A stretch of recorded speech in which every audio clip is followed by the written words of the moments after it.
Chapter 1. Cashback, Blissful Life, Pinnacle of Beauty.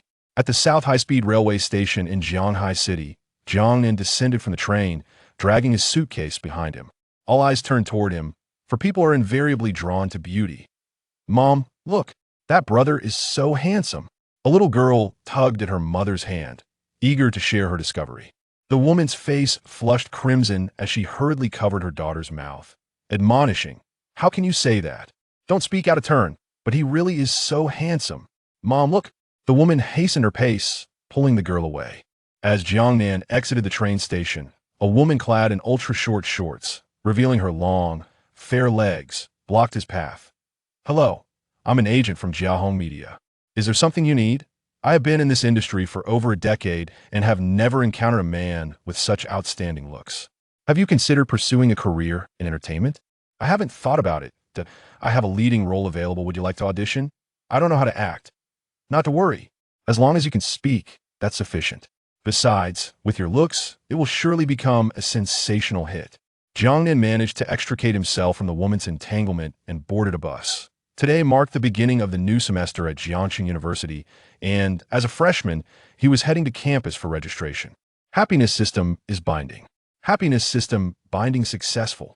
As a devoted reader who had immersed himself in the world of systems for countless hours, Jiang Nan was well acquainted with their workings. System, what functions do you possess? System, activate. This system is named Happiness System. As the name implies, the primary responsibility and function of this system is to ensure the host enjoys a blissful life, and all functionalities will revolve around ensuring the host happiness. System function, cashback. Whenever the host makes a purchase, they will receive a refund. The refund multiplier ranges from 1 to 10 times.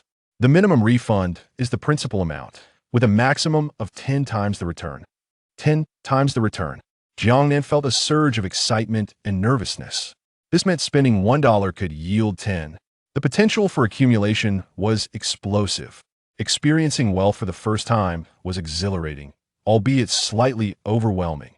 Though he had yet to see any money, the mere thought of becoming affluent filled Jiang Nan with joy.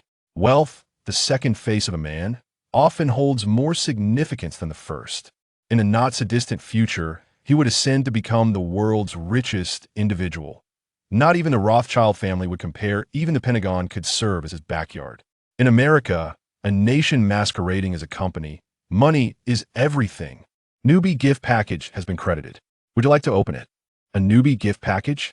Surely, as a system-sponsored reward, it must be generous. Open it. Congratulations, host. You have obtained a beauty enhancement elixir. Congratulations, host. You have acquired the Eye of Truth. Congratulations, host. Daily task functionality is now available.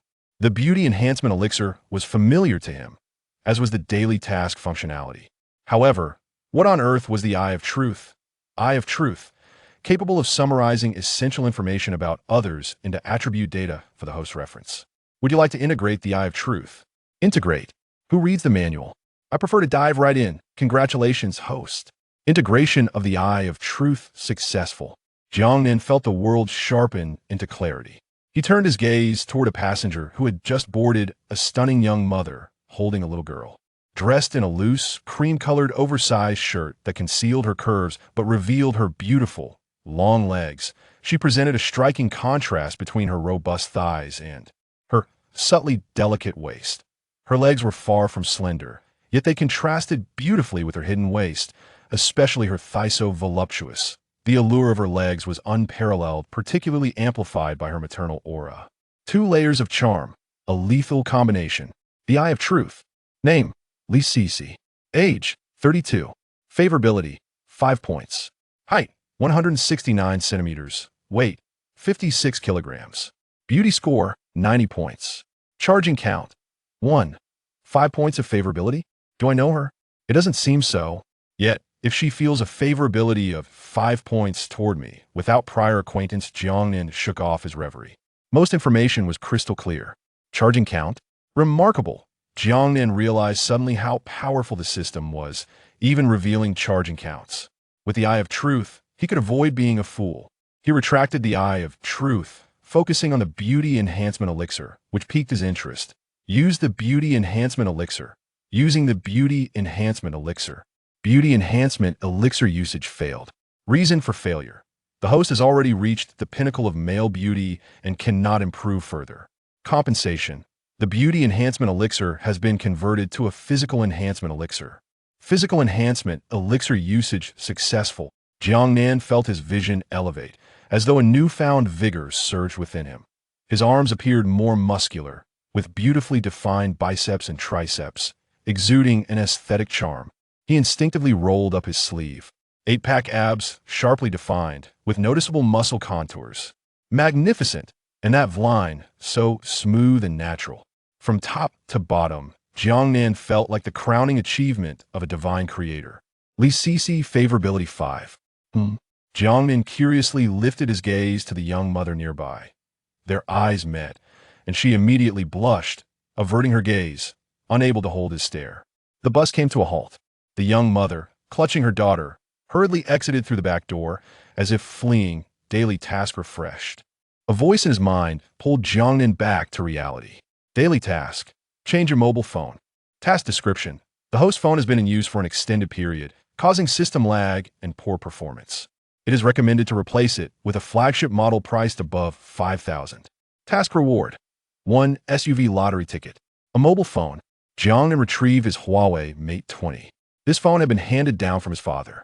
When the Huawei Mate 40 debuted, it was unrivaled, and Jiang Nan's father had purchased a mid-range version, passing down his Mate 20. Jiang Nan's parents were merely teachers at a local experimental school, and their financial situation was modest. Thus, he had never been particularly materialistic, treating everyday items with a utilitarian mindset. However, he had always aspired for more, yet the constraints of reality had held him back. Now, however, things were different. To be unmaterialistic would be a disservice to the happiness system. A change was imperative. Jiang Nan exited the bus and, guided by his phone's navigation, sought out several nearby mobile phone stores: Huawei, Samsung, Apple. Chapter 2. The First Cashback. Rolls-Royce Cullinan. The Pure School Bell. The world's top 3 companies. In 2019, America's aging leadership could no longer compete. To protect its lagging communication technologies, it imposed sanctions on Huawei, resulting in the current 3-company dominance. Had America acted with more propriety, Huawei could now be eclipsing Samsung and Apple. As Jiang Nan entered the Huawei store, a beautiful saleswoman approached him, warmly welcoming him. Welcome to the Huawei flagship store. How may I assist you today? Do you have the foldable phone available? Since he was changing phones, he intended to acquire the best. Unfortunately, sir, we are currently out of stock. We expect to receive new inventory next month. You may register here, and we will notify you as soon as it arrives. Jiang Nan was eager to change his phone, unable to wait any longer. Do you have a Huawei Mate 70 RS Extraordinary Master? Yes, sir. He'll take the 1T version. Certainly, sir. The beautiful sales assistant presented the phone. Jiang Nan opened the box, inserted his SIM card, pressed the power button, and entered the startup interface. Sir, the total is $12,999. Jiang Nan paid and exited the store. Congratulations, host. You have received 64,995 yuan. Having spent 12,999, he now had a balance of 64,995, a remarkable 5-fold increase. Ding dong. A text message arrived. Hello. Your Longhua account received a transfer of 64,995 yuan on August 24. If you have any questions regarding this transaction, please contact the funds had indeed arrived, totaling 64,995 yuan. I must share this good news with my parents, to tell them I've become a wealthy individual, and from now on, I won't have to toil for money anymore. Jiang Nan picked up his phone but hesitated. No, the money in my hands is still too little. I will accumulate much more in the future. Instead of announcing it now, it will be wiser to wait for a while. I should wait until my funds reach a significant amount, perhaps in 2 or 3 weeks. The money I hold will accumulate to an unimaginable extent. Congratulations, host. The SUV lottery ticket has been credited. Would you like to use it? Use it. Drawing in progress grand prize. Congratulations, host. You have won a critical reward. Rolls-Royce Cullinan. The Rolls-Royce Cullinan. This vehicle needs no introduction. It epitomizes luxury. The pinnacle of SUVs, it stands as the benchmark among its peers. Thanks to the influence of films and television, the existence of the Cullinan has deeply resonated with the public. Young people often feel inadequate merely because they haven't driven a Cullinan. Once they do, their self-esteem is instantly elevated. The car key has been placed in the host's pocket. The vehicle has been parked in the nearest available spot, and all purchase documentation has been completed, ready for the road to ensure an optimal driving experience. Top-tier driving skills have been integrated with the host, and the driver's license has been stored in the vehicle's document pouch. Not only was the Cullinan provided, but also premium driving skills. Jiang Nan glanced over to see the Cullinan standing out prominently nearby. He walked over, touched the hood, feeling its smooth surface. Others drive the Cullinan for investment. Jiang Nan drives it simply because it is the benchmark in the SUV category. He opened the trunk and placed his backpack and suitcase inside. Sitting in the driver's seat, gripping the steering wheel, he felt as if he were in a dream. Just 10 minutes ago, he had been a penniless college student, and now he owned a Cullinan. A goal that ordinary people strive for their entire lives had been effortlessly attained. The system truly is extravagant. Off to school. Today marked the first day for freshmen at Jiangnan University. A banner at the school's entrance read, "Welcome new students." Jiang Nan chose not to drive into the campus, as the entrance was congested with people and slow-moving vehicles. Driving in would only complicate matters, wasting time and effort. A large number of sunshades have been set up in the school square, where various departments were present. New students found their respective departments to complete their registrations. Jiang Nan located his department and presented his ID and admission notice. "Jiang Nan, why are you just arriving now? I thought your high-speed train arrived an hour before mine." Following the voice, he turned to see a girl approaching. She wore a white pleated skirt. Her long, straight legs, devoid of any excess flesh, were exposed to the sunlight. White cotton socks snugly encased her ankles, hugging her calves closely. The girl had large, beautiful eyes, her cheeks still retaining a hint of baby fat, although her oval face was already quite evident. Her high ponytail was simply tied back, adding to her youthful innocence. Jiang Nan's gaze shifted from her elegant legs. The girl was Chun Kenning, a renowned beauty and academic achiever from his high school, known for her integrity and decisiveness. Once, a wealthy heir confessed his feelings for her at a rally, only for her to call the police, cementing her fame thereafter. Jiang Nan waved his phone and smiled. "I just bought a new phone. The Mate 70 RS? Chun Kenning casually took the phone from him. "This phone costs over 10,000, right? Are you planning to pay for it in installments?"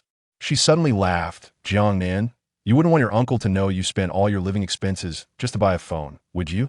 Hand over the hush money. Get lost, I want." Jiang Nan snatched the phone back and tucked it into his pocket. "Be careful, don't damage it. It's brand new." So stingy. Jiang Nan organized his ID as well. "Hey, do you need something?" "Nothing, why?" "My bedding is still at Mom's station. Can you help me move it? If I do it alone, they'll have to make 2 trips. You came alone for registration?" "My parents had something come up, so I came by myself." Chun Kenning patted Jiang Nan's shoulder theatrically. "Poor thing." Together, they walked toward Mom's station. "Jiang Nan, why did you spend over 10,000 on such a luxury phone?" "Actually, I'm from a wealthy family. I bought Huawei simply because its system is smooth and both its software and hardware are superb." "You're from a wealthy family?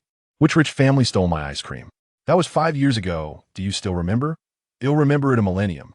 You stole my ice cream. They'll buy you one later." "Seriously, holding a grudge like that? Which man could ever be interested in you? You'll end up alone. If I can't find a boyfriend my whole life, you won't find a girlfriend either. If you get married before me, they'll display a picture of you kissing me at your wedding. Are you out of your mind? That was in elementary school. Even if it was kindergarten, it still counts. You took my first kiss. You even lied to me that your tongue was sweet enough. We've arrived at Mom's station." Chapter 3. The innocent campus belle reveals her heart. Farewell to the enchanting mature sister. Jiang Nan carried a Stanley bag filled with his essentials, while Chun Kenning followed closely behind, clutching Jiang Nan's daily necessities. They made their way towards dormitory building number 08. It was the first day of the new semester, and the campus was bustling with activity. After a prolonged search at the mother's station, Jiang Nan finally spotted his Stanley bag amidst a sea of parcels. "Buy me ice cream later," he urged. "Understood," came the reply. Upon entering dormitory number 08, Jiang Nan located his room and pushed the door open. The dormitories at Jiangnan University were designed with lofted beds and desks below. Each room typically housed 4 individuals. Currently, 2 of the beds were occupied, yet the room itself was empty. Jiang Nan retrieved his bedding from the Stanley bag and tossed it onto the bed. Chun Kinning ascended to the upper bunk via the ladder. Suddenly recalling something, she turned around and glared at Jiang Nan. No peeking. Jiang Nan rolled his eyes in response. You're wearing safety shorts. What am I supposed to look at? You definitely peeked. I'm not a pervert. I merely caught a glimpse by accident. Who would believe you? Chun Kinning meticulously arranged Jiang Nan's bedding before jumping down from the bed. She settled into the chair beneath Jiang Nan's loft. I can't believe we've been in the same school and class since middle school, and now we're still in the same university and class. I don't get it. Why do you always follow me? I'm not following you. This major has a lot of handsome guys, and I intend to find a boyfriend here. I must experience a sweet romance in college. What a lack of ambition. Humph. What do you know? If you don't date in college, can it even be called college? Chun Kinning leaned back in her chair, idly fiddling with her phone. At that moment, Jiang Nan activated his true sight on her. Name, Chun Kinning. Age, 18. Affection level, 35 points. Height, 169 centimeters. Weight, 46 kilograms. Attractiveness, 94 points. Charging times, 0. 35 points of affection? Jiang Nan was taken aback by this figure. However, what astonished him even more was that Chun Kinning's attractiveness reached an impressive 94. How did I not know she was this beautiful? Perhaps I've become immune. After all, she has been my childhood buddy since we were in those open-crotch pants. Let us go. I'll treat you to ice cream. Jiang Nan took Chun Kinning to the supermarket downstairs, where they purchased 2 ice creams, 1 for each of them. Jiang Nan escorted Chun Kinning to the entrance of the female dormitory. I've arrived, she announced. Then I'll head back. Suddenly, Chun Kinning's expression turned serious.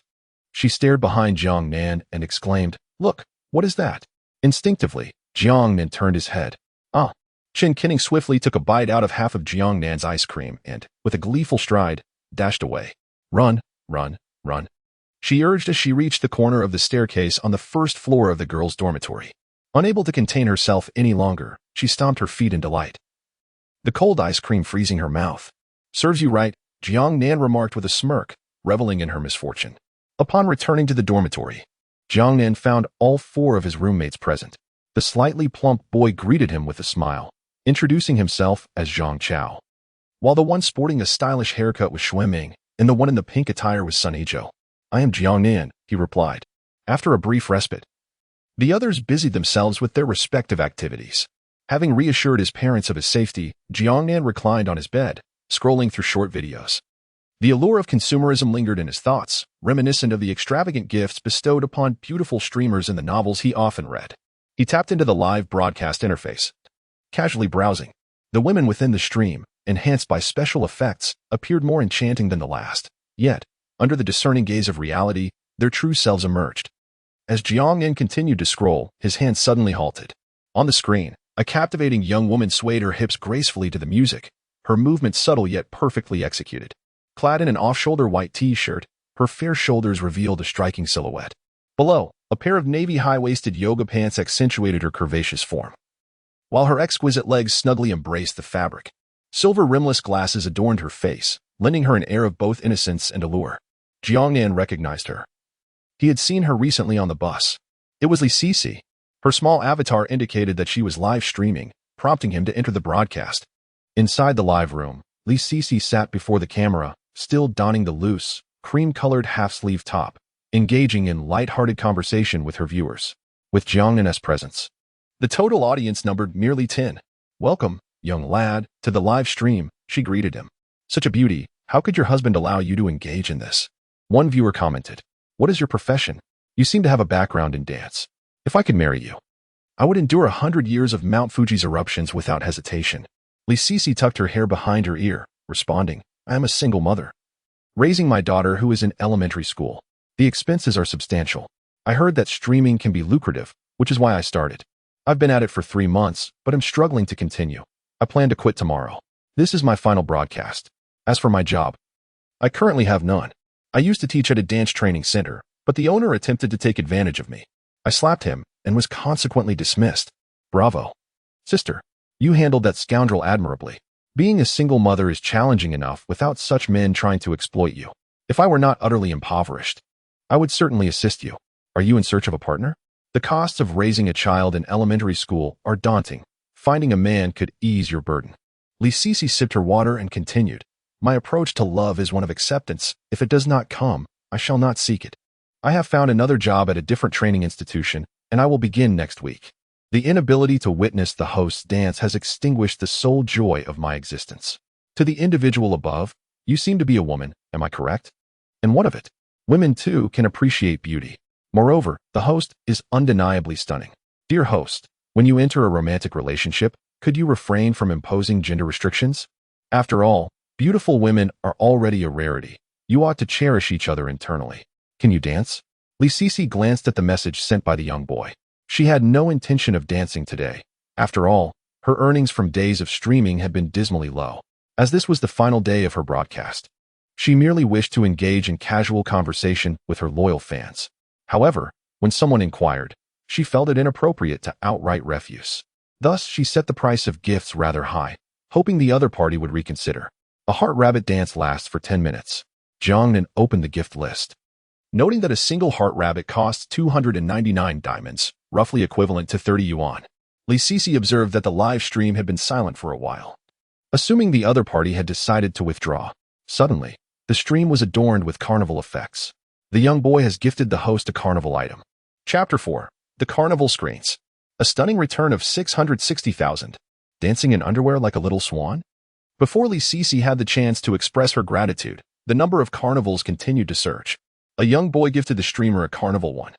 A young boy gifted the streamer a carnival one. A young boy gifted the streamer a carnival one. My goodness. Has a big shot come to the live stream to fish? 22 carnivals, $66,000. Streamer, you've struck it rich. $30 for 30 minutes of dancing. How many minutes must one dance to earn 66,000? 1, 2, 3, 8 for Women's Day, Labor Day, Children's Day. Sisi gazed at the dazzling array of carnival effects on her phone screen, utterly astounded. She had been streaming for 3 months. And the most extravagant gift she had received was a pair of sunglasses. On the very day she contemplated quitting, fate once again unveiled its miraculous prowess. With 22 carnivals, she would receive 33,000. Earning 33,000 in a single day would cover her daughter's tuition and meal expenses for the year. Grateful for the 22 carnivals bestowed by the young boy, she resolved to dance for 36 hours to match the 66,000. Dear young boy, I will surely complete the dance. Sisi commenced her performance in the live stream. Having once served as a dance instructor, her foundational skills were exceptional. Every movement radiated a pure allure, particularly her long, fair legs, reminiscent of gleaming sickles, captivating and enchanting.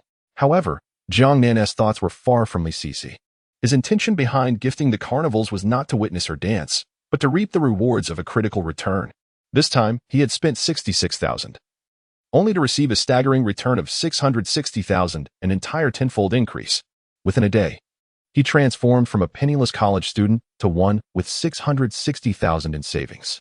660,000 in savings. His parents had labored for years without amassing such a sum. Yet, it was still not enough. He yearned for more. He sent a message in the chat, "Stop dancing." Sisi immediately halted, breathlessly approaching the screen, asking, "Is there an issue with my dancing? Dear young boy, please let me know what you wish to see. I'll invest $1 million. Let us engage in a PK, guaranteed win." Witnessing this, the viewers in the live stream could hardly contain themselves. What? This big brother is extravagant. $1 million? I could never save that much in my lifetime. Dear young boy, is it too late for me to start streaming? I'm a young mother too, and I'm from the dance department. Sisi now comprehended the situation completely. The big brother had invested $1 million to engage her in a PK, essentially gifting her money without the need for repayment. An offering of 50,000. With this 50,000, her daughter's kindergarten fees would be secured. I understand now. Dear young boy, let us proceed to the PK. Just as Sisi prepared to suggest the PK, someone else joined in. On the screen of Jiang Nan's mobile phone appeared a striking beauty adorned in a deep V-neck outfit, enhanced by special effects. Yet, her true allure was merely rated at 76, a stark contrast to that of a mature woman. This deep V-neck beauty was nicknamed Snow White Mother Dragon. The family in my live stream remarked, "You only have 10 viewers. Sister, are you going to compete? Perhaps you should just dance instead." Sisi sat before the camera. In the past, she would have hesitated to engage in a PK battle, as it required substantial backing from wealthy patrons, often amounting to tens of thousands. Being just a small streamer, she lacked the capability. However, now she had the support of a young male friend who assured her, victory is guaranteed. Let us have a match. My brother promised to help me win. All right. But let us establish a penalty before we begin. Whoever loses must perform 10 push-ups. Agreed. The PK commenced. Suddenly, a level 59 account entered Lee Cece's livestream. What are you doing here? Have you come to be a streamer? You can't even enjoy the luxury offered to you. Is it comfortable to expose yourself like this? Upon seeing the ID, Lee Cece immediately recognized the individual's identity. The money I spent was earned legitimately. What business is it of yours? What's wrong with me being a streamer? Do you really think you have the right to dictate my actions? Poor. I see you found a job at the dynamic dance training class. Let me tell you, no one in Jiangnan would dare employ anyone I dismissed. The women I desire must be mine. I await the day you come begging. Lee Cece, infuriated, swiftly ejected this person from her live stream and blocked them. Shortly after, Snow White Mother Dragon let out a series of giggles with her ample bosom bouncing. Sister, our future dance society's Wangu has said that if you lose, you must remove your outer shirt and give the brothers a treat. Will you continue? Upon hearing this, the viewers in Lee Cece's chat erupted in outrage.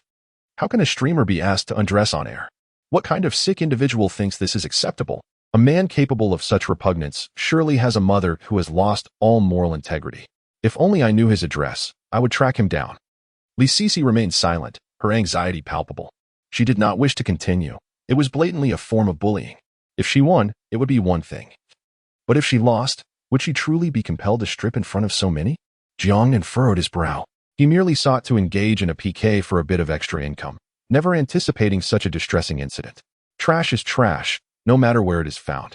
It emits a foul stench that disrupts the peace of ordinary individuals. He promptly exited the live stream and entered the one hosted by Snow White Mother Dragon.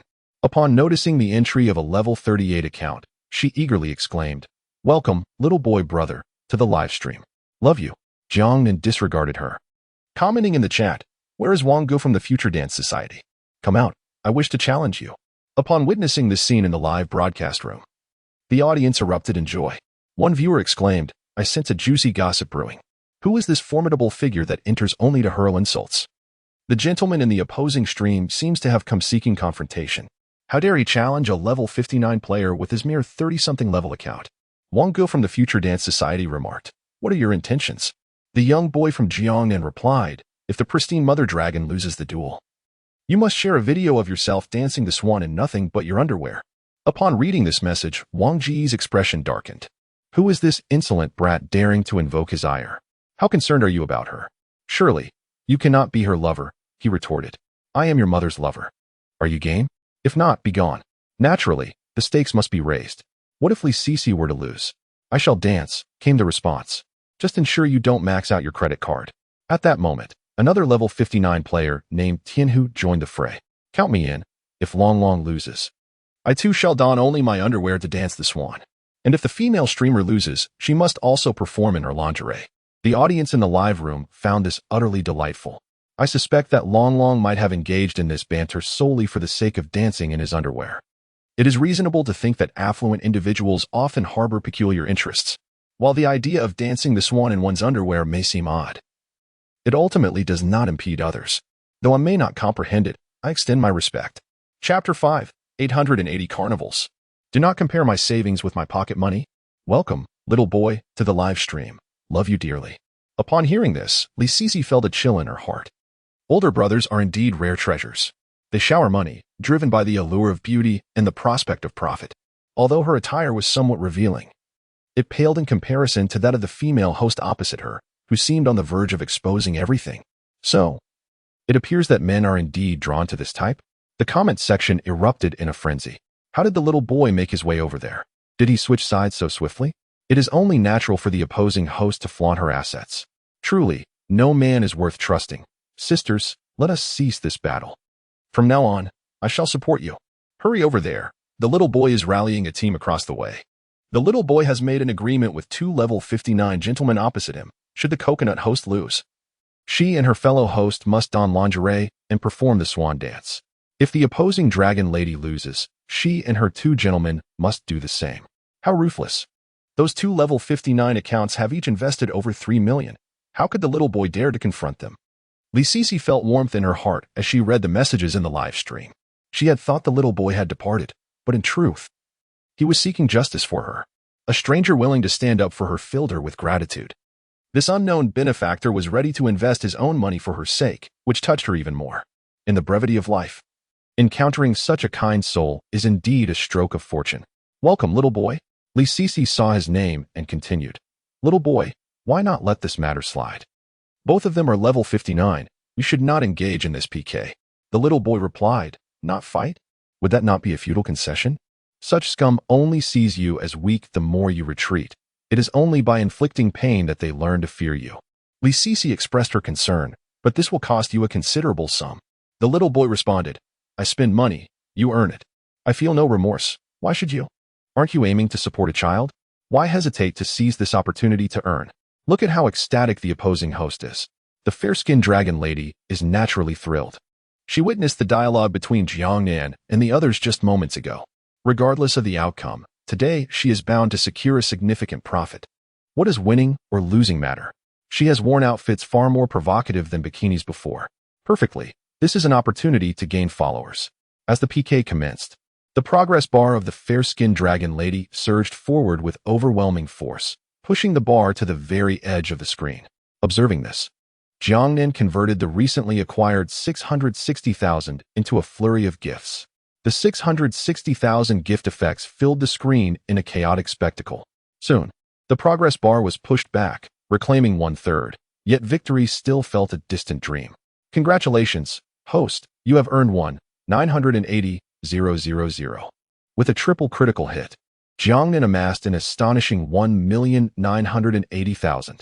The ease with which this fortune arrived was simply astounding. At this moment, Jiang Nan truly comprehended the sentiment of regarding wealth as inconsequential. He advanced the progress bar by 1/3, only to be soon overwhelmed by the pristine white dragon. Opposite him stood 2 level 59 titans, and the host was left to ponder whether she would soon be donning her lingerie to perform the swan dance. Even if these titans were immensely wealthy, it was implausible for one to single-handedly tackle 2 level 59 accounts.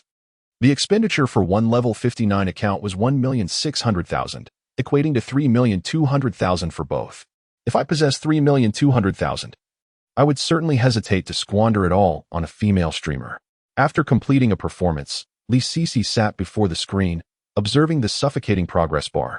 Her heart racing and breath quickening. Was she truly destined to dance in her lingerie? At that moment, gift effects began to cascade across the screen once more, and the progress bar surged forward at a visible pace. A young boy sent a carnival gift. A young boy sent a carnival gift again. A young boy sent yet another carnival gift. Amidst the relentless shower of gift effects, the progress bar advanced towards the pristine white dragon. What? Am I seeing this correctly? 660 carnivals? Adding the previous 220, that totals 880. Each carnival costs 3,000, so 880 translates to 2,640,000. 2,640,000. Oh brother, are you in need of a little brother? I can shout 666. Apologies for my earlier exuberance. Let us vanquish those two. Are they merely level 59? How audacious. Li Sisi, witnessing the staggering number of over 880 carnivals, was left utterly speechless. 2,640,000. This young boy had just gifted her that amount. According to the 50-50 split, she would receive 1,320,000, a considerable sum even after taxes. The earnings of this single day surpassed the total of her income over the past 7 to 8 years. Thank you to the young boy for the carnival gifts. The pristine white dragon, upon seeing the PK progress bar, clutched her chest and sat before the screen. Tianhua, Wang, shall we continue? However, the white dragon did not receive responses from the two. Instead, she was met with Jiang Nan's reply. Young boy, Jiang Nan, where are you? Let us keep going. Can't handle just over 2 million? Let us continue. I'll play with you till the end. A multitude of viewers cheered him on. Tianhua has truly provoked a formidable opponent, over 2 million, and he doesn't even blink. Tianhua, are you in or out? If not, hurry up and dance the swan. Laughter erupted in the comments section of Li Sisi's live stream, as the viewers reveled in the unfolding spectacle. Haha, the young boy has once again rallied the troops. Over there, the two are huddled like timid turtles, afraid to utter a word.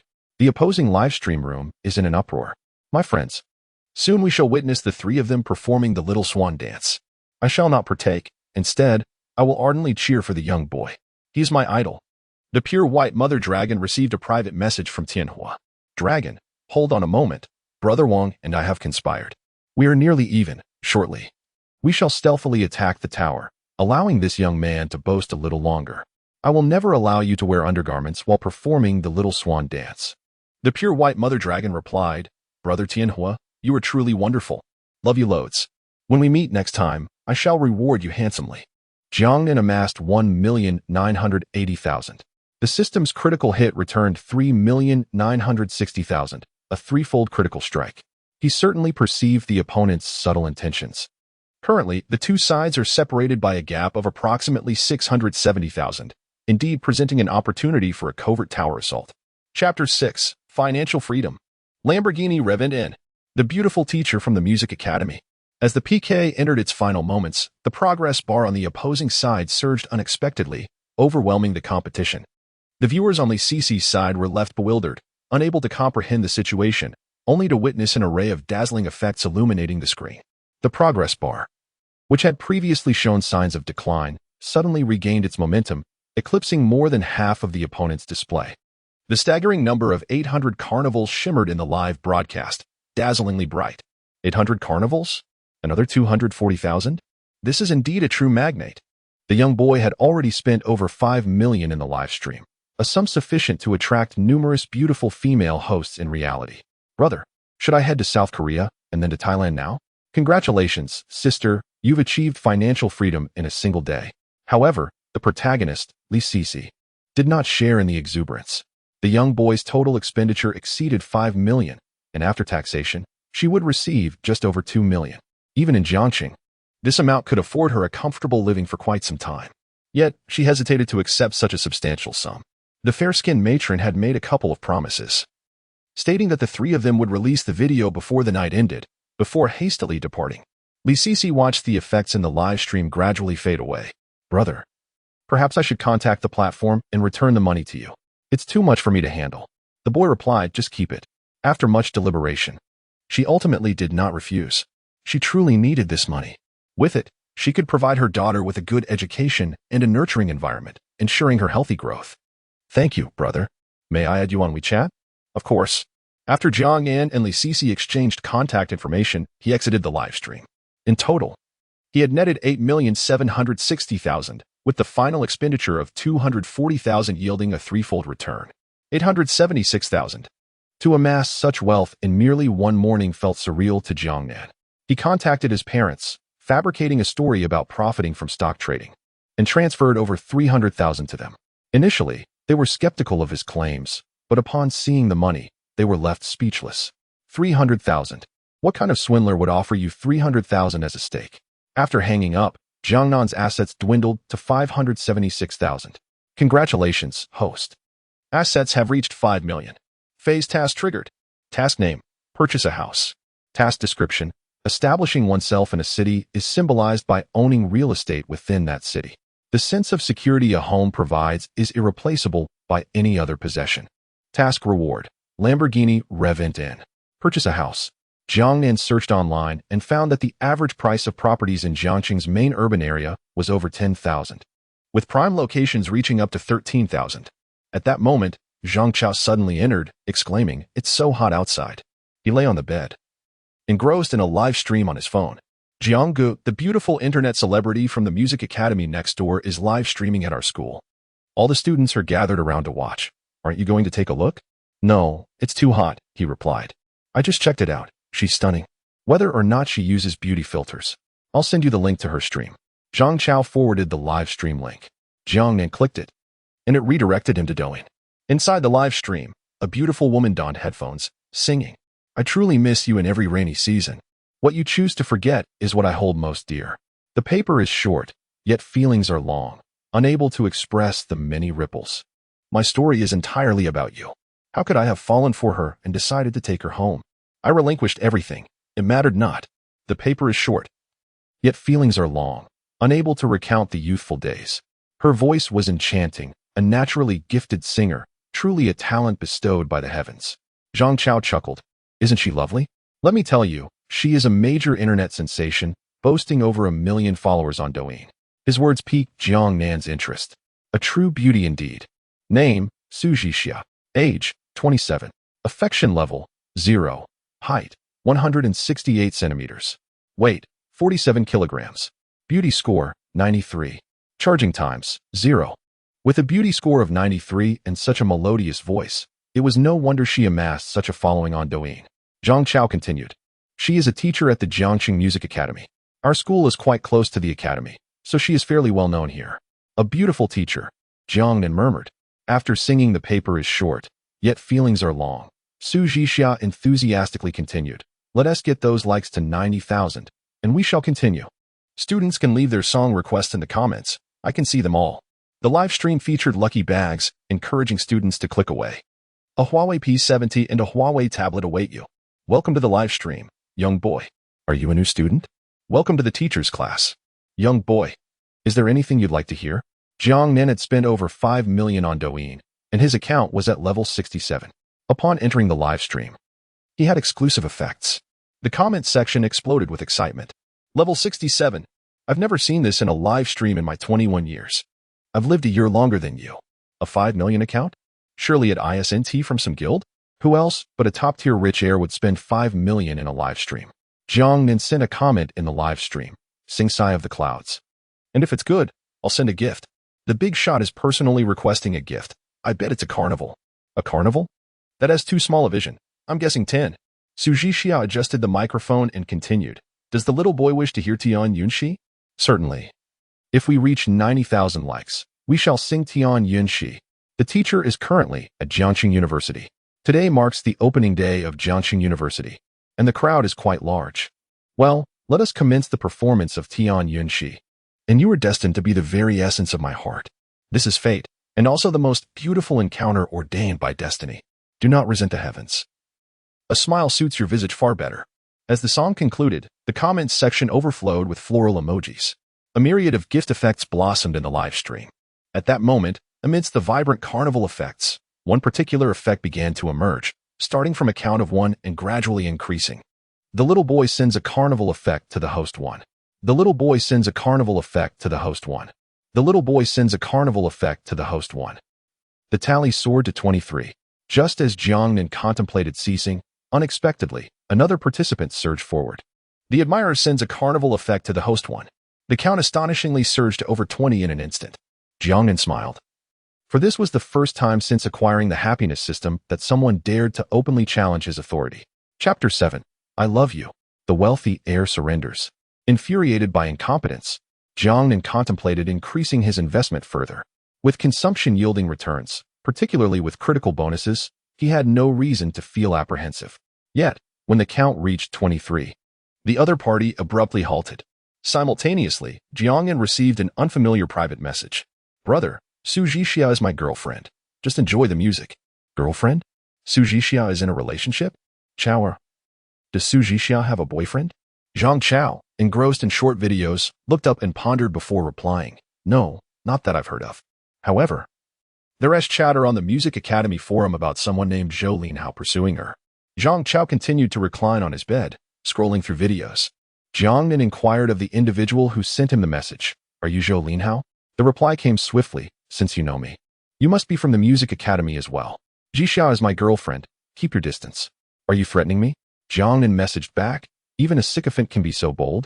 After sending the message, he exited the chat and entered the live stream. Can you sing Wang Xinling's I Love You? Su Jixia noticed the young boy's comment and eagerly responded. Little boy, the teacher can sing this song. Would you like to hear it? Sing. Came the reply from the boy. Su Jixia cleared her throat and began to sing. If you suddenly sneeze, it must be because I'm thinking of you. If I am awakened by my phone in the middle of the night, that must be me showing concern. I often ponder your words, questioning their intent. I truly wish to believe, yet I cannot help but doubt. Am I, in your heart, the one and only? Love is simply me constantly bothering you. As Jiang Nan became engrossed in her performance, another private message chimed in. So, this is how it is? Just don't let me discover your identity. Dare not to set foot in the Music Academy. Jiang Nan chose to disregard the message. Once Su Jixia concluded her song, before Jiang Nan could react, the passionate admirer sent another 10 celebratory gifts. He capped it off with a taunt aimed at Jiang Nan. Did you see that? You impoverished fool, don't compare your salary to my pocket money. You are unworthy, understand? I wager your allowance is less than my salary. As soon as he finished speaking, 20 celebratory gifts appeared in Su Zhixia's live stream. Little boy sends a celebratory gift to the streamer 1. Little boy sends a celebratory gift to the streamer 1. Little boy sends a celebratory gift to the streamer 1. Jiang Nan's special effects had yet to dissipate entirely when the passionate admirer followed up with another 20 gifts. Upon seeing this, a cunning smile crept across Jiang Nan's face. When does a man hold his pride most dearly? In the presence of the woman he adores, Jiang Nan sent another 40 celebratory gifts. The effects filled the live stream, obscuring Su Zhixia's face, along with a crowd of curious viewers. Su Zhixia blinked, taken aback by the spectacle, yet she refrained from commenting further. When a woman witnesses two men embroiled in a dispute over her, she often finds immense delight in the spectacle, particularly when such contention can yield financial gain for her. The protagonist, known as is Zhou Linhao from the Music Academy. While the identity of the young boy remains a mystery, Zhou Linhao harbors feelings for teacher Su Zhixia, a sentiment that has become common knowledge throughout the academy. How could the boy engage in such antics? He ought to step aside. When has a sycophant ever been deemed worthy of love? I also admire Mao Xiaotong. Does that mean she is unworthy of romance? Such absurd reasoning is reminiscent of someone just emerging from the womb. Have these two truly clashed? Be confident. Erase the word perhaps, for they are indeed at odds. Might teacher Su be on the verge of achieving financial independence today? This woman boasts 1 million followers. She should have accomplished that long ago. Surely, such success does not come so swiftly. Teacher Su rarely promotes products. Presently, she drives merely an Audi A5. Merely? How do those two words even relate? Oh, why has the stopped following? The viewers in the live stream suddenly notice the cessation of his contributions. The live stream now solely features the young boy's contributions, which continue to soar, having reached 80 celebrations, with no signs of abating.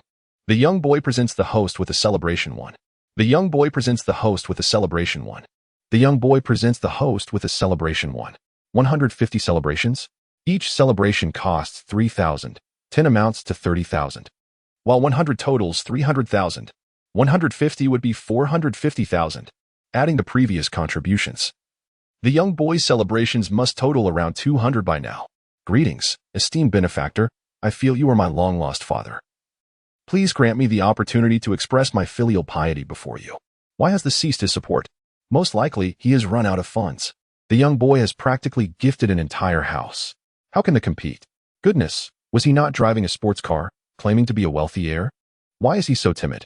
Is this all it takes for him to withdraw? For 150,000? Thankfully, teacher Su Zhixia did not become involved with him. That would have been a grave misjudgment. Su Zhixia noticed the celebrations had halted. She promptly expressed her gratitude. Thank you to the young boy for his generous celebrations. This time, Jiang Nan has contributed a total of 760,000. With a double bonus, he has now amassed 1,520,000. His savings have now reached 6,520,000. A new message notification from Jiang Nan appeared once more, sent by Zhou Linhao. You don't understand human language. Su Zhixia is my girlfriend. Is a sycophant truly deserving of love? Jiang Nan retorted sharply. Zhou Linhao threatened. Do you even know who my father is? Didn't your mother tell you? No matter, there are cameras everywhere, when the time comes. You can check the footage to find your biological father among the crowd. So bold. Do you dare to challenge me in person? I will be waiting for you in front of the Eastside building at the Music Academy. There will be an opportunity. Just wait. Jiang Nan promptly deleted and blocked Zhou Linhao, providing a seamless service. Within Su Zhixia's live stream, the atmosphere remained charged. The name Zhou Linhao has become a source of amusement among the water friends. Dear classmates, are there any songs you wish to hear? Let us aim for 15,000 likes, and we shall continue singing. Click on the lucky bag. There are the latest Huawei phones and tablets to be won. As noon approaches, we shall sing one more song before the teacher heads off for lunch. Today, we will dine at the cafeteria of Jiangnan University. While Jiang Nan exits the live stream, Su Zhixia has sent a private friend request, which I promptly accept. A message of gratitude follows, and beyond that, there are no further communications. The time is now 10:40 in the morning. Jiang Nan leaps out of bed, greets Zhang Chao, and heads to the cafeteria for a meal. He purchases a serving of grilled meat rice and is about to eat when he notices a woman entering from the direction of the door, holding a selfie stick. Fellow classmates, welcome to the first cafeteria of Jiangnan University. Next, we shall randomly interview a few freshmen to inquire about their thoughts on the meals served at the first cafeteria. Chapter 8. The Frenzied Girl. Sujixia's astonishment. The young boy is Jiang Nan. Sujixia surveyed the first floor of the restaurant, her gaze swiftly locking onto Jiang Nan, who was enjoying his meal. Sujixia's favorability 5. Jiang Nan lifted his head and fortuitously met Sujixia's eyes as she approached. Taking a seat across from him, she wore a warm smile. Hello, classmate. I am a teacher at Jiangxing Music Academy and also your senior. May I interview you for a few questions? Certainly. First, please greet our audience in the live stream. Jiang Nan responded with poise. Hello, everyone. My name is Jiang Nan, and I am a freshman this year. Sujixia, why are you interviewing my husband without informing me? As his wife, I have the right to stand by his side. He is so handsome. I volunteered all morning and didn't get a chance to meet him. Sujixia, if you can't handle such a handsome man, let me take over. I have a firm grip. Oh, this charming young man, do not hold me back. I want to shower him with affection. This is a comment section, not a free-for-all, and certainly not a breeding ground. For every comment posted, I expect 50 from each of you, or I will screenshot and share it with your friends. Sujixia casually posed a few questions, while the atmosphere in the comment section grew increasingly vibrant. If this continued, it was highly likely that today would mark the first time she would be banned due to the viewers' unruly behavior in the comments. Alright, everyone, that concludes today's live stream. See you next time. Sujixia turned off the comment section, exhaling in relief. Indeed, the sheer handsomeness of young men posed a significant risk, especially online. In this virtual realm, it seemed as if everyone donned a mask, yet their true selves were laid bare. Had she not intervened, the girls in the comment section would have devoured Jiang Nan through the screen. Her gaze returned to Jiang Nan. Indeed, the young man was exceptionally handsome. The feeling she experienced upon first seeing him was one of unprecedented excitement. Both unmarried, he was a student and she, a teacher. However, in this modern era, such distinctions seemed rather trivial. I'm going to grab some food, Sujixia announced before departing. Jiang Nan watched her walk away, heading towards the restaurant window. Sujixia donned a white, strappy top that revealed her delicate neck and a glimpse of her collarbone, yet concealed deeper allure. It exuded an enticing blend of invitation and restraint. As a popular female streamer with millions of followers and a university instructor, she navigated the realms of traffic, popularity, and propriety with remarkable finesse. Her attire attracted fans while maintaining the dignified aura expected of a teacher. Below, she wore a pair of khaki, form-fitting shorts that accentuated her shapely figure, highlighting a stunning curvature that radiated youth and vitality. Her long, fair legs appeared even more mesmerizing under the sweltering summer sun. At the very bottom lay a pair of Martin boots. It is hard to fathom how wearing such boots on a scorching day could make one's pristine feet feel so fatigued. After lunch, the two stepped out of the restaurant. The blazing sun bore down on Jiang Nan's face, sapping her energy. What a sweltering day it was. Sujixia extended her delicate hand to shield her eyes from the sun, gazing into the distance, where the heat waves and temperature gradients distorted the scenery. Teacher Su, are you heading back this afternoon? Certainly not. In this heat, walking back would leave me utterly exhausted. I'm going to find a classmate of mine who teaches at Jiangxing University. I'll spend some time there. Jiang Nan could not help but yawn. Then, farewell. Wait a moment. Sujixia chuckled. Jiang Nan, let us add each other as friends. We should keep in touch. Sure. The two added each other as friends. Jiang Nan realized that this seemed to be Sujixia's personal account. The one she had added during the live stream must be her work account. After parting ways, Jiang Nan returned to her dormitory. Although the distance was short, the heat was unbearable. The mere thought of military training the next day made the day feel even hotter. Lying on her bed, with the air conditioning blowing, she finally felt the oppressive heat dissipate. Jiang Nan searched online for a property not too far from Jiangxing University, planning to visit it in the afternoon. A Lamborghini Revent in. Would driving such a sports car in this heat be unbearable? As Jiang Nan pondered how Sujixia's fondness for him had suddenly increased, a new message notification appeared on her phone. It was from Sujixia. Clicking to open it, Jiang Nan saw her astonishment. You're a little boy? Jiang Nan smiled. Yes, that's me. Why didn't you mention it after we talked for so long? I wanted to see the look of surprise on your face when you discovered it for yourself. It must be quite adorable. Sujixia sent a photo of her feigning anger, asking, am I cute? It's passable. Sujixia, already a bit irked, became furious. Did you not see the obvious hints I was dropping? She and Jiang Nan argued for another half hour. After that duration, she finally realized. Darn it. A female teacher beside her reminded, Xia, as a teacher, you must refrain from using foul language. Su Jixia threw herself into the embrace of the teacher. Oh no. I've been outmaneuvered by a boy 10 years my junior. He deliberately provoked me to chat for half an hour when all I wanted was to sleep. Su Jixia lifted her head and pouted. Could you comfort me, please? Why should I comfort you if he tricked you? Because you're my best friend. What do you want me to do to comfort you? Just let me touch Nai for a little while. No way. Come on, just for a moment. By mid-afternoon, the temperature had slightly decreased. At Jiangxing University, newcomers continued to arrive on campus. In the square, the volunteers, having sat there all day, appeared utterly drained.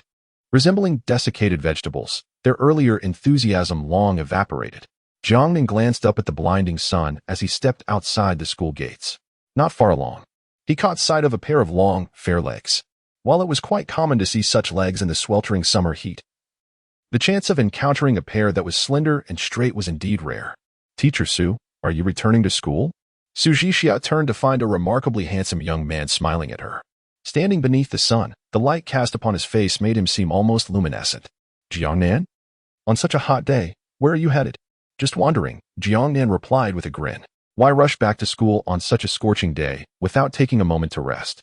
Well, today marks the start of the semester, and there is much to do. All right then, see you later.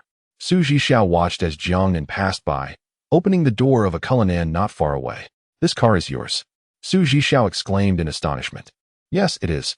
Though initially taken aback, recalling his formidable presence during the live stream made her feel it was quite natural. The $7 million Cullinan was an unattainable dream for her, yet for Jiang Nan, it might merely serve as a mode of transportation. Oh dear, the disparity between people is disheartening. I work diligently every day on my live streams, yet I am outshone by an 18-year-old. Jiang Nan offered, would you like to join me? I can give you a ride back. Chapter 9. The enthusiastic saleswoman today marks the commencement day at Jiangxing Music Academy, with students gradually entering and exiting the campus. A Cullinan is parked at the entrance, its celebratory goddess basking in the sunlight, shimmering and radiant.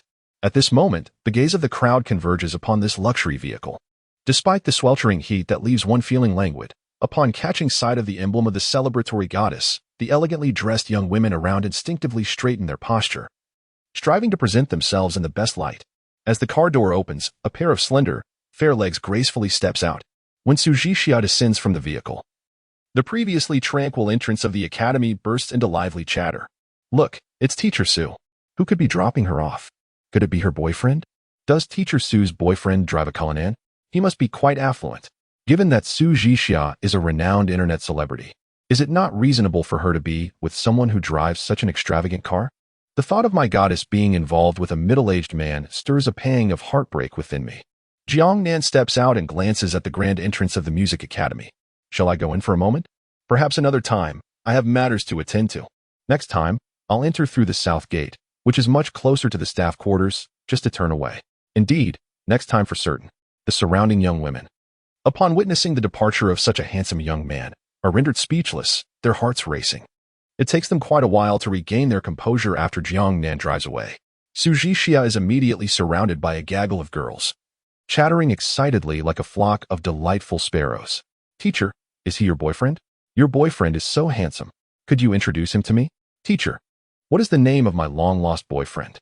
I have searched for him for ages. Would you share your contact with me? Su Jixia shoots a fierce glare in the direction Jiang Nan vanished. He arrives swiftly and departs even quicker, leaving behind so many romantic entanglements for me to resolve. Silence. Everyone, I must head to the academic affairs office. It's urgent regarding your enrollment. When I return, I will address all your inquiries, all right? Finding an excuse, Su Jixia hurries away. She fears that if she lingers any longer, this group of girls will overwhelm her. While men may be drawn to alluring legs clad in black stockings, women's admiration for charming young men can be even more fervent than men's infatuation. Jiang Nan drives to the Shangyuan Tianfu Sales Center. The receptionist, initially lackluster, immediately brightens upon the arrival of a client. As Jiang Nan approaches, the receptionist is captivated, her eyes widening in admiration. What a handsome young man. My work is already stressful enough. Encountering such a striking individual while at it is almost unbearable. If only you had arrived an hour earlier, dear brother. Welcome to the Shangyuan Tianfu Sales Center. Please proceed to register your information. as Jiang Nan filled out the details. The welcoming hostess beside him slightly bowed, her pristine white attire starkly apparent. With a sidelong glance at Jiang Nan, she lowered herself even further. Upon completing the registration with his phone number, a saleswoman approached, guiding Jiang Nan to a small sofa. Clad in a sleek black uniform, her long, elegant legs encased in sheer black stockings and elevated by 8-centimeter heels, her figure radiated an alluring charm. Once seated, she crossed her legs, her voluptuous legs intertwined, and her black heels inadvertently brushed against Jiang Nan's calf. Shortly thereafter, another saleswoman arrived with a cup of tea. "Sir, please." "Thank you." Jiang Nan took a sip of the fragrant tea, while the saleswoman across from him casually nudged him with her leg. Seated closely, some physical contact was inevitable. Yet the frequency felt rather excessive. Xiaoli, one of the parties involved, remained blissfully unaware of the nuances. Her gaze towards Jiang Nan was charged with intensity, almost palpable. Perhaps due to the sweltering heat, she felt parched, and unwelcome thoughts began to surface in her mind. "I intend to purchase a fully furnished apartment ready for immediate move-in. Preferably on a lower floor. Price is not a concern." "Certainly, sir." Xiaoli retrieved a photograph from her folder. "What do you think of this layout? Does it meet your requirements?" Jiang Nan glanced at the image on the table. It depicted a spacious 200-square-meter unit with a minimalist design. The lighting appeared splendid, with a favorable north-south orientation and excellent feng shui. However, photographs alone could not convey the full reality. Just as Jiang Nan was about to express his desire to visit the site, he noticed Xiaoli behaving oddly.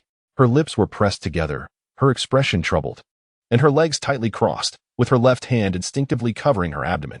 "Are you all right?" "And no, sir." "What do you think of this layout? Where is the restroom? I need to use it." Upon hearing his inquiry, Xiaoli visibly relaxed and promptly stood. "I'll show you the way. This way, please." She led Jiang Nan to the restroom. After he entered, she quickly followed him inside. After a brief moment, Jiang Nan emerged from the restroom, looking bewildered. Affection for Zhou Chuqing too. Standing at the restroom door, Jiang Nan appeared perplexed. "System, who is Zhou Chuqing?" A girl located 35 meters to the southeast of the host. Following this direction, Jiang Nan's gaze met that of a saleswoman in black stockings, who was animatedly discussing the layout with another client. Their eyes briefly locked before parting. Jiang Nan's gaze remained fixed upon her. Her chestnut locks cascaded elegantly to her shoulders, exuding an air of both languor and grace. Dressed in a crisp white shirt paired with relaxed, draping trousers, she was accentuated by a slender belt that lent her an aura of sophistication. Her open-toed heels revealed her alabaster insteps. She sat with her legs crossed, radiating a confident demeanor from within. Name, Zhou Chuqing. Age, 27. Favorability, 7 points. Height, 171 centimeters. Weight, 51 kilograms. Attractiveness, 94 points. Charging times, 0. A notable score of 94 in attractiveness. Even among the women Jiang Nan had encountered, she was undeniably striking. Moreover, she possessed a serene and self-assured quality. System, why do I receive notifications only when Zhou Chuqing's favorability increases? Women with attractiveness below 90 are not within the system's scope of favorability assessment for the host. Good day, sir. Are you interested in a spacious 200-square-meter apartment? A saleswoman clad in black stockings approached Jiang Nan, deliberately positioning herself close enough for him to glimpse the delicate white lace trim of her attire. "I can offer you more enticing discounts. Perhaps you might consider it." "No need. I have already come to an agreement with her." At that moment, footsteps echoed from the entrance of the women's restroom. The saleswoman, realizing the futility of prolonging her pitch, hastily departed. Upon exiting, Xiaoli shot a fierce glare in the direction of the departing saleswoman, a tempest of frustration brewing within her. Zhou Chuqing's favorability 3. Chapter 10, 3,800,000. Full payment. Villa number 001 in the land of abundance. Jiang Nan instinctively glanced at Zhou Chuqing again. However, this time, she did not return his gaze, but was instead focused on the layout of the unit. "Sir, allow me to show you this unit, so you can appreciate it firsthand and make a more informed decision." "Very well." Xiaoli guided Jiang Nan to the community and took the elevator to the 6th floor. Upon opening the door, they entered the living room. The living room featured a grand floor-to-ceiling window design, just like in the photographs, allowing ample natural light to flood in at any time of day. The decor was minimalist yet elegant. Spanning 200 square meters, the spacious unit was truly impressive. This large unit boasts excellent lighting, with the living rooms reaching and astonishing. No need for embellishments. This house is excellent. I will take it. Just quote me the price. Xiaoli was suddenly aware of the extraordinary client she was dealing with. Just quote the price. Sir, the unit is 200 square meters. With an additional 75 square meters included. The price is 3.8 million, ready for immediate move-in, which is very convenient. If you make the down payment now, I can negotiate a discount for you. I will pay in full. In full. Xiaoli was taken aback. 3,800,000. A full payment. The commission from this sale would be sufficient for her entire year's salary. I will take you to the sales center to print the contract immediately. Upon returning to the sales office, Jiang Nan completed all the necessary procedures. The sum of 3,800,000 was effortlessly transferred from his bank card. The expressions of those in the finance room reflected a newfound respect for Jiang Nan, mixed with a sense of awe. To pull out 3,800,000 in cash to purchase a home. Moreover, he appeared to be only 17 or 18 years old. He had just arrived in a Cullinan. He was undoubtedly a top-tier rich second-generation heir. After leaving the finance room, Xiaoli accompanied Jiang Nan out of the sales center. As she followed him, a thought suddenly struck her. While they were viewing the property, her mind often drifted to the various unscrupulous tactics employed by her peers in the industry to sell houses. Although she looked down upon such behavior, the allure of the handsome Jiang Nan, driving a Cullinan, was hard to resist. She had every reason to seize the opportunity. Earlier, with such a prime moment when it was just the two of them, if only she had been a bit more proactive, things could have taken a different turn. Initially, she had intended to introduce the bedroom to Jiang Nan and attempt to make a move to explore a new chapter in her life. However, before she could finish introducing the living room, Jiang Nan had declared his intention to buy the house outright, and in her excitement, she completely forgot her original plan. Now, reflecting on it, why was it necessary to wait for the bedroom? The living room had a table, after all. Mr. Jiang, take care, and feel free to contact me anytime. I am always available. Jiang Nan waved his hand and drove off in his Cullinan. Congratulations, host. You have earned 760,000. The system's voice echoed. Jiang Nan's total assets had now surpassed 10 million. Earning 10 million in less than a day is a feat that even Gates cannot rival. Congratulations to the host for completing a phased task. The Lamborghini Revent N has been parked in the host's designated space, and the car keys have been placed in the host's pocket. All related documents have been processed. This exquisitely furnished residence, with both hard and soft decorations, includes a parking space with the purchase, and additionally, Jiang Nan has acquired another parking space. Is there a phased task for 10 million as there is for 5 million? Indeed, there is. Congratulations to the host, as assets have reached 10 million. A phased task has been triggered. Task name, Enchantress. Task description, to possess 2 enchanting companions, each with a beauty score exceeding 90, with an affection level reaching 90 points. Task reward, Villa number 001 of the Land of Abundance. 2 companions with beauty scores above 90 and an affection level of 90? Previously, this task might have posed a challenge. However, now, it feels like a mere formality. Yet, why does the name Villa 001 of the Land of Abundance sound so familiar? Jiang Nan suddenly recalled that during his online house hunting session earlier today, he had encountered the name Land of Abundance, where the average price per square meter exceeds 100,000. Villa number 002 had fetched an astonishing 200 million at auction last year. One can only imagine the price that Villa number 001 would command. Jiang Nan shook off his reverie and drove to the underground parking lot of the Shangyuan Land of Abundance community. The Lamborghini Revent N sat there quietly, resembling a low-crouching beast. Serene yet profound. Jiang Nan parked his Cullinan beside the Revent N. After exiting the vehicle, he circled around the Lamborghini, admiring its design, inspired by the F-22 fighter jet. Its sharp lines exuded an aura of lethal elegance. The car's paint was a matte gray, akin to that of a military aircraft. Jiang Nan opened the door, settled into the driver's seat, and pressed the accelerator. The vehicle roared like a beast, igniting a fire within his chest. He drove out of the garage and took a leisurely tour around the community. It must be said that driving a sports car is undeniably more exhilarating than the Cullinan. It was a little past 5 in the afternoon. At 6, the counselor would convene a class meeting. Tonight at 8, there would be a welcoming ceremony for new students. And tomorrow morning, military training would commence. Overall, the schedule was quite tight.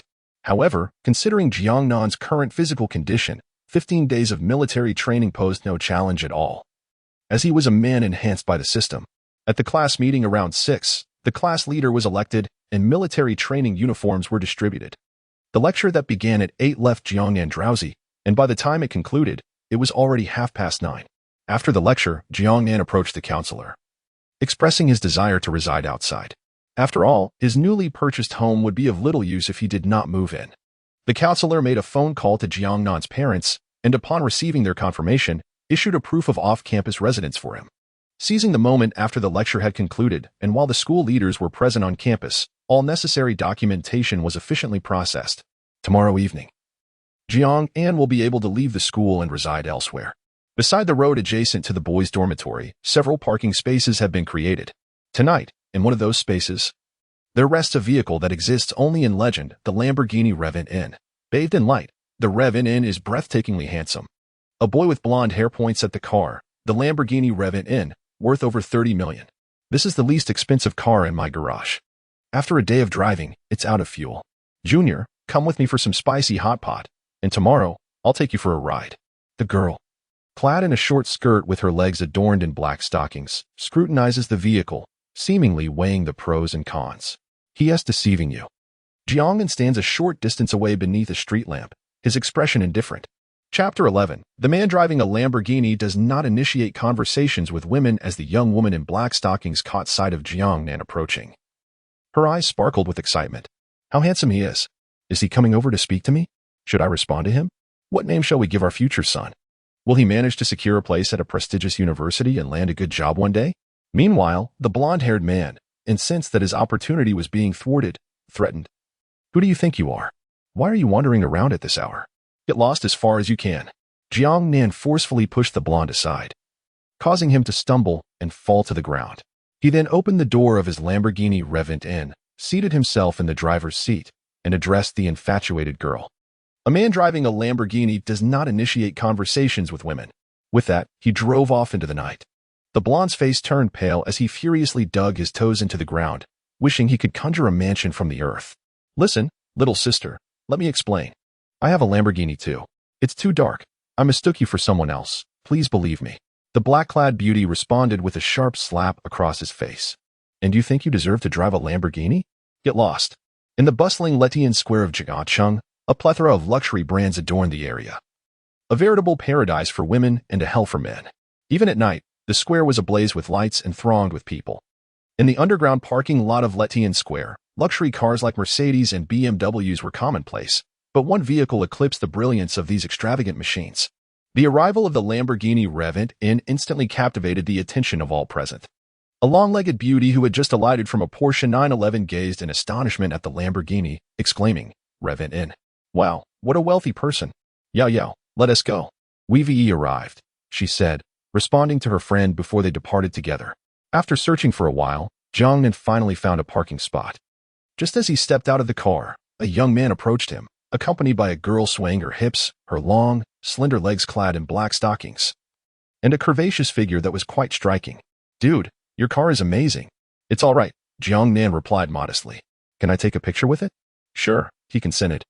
The young man snapped several photos, then handed his phone to the girl, who took a few pictures of him with the car. He gazed at the images with delight. But the girl's attention was not on the vehicle, it was fixated on Jiang Nan, no matter how remarkable the car appeared. It paled in comparison to Jiang Nan's alluring visage. If her boyfriend had been present, she would have surely engaged him in conversation to explore a connection. Her gaze toward Jiang Nan was almost palpable. As Jiang Nan prepared to leave, she intentionally brushed her curvaceous figure against him, seizing a moment when the young man was unaware. Quick on his feet, Jiang Nan deftly sidestepped her advance. The girl was taken aback, her expression one of surprise and confusion. It was evident that Jiang Nan had an appreciation for beauty.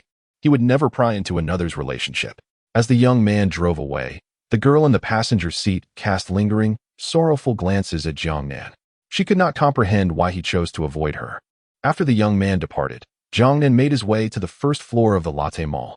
Hardly had he taken a few steps when he heard a furious roar. A voice unmistakably male. If you don't want to die, stay out of this matter. What is it to you? I wouldn't take your money even if you offered it. Are you out of your mind, or just plain foolish? A middle-aged man in a black skull-patterned t-shirt yelled hysterically at a woman.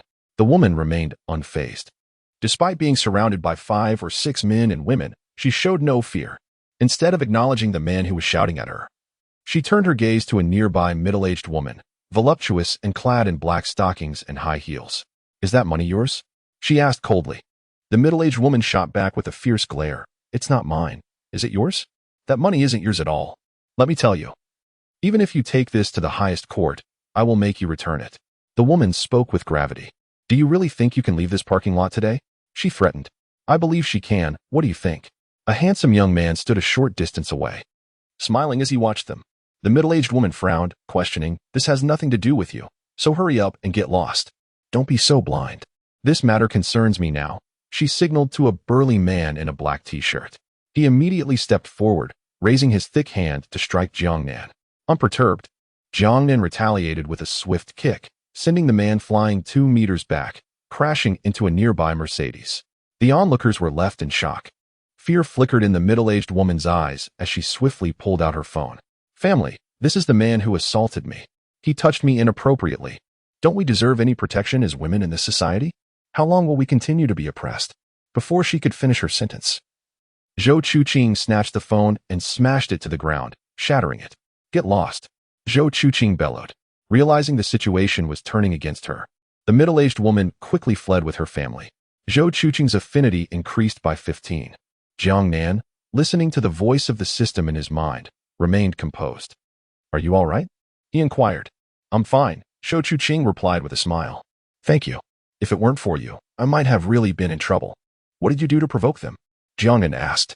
I represent a husband, the man from earlier, who has been working away for 10 years, saving diligently and sending home over 800,000. When he returned, he discovered that his wife had borne 2 children with another man. He was furious and wants a divorce, along with the return of that 800,000. It seems straightforward, but it's actually quite complex. The woman moments ago shared a video inciting netizens, claiming that the man had neglected her for years, failing to show concern, thus squandering her youth, and asserting that the 800,000 was rightfully hers. The netizens believed her and rallied to her side. Jiang Nan incredulously remarked, did she not have children with other men? The netizens dismissed this, insisting that it made no difference who fathered the children. Such shamelessness. The netizens pressured the court, yet no conclusion has been reached there. What a peculiar mindset those netizens possess. Zhou Chuqing lamented, now we can only hope that the law will grant that man justice. Otherwise, that woman could continue to thrive on her notoriety, selling goods through live broadcasts. This man would have truly wasted a decade. Are you a lawyer? Yes. I work at Tiangong Law Firm. You reside in Xiangyuan Tianfu, don't you? No, the housing prices there are exorbitant. I purchased a property elsewhere. Zhou Chuqing suddenly inquired. What about you? Surely you must have bought a house there. Chapter 12. Balenciaga suits you better. The Audemars Piguet Royal Oak priced at 1.3 million. Indeed. I purchased a set there. As the two walked and conversed, their relationship gradually deepened. Zhou Chuqing's affection for Jiang Nan had reached 20 points, marking him as a relatively compatible friend. If they could further enhance their rapport by 15 points, they might even become lovers. Upon arriving at Latte Mall, Zhou Chuqing acquired a ballet clutch, spending over 3,000. Naturally, it was her own expenditure. Jiang Nan merely offered a few suggestions from the sidelines. Zhou Chuqing smiled and said, You've provided me with quite a few valuable insights. What do you intend to purchase? I can help you with that. I plan to buy a watch and a few pairs of shorts for washing, Jiang Nan replied. Zhou Chuqing replied earnestly, for shorts, you should choose yourself. After all, if your girlfriend discovers that I helped you select shorts, you might find yourself in a precarious situation. That makes sense. However, I can certainly use your guidance on the watch. Do you have any preferred brands? I am quite familiar with this area and can be your guide. I don't have a particular preference. I just go with what appeals to me. I see, Zhou Chuqing mused. There's a dedicated Audemars Piguet counter ahead. Shall we take a look? That sounds fine. Just as they took a few steps, Jiang Nan heard someone calling out to him. Jiang Nan? What brings you here? A tall, slender boy approached, clad in a white shirt and pink shorts, accompanied by a girl.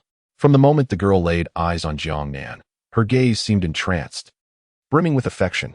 Jiang Nan, aren't you at Jiangsheng University? What brings you here? Jiang Nan chose to ignore him. Let me introduce myself. I'm Zhang Xingbao, Jiang Nan's high school classmate. Care for a drink sometime? Jiang Nan furrowed his brow. Is he flirting with my girl right in front of me? Does he think I'm invisible? He had never harbored any fondness for Zhang Xingbao, and his disdain only grew. She's my girlfriend. Mind your words. Zhang Xingbao chuckled. Your girlfriend? Come now. She's holding a ballet clutch. You. A poor student? Think she would take an interest in you? Whether she is interested or not has nothing to do with you. Zhang Xingbao's smile vanished, replaced by a scowl.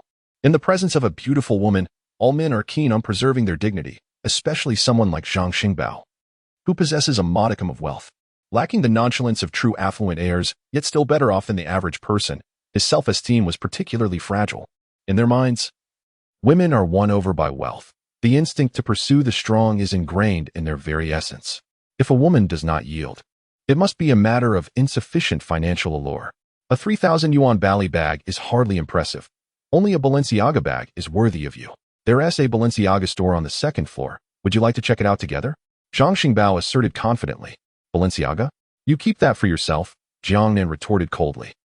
Jiang Nan and Shou Chuqing departed. Zhang Xingbao suppressed a smile and cast a glance at the woman beside him. Upon noticing that his girlfriend was fixated on Jiang Nan, his anger flared even more. Is he handsome? If so, why don't you go to bed with him? The woman quickly retorted, what nonsense. I was merely observing that they seemed to be heading towards that Audemars Piguet boutique. Perhaps she intends to purchase a watch. Zhang Xingbao's lips curled into a smile once more. An opportunity to show off had arisen. If I gift that woman an Audemars Piguet watch, her vanity will surely sway her affections towards me. What does good looks matter? Can good looks put food on the table? This world revolves around wealth. As Jiang Nan stepped into the Audemars Piguet boutique, Zhang Xingbao followed closely behind. Beautiful lady, choose whatever you desire. I will cover the expense. Zhang Xingbao boasted. Shou Chuqing disregarded Zhang Xingbao entirely and instructed the saleswoman, please bring me several Royal Oak series men's watches to examine. Upon hearing the words Royal Oak, Zhang Xingbao finally fell silent. The saleswoman presented a selection of watches. Shou Chuqing picked up a silver mechanical timepiece and remarked earnestly, I believe this one suits you perfectly. The silver accentuates your noble aura, and the intricate mechanical face complements your enigmatic charm. Jiang Nan donned the watch on his wrist and surveyed it, finding it quite appealing. I'll take this one. How much is it? Sir, the price is 1.2 million. Jiang Nan did not rush to pay. He turned to Zhang Xingbao and said, 1.2 million. It's your turn to pay. Zhang Xingbao was taken aback. 1.2 million for a watch. If I had that kind of money, I would have changed girlfriends long ago. But having shouted so loudly earlier, all the staff and customers in the boutique now turned their attention to him. The saleswoman whispered among her colleagues, stealing glances and stifling laughter. The details of their conversation became inconsequential. What mattered was their expression, which was exceedingly sardonic. Feigning wealth without the means. My brother is truly something. Your girlfriend beside you must have been coaxed into this, right? Miss, why are you with him? Be careful not to be deceived in both finances and romance. One young man observing the Royal Oak series chuckled. Zhang Xingbao's face flushed with embarrassment. He glared at Jiang Nan, determined to reclaim his dignity. You expect me to pay for your watch? Dream on. What I meant was, if she buys a watch, I will pay for it. Beautiful lady, feel free to choose. I shall cover the cost. The young man beside him could no longer contain himself, bursting into laughter. Ha! How comical. Shut your mouth. Zhang Xingbao shouted at the young man in anger. Jiang Nan was not inclined to let him off easily. He instructed the saleswoman. Is there a women's version available? The saleswoman sensed an opportunity. Selling one watch would earn her a commission, and having already sold a men's Royal Oak was unexpected. If she sold a women's version as well, she would be smiling in her sleep tonight. Yes, sir, I'll get it for you right away. The saleswoman retrieved the corresponding women's Royal Oak.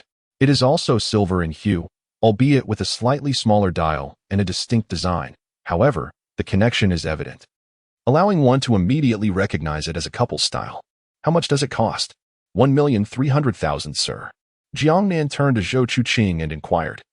Do you like it? Shou Chuqing's gaze was fixed upon the timepiece, and it was clear without asking that she surely adored it. What woman does not cherish designer handbags and luxury watches? It is merely a matter of rationality. It's acceptable. Jiang Nan glanced at Zhang Xingbao beside him. 1,300,000. Please proceed with the payment, Xingbao. Zhang Xingbao's face flushed like a monkey's backside, while his girlfriend discreetly distanced herself from him. I don't know him. Feel free to laugh, he protested. A nearby young man chuckled heartily. You're such a pretender, flaunting wealth you don't possess. Zhang Xingbao fell silent, his legs feeling as though they were encased in cement. He wished to leave, yet found himself unable to move. Noticing that the moment was ripe, Jiang Nan instructed the attractive saleswoman, please package these 2 items. I will take them. The saleswoman's face brightened instantly. Of course, sir. Chapter 13. A Scorching Summer at 4,000. Li Cici's subtle thoughts, 2.5 million, transferred from Jiang Nan's account. The beautiful sales attendant respectfully presented 2 exquisite timepieces to Jiang Nan. Zhang Xingbao was utterly dumbfounded. Jiang Nan had truly purchased those 2 watches. How could that be possible? His family could hardly be considered middle class. What right did he have to acquire the Audemars Piguet Royal Oak series? Even Zhang Xingbao, who had grown up in affluence, had never worn a Royal Oak. What justified this? A furious blaze of indignation ignited within Zhang Xingbao. The gazes of onlookers pierced him like daggers, scorching his skin. Jiang Nan and Shou Chuqing exited the Audemars Piguet boutique. A lavish expenditure of 2.5 million yielded a remarkable cashback of 5 million. Subsequently, Jiang Nan visited Gucci, purchasing 2 pairs of sneakers and 2 pairs of shorts, followed by 2 short-sleeved shirts from Louis Vuitton. In total, he spent 82,000, receiving a return of 246,000. In the underground parking lot, before a Wuling M5, Jiang Nan and Shou Chuqing were about to part ways. Drive carefully. Those people seem unwilling to let this go. Stay vigilant, and if necessary, report it to the authorities, Shou Chuqing advised with a smile. Jiang Nan furrowed his brow slightly, a smile gracing his lips. Of course, I am concerned about you. Rest assured, I am a lawyer. They wouldn't dare to take any action against me. Besides, this matter is already settled. Otherwise, they wouldn't be so desperate. No matter how loud the public outcry, it cannot supersede the law. The dignity of the Constitution is paramount. That makes sense, Jiang Nan conceded, stepping back to watch Shou Chuqing reverse out of the parking space. The car window descended, and Shou Chuqing held up her phone, the screen illuminating with her friend code. Add me, and I shall treat you to dinner next time. Jiang Nan scanned her, adding her contact information. Little boy? Shou Chuqing remarked, slightly taken aback by the unexpected nickname, her sensitivity alerting her to a potential issue. Does your nickname carry some significance? Indeed. It pertains to a summer at 4,000, a remarkable summer that deserves eternal remembrance. Haha, that's reasonable. I'll change my nickname to Chubby later. Excellent idea. Shou Chuqing drove away, disappearing from view. Jiang Nan opened the door of his Lamborghini Revent in, tossing the 2 watches onto the passenger seat. The ladies' Audemars Piguet Royal Oak had initially been intended as a gift for Shou Chuqing. However, upon acquiring them, he abandoned the notion of presenting them to her.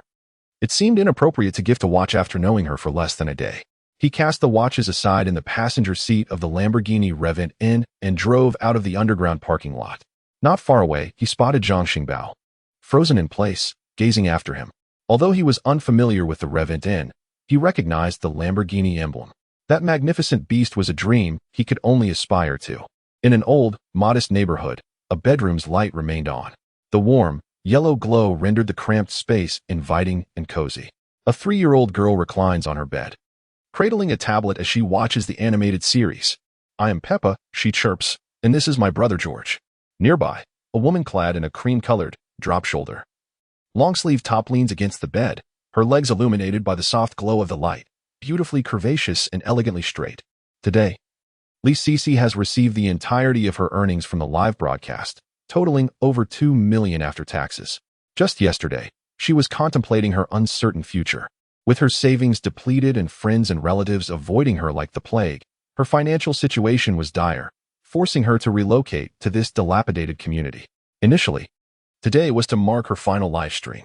Yet, fortune dealt her an extraordinary surprise, over 2 million. This sum could elude an average person throughout their entire lifetime. It resolved all her pressing dilemmas. At noon, the personnel from the dynamic dance training class called to inform her that they had filled the positions, and the job they had promised her was likely to fall through. Li Cici was well aware that this was the doing of Wang Yuzu. However, shortly after 2 o'clock, following a video of him dancing in his underwear, the head of the dance training class personally called her. He revealed that the HR manager had been dismissed, and she would commence work next week. Li Cici surmised that the head of the dance class must have witnessed the PK event that morning, where a wealthy patron had generously donated 5 million. It would be incredulous for anyone to believe that such a lavish sum was given without some ulterior motive towards the female streamer. If Li Cici were to engage in anything with the benefactor, dismantling the dance training class would be as effortless as squashing an ant. Fearing the repercussions, the head of the dance class had aligned himself with Li Cici. He had aided her immensely. Li Cici obtained the contact information of the young boy, and after much hesitation, decided to invite him for a meal to express her gratitude in person. The little girl abruptly set down her tablet, lifting her cherubic face to say, "Mommy, I want to drink na-na. After drinking tonight, I will listen to the teacher tomorrow at kindergarten." "All right," her mother replied. The little girl crawled off the bed and scampered into the kitchen on her tiny legs, fetching a box of milk from the fridge before returning to the bed. She sipped her milk while continuing to watch Peppa. The following morning, at 8:45, the chief instructor concluded the briefing on the military training precautions, and the training officially commenced. Each class began their regimen, which spanned from 8:45 until 10:20, culminating in a 10-minute break. The students, weary from the sun's relentless rays, appeared lethargic. Jiang Nan, however, remained unfazed. This level of exertion posed no challenge for him. He took out his phone and opened the messaging app, discovering a message from a married woman inviting him to lunch at Jianghui. Given her initiative to treat him, he certainly intended to attend. With a simple reply, he turned off his phone, unzipped his camouflage jacket, sat on the ground, and gazed at his classmates training in the distance. Shun Kinning, languidly leaning against Jiang Nan's shoulder, exclaimed, "It's so hot. I feel like I'm melting." She unscrewed her thermos and took a few sips of lukewarm water, then embraced the thermos, resting against Jiang Nan once more. "How come you appear so unfazed?" Shun Kinning inquired. Noticing Jiang Nan's calm demeanor, Jiang Nan chuckled, "I've spent the entire summer working out. I am in excellent shape." Shun Kinning shot him a skeptical glance. "You spent the whole summer working. When did you find time to exercise?" Later that evening, she replied, "I don't believe it." "Don't believe me? I already have abs." "Still skeptical?" "Abs. Let me feel." Shun Kinning placed her delicate hand on Jiang Nan's abdomen. Her expression immediately transformed with excitement. "Abs." She swiftly slipped her hand beneath Jiang Nan's short sleeve, and when her gentle fingers first encountered the firmness of his abdominal muscles, she trembled as if electrified. Whether it was the sweltering heat or something else, her face blossomed a vibrant red, akin to the evening glow. Chapter 14. Who Understands? The childhood sweethearts are rich second generation. The first encounter between Jiang Nan and Li Sisi. "Hey, what are you two doing? It's broad daylight. Be mindful of your influence."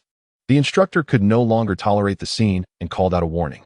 Shun Kinning immediately withdrew her hand, maintaining a safe distance from Jiang Nan. Once the gazes of the crowd shifted away, she leaned in again, astonished. "Do you really have abs? How did I never notice before?" "You've never touched me before," Jiang Nan retorted.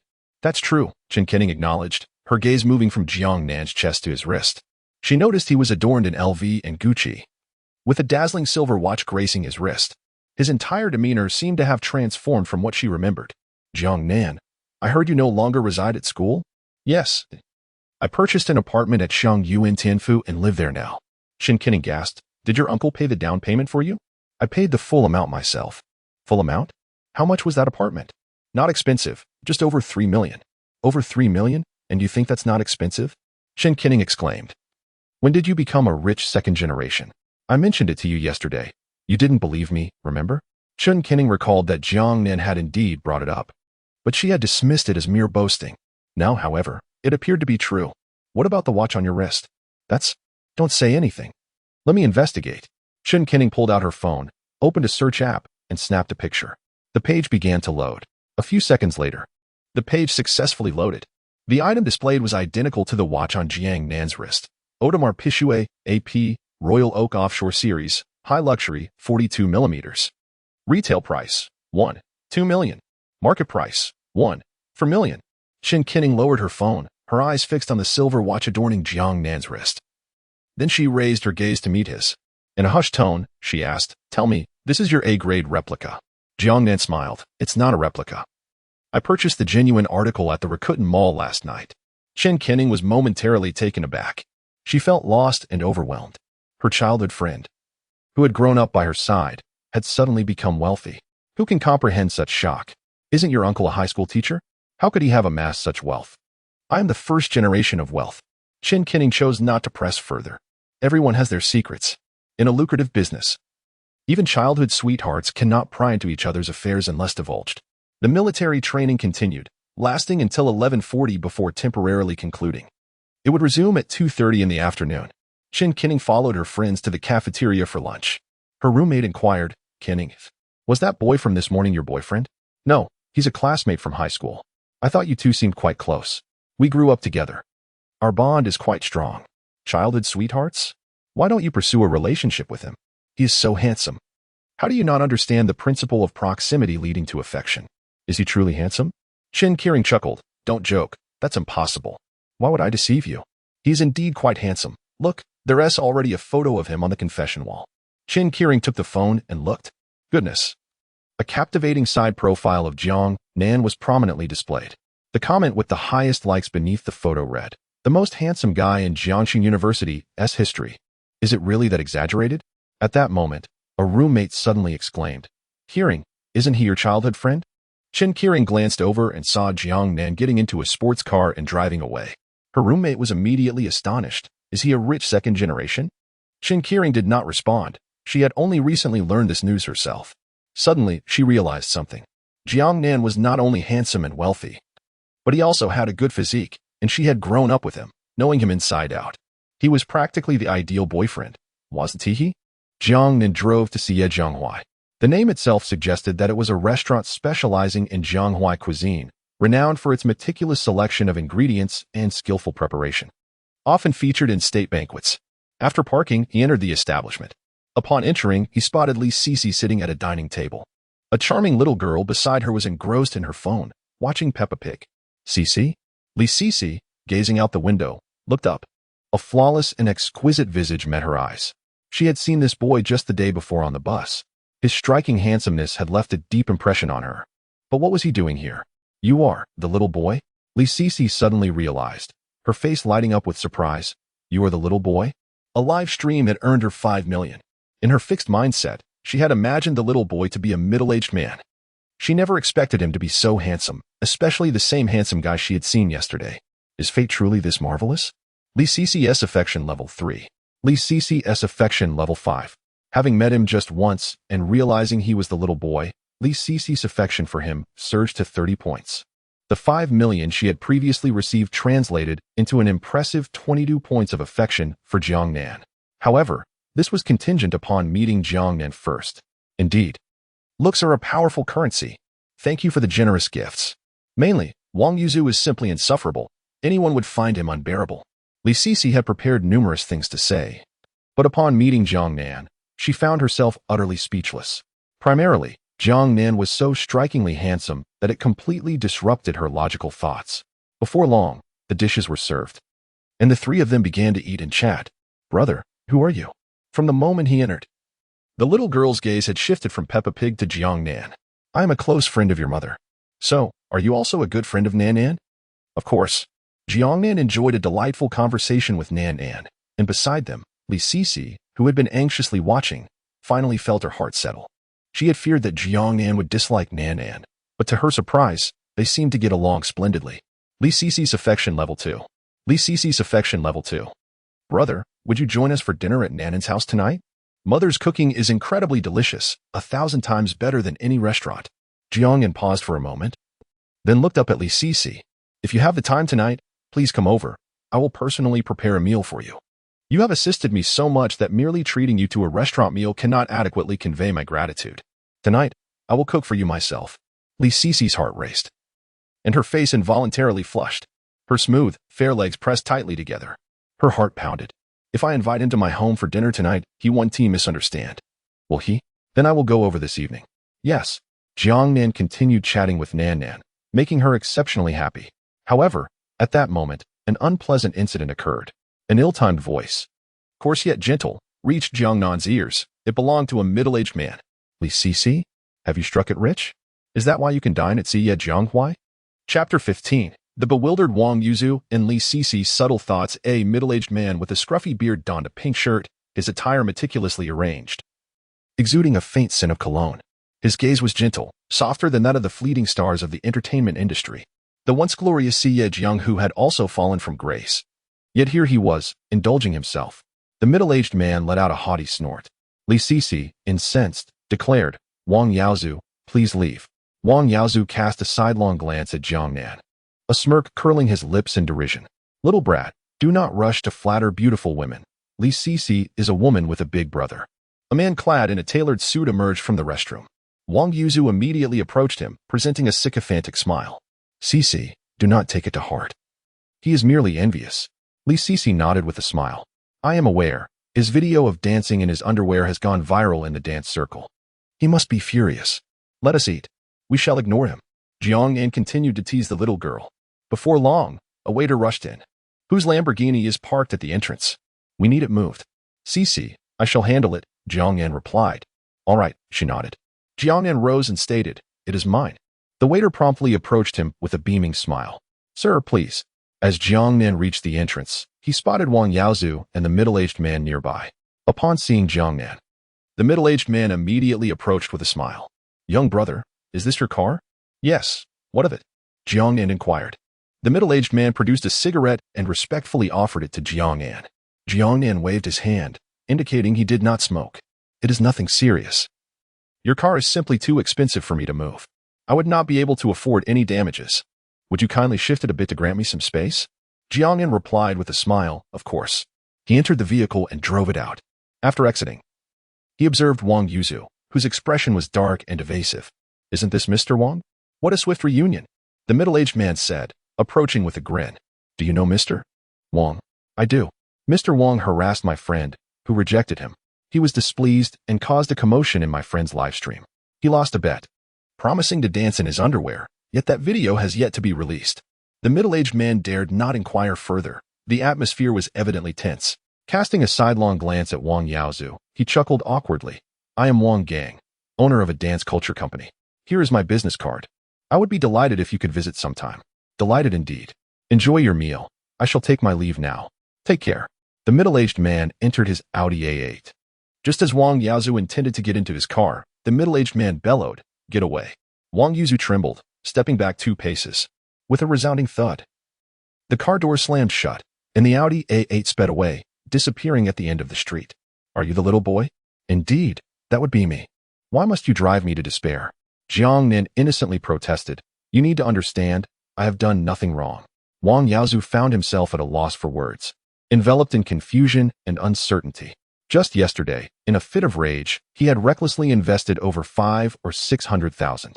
Had he secured this investment today, the dance club could have resumed operations, restoring everything to its former glory. Yet now, it seemed hopeless. The fruits of his lifelong efforts had utterly vanished. As he came back to his senses and glanced towards Jiang Nan, he noticed Li Cici dining through the window. At that moment, she was laughing and chatting merrily with Jiang Nan, basking in the warmth of success. Meanwhile, Wang Yaozu felt akin to a drowning dog. Thank you, Jiang Nan. Li Cici expressed her heartfelt gratitude, fully aware of Jiang Nan's previous words. Were it not for her, Jiang Nan had no need to offend Wang Yaozu. Yet he chose to do so regardless. You have already expressed your thanks several times today, she said, her cheeks slightly flushed. Though her words of gratitude seemed excessive, they represented her truest feelings.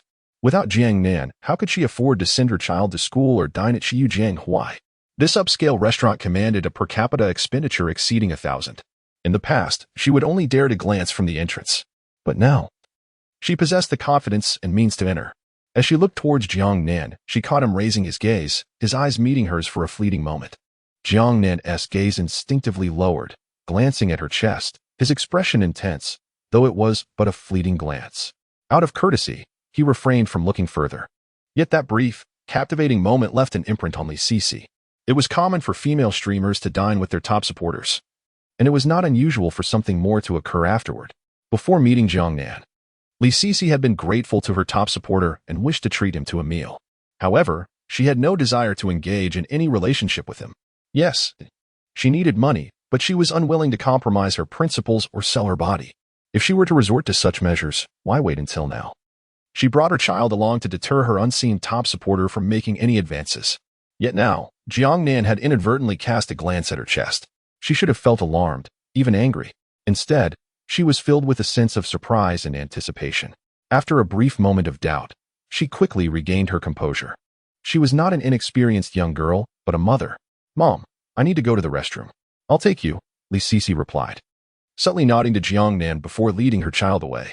Jiang Nan watched her retreating figure, recalling that momentary glance. He had not intended to look, but it had been an involuntary response. Nevertheless, the allure of the mature woman was undeniable. Her slender waist and full bosom were accentuated even through her long pants, and her legs appeared remarkably long. Yesterday, she donned a cream-colored, oversized short-sleeved dress, her long legs drawing significant attention. However, today, for the dinner gathering, she opted for a casual ensemble of short sleeves and long trousers. Li Sisi returned with her daughter. As soon as they arrived, the little girl dashed into Jiang Nan's embrace. Over the course of the meal, Jiang Nan and the little girl became fast friends. After lunch, Li Sisi settled the bill. "Brother, are you leaving?" the little girl asked, her voice tinged with reluctance. Li Sisi gently reassured her, "Brother has military training this afternoon, and you two have to go to kindergarten." Suddenly, the little girl exclaimed, "Then can I visit brother's house?" In the evening, she added, "I will invite brother to my house for dinner, to enjoy the meal made by mommy." Li Sisi immediately interjected, "No, we cannot disturb brother. Be good and come home to rest with mommy."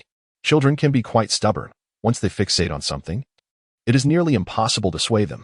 "I live alone. I won't be a bother," the little girl declared happily. "Mommy, brother has already agreed."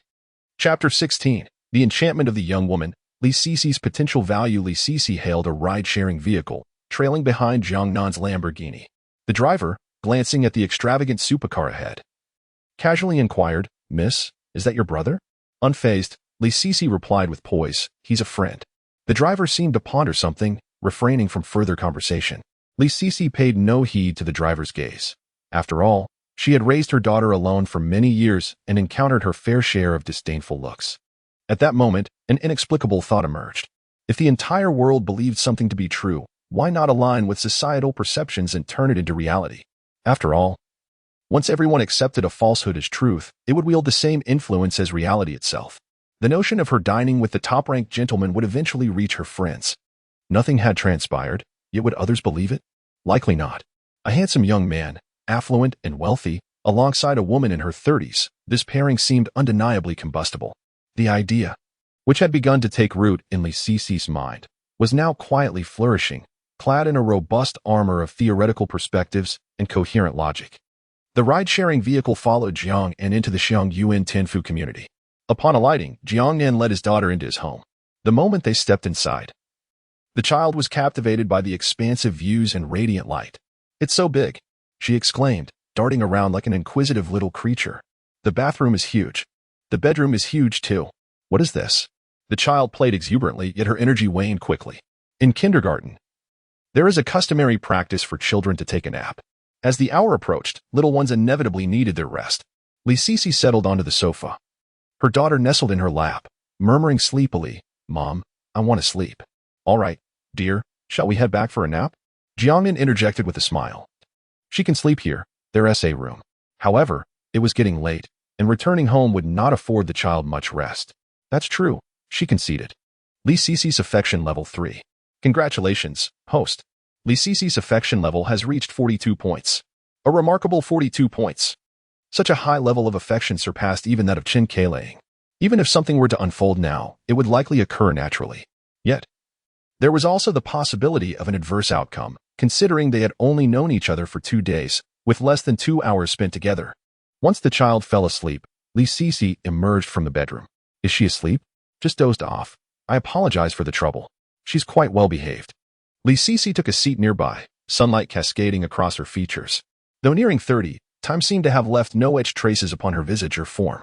Her chestnut hair, gently curled, cascaded over her shoulders, shimmering with golden hues in the sunlight.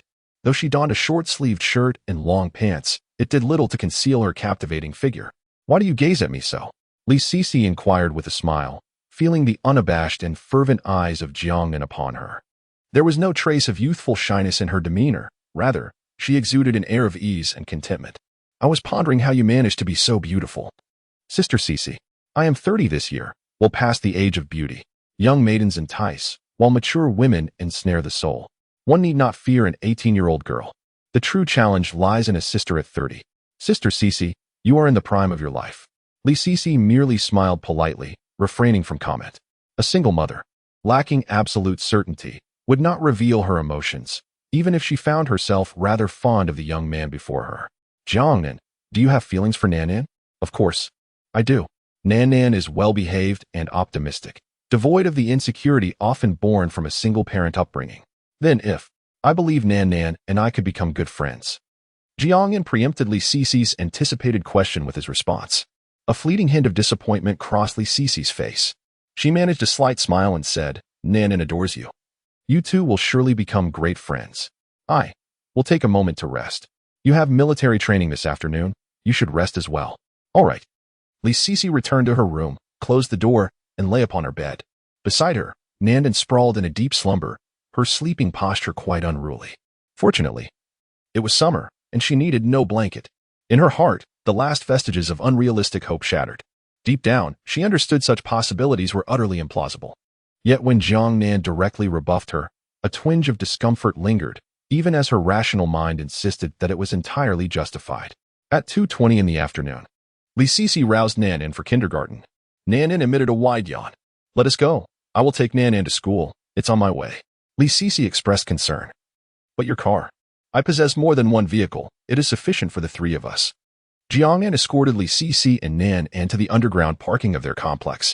Upon seeing Jiang Nan's Cullinan, Li Sisi could not help but feel astonished. Despite having already encountered a Lamborghini, she had never witnessed someone owning two luxury cars simultaneously. Jiang Nan drove the Cullinan, dropping Nan off at the kindergarten entrance. The teacher, who had been waiting for quite some time, was slightly taken aback upon seeing the Cullinan. In her recollection, the children at their kindergarten hailed from ordinary families. None had parents capable of affording such a vehicle. When she beheld the handsome young man stepping out of the car, her surprise deepened. This young man is extraordinarily handsome. As if a leading man from a film stepped into reality, radiating an undeniable charisma. Teacher Tian, Nan's sweet voice roused the kindergarten teacher from her reverie. Teacher Tian took Nan's small hand from Li Sisi's grasp and smiled. Nan, bid farewell to your mother. Goodbye, Mommy. Teacher Tian held Nan's hand and led her into the kindergarten. Dear child, who is the brother who brought you here? Is he a friend of your mother? He is a close friend of my mother, and also a dear friend to me. The way Teacher Tian regards the child has undergone a significant transformation. It is an undeniable truth that Nan's mother is beautiful. Although she is a single mother, her beauty signifies great potential. This potential has now blossomed into something remarkable, approaching its peak. If one does not invest now, opportunities may be lost in the future. From now on, Nan, please do not call me teacher. Call me sister instead. Shall we? All right. I like Sister Tian the most. Are you going home? I would like to visit my workplace first. Very well. Jiang Nan drove Li Sisi to the dance studio, and just as she was about to get out of the car, she suddenly said, Jiang Nan, don't forget to come over for dinner tonight. I won't forget. I will be there. Chapter 17. The female broadcaster during military training. The afternoon sun blazed down upon the military training grounds, enveloping everyone in its sweltering embrace. However, a gentle breeze later emerged, alleviating the oppressive heat. During a break in the training, the instructor called upon someone to perform. Jiang Nan sat cross-legged on the ground, engrossed in short videos. Dear family, do you understand why our nation's aerospace technology has advanced so swiftly? It is all due to the borrowed techniques from the mosaic, exclaimed a middle-aged man in a suit. His fervor palpable. He opened the comments section. Our aerospace scientists are truly incompetent. For the betterment of our nation's aerospace development, I wonder if we could hire Mosaic as our chief designer. Would he accept? He is the pride of our family. He would have to start by learning the art of toasting. In this society of interpersonal connections, Dragon Kingdom would never cultivate high-quality scientists. Jiang Nan, troubled by these remarks, perused the replies to the comments. How dare he suggest Mosaic as chief designer? Does he even qualify? When you were born, did the nurse inadvertently dispose of your brain along with the placenta? Have you truly devolved into such a fool? Generations of aerospace scientists have toiled tirelessly to achieve our current standing, and you reduce it to mere imitation in your mouth? How absurd. Does Dragon Kingdom require toasting?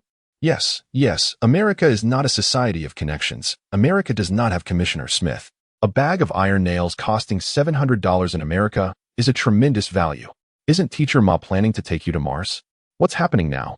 Has Mars exited the solar system? Are you no longer allowed to go?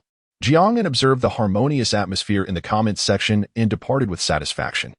Perhaps it was due to his previous video viewing. The second video featured the old Ma column once again. Dear family, I truly cannot bear it any longer. I must speak some uncomfortable truths. Do you know why our country's new energy vehicle technology has advanced so rapidly? It is all due to the borrowed techniques from the Mosaic. The Mosaic has openly shared their patents related to new energy vehicles, allowing our nation's technology to flourish. But now, our entrepreneurs not only fail to express gratitude to the Mosaic, but also find ways to siphon funds from our citizens. Jiang Nan habitually clicked on the comments section. Foreign entrepreneurs research aerospace and share new energy patents, while our domestic entrepreneurs engage in trifling schemes. How amusing. He is the pride of our family. Without the mosaic, there would be no multitude of electric vehicle companies in Dragon Kingdom. Jiang Nan delved into the replies. Fun fact, the mosaic's open-source files are only available in Chinese. Regions like South Korea and Japan have yet to develop new energy vehicle enterprises because they lack access to the open-source files printed in their languages. How hilarious. Open-source prosperity is on the horizon. We shall soon journey to Mars. The exterior of fruit remains unchanged throughout the ages, want it not to criticize. Huawei has crafted a trifold device, and it seems to have struck a nerve. Whispers of discontent linger endlessly as one grumbles incessantly. Jiang Nan dismissed the content as uninteresting and continued scrolling through short videos. One particular video showcased a rural homestead in northern Shaanxi, where an elderly farmer, with his back turned to the screen, was busy shelling corn.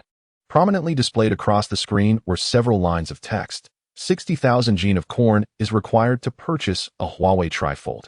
Upon absorbing this information, I fell silent. When I pondered, might we common folk afford such a device? The accompanying music resonated with the theme. We are all striving to live.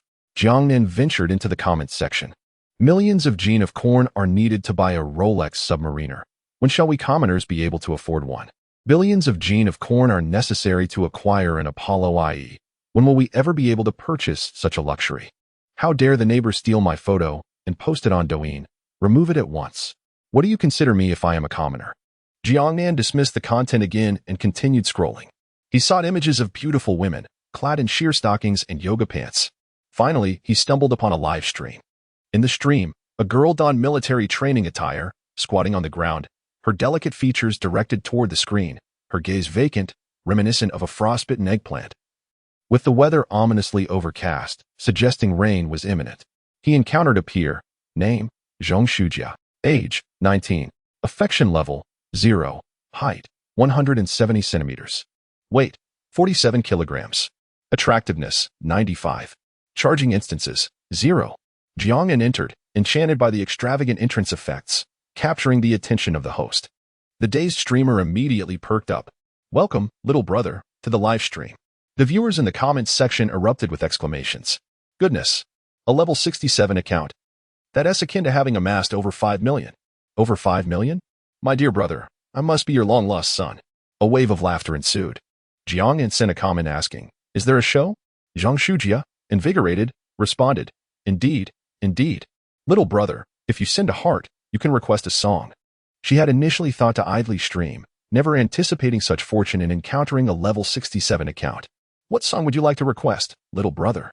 Jiang Nan inquired, are you undergoing military training? Yes, I am training at Capital Media University. Currently, we are on a break. Jiang Nan commented, volunteer to perform for the instructor and sing Green Flowers in the army. What? Are you serious? During military training? You suggest singing Green Flowers in the army as entertainment? The instructor mused. Is this directed at me? Zhang Shujia found herself in a quandary. Observing the myriad of comments flooding in, is it not rather inappropriate to sing Green Flowers in the military now? Little brother, could we perhaps choose a different performance? No. I insist on watching this. You shall not sing for free. Upon completion, I shall reward you with a carnival. A carnival? 3,000 for one. She will receive 1,500. 1,500, that is a month's living expenses. After much hesitation, Zhong Shujia found her desires overpowering her reason. She rose with determination and stated, report. The instructor, who had been idly wandering, remained unaware of the gravity of the situation. Speak. I wish to perform. The instructor, troubled by the lack of students volunteering for performances, was taken aback by her eagerness. Can you sing well? He inquired. I have sung since elementary school and have won a provincial gold medal in a competition. The instructor waved his hand dismissively. Very well. He pointed at a boy engrossed in his phone and commanded, you, go fetch the sound system and microphone from the chief instructor. The boy, astonished, pointed to himself and exclaimed, me? Enough with the chatter, hurry. Chapter 18. Oh no, it's coming for me. With a favorability rating of 40. Chin Kinning approached the chief instructor. The chief instructor, carrying a speaker and microphone, came over in person. The boy jogged to the instructor, standing at attention and saluting. Report. Instructor, the speaker and microphone have been brought. The instructor lowered his voice in astonishment. I asked you to retrieve the speaker and microphone of the chief instructor. Who told you to bring back the chief instructor as well? Hee, aren't they the same? Not at all. Comrade instructor, I heard you were trying to take my speaker. Standing at attention, the instructor replied, Report, chief instructor, my student wishes to perform, and I would like to provide her with a good platform. A performance? Good. Since we have a break now, singing a song to relax would be splendid. Who wants to perform? Come on up. Jiang Shujia stepped out from the line and took the microphone. She opened her phone, found the lyrics, and began to sing softly to the music. In the cold wind, leaves fall. The army is a green flower. Dear comrade, do not long for home. Her melodious voice wafted across the playground. The chief instructor looked at the instructor and smiled. Your student is quite remarkable. The instructor stood straight, silent. Once the song Green Flower of the Army concluded, the playground erupted with enthusiastic applause. Some students were even in tears. It was unavoidable. The song's emotional resonance was too powerful. Some students might not regain their good spirits for several days. Jiang Shujia handed the microphone back to the instructor, who gazed at her in silence. You sang quite well. Perhaps refrain from singing next time. Okay, Jiang Shujia replied quietly, jogging back to her spot in line. The instructor raised the microphone and called out. Any other students with ideas? This is Capital Media University, a premier institution of talent. It should not be so lifeless. Are there any brave souls willing to step forward? I will. A boy stepped up. Jiang Shujia whispered in the live stream, Little brother, I finished singing. What about the carnival you promised me? Jiang Nan sent a message. You have two choices. First, I'll send you 5 carnivals. Second, you sing another song, Camel Bell, and I'll give you 50 carnivals. 50? That's equivalent to 150,000 yuan. After deducting the platform's 50% share and the taxes on rewards, it would still amount to at least 50 to 60,000. Jiang Shujia hesitated for a moment before decisively stating, I'm in. Once the boy finished singing, the instructor looked at the line and smiled. Is there anyone else who wants to come up? Another performance, and then we'll take a 10-minute break. Jiang Shujia immediately raised her hand. I'll go. Upon seeing her, the instructor's smile instantly froze. No singing Green Flower of the Army. Anything else is fine. Understood. Jiang Shujia took the microphone, opened her phone, and found the music. As the prelude began to play, the instructor, who had been leisurely strolling, suddenly halted, staring at Jiang Shujia in shock. What? Is it coming for me? This girl is so beautiful, yet she has such a cunning mind. Forbidden to sing military Green Flowers, you chose to sing Camel Bell instead? He turned his head, colliding gazes with the chief instructor. As the final note resonated, the melody of Camel Bell concluded. Jiang Shujia handed the microphone back to the instructor, who pressed his lips together and inquired, What is your name? Jiang Shujia. Not bad. A lovely name. With a heart full of trepidation, Jiang Shujia returned to her place in the ranks and opened her phone. In the live broadcast room, she announced, Little brother. I finished singing. Before she could finish her sentence, a carnival effect burst forth in the chat. The number of carnival effects in the upper left corner continued to accumulate, showing no signs of stopping. The little brother sent the host a Carnival X1. The little brother sent the host a Carnival X1. The little brother sent the host a Carnival X1. Only when the total reached 100 did it finally cease. Jiang Shujia was left in a daze. 100 carnivals equated to 300,000. This was astonishing. She earned over 100,000 a day. All her tuition fees for the past 4 years were covered today. She excitedly clenched her phone. Thank you, little brother. For the carnival. Thank you. Jiang Shujia's favorability 4. Jiang Shujia added Jiang Nan's contact information, and Jiang Nan exited the live stream. Congratulations, host. You have earned 900,000. Presently, Jiang Nan's total assets had reached approximately 13 million. Chen Qinning returned from the restroom, lazily leaning against Jiang Nan's shoulder. She gazed intently at the watch on his wrist. Do you like it? Yes. If you like it, then look at it a little longer. Chen Qinning rolled her eyes at Jiang Nan, leaned against him, and closed her eyes. After a brief moment, soft snoring could be heard. She hadn't fallen asleep. She merely closed her eyes. Suddenly, she felt someone grasp her hand, enveloping it in warmth. Fingers gently pinched her fingertips and caressed her moon mound. Such a soft, delightful touch. Chen Qinning's heart raced at Jiang Nan's words. Her body seemed to act independently. She wanted to pull away, yet remained motionless, allowing Jiang Nan to take control. Then, her hand was again placed in his palm. During this time, Chen Qinning's heart fluttered, beating rapidly. Jiang Nan assumed Chen Qinning had fallen asleep and chose not to disturb her. Holding her hand and letting her rest against him. Chen Qinning's favorability 4. Not asleep? 40 points of favorability now? A confession at this stage should surely succeed. All rise. With a commanding voice, the instructor resumed the military training, which persisted until 6 in the evening. The weary sun descended upon the horizon of sight. As soon as the military training concluded, Qin wasted no time and fled alongside her roommate, leaving Jiang Nan with only her retreating figure. Why was she in such a hurry? Jiang Nan had intended to gauge her attitude today, given that her favorability had already reached 40 points. He has begun to subtly suggest that he should become the father of the little girl. Jiang Nan first visited the dormitory, where he stuffed all the bedding into a bag of Stanley fertilizer, subsequently tossing it into the backseat of his Cullinan. After returning the bedding home, he drove to the residential complex where Li Sisi lived. Jiang Nan knocked on the door, and soon he heard the rapid sound of footsteps from inside. The little girl, Wan, opened the door and leaped into his embrace. Brother Jiang Nan. Li Sisi appeared with a smile, her apron tied around her waist. Welcome, please have a seat. Dinner will be ready shortly. No need to rush. Wan took Jiang Nan's hand and led him to the living room, where they sat on the sofa watching television. Brother Jiang Nan, this is Peppa. Do you like watching Peppa? Wan shook her head and sincerely replied, I don't like it. If you don't like it, why do you watch it? Because all the children in kindergarten watch it. If I don't, they want to play with me. I prefer watching Bear Rescue Team. The initially buoyant mood of Jiang Nan was suddenly shrouded in a veil of gloom. Chapter 19. I seek not a title. Only a lifetime of ambiguity with you. In the kitchen, as Li Sisi prepared the meal, her movements momentarily faltered. Wan was exceptionally obedient. Whether at home or in kindergarten, she exhibited a maturity beyond her peers. She had never confided in her mother about certain matters, in her young mind. These were secrets meant only for her friends. Jiang Nan was the best friend she recognized in her heart. Shall we watch the Bear Help Team? Wan inquired. But what if they don't play with me at kindergarten? How many children are there in Wan's class? So many. Not all children like Peppa, right? Indeed. Sisi despises Peppa. Exactly, so Wan need not like Peppa either. If the children refuse to play with Wan because of her dislike for Peppa, she can seek out Sisi instead. And if Sisi also chooses not to play with Wan, she can find other friends, can't she? Wan remained silent. Her little mind deeply engaged in thought. I want to watch the Bear Help Team. Precisely, Wan has no need to compromise her happiness for others. The cheerful voice of Bear Air resonated in the living room. Li Sisi's favorability 3. Li Sisi's favorability 3. Li Sisi felt a tingling sensation in her nose. A smile gracing her face.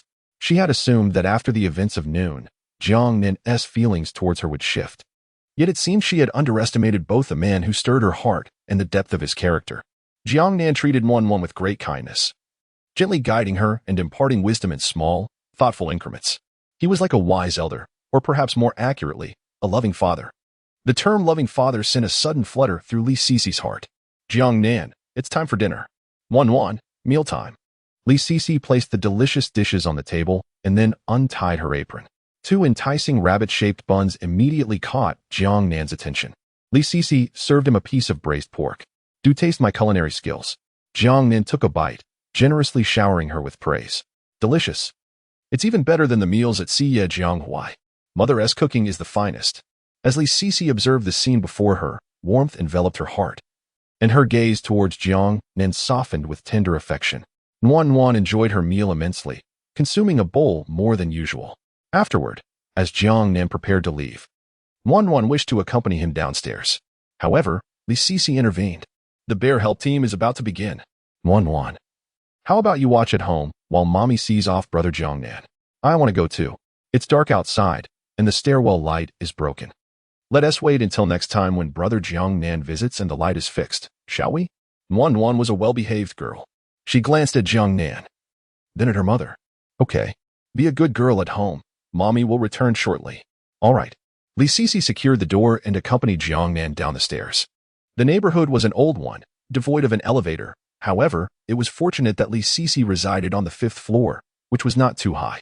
As they approached the corner of the staircase on the 4th floor, the motion sensor light malfunctioned. Fortunately, the warm glow emanating from the lights on the wall of the 3rd floor corridor provided a gentle illumination throughout the stairwell. Upon reaching the corner between the 3rd and 4th floors, Li Sisi suddenly embraced Jiang Nan from behind. Jiang Nan halted, and Li Sisi, with her eyes closed, leaned against his back, pressing herself against him, intently savoring every breath he exhaled. Sister Cece, Jiang Nan murmured softly. I've come to a decision, Jiang Nan, she replied. I do not seek a title. I only wish for you to treat one well and to be kind to me. I will steadfastly follow you for the rest of my life. Even if it means living in ambiguity, I am willing to accept that. Her words were softly spoken, yet each syllable resonated with clarity. This was the culmination of her contemplation throughout the afternoon.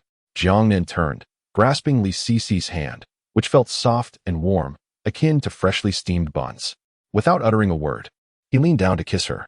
The warm yellow light illuminated Li Cece's face, accentuating her already exquisite features.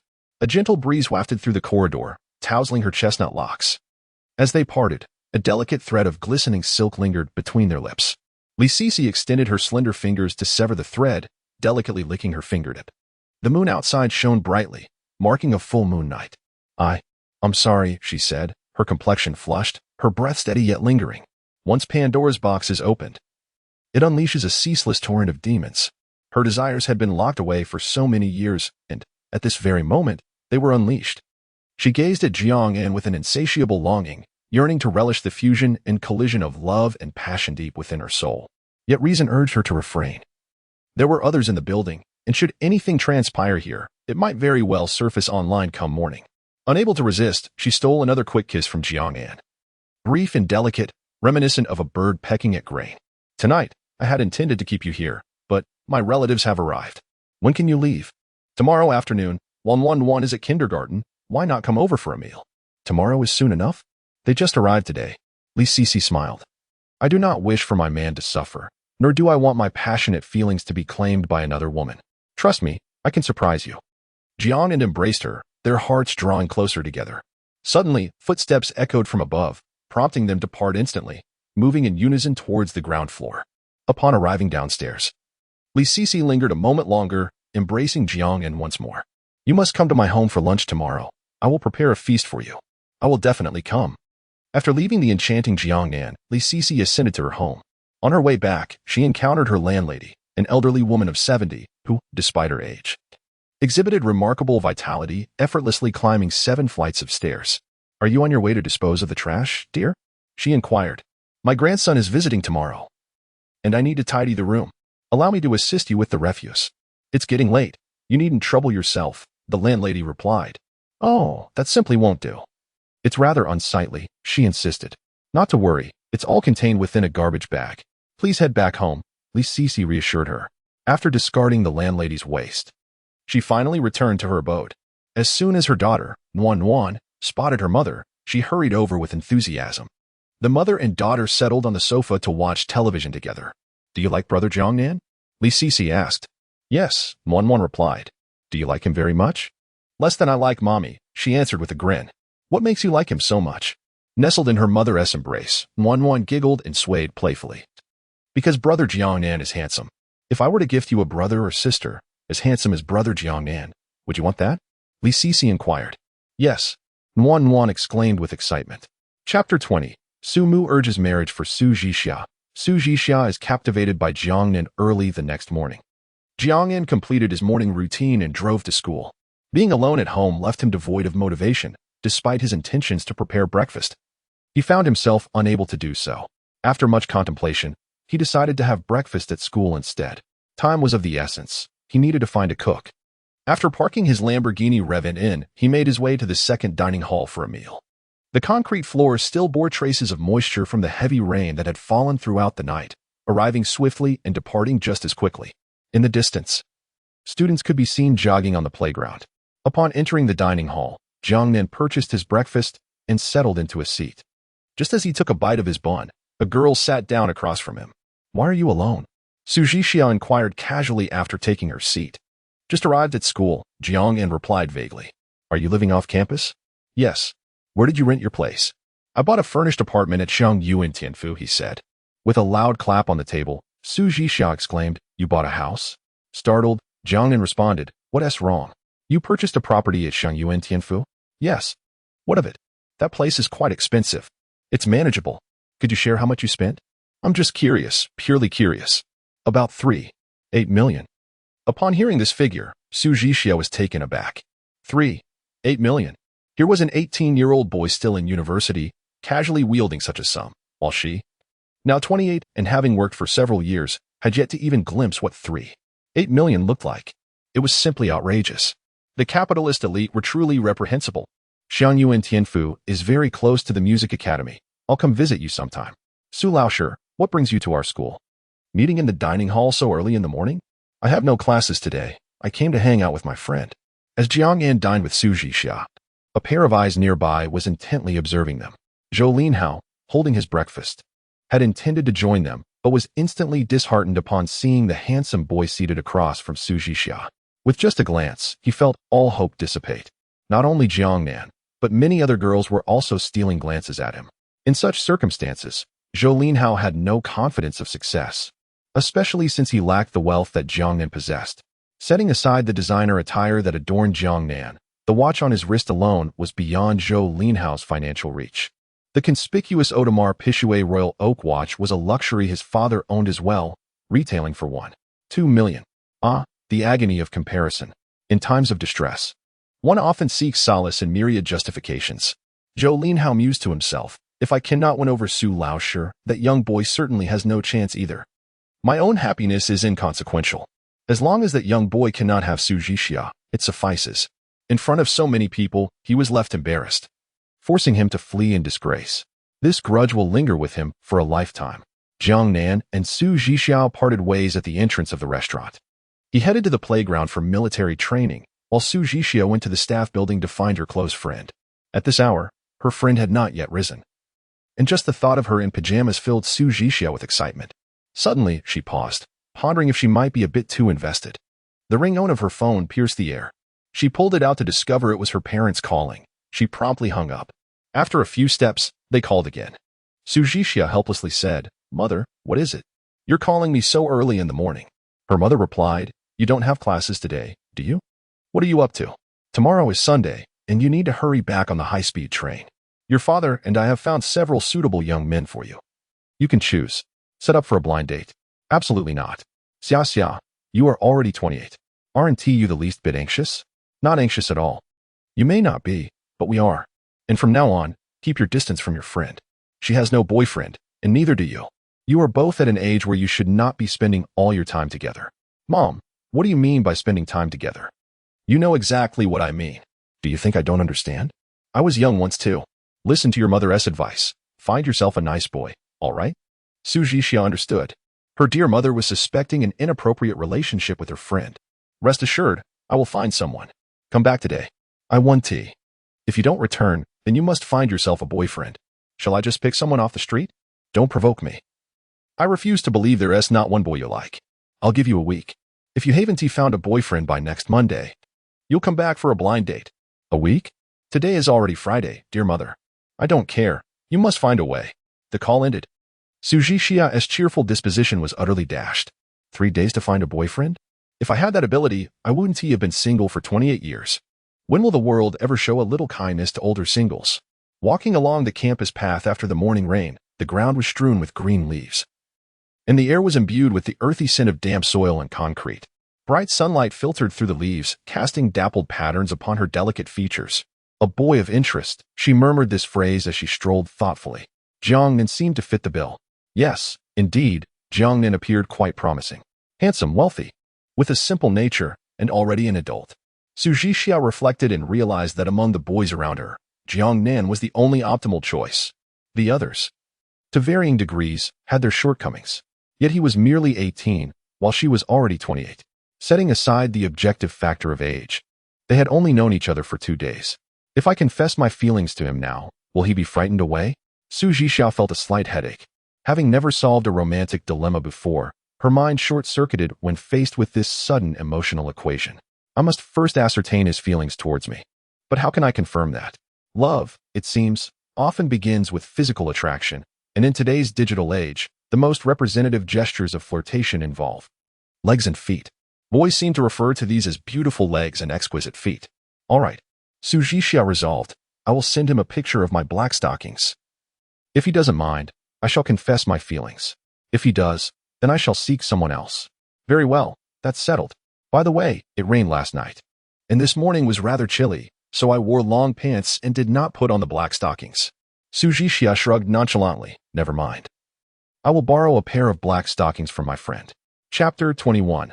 The Awakening of Desire. The enigmatic female student. Su Zhixia's favorability 10. As Jiang Nan approached the playground, he was greeted by the voice of the system echoing in his mind. How did my favorability increase so suddenly? Adding the previous 15 points, Su Zhixia's favorability towards me now stands at an impressive 26. It was just past 10 in the morning. Jiang Nan squatted on the grass, surrounded by many classmates who were also seated on the damp ground, remnants of last night's heavy rain lingering in the air. Sitting down abruptly would undoubtedly lead to an awkward predicament. Yesterday, Jiang Nan had stood alongside Chen Qinning, but today she was absent. After inquiring with her roommate, he learned that Chen Qinning had fallen ill due to not covering herself properly while sleeping the previous night. Although she could have attended, the instructor had granted her leave to rest in the dormitory. After exchanging a few words with Chen Qinning, Jiang Nan received a sudden message from Su Zhixia. Are you there? Jiang Nan replied, unless the earth explodes, I should be here. Is there something you need? Do you have a moment? I would like your assistance. With what? I recently purchased 2 pairs of stockings. Could you help me decide which one looks better for my live stream? Your male perspective would be more valuable. Curiosity piqued. Jiang Nan wondered why Su Zhixia felt the need to clarify her intentions. Send them over for me to take a look. Thumbnail photo. Click to view.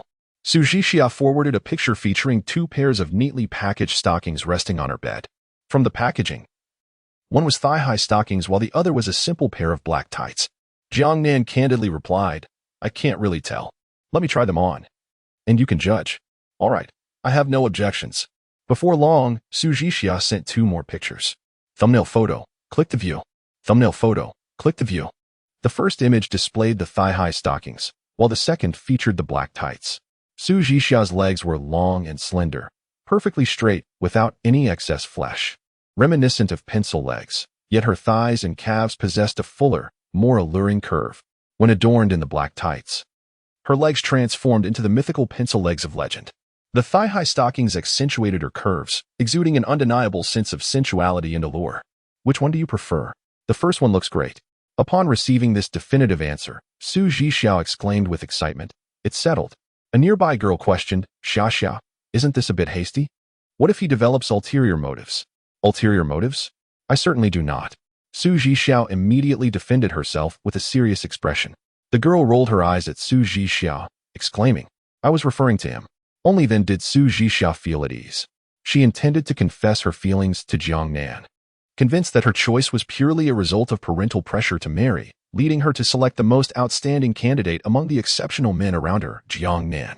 It absolutely was not a case of desire awakening. Definitely not. Rest assured, my intuition has always been remarkably accurate. He is not that kind of person. Very well. I shall support you. Su Zhixia typed a message on her phone. Have you purchased a house and arranged a housewarming party? Housewarming party? No. There's no need since I live alone. That simply won't do. A housewarming party, also known as a warming party, must be held. Tomorrow is Sunday, and I happen to be free, so I shall organize it for you.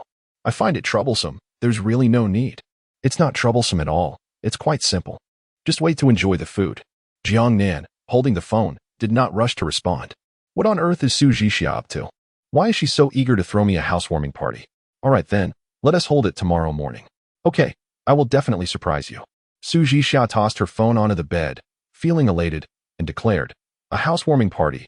I am truly a genius. He is alone and would undoubtedly not arrange a housewarming party. I shall take care of it, and he has no reason to refuse. Suddenly, Su Zhixia asked, Ran, what should I wear tomorrow? Do you think black stockings with high heels would be better, or white sneakers? It doesn't even matter what you wear, in the end. None of it will remain. Nonsense. I haven't prepared to engage with him yet. At 11:45 in the morning, the military training concluded. Jiang Nan removed his cap, smoothing his damp hair, as a gentle breeze provided relief, weaving through his strands. Jiang Nan sensed someone watching him. Turning his head, he locked eyes with a girl clad in military training attire, and in that fleeting moment, he perceived a glimmer in her gaze. I am Li Yin, and I have feelings for you. I understand this is rather abrupt, but I can no longer endure a life without you. Will you be with me? Before Jiang Nan could respond, another girl interjected. No way. He is my boyfriend.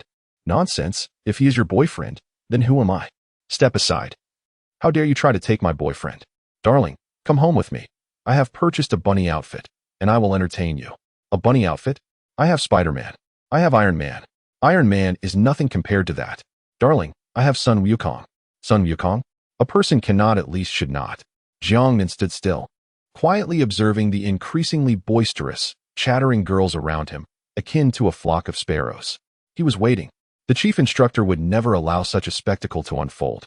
With so many people gathered, the potential for a stampede was high. What is happening? At last, the chief instructor spoke, grasping a microphone. His voice boomed and echoed across the campus. Disperse. What is this behavior? So many girls surrounding one boy. You are students and should focus on your studies. As soon as the chief instructor finished speaking, he was met with a retort from the girls. What right do you have to obstruct our pursuit of happiness and love? The chief instructor was taken aback. He had never encountered this before. I already have a girlfriend. Everyone, please disperse. Jiang Nan's calm statements spread like wildfire, and the girls dispersed. The chief instructor's eyes widened in astonishment. Is this the advantage of being handsome? Is his eloquence more effective than mine? On this particular day, numerous young women at Jiacheng University found themselves heartbroken. A young man sat beneath the sun, exhaling a sigh of helplessness.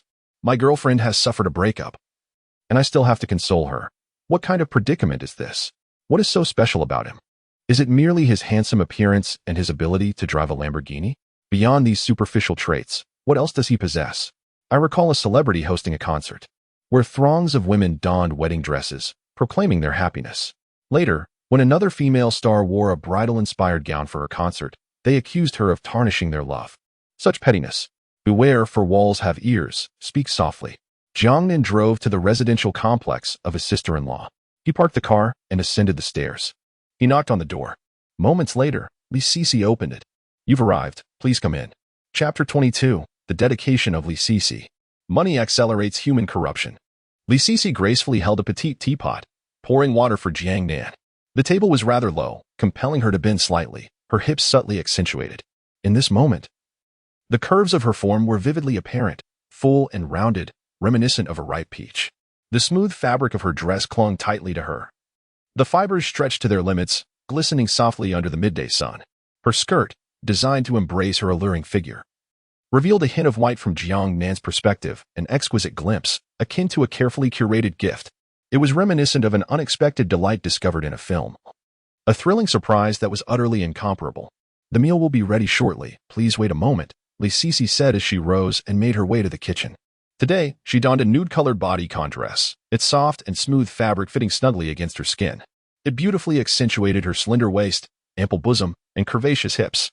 The deep V-neckline of the dress revealed just enough of her décolletage, tasteful yet daring, perfectly suited for everyday wear.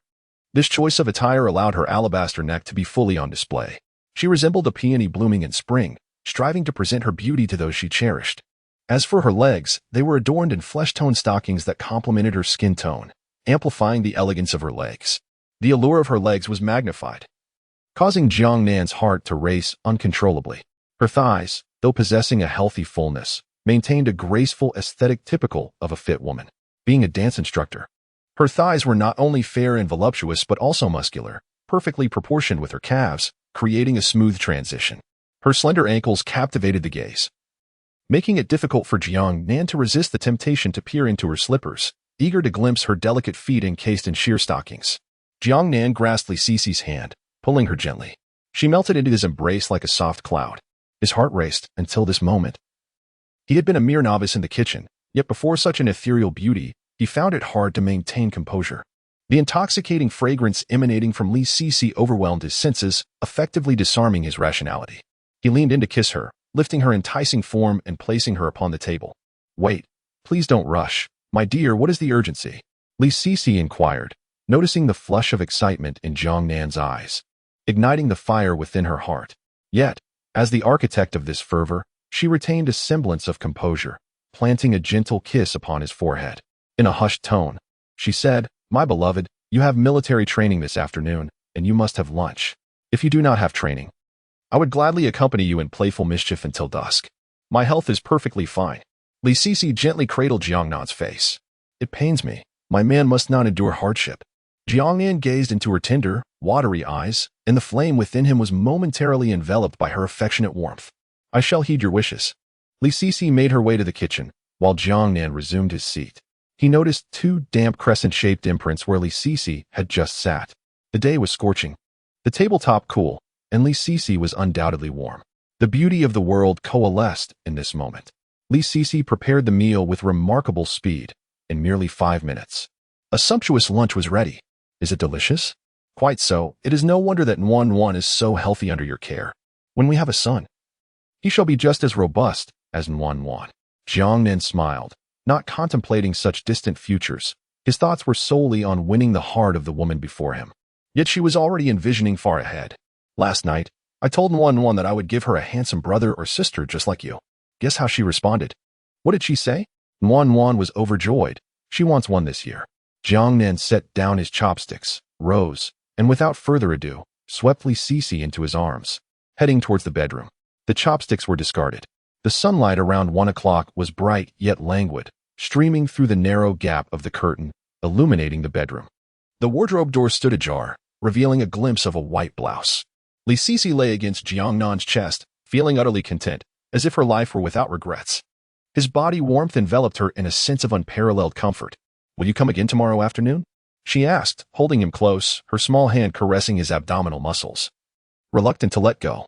Tomorrow afternoon, Nan will be home, so I cannot come. I forgot. Tomorrow is Saturday. Li Sisi lamented. I have never found Saturdays and Sundays so arduous. This is my first experience. You seem to have many firsts in life. How annoying. Li Sisi turned to face the sunlight and sat up. We haven't finished lunch, and you must eat well before military training. They returned to the living room to continue their unfinished meal. Li Sisi still wore that nude-colored, figure-hugging dress, but the sheer stockings on her lovely legs had vanished. Jiang Nan was indeed hungry. After a morning of training, even the fittest body required sustenance. After lunch, Li Sisi leaned closer, their shoulders touching, and time seemed to stand still. Wait a moment, let me put on my socks. She stepped away briefly, and when she returned, Jiang Nan's eyes lit up. The stockings enveloped her beautiful legs, and she wore red-soled high heels that adorned her delicate feet. Li Sisi nestled against Jiang Nan's chest. It was 2 o'clock, and soon they would depart. I find it difficult to part with you. Next week, I shall return to see you again. In just 2 days. I have experienced the sensation of time dragging on painfully. Li Sisi's affection 20. Congratulations, host. Li Sisi's affection has reached 70 points. Upon hearing this, Jiang Nan smiled broadly, gaining 70 points all at once. Indeed, the most effective way to enhance affection is through sincere communication.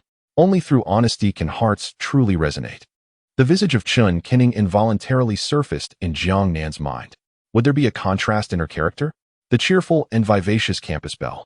How could I entertain thoughts of another woman while on Sisi's bed? I have truly fallen from grace. It is evident that money serves as a catalyst, hastening one's moral decay. Time has grown late. Li Sisi, having donned her attire, escorted Jiang Nan downstairs, holding his hand, reluctant to part ways.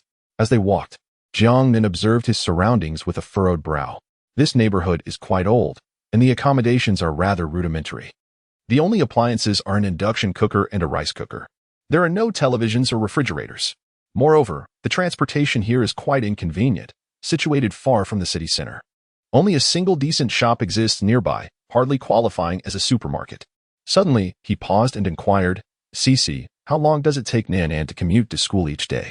Chapter 23. Li Sisi's affection reaches 90. Shin Kenning's subtle thoughts. Li Sisi found herself perplexed by Jiang Nan's sudden inquiry. What is the matter? She asked. Oh, nothing. Just curious.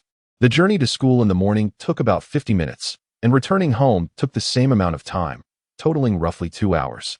With some additional inconveniences, it amounted to 2.5 hours.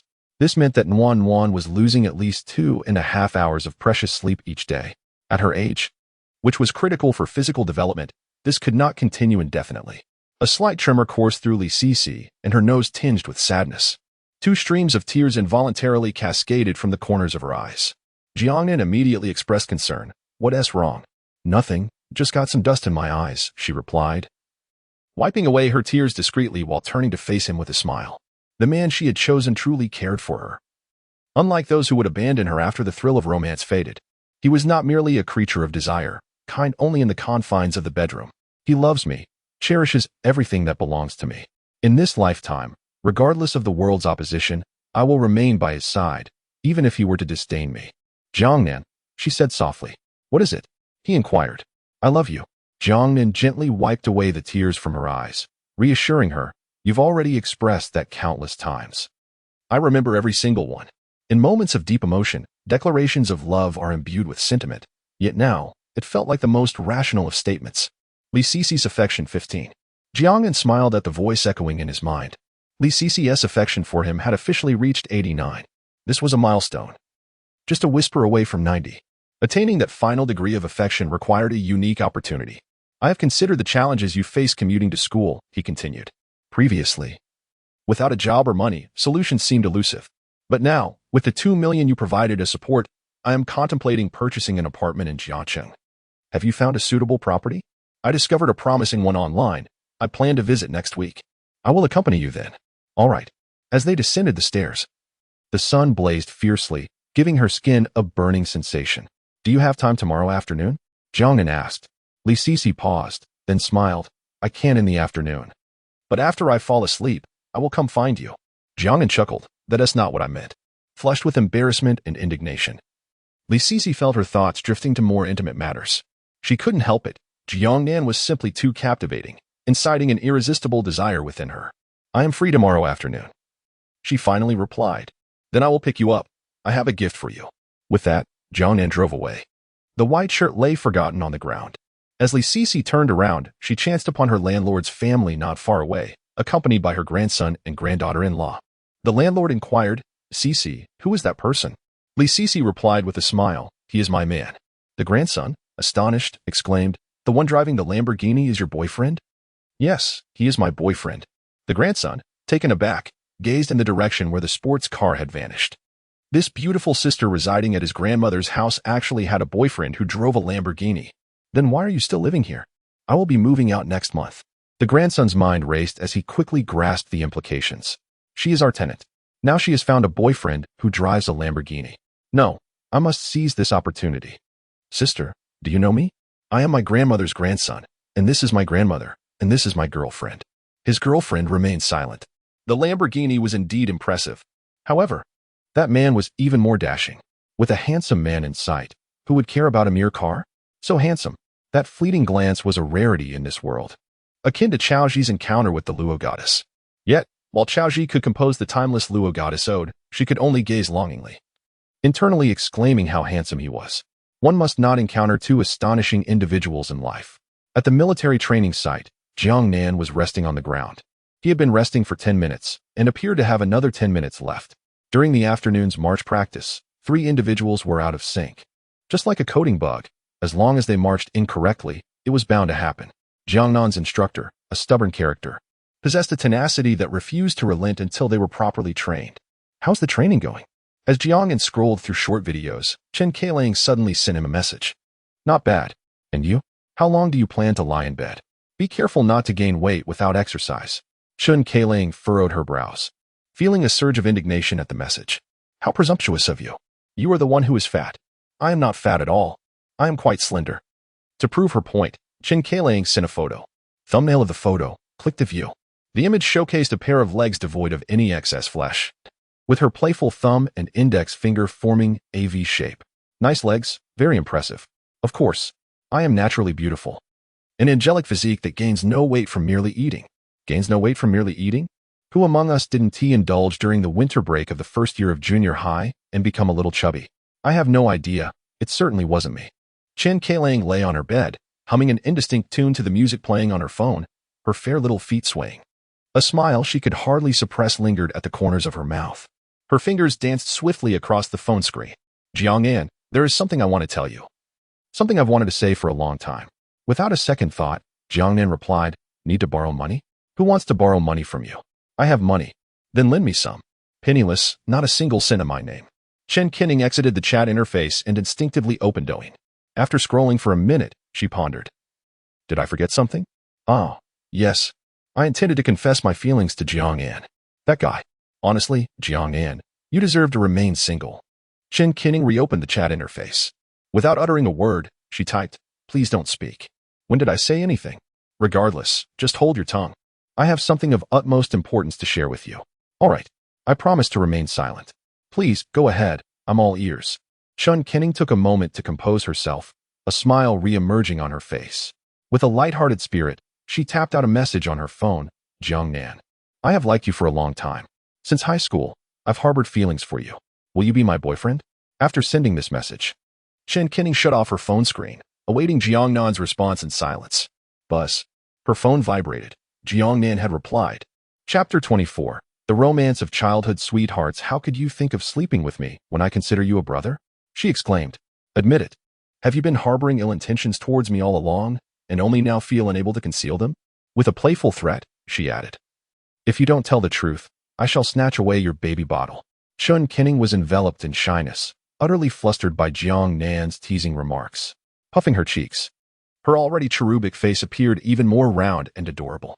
Her fingers danced swiftly across the screen, and with a decisive tap, she pressed the send button. Stinky Jiang Nan. Am I the one with ulterior motives? Clearly, you have been coveting me for quite some time. You should consider yourself incredibly fortunate that I have confessed my feelings. Jiang Nan replied. Incredibly fortunate to be dating a little chubby one? Who's chubby? I'm quite slender now. Yes, I may have been a bit plump in middle school. But you always bring that up. Look at you, acting as if you're so slim, she retorted. Stinky Jiang Nan. Ivory does not emerge from a dog-ass mouth. I truly wish to stuff my foot into your mouth. I advise you to be kind. The United Nations prohibited the use of chemical weapons back in 1997. What you're doing violates the UN Charter and would earn you the disdain of all humanity. With a serious tone, Chun Kenning messaged Jiang Nan. Are you still on the playground? Yes, what is up? He replied. My right hand wishes to have an intimate encounter with your mouth. I'm not into hands. No thanks. Frustrated, Chun Kenning sulked in her dormitory. Stinky Jiang Nan. You dare to provoke my anger? The next time we meet, I shall show you my true prowess. Originally, she had thought confessing to her childhood sweetheart would be a profoundly romantic affair. The boy should have been moved to tears. But now, her childhood friend appeared utterly oblivious, as if he had lost his mind. Indeed, books are deceiving. Childhood sweethearts can be quite exasperating. Buzz. Her phone vibrated with a new message from Jiang Nan. Shall we watch a movie together tonight? Not interested. Chun Kenning decisively rejected the idea. I'll be waiting for you downstairs after military training this afternoon. Why should I wait for you? I'm not going to the movies with you. Stinky Jiang Nan. Chun Kenning closed the chat app and lay on her bed, scrolling through Douyin. Around 6 in the evening, as military training concluded, she suddenly received another message from Jiang Nan. Look downstairs. Curiosity piqued, Chun Kenning got out of bed and leaned out of the window. Below, Jiang Nan stood holding a bouquet of roses, brandishing a loudspeaker that seemed to have materialized from nowhere. Her heart raced, and she quickly returned to her bed to grab her phone, dialing Jiang Nan's number. Hello, what are you doing downstairs? She inquired. Well, holding roses, of course. Means I'm here to confess my feelings. He replied matter-of-factly. And the loudspeaker? With a chuckle, Jiang Nan responded, I feared my little darling might choose to selectively hear. So this is just a backup. You rascal. Chun Kenning, would you do me the honor of accompanying me to the movies? Chun Kenning blinked and pursed her lips. Didn't you say you only wish to be my brother? It is often said that one who does not wish to sleep with their childhood friend is not a good companion. Jiang Nan, on the other end of the line, extended another invitation. Classmate Chun Kenning, would you like to accompany me to the cinema? Chun Kenning suppressed a smile at the corners of her mouth. Considering your sincere invitation, I shall reluctantly agree. I will wait for you downstairs. No loudspeakers. I will come down shortly. Understood. Jiang Nan assumed that shortly meant 5, 10, or even 20 minutes. But evidently, Chun Kenning and Jiang Nan had differing perceptions of time. To her, a short while meant 45 minutes and 35 seconds.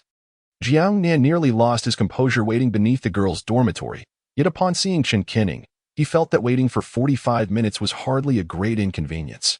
Chun Kenning was clad in a white, short pleated skirt, which reached halfway up her thighs, short, yet perfectly appropriate. Her long, fair legs were strikingly straight, devoid of any curvature. With a seamless transition between her thighs and calves, she resembled the most exquisite masterpiece crafted by the creator. However, her cherubic cheeks lent her a youthful air, which, despite her short skirt, imbued her presence with an innocence rather than sensuality. On her upper half, she wore a white camisole topped with a mint green ice silk jacket. Though thin, the fabric was substantial and entirely opaque. A pair of pristine white shoes stood charmingly before Jiang Nan. Kenning, these are for you. Chun Kenning received a large bouquet of roses, her lips curling into a blissful smile. Her happiness stemmed from two sources: the roses gifted by Jiang Nan and his expression moments ago. The sense of fulfillment was exquisite. No wonder I spent over 40 minutes perfecting my makeup. As for childhood friends, they are easily managed, indeed. Have you decided what movie to watch? Jiang Nan inquired. Let us go with Whitesnake, The Legend of the Condor Heroes. I've heard good things about that film. As they strolled along the campus path, the roses in Chun Kenning's hands drew the attention of many passers-by, causing her heart to race with excitement. The bouquet was simply captivating. Jiang Nan, where did you buy these roses? After military training, I purchased them outside.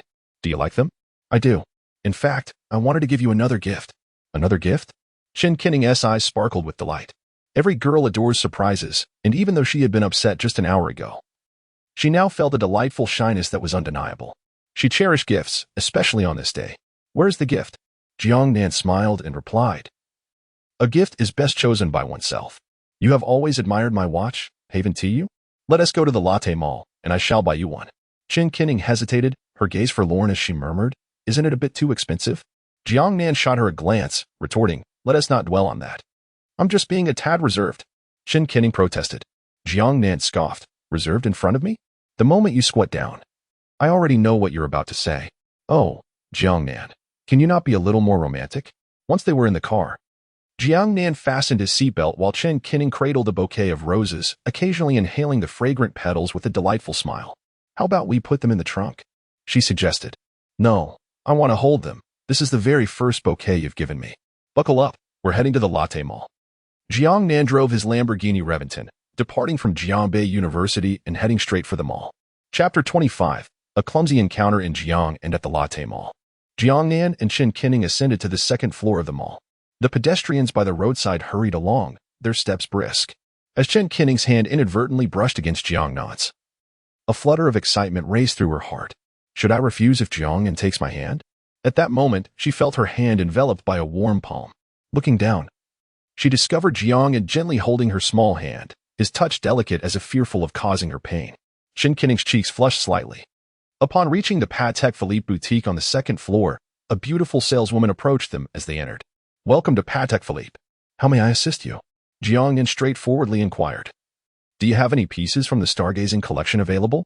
The saleswoman paused, instinctively assessing Jiang Nan and then Chun Kenning. The attire of the young woman appeared quite inexpensive, totaling no more than 500 yuan. The man's clothing suggested he had some money, yet he clearly lacked the status to purchase from the stargazing collection, which was reserved for VIP clients. A mere student contemplating the stargazing collection seemed absurd, a waste of time for both parties. With an apologetic smile, she replied, I'm sorry, sir, but we do not have any pieces from the stargazing collection available. However, you may make an appointment, and we will notify you immediately should any become available. Are you certain there is none? Jiang Nan pressed. Indeed, sir. Even if there were, it would be reserved for our VIP clients. If you wish, you could become a VIP member, and we would prioritize your request. Though the saleswoman wore a smile, her words dripped with subtle disdain and mockery. It was no surprise. Having mingled with swans, the ugly duckling might momentarily believe itself one of them. Jiang Nan remained silent. He unfastened the cuff of his shirt, revealing an Audemars Piguet Royal Oak offshore watch, and produced the key to his Lamborghini Reventon. Would you like me to present proof of my assets? The saleswoman's gaze intensified, fixated on Jiang Nan's wristwatch. Upon confirming its authenticity, her demeanor shifted to one of obsequiousness. Sir, please take a seat, Lisa. Bring the finest coffee. The saleswoman gestured for Jiang Nan and Chun Kenning to sit down, and another staff member promptly placed 2 steaming cups of coffee before them. I don't enjoy coffee, Chun Kenning remarked, wrinkling her delicate nose at the aroma. We also have pre-rain Longjing tea. Would you care to try some? I have no money, Chun Kenning retorted. Having observed the saleswoman's earlier demeanor, the woman had displayed a disconcerting smile when both Jiang Nan and she were in their military training uniforms, only to adopt a more flattering expression once Jiang Nan showcased his watch and car key. Chun Kenning understood this was human nature, yet the insincerity left her feeling uneasy, and she couldn't help but feel a twinge of irritation. The beautiful salesgirl complimented, Typically, young ladies like yourself are not accustomed to drinking coffee. Therefore, we also offer the exquisite pre-rain Longjing tea, which I shall have served for you immediately. Before long, a cup of the brewed Longjing tea was placed on the table. Simultaneously, the lovely salesgirl presented several models from the Stargaze series of wristwatches for selection. Take a look and see which one you prefer, Jiang Nan suggested. Qin Kinning glanced at the prices and whispered, "They're all over 2 million. Do we really have to buy one? It's so expensive. Of course we must purchase it. I mentioned earlier that I would gift you a token of my affection."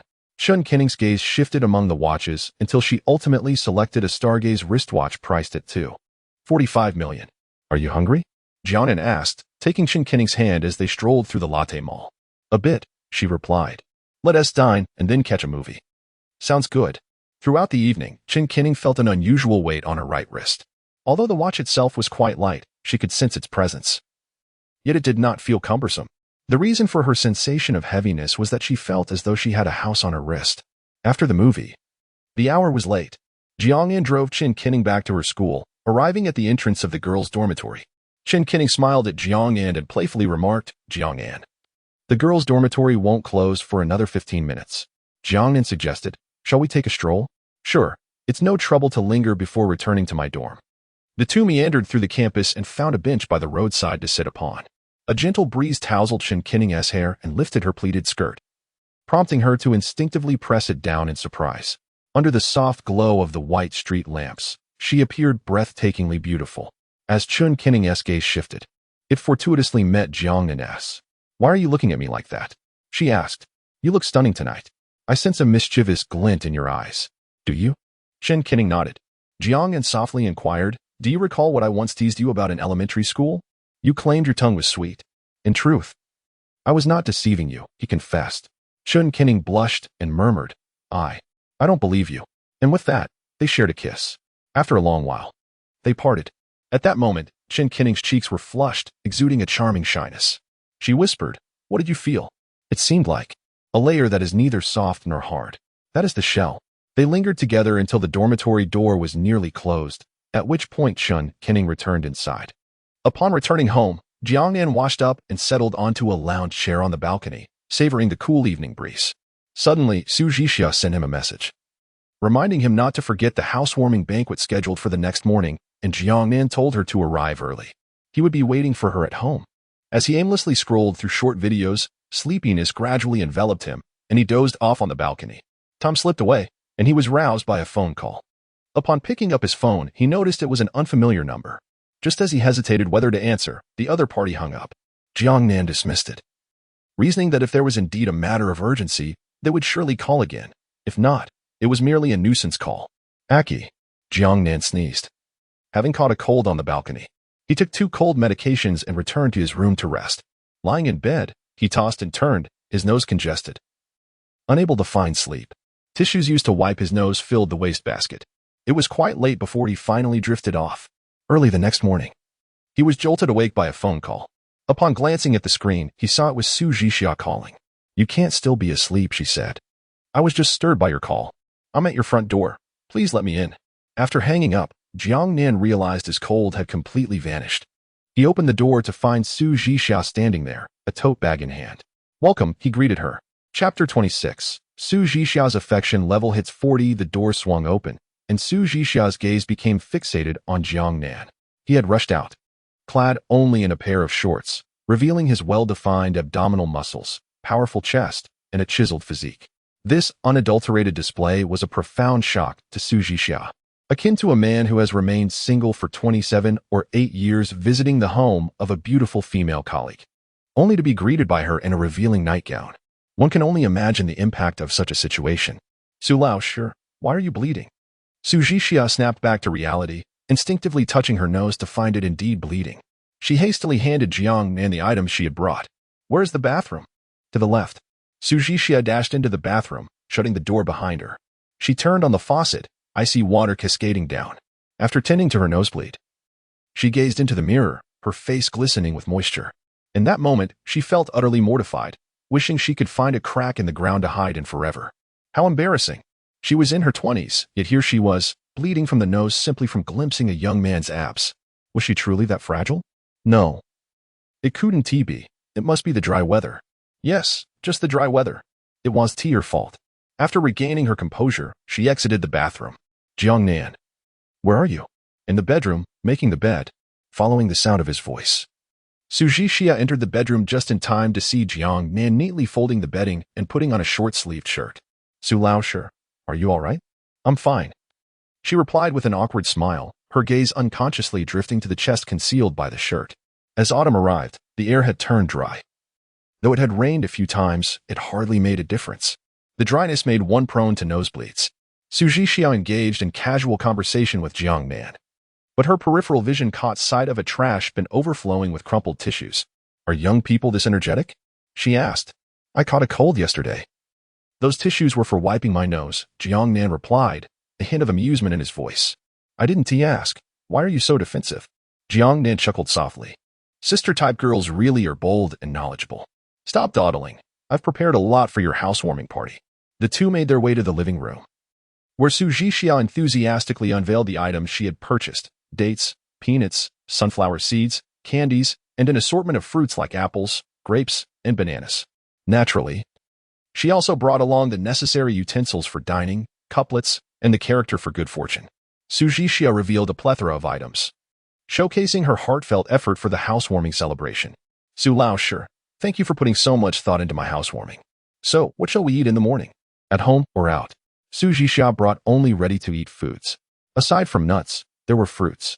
Such fare does not align with the culinary customs of Jiang Nan for breakfast. Naturally, since I have come personally to host your housewarming banquet, I would not allow you to dine out. Here, there are only nuts and fruits. Is this what we shall have for breakfast? Certainly not. I shall prepare breakfast shortly. You must hasten. Time is of the essence. Before I commence with breakfast, there is a question that needs addressing. What is it? I only cook for my boyfriend, and you are not my boyfriend? Jiang Nan was momentarily at a loss for words, unsure of how to respond to this unexpected confession. He suspected that Su Zhixia had come this time perhaps to test the waters regarding their relationship. Yet, he did not anticipate her directness, cutting to the chase. So, would you consider being my boyfriend? The room fell silent. Su Zhixia could hear the pounding of her own heart resonating within her chest. How clear? Why is he not speaking? Is he unwilling? After all, he is only 18, while I am already 27 or 28. There is a decade between us. How could he possibly be interested in someone of my age? Perhaps it is best to let it go. Suddenly, Su Zhixia laughed, saying, I was merely joking. You cannot be seriously contemplating making me your girlfriend, can you? You were just joking? Jiang Nan replied with a light-hearted laugh. Of course, when I was in elementary school, you were still a mere ovum. So, does this mean you do not like me? Something seems amiss. Su Zhixia suddenly realized. How did I shift from being proactive to reactive? Teacher Su, do you have feelings for me? You are joking with me, right? No, I am professing my feelings for you, quite sincerely. At that moment, Su Zhixia became aware of the gentle smile in Jiang Nan's gaze. Her earlier attempts to deflect were utterly futile. You are insufferable. Su Zhixia picked up a nearby cushion and playfully hit Jiang Nan. You have already discerned my feelings, and yet you continue to tease me. Jiang Nan attempted to embrace Su Zhixia. After a token resistance for a moment, she leaned into his embrace. This is the first time I have been held this way by a boy.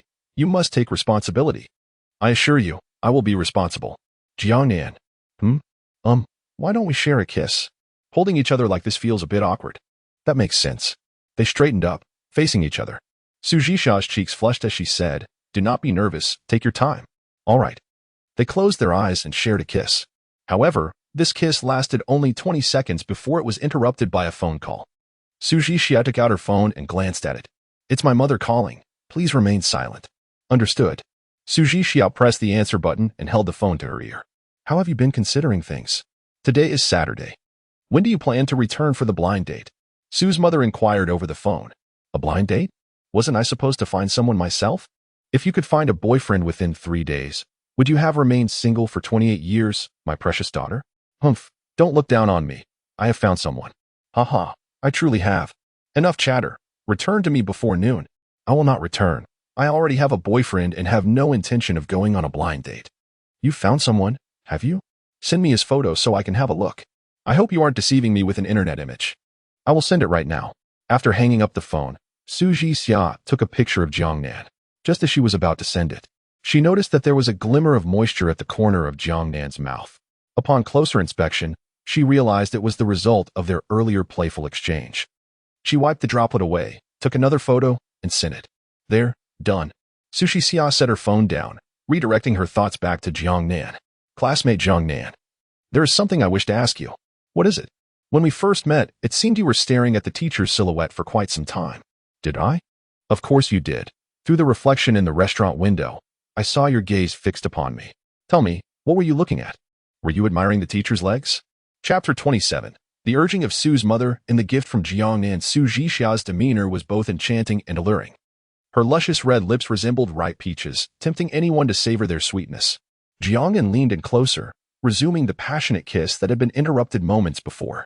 The bright sunlight streamed through the immaculate floor-to-ceiling windows, illuminating Su Zhixia's delicate features, while a rosy blush adorned her cheeks, causing hearts to race with exhilaration. Don't pull away. I'm embarrassed, Su Zhixia murmured, nestled in Jiang Nan's embrace. This feels like a dream, utterly surreal. What makes it feel unreal? I had believed I would remain single for life. Why do I feel this way? Before meeting you, I had never experienced such fluttering sensations for anyone. I even once thought that love was merely a term invented by humanity to mask the instinct of reproduction. Su Zhixia leaned closer to Jiang Nan. But now, I comprehend the beauty of this feeling. I will have a boyfriend to hold in the future. Jiang Nan embraced Su Zhixia, inhaling her fragrant scent. At that moment, Su Zhixia's phone rang. It was her mother calling. Leaning against Jiang Nan, she placed the phone to her ear. Mom, is my boyfriend handsome? Very handsome. And of an appropriate age, but he does seem a bit too perfect. Su Zhixia was bewildered. What do you mean? You silly girl. Using a photo from the internet to deceive me. Can't you find a picture that has been edited? This is a screenshot from Douyin. All the handsome men there are airbrushed and look artificial. I'm not lying. He really is my boyfriend. Your father's tricks are more convincing than your silly antics. Wait, your second aunt is calling. I'll talk to you later. Su's mother hung up the phone. Moments later, she called back. Xia. What did you just say? I said he truly is my boyfriend. If you don't believe me, let us do a video call. Photos can be edited. But video calls cannot be faked. He is right here with me. That is unnecessary. I'll be in Jiangcheng tomorrow. If you genuinely have a boyfriend, let him meet me. If not, you're coming home with me next week for a blind date. You're coming over? Su Zhixia gasped. Your second aunt just called to say her daughter is holding a full-month celebration tomorrow, and she wants me to stop by. Is Dad coming too? Your father has to work overtime. I'll go alone. But your second aunt's daughter is only 22, isn't she? Exactly. She is 22. And her daughter is already a month old. My daughter, on the other hand, is in her 20s and still using internet photos to deceive her mother. I'm not deceiving you. We'll find out tomorrow. All right. Su Zhixia ended the call, smiling as she looked at Jiang Nan. My mom is coming over tomorrow. Probably around noon, and she wants me to introduce you. Then let us have lunch together tomorrow. Su Zhixia leaned against Jiang Nan and gently urged. You must attend tonight's housewarming banquet. At your place? Of course, I've been preparing for this for quite some time. I will definitely come this evening. Gurgle. Su Zhixia's stomach rumbled with hunger. It's getting late. There's no need to cook. There's a breakfast place outside the community that serves delicious meals. Then let's go there. After sharing breakfast, Jiang Nan and Su Zhixia parted ways.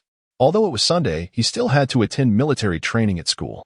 On the playground, he encountered Chen Keiling, who had been reluctant to say goodbye the night before.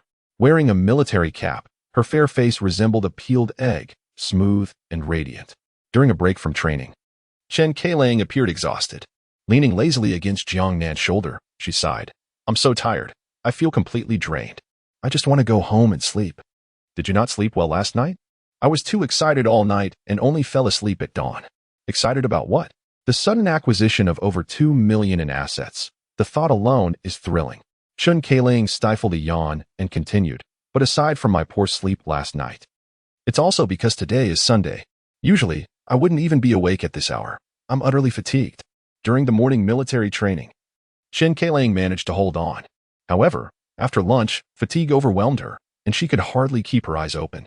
They bid farewell beneath the girls' dormitory. Once Chen Keiling ascended, Jiang Nan drove away from the school and returned home to rest. Reclining on his bed, the tranquil and comfortable environment lulled Jiang Nan into a sense of drowsiness. Just as he was about to succumb to a midday nap, his phone vibrated. He picked it up to find a message from Sister CC. Although the lock screen concealed the message's content, he could easily surmise that the lonely sister was yearning for him.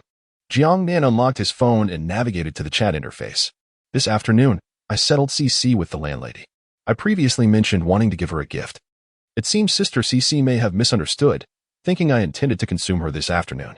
This could yield an unexpectedly delightful outcome. Bring 1-1 along. 1-1? She's just a child. The gift I prepared for you is suitable for all ages. There is nothing inappropriate for children. Don't think otherwise. Upon reading Jiang Nan's words, Li Cici felt a twinge of confusion. Previously, she speculated that Jiang Nan desired a close encounter, but he had dismissed that notion. Now, she thought it might be a candlelit dinner, as they had only recently confirmed their relationship. It was only natural to deepen their affection, even if not. They should at least enjoy some tender moments together. Yet now, Jiang Nan mentioned a child being present. What could his gift possibly be? Diamonds? Gold? A necklace?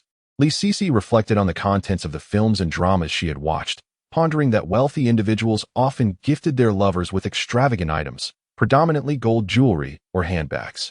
Most likely, it would be a handbag. I will take 1-1 over this afternoon. You didn't come last night.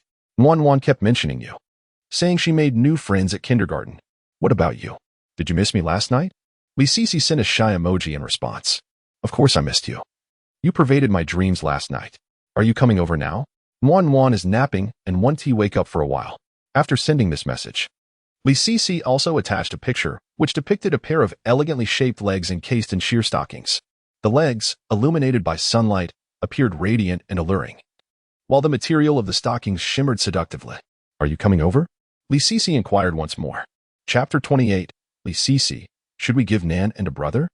At this moment in Jiang Nan, even if time has passed, nothing can be accomplished, and there is the risk of waking Nan. Furthermore, it is already 1:20. What can be done in an hour? Nothing at all. An 18-year-old girl captivates the heart, while a 30-year-old woman ensnares the soul. Li Cici seemed to have grasped Jiang Nan's thoughts and sent another photo. In the image, she donned a sheer lace strapless dress that clung to her figure.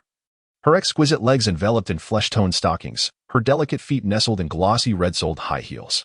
Are you not coming? Jiang Nan gazed at her playful message and smiled as he replied. Next Monday, you shall reap the rewards. Do not let the flowers wither from my waiting. Will the flowers wither?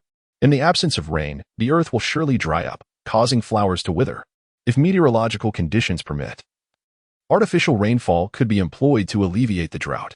However, artificial rainfall addresses only the symptoms, not the root cause. The crops will still fail to yield. The weather in Jiangnan was sweltering, especially in the afternoon at 2:30. When Jiang Nan emerged from the library, he felt the sun pressing down on his scalp, scorching and intense. On his way to the playground, he encountered Qin Kenning. She briefly embraced Jiang Nan's arm before immediately releasing him, exclaiming, I'm burning up. After an entire afternoon of military training, Jiang Nan was utterly listless, and it was no different for the other students. Fortunately, as the afternoon wore on, a cloud cover enveloped the sky, indicating that heavy rain would soon fall. A cool breeze swept through, dispelling the heat. Qin Kenning leaned against Jiang Nan as she scrolled through her messages on her phone. Do you know who the most handsome boy in our school is? Me, Jiang Nan replied. Not boasting, but stating a fact verified by the system. He was the pinnacle of male beauty. If someone were to surpass him in looks, could it still be deemed the pinnacle? Correct. It's my boyfriend. She suddenly straightened up and, with an inquisitive tone, asked, Who do you think the most beautiful girl in our school is? Without hesitation, Jiang Nan responded, It must be you. Exactly. Qin Kenning laughed. How could a girl dating the most handsome boy not be the most beautiful? Those people on the confession wall must be mistaken. Jiang Nan, puzzled, asked, ISNT at you? No, it's a senior from the Chinese Language and Literature Department. They say I'm merely the flower of our cohort. Jiang Nan, would you like to see how stunning this senior is? Qin Kenning stared intently into Jiang Nan's eyes. He paused for a second before firmly refusing. No need to look. My girlfriend is undoubtedly the most beautiful. No negotiation on that. You hesitated. Qin Kenning smiled teasingly. If you want to see, just look. I want to say anything. I really want to look. It's all right. Beautiful people are born to be admired. Glancing at her 1T hurt. I truly want to look. All right then. Just hold my phone for me while I visit the restroom. Jiang Nan held his phone, and after watching Qin Kenning walk away, he unlocked it, revealing his handsome face on the screen. Unbeknownst to him, Qin Kenning had stealthily returned and stood beside him. Jiang Nan, do you think the beauty is lovely? Jiang Nan chuckled. It's all right. I'll bite you. Qin Kenning pounced on Jiang Nan like a little lion. After school, Jiang Nan left under the pretext of work, and Qin Kenning harbored no suspicions. After all, it was implausible for him to possess such wealth without any occupation. Jiang Nan drove to the entrance of the residential complex where Li Sisi lived and made a phone call. Soon, the mother and daughter duo emerged. Upon seeing Jiang Nan, Wan was elated. "Brother Jiang Nan." He embraced Wan while his gaze lingered on Li Sisi. She was clad in a white short-sleeved shirt and standard denim shorts. Her beautiful legs exposed to the sun, showcasing their flawless skin. Her delicate feet were adorned with casual sneakers, and her long hair cascaded casually over her shoulders. Earlier in the afternoon, Jiang Nan had advised her to dress more casually. "Brother Jiang Nan, Wan is also very adorable," Wan exclaimed. Jiang Nan responded, "Indeed. Wan is even cuter than her mother." Li Sisi shot Jiang Nan a playful glare. "You are creating a rift between mother and daughter. Wan and her mother are the best, right?" "Wan and brother Jiang Nan are the second best," Wan chimed in. Li Sisi smiled. "Well, if that's the case, then a brother as handsome as brother Jiang Nan won't be given to Wan." Wan immediately released Jiang Nan and clung to Li Sisi's leg. "Wan and mama are the best in the world, and brother Jiang Nan is the second best." Li Sisi showered Wan with affectionate kisses. Once in the car, Li Sisi and Wan settled into the back seat. Wan raised her little face and joyfully asked, "Mama, where are we going?" "Brother Jiang Nan is going to give us a gift." "A gift? What is it?" "You must ask brother Jiang Nan." "Brother Jiang Nan, what gift are you giving Wan?" Jiang Nan smiled. "It's a secret." Before long, they arrived at an Audi dealership. "We're here. Time to get out." Li Sisi gazed at the Audi dealership in astonishment. "Are you giving me a car?" she exclaimed. "Although I don't know where you found a job, it must be quite a distance from Wan's school. Having a car would save you time on your commute." Li Sisi threw herself into Jiang Nan's embrace, holding him tightly, regardless of whether Wan was nearby.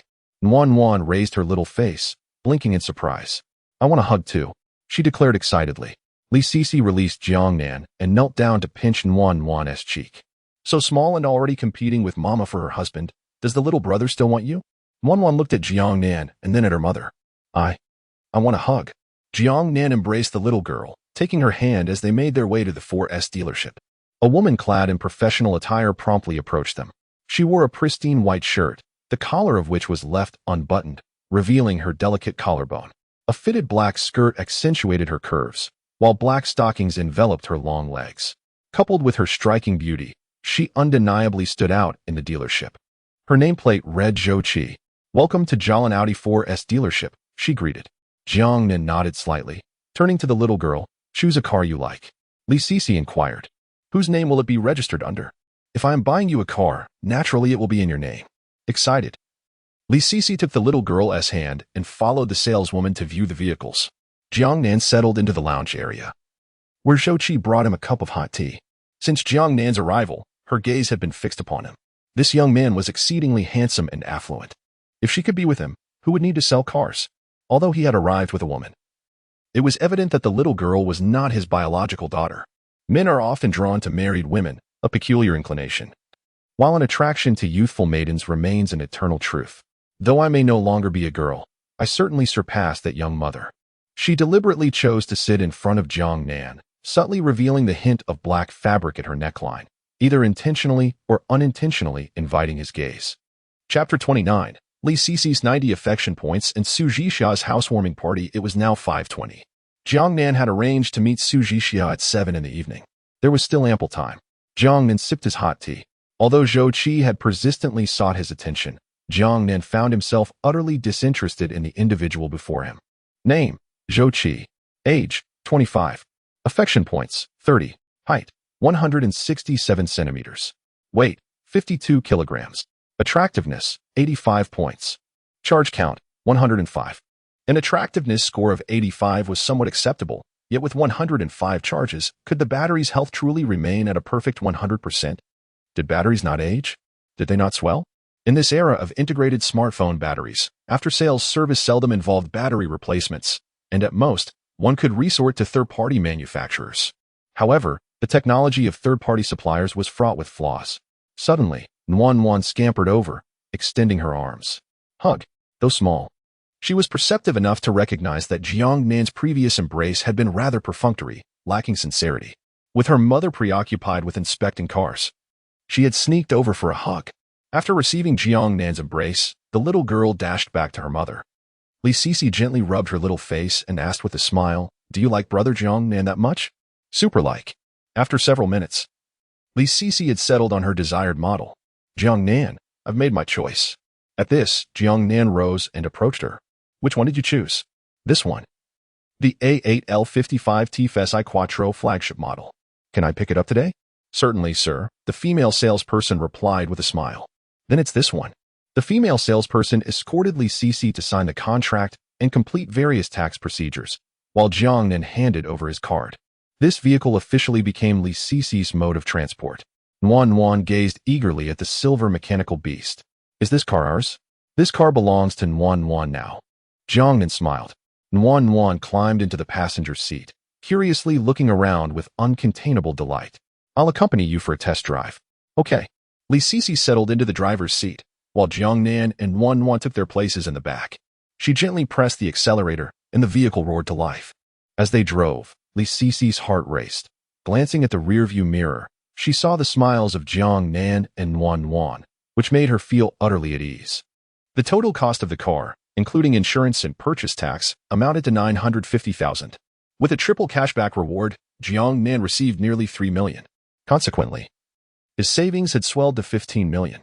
Upon returning to the dealership, Jiang Nan exited the vehicle and opened the trunk of the Cullinan. From within, he retrieved a large plush toy. Xiong'er. Upon seeing the bear, Nuan's face lit up with joy. The doll is quite large, towering 30 centimeters taller than the little girl. Jiang Nan holds the bear and presents it to the girl as a gift. She buries her head into the soft, warm belly of the bear, reveling in its comforting embrace. Li Sisi, witnessing the girl's radiant smile, feels a sense of solace. It appears he has been thinking of her from the very beginning. Congratulations, host.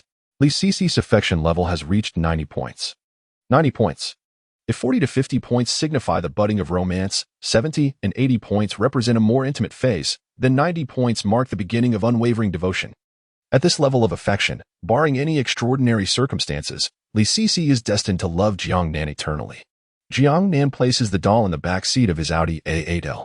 The girl eagerly hops into the car, clutching the bear and giggling uncontrollably. I must take my leave now. Li Sisi leans into Jiang Nan's embrace, whispering, I love you, Jiang Nan. You've said it several times already. From now on, every time we meet, I shall express it anew. I really must go. Drive safely. Li Sisi watches as Jiang Nan's vehicle disappears down the street before turning to approach the girl. The little one is still joyfully hugging the bear. What would you like to eat tonight? Meat.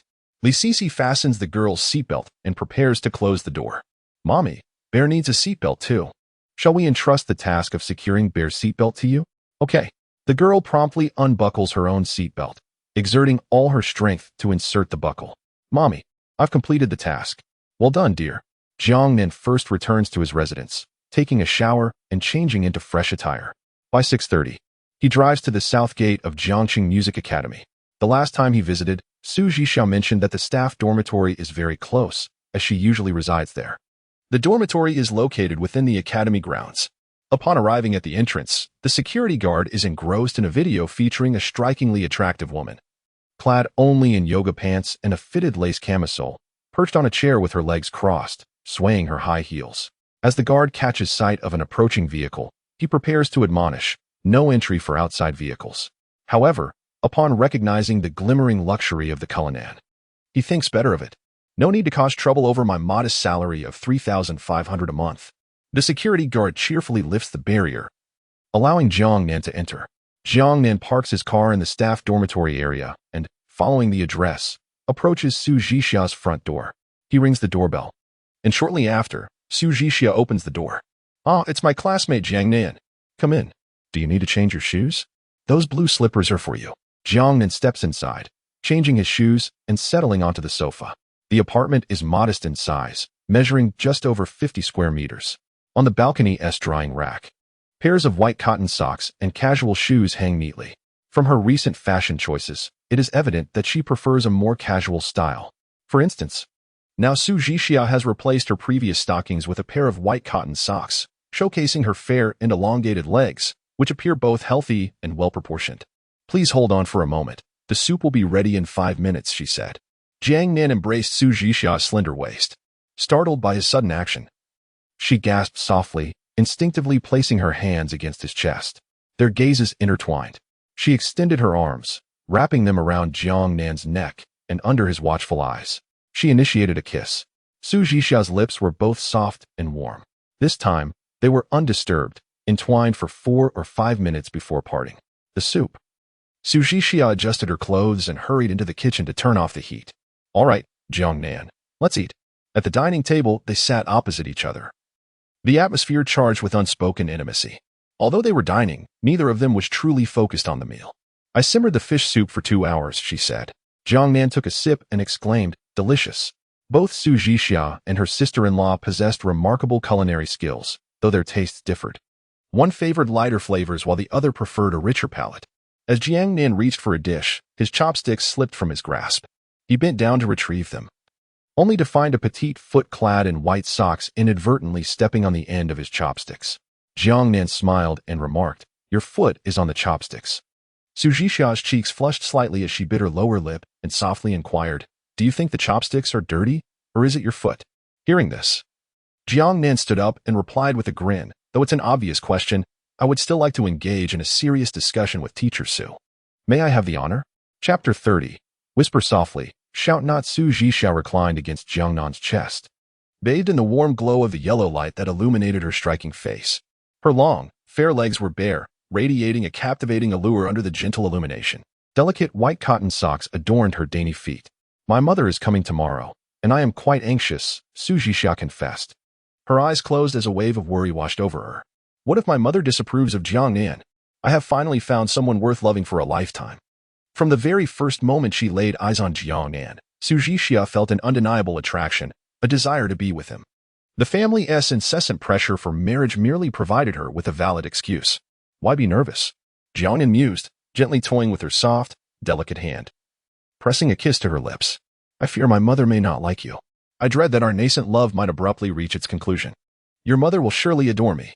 Even if she disapproves, I shall be with you regardless of family blessings. The sound of her stomach growling broke the moment. Are you still hungry? Jiang Nan inquired. Yes, but could you please fetch me a new pair of chopsticks? My socks are indeed dirty. Are you sure you want to change them? After dinner, the clock had passed 10. Jiang Nan emerged from the bathroom, wrapped in a towel. Su Zhixia lay on the bed, engrossed in her phone. Upon glimpsing Jiang Nan's chiseled abs, warmth flooded her face, and a wave of embarrassment washed over her, leading to an unexpected nosebleed. Should we consider a trip to the hospital? Jiang Nan chuckled. Su Zhixia's cheeks flushed crimson with mortification. She was perplexed by her reactions. The sight of Jiang Nan's abdomen seemed to awaken some dormant sense of shame within her. Rushing to the bathroom, she tended to her nosebleed, gazing at her reflection in the mirror. Despite being 28, her beauty remained unblemished by time, her features exquisite and youthful, exuding a subtle charm that straddled the line between maturity and girlhood. Why do I bleed at the sight of his abs? How utterly embarrassing. No. I must seize control of the situation. An 18-year-old boy cannot possibly be my adversary. In her modest dwelling, there was but a single bedroom. And given the nature of her relationship with Jiang Nan, they would undoubtedly be sharing a bed that night. Su Zhixia stepped onto the balcony, donning a black cloak. At that moment, Jiang Nan was engaged in light-hearted conversation with classmate Chen Qinning.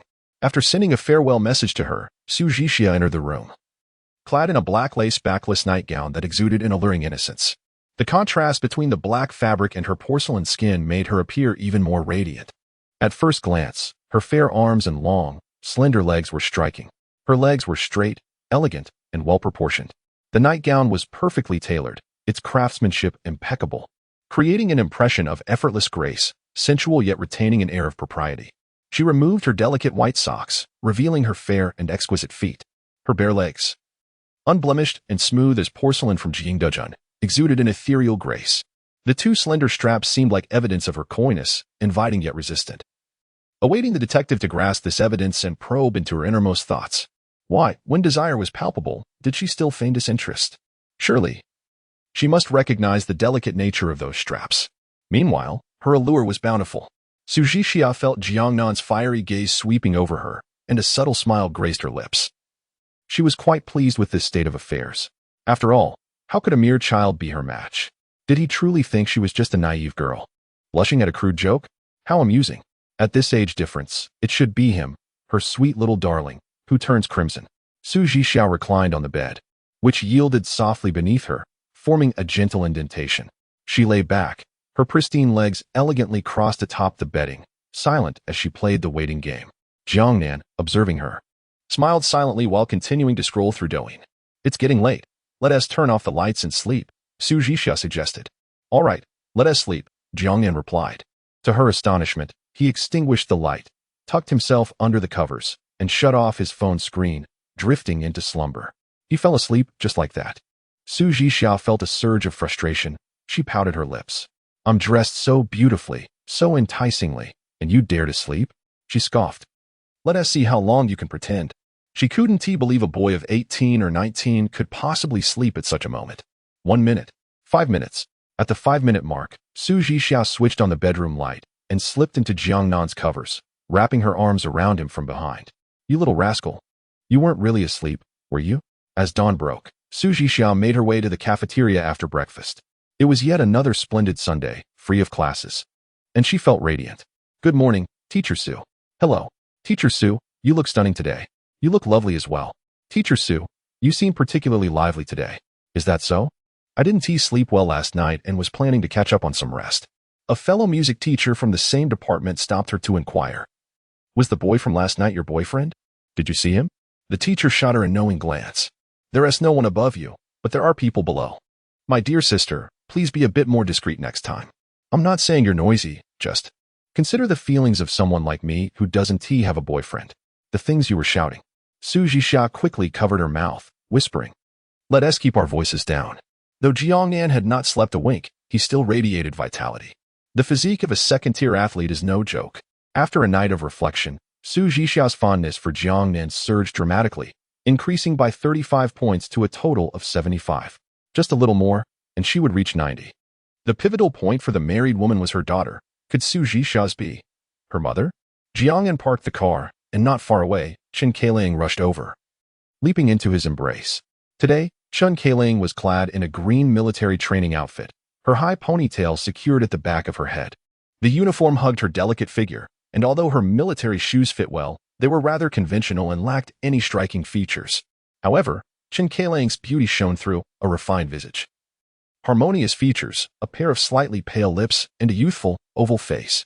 With her hat on, she appeared even more endearing. Her small face was fair and lovely, her lips resembling delicate cherry petals, blushing softly. A few days under the sun had not darkened her complexion in the slightest. Jiang Nan held Chen Keilang's hand as they walked toward the playground. His thoughts drifted back to the previous evening, reminiscing about their time on the bench by the roadside. If given another chance, perhaps he would be more adept. Zhou Chuqing's favorability 5. Jiang Nan. What has transpired? Chapter 31. Su Jixia's mother arrives and Jiangchen. The curtains shielded the morning sunlight, casting a dim glow within the bedroom. Zhou Chuqing lay flat on the bed, idly scrolling through her phone, her enthusiasm waning, leaving her with a sense of dullness. She tossed the device aside and turned onto her side, an image of Jiang Nan unwittingly surfacing in her mind. Ever since their last encounter, his visage had become indelibly etched in her memory. Jiang Nan's features grew ever clearer in her thoughts, almost within reach. Rising from her bed, she made her way to the bathroom. The warm water cascaded over her alabaster skin, enveloping her in its soothing embrace. With her eyes closed, she savored the sensation as the water flowed down her body. A feeling she had grown accustomed to, yet now stirred unfamiliar emotions, ignited by the vague recollection of a man. After her shower, Zhou Chuqing rinsed her hands at the sink. Her long, delicate fingers glimmered like porcelain, droplets of water shimmering upon them. When they parted last, she had promised to treat him to a meal. Thus, calling him now seemed entirely reasonable. Moreover, he had assisted her, and she owed him a debt of gratitude. Reaching out to repay that kindness seemed only natural. When an illogical thought suddenly emerged in her mind, she found herself desperately concocting justifications for it. Even if those justifications were absurd, as long as they formed a coherent narrative, they sufficed. Standing there, unclad, she retrieved her phone and located Jiang Nan's number, hesitating briefly before sending a message. The calm surface of her heart rippled with anticipation. In the silence of her room, the rhythmic thumping of her heart filled the air. After a prolonged silence, she wondered why he had not answered. Sitting on the edge of the bed, she remained silent for several seconds. A wave of disappointment washing over her, sadness welling up within. The nascent flame of affection she had just kindled was abruptly extinguished by the cold reality, leaving only a faint spark still flickering. Suddenly, her phone rang. Zhou Chuqing hastily picked up her Huawei P70 Pro. In an instant, her expression shifted from excitement to desolation. Hello, is there something you need? The dignity of the Constitution is inviolable. It cannot be shaken by a mere band of monkeys. Be more mindful in the future. Even if you remarry, ensure that your finances are secured. I was able to retrieve the funds for you this time, but I cannot guarantee the same in the future. Thank you, Attorney Zhou. I appreciate your help. Zhou Chuqing dropped her phone, rubbing her face in frustration. She had managed to recover the money for that gentleman. Yet his family had been irrevocably shattered. At Jiacheng University, students were engaged in military training on the playground. Suddenly, the chief instructor approached, commanding a pause in Jiang Nan's class. Upon receiving the order, the instructor immediately halted the training session. The chief instructor scanned the group. Where is the first school beauty among the freshmen? Step forward. Silence hung over the assembly. The chief instructor checked his phone for the name. Chen Qinning, step forward. Chen Qinning emerged from the ranks, glancing between the instructors. Beside the two stood another instructor. You, go with him, the chief instructor directed, pointing at the unfamiliar instructor. Where to? She inquired. To the National Flag Guard. A young woman from the Flag Guard Regiment has been hospitalized and will not be able to attend a military training performance. Chen Qinning cheerfully remarked. Is there still a need for military training once you've joined the Flag Guard? Once in the Flag Guard, one no longer trains with the battalion. Chen Qinning, who had been utterly exhausted, was elated at the prospect of no longer having to train. Indeed, Chen Qinning departed, leaving Jiang Nan with a triumphant smile. No more military training, how delightful. At 10:40, after a morning of military training, Jiang Nan was granted her first 15-minute respite. She opened her phone to find a missed call notification. The caller was Zhou Chuqing, whose call had lasted over 40 seconds. 40 seconds. Jiang Nan recalled the morning, when a sudden prompt about Zhou Chuqing's increasing fondness for her had flashed in her mind, a 5-point surge in affection. Zhou Chuqing's total fondness had now reached 30 points. Jiang Nan returned the call. Hello, Chuqing. I was in military training just now. Did you need something? It's nothing urgent. Remember I mentioned taking you out for a meal? Since today is Sunday, I thought it would be nice to invite you out for lunch. Don't you get Sundays off? No, we have military training for 2 weeks straight, not even on Sundays. Do you have time this afternoon? This afternoon? I'm afraid I can't. I have things to attend to. How about we meet in the evening instead? All right, I'll send you the address then. See you tonight. By the way, how did that case turn out? It's all settled. I managed to recover the funds. Really? You're quite impressive. They haven't caused you any more trouble, have they?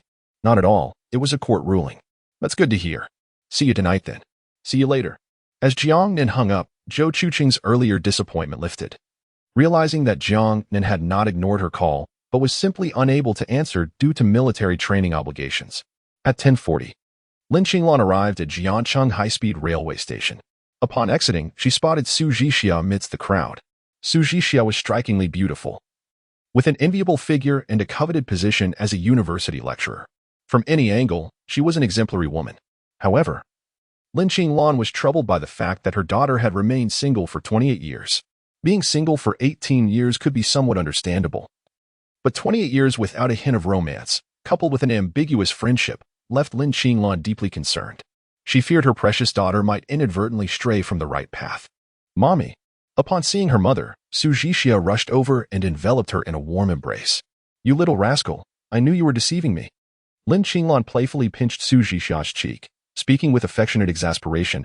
Aren't you supposed to be in a relationship? Where's your boyfriend? Too shy to meet me? He is not shy at all. He is currently undergoing military training and can't take leave, which is why he couldn't come. But don't worry, Mommy. He has already booked a private room at the Ranieria Hotel for lunch to welcome you. Ranieria Hotel? Isn't that a 5-star establishment? What does your boyfriend do? A student currently undergoing military training inquires about reserving a private room. I did not ask. Oh, you silly girl. I shall inquire when we meet later. Mother, we have only just begun our relationship. Please speak gently and refrain from being overly assertive. Rest assured, I shall not intimidate your young suitor. You are the best. Dear mother, a kiss for you. You haven't even married yet, and already your elbows are turning outward, Lin Qinglan playfully remarked. Oh, mother. All right, enough of that.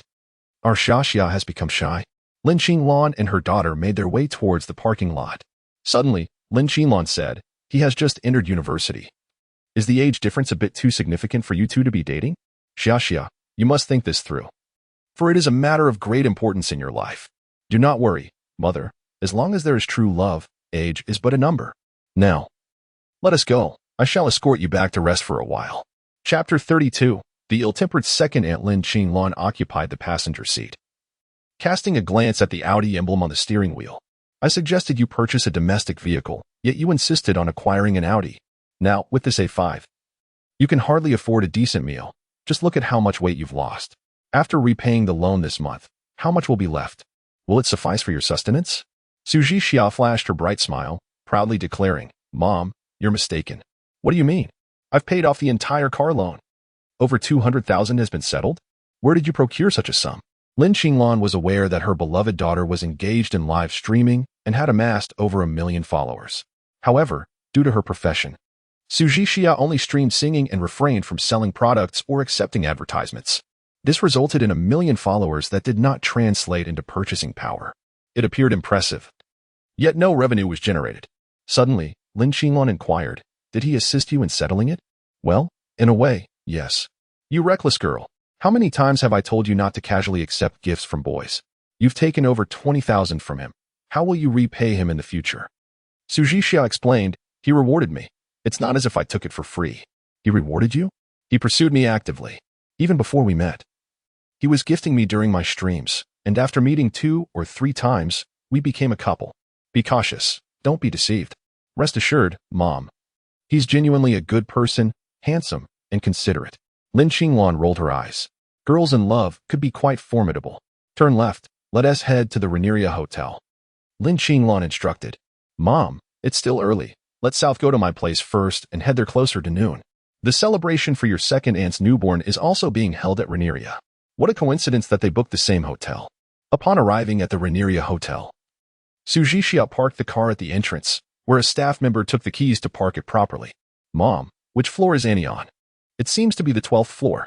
The mother and daughter proceeded to the 12th floor private room, although it was just past 10 o'clock. The banquet for the full-month celebration had not yet officially commenced. Nevertheless, the venue was already bustling with a diverse crowd from all walks of life. A middle-aged man was regaling a group of middle-aged women with risque jokes, eliciting peals of laughter. A group of young people had gathered, engrossed in a game. A woman cradled an infant, chatting amiably with her family. As Lin Qinglan approached the gathering, a middle-aged woman stood up, dressed in a peony-colored cheapao with a high slit. Despite being in her 50s, the dress still ascended to her thighs. This woman was Su Zhixia's second aunt. Little sister, why didn't you call? I could have sent Fu Kai to pick you up, Lin Qingju greeted politely. Zhixia brought me. I didn't have to walk a step. Zhixia, you are becoming more beautiful by the day. Lin Qingju's gaze lingered on Su Zhixia, appraising her with unabashed admiration. Fu Kai, please summon your classmate. Does he not wish to become acquainted with our esteemed streamer? A slender man in his 20s rose and departed. Moments later, he returned accompanied by a robust gentleman, likely a fitness enthusiast whose physique was notably impressive. Lin Qingju introduced, Zhixia, this is Chai Gang, the proprietor of Xingchen Gym. He's also the champion of this year's Longwood District Fitness Competition and the runner-up in the Asian region. This young man is remarkable. He earns tens of thousands monthly at such a young age. After watching your live stream, he expressed a keen desire to meet you. Hello. Su Zhixia greeted politely with a smile. Zhixia, your singing is truly superb. I watch your live streams religiously and have longed to meet you, Chai Gang exclaimed. Thank you. Su Zhixia replied. Lin Qingju smiled. You young people have much to discuss. We shall not intrude. Come, little sister, let us move to the other side. Upon noticing this, Su Zhixia promptly interjected, I have a boyfriend. Lin Qingju's smile faltered momentarily before she recovered. Do not jest. I am well aware of your relationship status. Lin Qinglan perceived Su Zhixia's intent and supported her. Zhixia just started dating her boyfriend. I learned of it recently. We came to Jiangcheng specifically to meet him. Lin Qingju instinctively glanced at Chai Gang, who smiled. Even if you have a boyfriend, it is of no matter. We are merely here to chat, not to engage in anything else. My boyfriend is quite sensitive. He might become jealous. In front of so many witnesses, Chai Gang's repeated invitations were met with rejection, leaving him visibly uncomfortable. I am also a fan of yours. As it is our first meeting, consider it a favor to me to have a brief conversation. Su Zhixia, growing increasingly irked by his insistent advances, retorted, I do not even know you. Why should I grant you any favors? An abrupt silence enveloped the gathering, as no one dared to speak. Yet, after a few seconds, Lin Qingju swiftly resumed the conversation. If they choose not to speak, let it be. Today is a joyous occasion. We must not allow such trivial matters to mar our harmony. She gestured to her son-in-law, instructing him to escort Gang away. Before departing, Gang leaned in to whisper something to Fu Kai, casting a dark glance at Su Jixia. Little sister, please make yourselves comfortable. I shall attend to the other guests. As you know, many have arrived today. All right, second sister, do not mind us. You go about your business. Feel free to make yourselves at home. You are like family here. Do not hold back. Lin Qingju offered a few polite words before leaving, never to return to attend to the two women. Had they not secured a seat at the beginning, it is likely they would have been left without a place as the banquet commenced. Su Jixia glanced at the group at the main table, muttering, "What sort of people are they? Forcibly attempting to introduce me to suitors, and now they are sulking? How absurd." Lin Qinglan shot Su Jixia a warning glance, urging her to refrain from speaking out of turn. Su Jixia stuck out her tongue and popped a piece of fish into her mouth. "I did pay my share. I must recoup my costs. Open that bottle of Maotai for me," Su Jixia exclaimed, pointing at the bottle.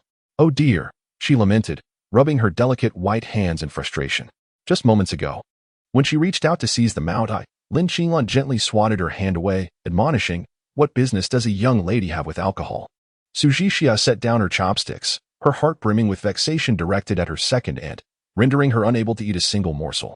Lin Qinglan, sitting nearby, fared no better. After a few bites, she too abandoned her chopsticks.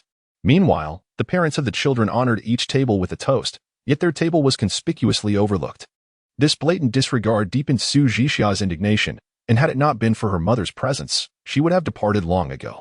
At that moment, the door to the private room swung open, and a young man entered. As he stepped inside, it was as if a spotlight illuminated him, capturing the attention of everyone present. Here he comes. Chapter 33. A meal worth 880,000. Jiang Nan, clad in casual attire, stood at the entrance of the private room, scanning the surroundings. Su Jixia gazed at Jiang Nan's outfit, feeling a rush of sweetness within her. It was now 11:50 in the morning. Moments ago, Jiang Nan had called to inform her that military training had concluded at 11:30. This meant he had returned home to change his clothes, intending to leave a favorable impression on her mother. His efforts, albeit small, were a testament to how much he valued their relationship. Su Jixia's affection level 5. "Over here." Su Jixia waved her hand with a smile. Upon spotting her, Jiang Nan made his way to her side. Su Jixia enthusiastically wrapped her arms around Jiang Nan's, exclaiming, "Mom, this is my boyfriend, Jiang Nan. See, I wasn't lying to you." Lin Qinglan smiled as she appraised Jiang Nan from head to toe, her smile broadening with each passing moment. It was only natural for Jiang Nan to feel a twinge of nervousness at meeting her parents for the first time. Thus, he discreetly accessed the system to check Lin Qinglan's affection level towards him. Lin Qinglan's affection level, 50. 50 points. How splendid. "Hello, Andy, I am Jiang Nan. I was in military training this morning, and the school does not allow absences, so I couldn't come to pick you up." "That's all right. Jixiao brought me here. It's not too hot today, and I'm not tired," Lin Qinglan replied. Jiang Nan smiled. "Auntie, I also reserved a private room in this hotel. Shall we change locations for a while? We can return later." "All right, let's sit somewhere else for a bit," Lin Qinglan said as she glanced towards the main table, adding, "Second sister, I'm heading out now, but will return shortly." Lin Qingju, beaming, did not immediately acquiesce. She approached Lin Qinglan and said with a smile, "Everyone is here. It wouldn't be appropriate for you to leave." "Second sister, I'm not leaving for good. My daughter's boyfriend has arrived. Can I take them aside to share a few words about home? We are all family here. What home talk cannot be shared in this space?" Lin Qingju countered. "Second sister." "Enough," Lin Qingju interjected, signaling Lin Qinglan to cease. She turned to Jiang Nan casually, saying, "Since you're here, let us not go back down. We can dine here. It's unnecessary to tire yourselves with going up and down." Though the private room was on the 35th floor, the hotel had an elevator, making it effortless. After all, they were family, direct relatives. Su Jixia sat at a table near the entrance, light years away from the main table. It was evident to anyone with clear vision that this woman was up to something. Lin Qingju paused momentarily, scrutinizing Jiang Nan with a keen gaze. When her eyes caught the watch on his wrist, a spark ignited within her. An Audemars Piguet Royal Oak offshore watch? Is that the one worth 1,200,000?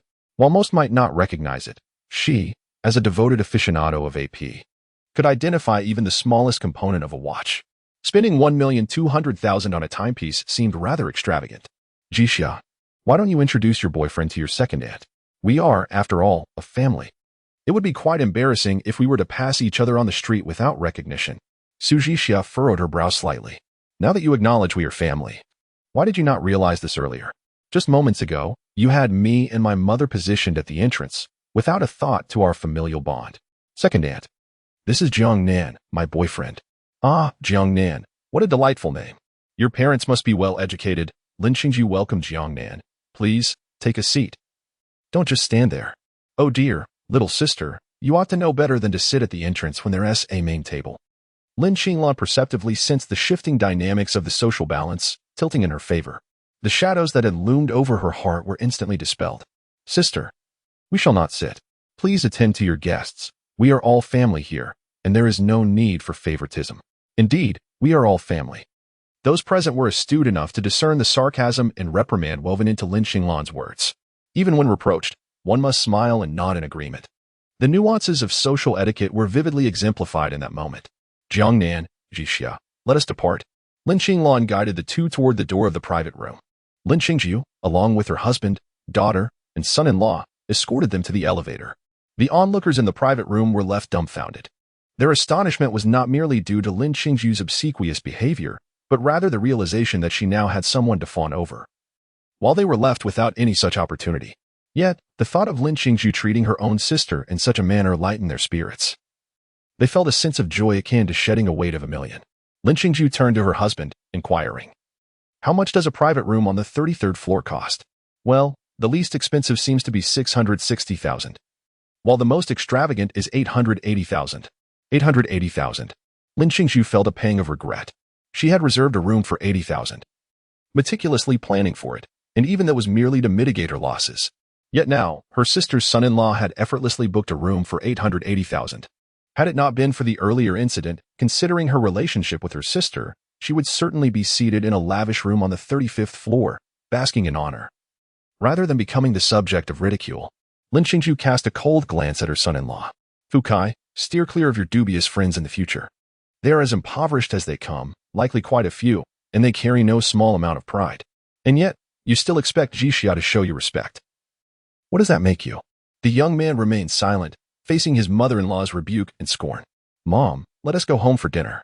If you leave now, it will truly be an embarrassment for our family. Let's eat."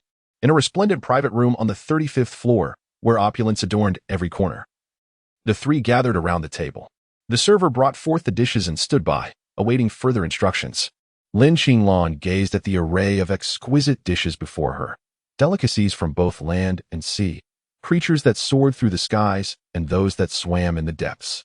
The table was a picturesque feast, brimming with an abundance of culinary delights.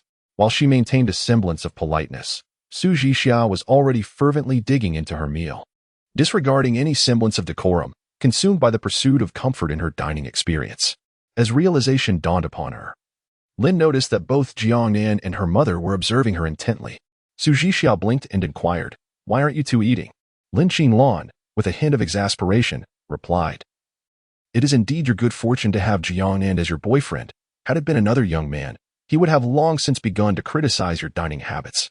Su Jixia immediately bristled at this remark, feeling the sting of maternal critique in the presence of her boyfriend. "Mom, don't be fooled by his current composure. In reality, well, never mind." Overwhelmed by her emotions, Su Jixia had intended to voice her grievances, but quickly recognized that such expressions were ill-suited to the moment. She promptly resolved to silence herself and focus solely on her meal. Jiang Nan, sensing the tension, gently urged, "Andy, let us eat first." Chapter 34. The awkward attitude of the second aunt. The three of them engaged in lively conversation while dining. Su Jixia shared most of her experiences with Jiang Nan with Lin Qinglan.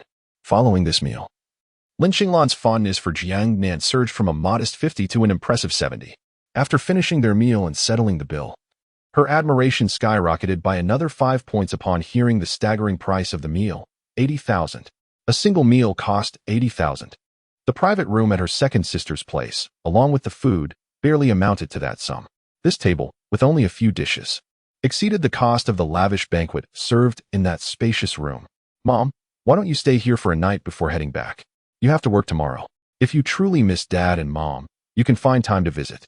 Now that you have a boyfriend, they won't chase after you anymore. I'll return home next week. As the trio continued their conversation, they made their way to the underground parking lot. Jixia, you drive mom home, suggested Lin Qinglan. Mom, I'm full and don't feel like driving. Could Jiang Nan take you instead? You lazy girl. I'm feeling nauseous. You clearly ate so much seafood just now. Well, I'm seasick. Jiang Nan smiled and said, Auntie, I'll drive you. Thank you, Jiang Nan. It's no trouble at all. My car is over this way. As Jiang Nan led Lin Qinglan and her mother towards his vehicle, they turned a corner and spotted Lin Qingju's family in the distance. Ordinarily, their banquet would just be commencing at this hour, so why were they out so early? Lin Qingju also noticed Lin Qinglan approaching and called out, Little sister. Are you leaving so soon? Second sister, I need to work tomorrow, so it's best to head back early. Stay a couple more days, Lin Qingju urged. No. I must go. Then let Fu Kai take you. I must tell you, he just bought a Mercedes, and it's quite comfortable. No. I prefer Jiang Nan to drive me. He came by car. Lin Qingju quickly changed her tune. Jiang Nan has obtained his driver's license? That is wonderful. Jiang Nan, wishing to escape the insincere flattery, excused himself to fetch the car. My dear sister, Jixia's choice in boyfriend is quite commendable. She has always been fortunate. Today's little incident shouldn't weigh heavily on your mind. Second sister, we are family. Every household experiences minor frictions. Rest assured. I am not one to hold grudges. Oh, hearing you say that eases my heart considerably. You have no idea how uneasy I've felt since I made that blunder, Mom. We should be leaving, Su Jixia interjected, interrupting Lin Qingju's self-reproach. She opened the rear door of the Cullinan and stood there. Second sister, I'm off now. Take care. No need to see me off. Drive safely. Lin Qingju gazed at the majestic Cullinan before her, feeling a rush of excitement and a dizzying sense of awe. The Cullinan, worth over 7 million. With a final price soaring beyond 9 million for the pinnacle of SUVs. She had just been boasting about her son-in-law's new Bentley. Driven by an intense competitive spirit, she appeared as grotesque as the Joker from Batman. The Cullinan emerged from the underground garage, heading towards the high-speed train station. In truth, it was not only Lin Qingju who felt a sense of curiosity and astonishment. Lin Qinglan shared the same sentiments. The Cullinan. This vehicle appeals to a broad audience. Deeply ingrained in popular culture through film and television, the allure of such a luxury car has captured the hearts of many. On platforms like Douyin, it seems everyone possesses one. Now, witnessing it in reality, and even sitting in it, was an exhilarating experience, sending her heart racing.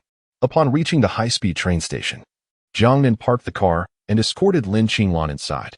During the ticket-checking process, Su Jixia chattered away with Lin Qinglan, resembling a delightful little sparrow. Mom, I don't want you to go, Su Jixia pouted, nestling into Lin Qinglan's embrace. The only distinction between her and the little girl was their physical size. Otherwise, there was no difference. Both had boyfriends, yet still sought comfort in their mother's arms. Wasn't it a tad embarrassing? Not at all. Jiang Nan, I'm leaving now. Auntie will visit again next time. You head back, Lin Qinglan said as she walked towards the ticket gate. Just before departing, she glanced back at Su Jixia. Seeing Su Jixia's hand tightly grasped in Jiang Nan's gave her a sense of reassurance as she left. What time is it? 1:05, Jiang Nan replied, glancing at his watch. There's still time. What time is sufficient? Su Jixia inquired, wrapping her delicate arms around his neck. Like a dragonfly skimming the water, she planted a soft kiss on his lips. This is a reward for you. You performed wonderfully today. My mom really likes you. It's my honor. Goodwill of Su Jixia 10. Congratulations, host. Su Jixia's goodwill has reached 90 points. Task completed. Congratulations, host. You have acquired Villa No. 001 of the Land of Abundance. Relevant documents and items have been placed on the host's bed. Villa No. 001 of the Land of Abundance was finally in his grasp. A mansion worth several hundred million. It had now officially become part of his assets. Villa No. 2 was valued at 200 million, while Villa Number 1 was surely worth at least 300 million. He resolved to visit it when time allowed. With one hand on the steering wheel and the other resting on Su Jixia's lovely leg, he relished the touch. She wore a dress today, and her bare legs felt delightful, especially with that warm sensation. Let us rest well this afternoon. Work begins tomorrow, Su Jixia advised. Jiang Nan, you must also rest well tonight. Though you are young, you shouldn't stay up late. Not a problem. Jiang Nan had no intention of burning the midnight oil tonight, barring any unforeseen circumstances. He parked the car in the underground garage, where Su Jixia's vehicle remained. Soon, she would need to drive back. The underground parking lot was quiet, devoid of people. Su Jixia stood before the mirror, touching up her makeup. The heat had caused her makeup to smudge slightly. She extended her delicate fingers to dab at the corner of her mouth before continuing to apply her lipstick. Jiang Nan, take your time on the road. I can manage. All right. Su Jixia exited the vehicle and drove away in her Audi A5 from the underground parking lot. Jiang Nan, not lingering any longer, steered his car towards the school. The clock read 10 minutes past 2, and the heat of the day was palpable. Under the sun's glare, the windshield gleamed brightly, revealing any imperfections with clarity. A fleeting glance from Jiang Nan caught sight of a pair of footprints on the windshield, starkly visible in the sunlight. Upon arriving at the school, Jiang Nan parked the car, tidied up, changed into his military training uniform, donned his cap, and made his way towards the playground. Just a short distance away, he spotted the dejected Chen Kuning. Jiang Nan. Kuning, what troubles you? I thought that joining the National Flag Guard would exempt me from training, but their training intensity surpasses that of the battalion. I wish to leave. Yet the instructor will not permit it. Jiang Nan advised, since you've joined, you must embrace the responsibility. I do not wish to bear responsibility, I desire to enjoy life. A girl called out from a distance, Kuning, let's go. Coming. Chapter 35, Zunjia S800. The sun blazed fiercely, distorting the air, while the sky radiated a deep azure hue, devoid of clouds for miles. Every fleeting moment of military training was endured in a crucible of struggle. March in place. Stand still. In formation. Military posture for half an hour. Attention. The instructor cast a glance at the chief instructor on the elevated platform, and upon receiving the signal, announced, everyone, take a break. Jiang Nan settled on the ground. Removing his cap, he retrieved his phone, noticing a message from Chen Kuning sent 10 minutes prior. I'm so exhausted, I don't want to continue. Hey. A girl even cried during practice, yet she perseveres. I must too. An expression pack conveying deep frustration and anger. Chen Kuning had gradually found her rhythm, rendering his concerns unnecessary. Jiang Nan's father messaged him, inquiring about the military training at school and his living conditions. Jiang Nan briefly summarized his situation, discreetly omitting the presence of several girls beside him from his parents. Later, their conversation shifted to the matter of the 3 million yuan his father had sent. And upon learning that his parents had yet to spend a single cent, Jiang Nan furrowed his brow, contemplating the decision not to provide any further funds. If they hesitate to purchase, why should I? Jiang Nan opened Douyin, searching for recent electric vehicles from Huawei. He had heard days prior that the M9, or was it M something, was undergoing a redesign, and he contemplated replacing his father's Xianyi. Zunjia? The search results suddenly presented this keyword. He clicked on several videos, examining them in detail. The Zunjia S800, a luxurious electric SUV priced over $1 million. It seemed audacious to price an electric SUV so high. The last one to attempt such a feat was the Yangwang. When the Yangwang U8 and U9 were first released, they faced a barrage of criticism. Jiang Nan distinctly remembered someone deriding the range of the U9. Goodness. Criticizing the range of a sports car. What were they thinking? Who drives a sports car on the highway? Jiang Nan scrolled through the comments section of the videos, but found no critics. Something felt amiss. Jiang Nan adjusted his search terms to Zunjia, the truth. Instantly, the comments resumed their usual rhythm, revealing a plethora of detractors. DJI, BYD, Huawei, whenever these companies launch a new product. If they don't face a tidal wave of online criticism, it would be quite an anomaly. Jiang Nan glanced at the volume of critical comments, which were abundant and thorough, dissecting every detail of the Zunjia S800, from its screws to its future prospects, all criticized with fervor. It was settled. Their vehement disparagement indicated that the vehicle was indeed a worthy purchase. Jiang Nan placed an online order for a top-spec Zunjia S800 at the local dealership back home, spending over 1,600,000. Congratulations, host, you have earned 640,000. This return had quadrupled, soaring to 640,000. Jiang Nan's savings now totaled a staggering 20 million. In just a few short days, he transformed from a penniless student into a millionaire worth 20 million. A sudden phone call interrupted his reverie. Hello, sir. I am a representative from the Zunjia 4S dealership. Did you recently place an order for a fully equipped Zunjia S800? Yes, I did. Wonderful, sir. When will you be coming to collect your vehicle? Tomorrow, I suppose. Excellent. Sir, we will be eagerly awaiting your arrival at the dealership. Wishing you a pleasant day. Goodbye. After hanging up, Jiang Nan dialed his father to inform him of the car purchase, instructing him to collect the vehicle the following day. Following the acquisition of the car, Jiang Nan turned his attention to the house in his hometown. Purchasing a car is a matter of preference. As long as the quality is exceptional, there will be no issues. However, buying a house demands careful consideration of location. Such decisions cannot be rushed. They require thorough selection before making a commitment. At that moment, Zhou Chuqing sent him a new message along with a restaurant address, a Michelin 2-star Cantonese restaurant. Intrigued, Jiang Nan researched the establishment and discovered it was the only 2-star Michelin Cantonese restaurant in Jiang City, with an average expenditure exceeding 2,000 per person. Later, after the afternoon military training concluded, Jiang Nan bought a bottle of regular pulse drink to visit Qinqining. The training grounds for the National Flag Honor Guard were separate from the company's training, located on another field. Now, all company trainings had finished. The few individuals present in the center of the field were strikingly noticeable, drawing the attention of several seniors and newly graduated students alike. Jiang Nan, holding his drink, found a spot by the edge of the field to sit down. As a paragon of male attractiveness, he inevitably became the center of attention wherever he went. Upon seating himself, he immediately captured the collective gaze of those around him. Their eyes held no desire, merely pure admiration and affection.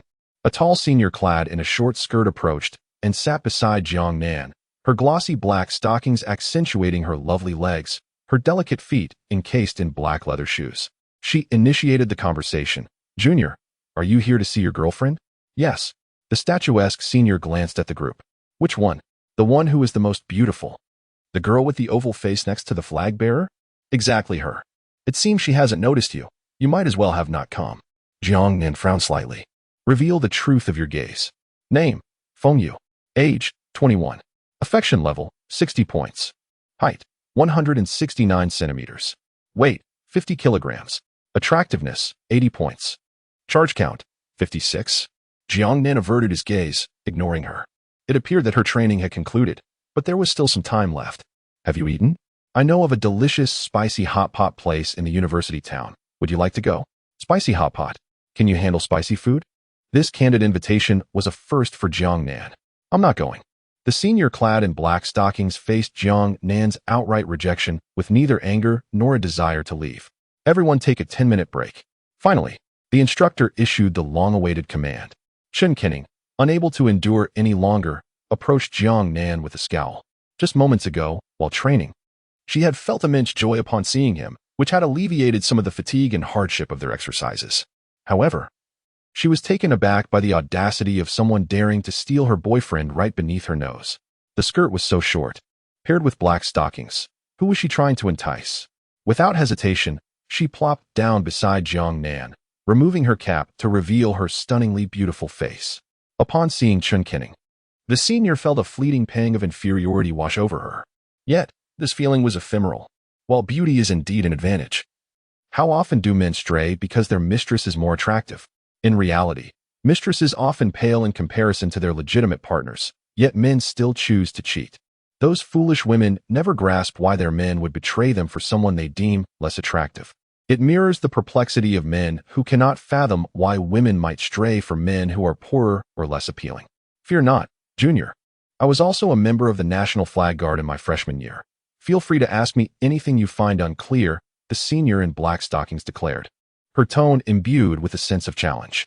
Chapter 36. The Ladies Audemars Piguet watch. If you encounter anything you do not understand, feel free to consult the instructor. So as not to trouble the senior. Jiang Nan's voice was not loud, but as tranquil as a clear spring, flowing gently and leisurely. The senior in black stockings was slightly taken aback, casting a glance at Qinqining that bore hints of jealousy and disdain. Qinqining's favorability 5. Qinqining smiled and said, "I won't trouble the senior." The senior in black stockings, feeling somewhat defeated, suppressed her frustration and stood up to leave. So sweet. Qinqining took a sip of her drink, gazing at the orange-red sunset. "How much longer do we need to train?" "We will train until 8 in the evening before we can have dinner." "It's exhausting. If you find it tiring, I can speak to the instructor." "No. Since I am here, I must perform well." Raising the national flag is a magnificent endeavor. Countless predecessors have lifted it beyond the boundless horizon. In such dark times, they did not give up, so how could I easily surrender? Jiang Nan nodded in acknowledgement, choosing not to say more. In this world, Who else could stand undefeated while engaging in a battle with the pinnacle forces globally? If one were born in such an era yet still had to bow and scrape before foreigners, how lowly must that individual be? I support you. Chen Qinning took her drink and dashed away, then suddenly turned back. The orange-red sunset illuminated her fair face, her hair gently fluttering, radiating youthful vitality. You should head back first. At 6:40 in the evening, Jiang Nan arrived at the Michelin 2-star restaurant, Yilangshuan. At this moment, there were still 5 minutes until the agreed time. However, upon entering the restaurant, he found Zhou Chuqing already seated, awaiting his arrival. She wore a sleeveless white midi dress, her elegant legs appearing immaculate beneath the soft white light. As a lawyer, she exuded an air of professionalism. Have you arrived early? No. I just got here not long ago. Did you just finish military training? Yes, I went home to change before coming. Zhou Chuqing smiled and inquired, was military training exhausting? You seem to have lost weight compared to before. Being under the sun for so long will certainly make one lose weight. A waiter approached, placing the menu before them and respectfully standing by. Do you enjoy Cantonese cuisine? I wasn't sure of your preferences, so I randomly found this restaurant online. I do not have picky tastes. As long as it is delicious, I am satisfied. This Michelin-certified restaurant surely speaks for itself. As the only Michelin-certified Cantonese restaurant in Jiang City, the cuisine must be exceptional. By the way, I have something for you.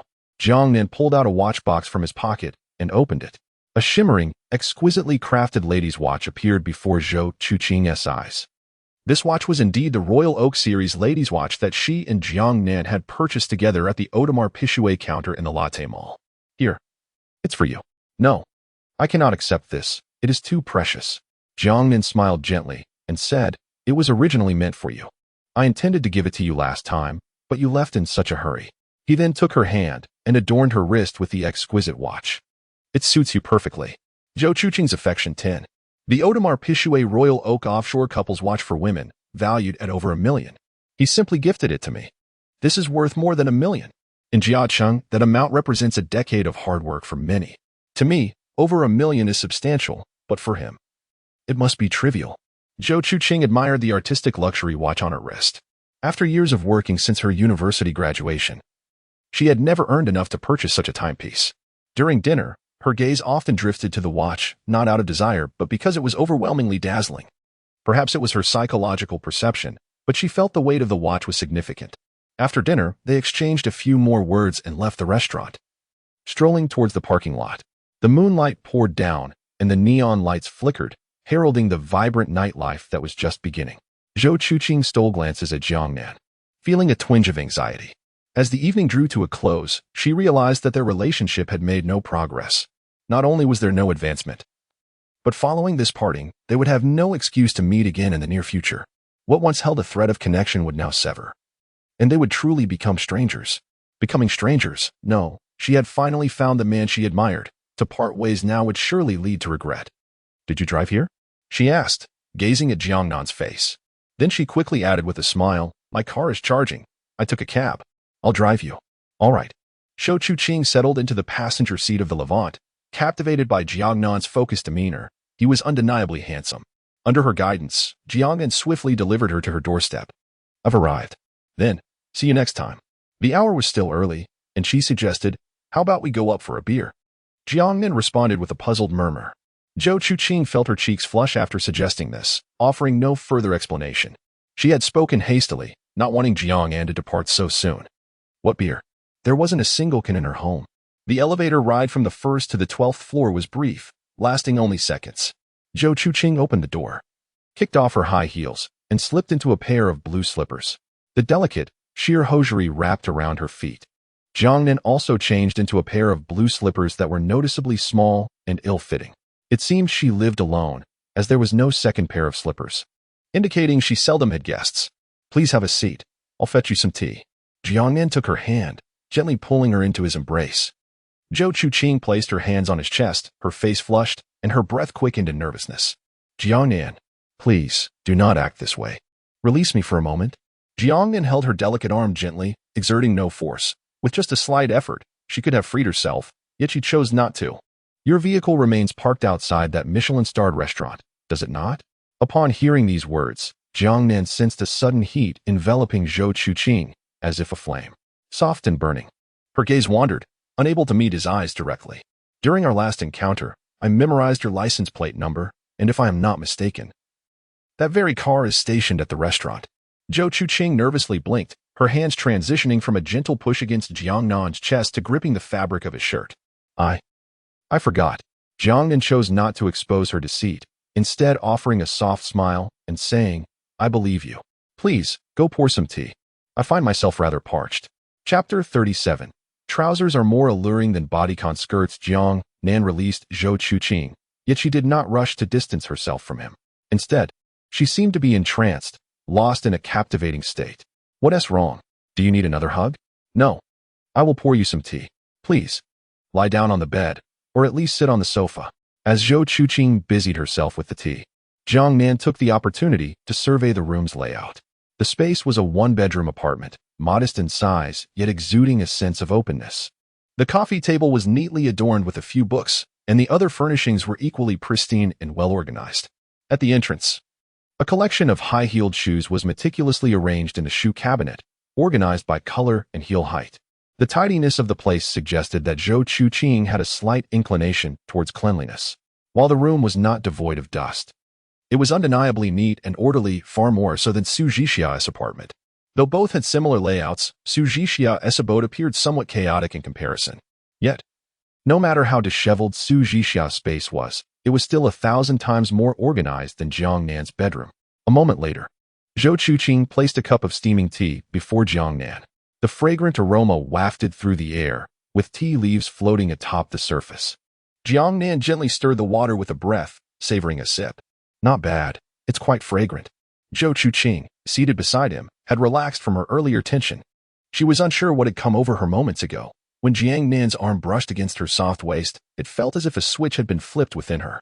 Suddenly, her body felt weak, and for the first time in her life, she experienced such a magical sensation. She secretly wished Jiang Nan would embrace her once more. However, as the tea began to dwindle, Jiang Nan remained utterly still, seemingly unfazed. What was this? He had just held her close. And now he acted as if nothing had happened, calmly sipping his tea. It was infuriating. Yet, upon gazing at Jiang Nan's face, her irritation inexplicably dissipated.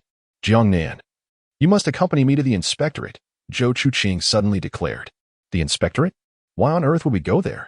Jiang Nan inquired, puzzled. Zhou Chuqing smiled. You have committed an offense against a woman, and you must be detained. Offense? Me? He replied incredulously. Indeed. Who have I offended? Me. Lawyer Zhou, I merely embraced you. I did not touch you inappropriately. You have already embraced me. What else do you wish to do? Jiang Nan and Zhou Chuqing locked eyes, and he perceived the tenderness and profound affection reflected in her gaze. With a 45-point affinity, he realized that failing to act on such feelings would be a disservice to their connection. If I were to embrace you with your consent, would it then not be considered an offense? From a legal standpoint, violating a woman's will is a crime. If you embrace me with my consent, it certainly would not be deemed inappropriate. What, then, would it be considered? Merely a friendly exchange. Attorney Zhou, would you be inclined to engage in a friendly conversation with me? Zhou Chuqing, whose heart had calmed, felt the stirrings of anxiety once more. She replied nervously, You are permitted only to embrace. I assure you, aside from the embrace, I shall engage in no other actions. Jiang Nan's arms encircled Zhou Chuqing's waist, gently holding her close. There remained a distance between them. Zhou Chuqing placed her hands upon Jiang Nan's shoulders, her gaze soft and tender. Her cheeks flushed like the evening sky, and her lips glistening like honey. Jiang Nan leaned down to capture the sweetness of her lips, drawing her into his embrace. In that moment, their fervent hearts beat in synchrony. After kissing for over a minute, they reluctantly parted. I did not consent to your kiss. Yet you did not refuse. Did you? Legally, there exists no option for implied consent. Despite her verbal denial, she showed no intent to distance herself from Jiang Nan. Instead, her delicate hands rested leisurely around his neck, occasionally teasingly caressing the nape of his neck. However, her timid nature prevented her from making bolder movements. This evident yearning, tempered by her restraint, ignited a fervent affection within Jiang Nan, akin to a potent elixir. Jiang Nan leaned closer, halting just before Zhou Chuqing's rosy lips. At that moment, she had closed her eyes, but after a considerable wait for warmth that never came, she opened them to find Jiang Nan gazing at her with a bemused smile. Instantly, a wave of embarrassment washed over her, Her earlier impatience had surely not gone unnoticed. What are you waiting for? I am merely awaiting your consent. I am quite a proper individual. Zhou Chuqing shot Jiang Nan an exasperated glance. Drawing closer, she attempted to kiss him, yet Jiang Nan deftly evaded her advance. Surprised, she felt a flicker of anger cross her delicate features. With sudden determination, her soft hands tightened around Jiang Nan, preventing his escape. You shall not evade me. Under the warm yellow light, they shared a prolonged kiss. In the gentle glow, Zhou Chuqing nestled against Jiang Nan. I apologize. It has just occurred to me that I came to visit relatives today. Jiang Nan held Zhou Chuqing's supple hand. To visit relatives, yet you still flirt with me?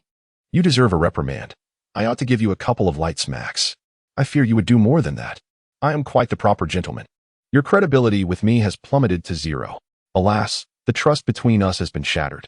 Jiang Nan glanced at the time. It was 10:20 in the evening. It is getting late. I must take my leave. Why must you go?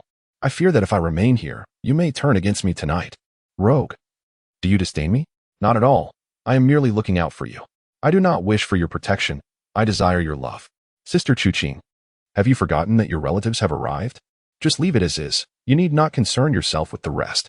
Today, no matter what, you cannot leave. The following morning, Jiang Nan awoke from his slumber. Beside him, Zhou Chuqing remained in deep sleep, her lips slightly moist with glistening drool. An old saying goes, drooling in sleep indicates worms in the belly. Zhou Chuqing's affection, 25. An overnight increase of 25 points in affection. Zhou Chuqing's total affection has now reached 67 points. It won't be long before it reaches 90. Daily task refreshed. Task name, accumulate wealth. Task description, the greatest invention of humanity is the invention of wealth, which fundamentally drives the advancement of human civilization. Wealth is the key to enjoying a happy life. Without sufficient wealth, the notion of a blissful existence is futile. By 8 o'clock this evening, accumulate wealth to 30 million. A mysterious reward awaits. Task reward, a mysterious gift package. By this evening, accumulate wealth to 30 million. I currently possess 20 million, which means I need to earn 10 million within a day. Earning 10 million in a single day. It sounds like a jest.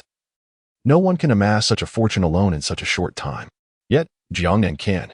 With the support of the system, he transformed 10,000 into 20 million within a mere 4 to 5 days. Now, having 20 million, earning an additional 10 million in a day is virtually effortless. A mysterious gift package. Just the thought of it fills one with anticipation. Zhou Chuqing, groggily opening her eyes, snuggled closer to Jiang Nan and resumed her slumber. Today is Monday. You must go to work, and I have military training. There is still time. Let us sleep a little longer. Yesterday was somewhat exhausting. Jiang Nan tenderly stroked her silky long hair. Then let us sleep a bit more. At 10 minutes past 7, Zhou Chuqing completed her morning routine. Today, she donned a black professional outfit. A white inner layer enveloped her delicate figure, topped with a sleek black coat. Her straight, tailored trousers, cropped to 8/10 length, bore no wrinkles, enhancing her elite aura. Velvet-heeled shoes elevated her stature, accentuating her poise. After locking the door, the two descended in the elevator. Zhou Chuqing leaned against Jiang Nan. Smiling as she inquired, the sense of professionalism evoked by a formal outfit is decidedly more serious than that conjured by a pencil skirt. Yet, this added gravity can significantly stimulate a man's desire to conquer. Little Jiang, do you wish to conquer your elder sister? Chapter 38. Portia Panamera. Jiang Nan held Zhou Chuqing's small hand. When is your relative leaving? This Wednesday or Thursday? You should pray that I have something urgent on Friday and cannot come. After Friday, it's Sunday. I'm not afraid. Moreover, Zhou Chuqing smiled and said, to speak of defeat before the battle is not my style. I look forward to Friday. By then, I will be at home waiting for you in this outfit. I'll tear it apart. It's very expensive. Then I'll buy another. You must tear it with vigor. This outfit is quite resilient. Jiang Nan sighed in resignation. Who would have thought that this stern and upright elite lawyer would possess such desire? The stark contrast was striking. If it weren't for her visiting relatives, Jiang Nan would have surely pursued her more actively rather than just entertaining the thought. After breakfast, Jiang Nan drove Zhou Chuqing to Tiangong law firm for work. It was the peak hour of the morning commute. At the entrance of the law firm, office workers passed by in succession. Suddenly, a Cullinan halted at the company's entrance, instantly drawing everyone's attention. Just after the weekend, the reluctant office workers couldn't help but steal glances at the luxurious vehicle adorned with the emblem of a celebratory goddess. This was indeed a Cullinan. Not even their boss could afford such a luxury. There are a million people who wouldn't spend $1 million on a car. Those who can afford to spend $1 million on a vehicle undoubtedly possess assets worth 7 or 8 million, or even hundreds of millions. Their boss was notoriously frugal and certainly didn't have that much money. However, what truly astonished them was not the car itself, but the woman stepping out of the passenger seat. It was Zhou Chuqing, one of their own. If it had been morning or afternoon, it would have been reasonable to assume she was returning to the office with a client. But it was morning, and she had arrived in that car. Had they spent the night together? Moreover, judging by Zhou Chuqing's expression, she seemed quite familiar with the person in the vehicle. Goodbye. Jiang Nan drove away, and Zhou Chuqing walked towards the company entrance with her bag. Good morning, Lawyer Zhou. Good morning. Lawyer Zhou, you're here so early. You're not late either. As she entered the elevator, Zhou Chuqing encountered a female colleague with whom she had a good rapport. The colleague smiled and asked, "Was that your boyfriend who just dropped you off?" Zhou Chuqing confidently replied, "Yes, he is my boyfriend." "How fortunate you are to have a boyfriend who drives a Cullinan." Zhou Chuqing refrained from elaborating. Although she was attracted to Jiang Nan for reasons beyond his wealth, solely appreciating his appearance and character, she chose not to explain. If she did, others might perceive her as hypocritical, pretending to be indifferent while clearly valuing his money. Thus, she opted for silence. "Lawyer Zhou, did you buy a watch?" The conversation shifted as she became the center of attention. Every item she wore drew immediate attention. Observant individuals quickly noticed the watch adorning Zhou Chuqing's wrist. "It was a gift from my boyfriend, who claimed it held little value, so I accepted it. I'm not well versed in watches and merely wear it for fun." As the elevator doors opened, Zhou Chuqing exited. A quick-handed individual snapped a photograph and used their phone to identify it. To my astonishment, the boutique price was 1,300,000. The market price stood at 1,500,000. What kind of item is this, so impressive? Has the market for Audemars Piguet watches surged in the past 2 years? Could it merely be that this particular series is thriving? Perhaps I should consider borrowing money to invest in a watch. I advise you to remain calm. Market prices fluctuate daily.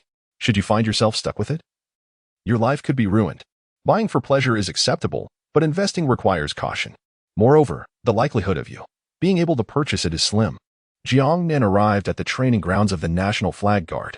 The time was 7:30 in the morning, and the guard had already commenced their drills, marching in unison. Chen Kinning's youthful face was etched with seriousness. Although her steps were not entirely precise, her dedication was palpable. Jiang Nan adjusted his hat and turned to leave. Just as he took a couple of steps, a Porsche suddenly sped past him. The velocity was alarming. Had Jiang Nan been a fraction quicker, the vehicle would have collided with him, startling nearby classmates. What a reckless driver, flaunting a Porsche as if it were a badge of honor. Is he in such a rush to meet his fate? How infuriating, splashing mud all over my new pants. Jiang Nan glanced down at his pants and shoes, now sullied with mud. The dirt, especially on his camouflage trousers, was conspicuous. Anyone unaware would certainly assume he had an unfortunate accident. Recently, Jiancheng had experienced sporadic evening rains, leaving puddles along the roadside after last night's downpour. That Porsche had dashed by so swiftly, splattering water on many unfortunate souls. The red Porsche Panamera parked a short distance away. A young man, clad in a short-sleeved shirt and shorts, emerged. He sported a hairstyle reminiscent of Kuan Ji's, though lacking the same charm. Upon exiting, he removed his sunglasses and tucked them into his collar, completely disregarding the ire of his fellow students. As he strolled toward the College of Arts with a smile. What a show-off, driving a Porsche as if he owned the world. As his household registration turned blank, leaving him unaccountable. If only I could afford a Porsche, I would ensure he regretted his arrogance. As the young man approached Jiang Nan, he was called out. "Hey, you got my pants dirty." The young man turned, glanced at Jiang Nan's attire, clearly a freshman. With indifference, he replied, "So what if I got them dirty? Just wash them." Jiang Nan furrowed his brow, incredulously questioning, "Me wash them? Why not? You can wash them, can't you? Are you out of your mind?" The young man seemed to be in a great hurry to leave the School of Arts, uttering a brief remark before turning away. As he approached a muddy puddle, merely a meter away from Jiang Nan lifted his foot and stomped down hard on the young man's calf, exerting considerable force with the intent to injure. The young man let out a startled cry and fell sideways into the muck. Jiang Nan walked past him, coldly remarking, "Next time, watch where you're going. If you can trip on flat ground, perhaps you should consider donating your eyes." "You, stop right there," the young man shouted. Jiang Nan abruptly halted, turned around, and kicked out his leg, sending the young man tumbling back into the muddy puddle once more. Looking for a fight? Jiang Nan inquired with a smile, his demeanor betraying no fear. The young man's eyes reflected a flicker of terror. Jiang Nan chose not to engage further and turned to leave. Just wait. If you think you can stay at Jiangxing University, I'll be damned if I'm still called Feng Hao. The surrounding students found immense amusement in the scene. Witnessing Feng Hao's humiliation was delightful. Look at him, pitiful as a dog. It's absolutely hilarious. After the military training concluded, Jiang Nan settled on the ground, open-doing, and contemplated how he might amass 10 million before the night was through. Chapter 39, Zhang Shujia's sister. The message arrived from the sister of the live-streaming duo. Nan kicked off her blanket during the night and woke up with a persistent high fever, unable to attend kindergarten. Although she felt considerably better after taking medication, her condition remained precarious as she continued to cough intermittently. The plan she had made with Jiang Nan had to be put on hold until Nan recovered from her cold.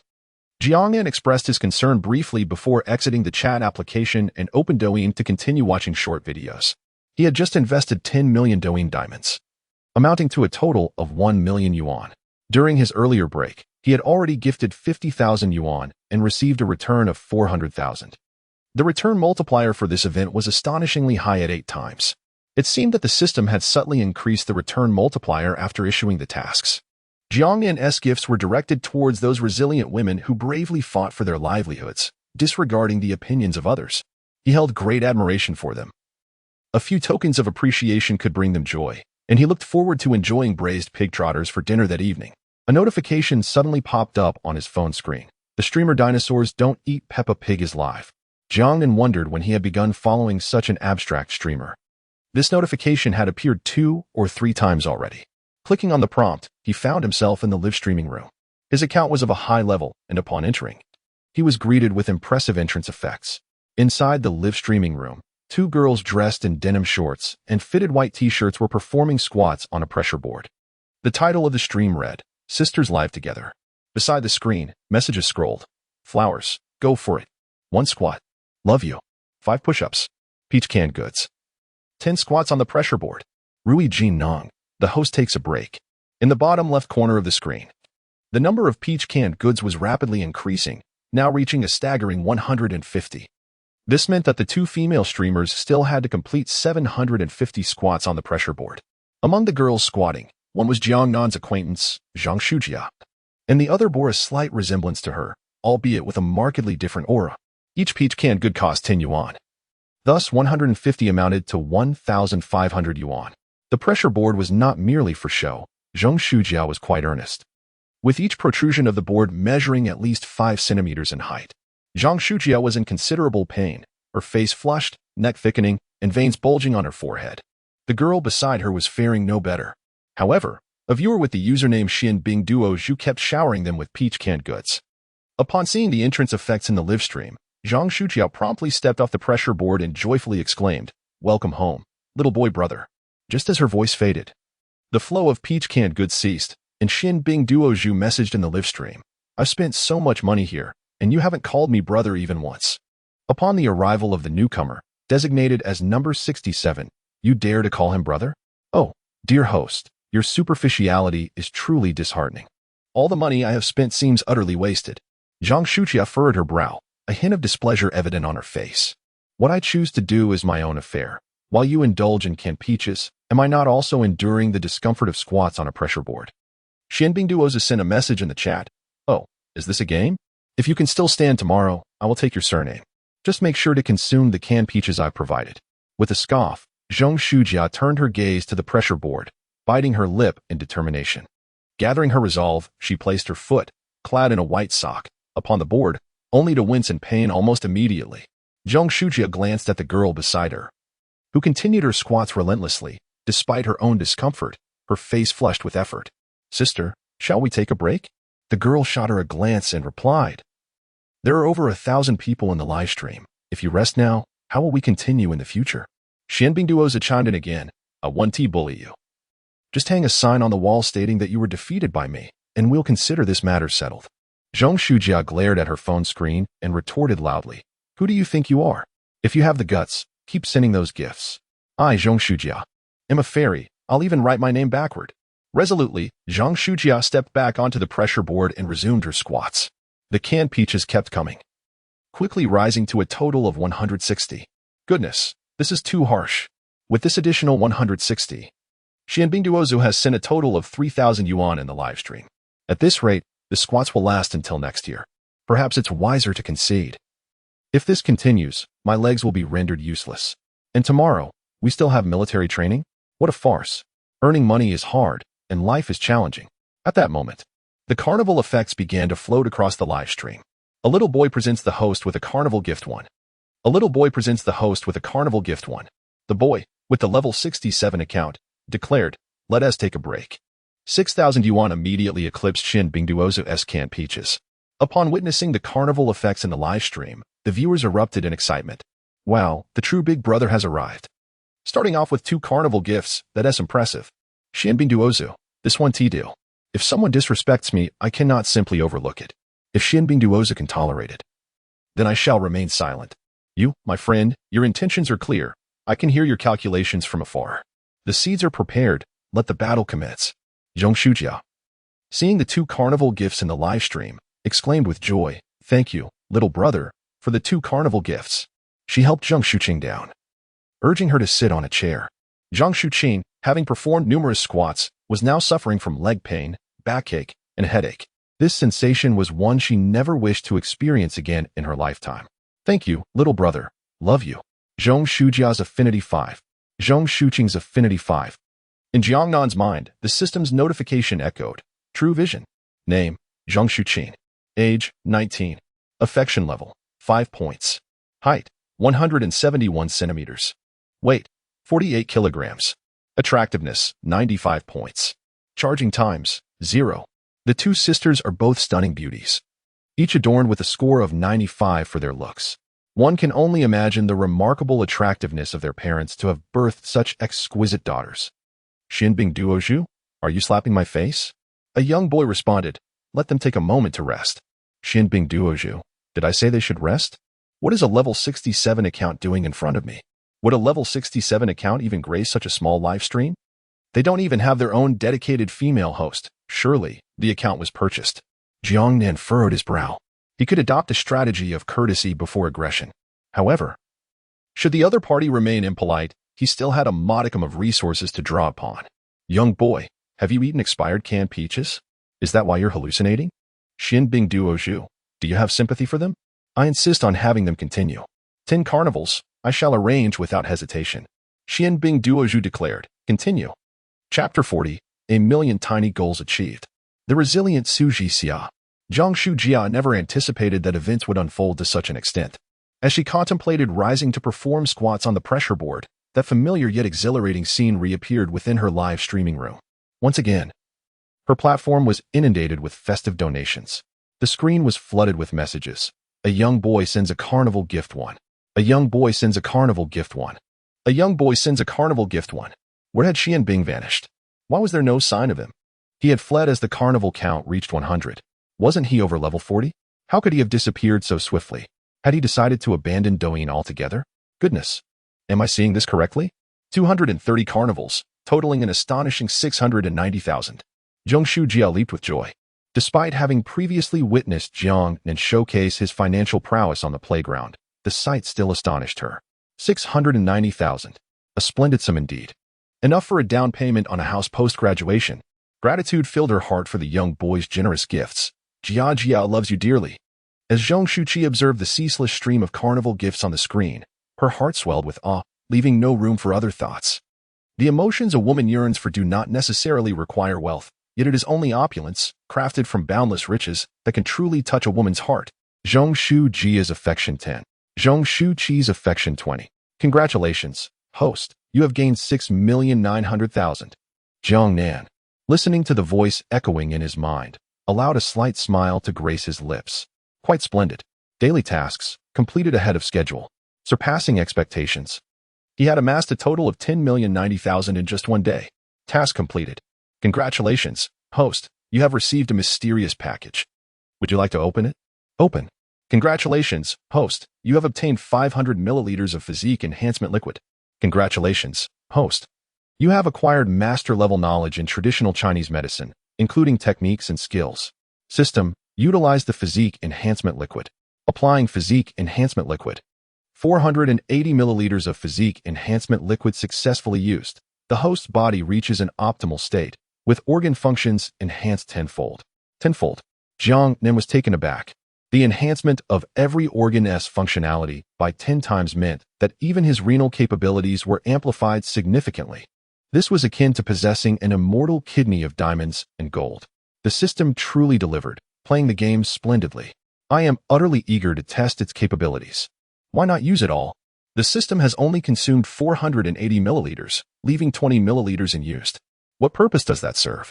The human body only requires 480 milliliters to reach its limit. Excess usage yields no additional benefit. A small glass vial appeared in Jiang Nan's hand, containing a transparent liquid that resembled ordinary water. However, given that Ning had been quite fatigued over the past few days, he decided to give her the remaining 20 milliliters. At noon, after military training concluded, Jiang Nan encountered Chen Qinning at the restaurant. She was clad in camouflage training attire, her delicate face visibly slimmer than in recent days. When do you commence training? At 1:30. Must it begin at such an early hour? Is the training intensity truly that demanding? The instructor remarked that the burden on our shoulders is considerable, and any mistake during the military training performance is unacceptable. After finishing their meal, Jiang Nan advised Chen Qinning to rest early upon returning. Indeed, after lunch, Jiang Nan accompanied Chen Qinning to the foot of the dormitory building. I shall head up now. Go ahead. Chen Qinning lingered momentarily, her eyes filled with a wistful longing. Have you forgotten something? What is it? A kiss. I desire a kiss. Jiang Nan gazed at Chen Qinning's cherubic face, his heart fluttering. He drew her to a shaded area, shielded from the sun's rays. At this hour, most were in the dining hall, leaving the vicinity of the dormitory relatively deserted. Jiang Nan embraced Chen Qinning's slender waist, savoring her soft lips. Moments later, they parted. Chen Qinning inhaled deeply, nuzzling against Jiang Nan. What fragrance are you wearing? It's delightful. In this sweltering heat. It's merely sweat. Nonsense. Sweat is foul. You smell distinctly fragrant. Chen Qinning nestled in Jiang Nan's embrace, her arms around him, listening to the fervent rhythm of his heartbeat. These past few days of training have been exhausting. Once military training concludes, I plan to rest for 2 days. At that time, we shall explore Jiangqing's Shanglin River and Jinhui Mountain together. I shall accompany you. Jiang Nan produced a bottle of pulse and handed it to Chen Qinning. You must drink it all. Chen Qinning glanced at the bottle and inquired, how does one open it? I have tasted it. Jiang Nan had not, as he had merely poured in 20 milliliters of the nutrient-rich liquid. Then take another sip. I shall feed you. Chen Qinning twisted the cap off the pulse bottle, took a sip, and leaned in closer. Their lips met. Chen Qinning ascended, and Jiang Nan drove away from Jiangxing University. Upon returning home, he perused the documents regarding Villa number 001 of the Tianfu district. The purchase price had reached a staggering 350 million. The total area soared to an impressive 3,000 square meters, with an average price per square meter exceeding 116,000.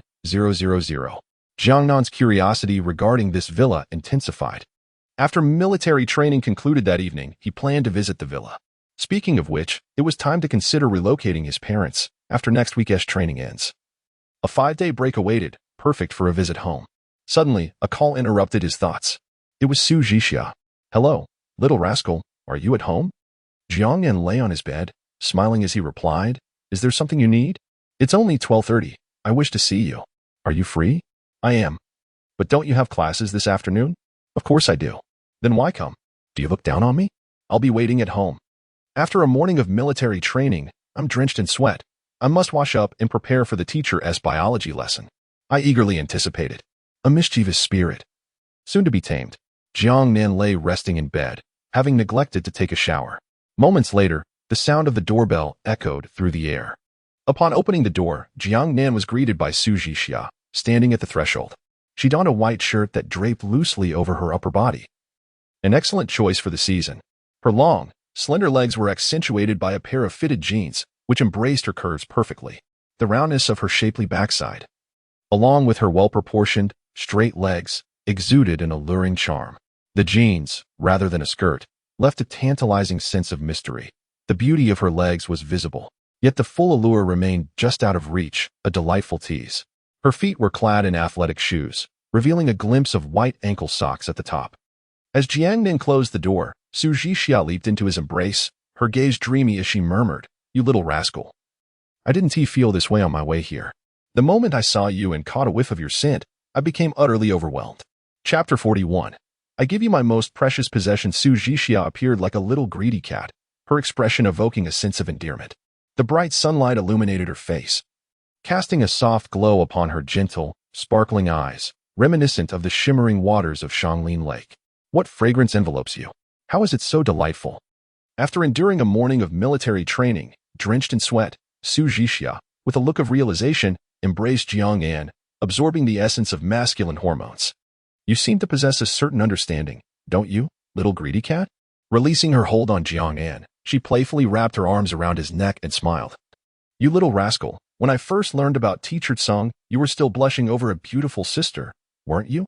Jiang Nan lifted her by her perky hips and placed her gently on the sofa. Let me see how much you truly comprehend. Su Jixia supported herself against Jiang Nan's shoulders and suggested, It's sweltering, and I feel sticky. Shall we take a shower first? Jiang Nan smiled in agreement, as you wish. Sunlight caressed Su Jixia's delicate face as she nestled like a little greedy cat in Jiang Nan's embrace, peacefully asleep, breathing evenly and resting soundly. Jiang Nan reclined against the bed, scrolling through Douyin on his phone when suddenly an unfamiliar number flashed on the screen. Just as he contemplated declining the call, a frown crossed his brow. Following 2 systematic enhancements to his body, his senses had experienced a remarkable elevation, particularly his memory. He recognized this number. It had called him before, yes. On that night when the autumn winds had brought a chill. Upon awakening, he had noticed this missed call and dismissed it as a nuisance. Now, it was ringing again. Jiang Nan pressed the answer button. Hello? Is this Xiaonan? The voice calling her name deepened his confusion. Who are you? Lin Shidong? I moved away last year. Have you forgotten? I lived next door to you, the pretty sister who often invited you to play games. Suddenly, Jiang Nan recalled. During his sophomore year, a gaming streamer had moved in across the street, beautiful and charming, with an upbeat personality. They had been neighbors for a year and a half until she moved away last winter. Shidong, why are you calling me out of the blue? My rent is due in a couple of days, and I have nowhere to stay. Are you asking to borrow money? No, I want to move in with you. Jiang Nan glanced at the slumbering Su Jixia beside him, then stepped onto the balcony. Move in with me? Why? Isn't your income from streaming quite good? Last year, you were making 500 to 600 a day. Why the sudden desire to move in with me? I switched platforms, thinking the transition from one site to another would enhance my earnings, but it turned out it's made things worse. I've been living off my savings for the past 6 months. How did you suddenly think of me? I saw your posts. You mentioned buying a spacious apartment over 200 square meters in Jiangcheng. I figured, given our relationship, you wouldn't abandon me in my time of need. When Jiang Nan initially purchased her home, she indeed posted on her moments. My dear brother, I can no longer endure this. Please assist me. At worst, I shall offer you my most treasured possession. What are you saying? Am I that kind of person? So, you are in agreement, are you? When do you plan to move in? Tonight, perhaps. So eager? In truth, I was supposed to move out last Sunday. The landlord, being a decent person, granted me an additional 2 days to relocate. Otherwise, I wouldn't be so anxious to call you today. Very well then. After your military training this afternoon, could you assist me with the move? You are being unreasonable. I graciously offered you free accommodation, and now you wish to use me as free labor. No. My savings have dwindled. I cannot afford a ride-hailing service or a moving company. Please help me carry my luggage to the bus, and we can take the bus together. Lin Shitong's single remark silenced all of Jiang Nan's forthcoming complaints. Ultimately, with a sense of resignation, he stated, Sister Shitong, how did we end up in this situation? Adulthood is exceedingly challenging. Lin Shitong, on the other end of the phone, began to sob uncontrollably. After a pause of over 20 seconds, she ceased her tears. As adults, we must cry when we need to and laugh when we can. Who is to mock whom? You must come then. I will certainly be there. Just as Jiang Nan was about to hang up, she suddenly inquired, Have you had lunch? I have half a pack of noodles left. Jiang Nan hung up the phone and promptly sent Lin Shidong 100 yuan. Initially, she intended to send 1,000, but upon reflection, she thought that gifting may not count as an expense, so she settled on 100, at least to ensure Lin Shidong could have lunch. Suddenly, a pair of arms embraced Jiang Nan from behind. Su Jixia rested her chin on Jiang Nan's shoulder, her eyes half closed, and sleepily kissed his ear. Darling, why are you up so suddenly? Just a phone call. Let us return to our slumber. Jiang Nan glanced at the time and lifted the drowsy Su Jixia in his arms. It was still early. They could rest a while longer. At 2:25 in the afternoon, Jiang Nan parked outside the school mall. The heat was intense, and it was uncomfortable to go through military training without a bottle of water. Jiang Nan made his way to the beverage section, his gaze scanning the shelves until he selected a bottle of sugar-free Coca-Cola. He approached the checkout counter, ready to pay. "Jingyao, I have 2 movie tickets. Let us go together tonight. I do not enjoy watching movies. Allow me to carry that for you. It looks rather heavy. I can manage. Could you please keep your distance? Jingyao, today is my birthday. For my sake, accompany me to the cinema. I have boasted to my friends that you would come. Without you, I would feel quite embarrassed." Jingyao halted, frowning as she glanced back at the man not far behind. "Feng Hao, are you out of your mind? Can you please keep your distance? For the past 3 days, you have buzzed around me like a fly, incessantly. I do not know you. By what right do you continue to annoy me? If you persist in your harassment, I shall report you to the authorities." Feng Hao pressed his lips together, finding it awkward. "Jingyao, we are not acquainted. Classmate Jingyao, I genuinely admire you. If you agree to accompany me to the cinema today, I assure you that I will treat you well in the future. Who needs that? You are insane." With a stern expression, Jingyao cursed him and strode towards the cash register. Just a couple of steps later, she spotted a remarkably handsome young man emerging from the beverage aisle, curiously glancing in her direction. He possessed an elegant stature and a visage akin to a radiant jewel. His lips were crimson and teeth pearly white, resembling the epitome of male stars from cinematic tales.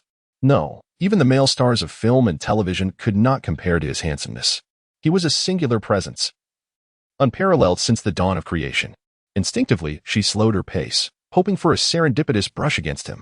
No, given her current trajectory, they were destined to walk side by side. Chapter 42. Senior from the Literature Department Jiang Nan cast a glance at the approaching girl. She was adorned in a floral dress that reached halfway up her thighs, her long hair cascading down to her shoulders. Her legs, impeccably straight, exhibited a graceful silhouette, almost devoid of any curvature when viewed from the front.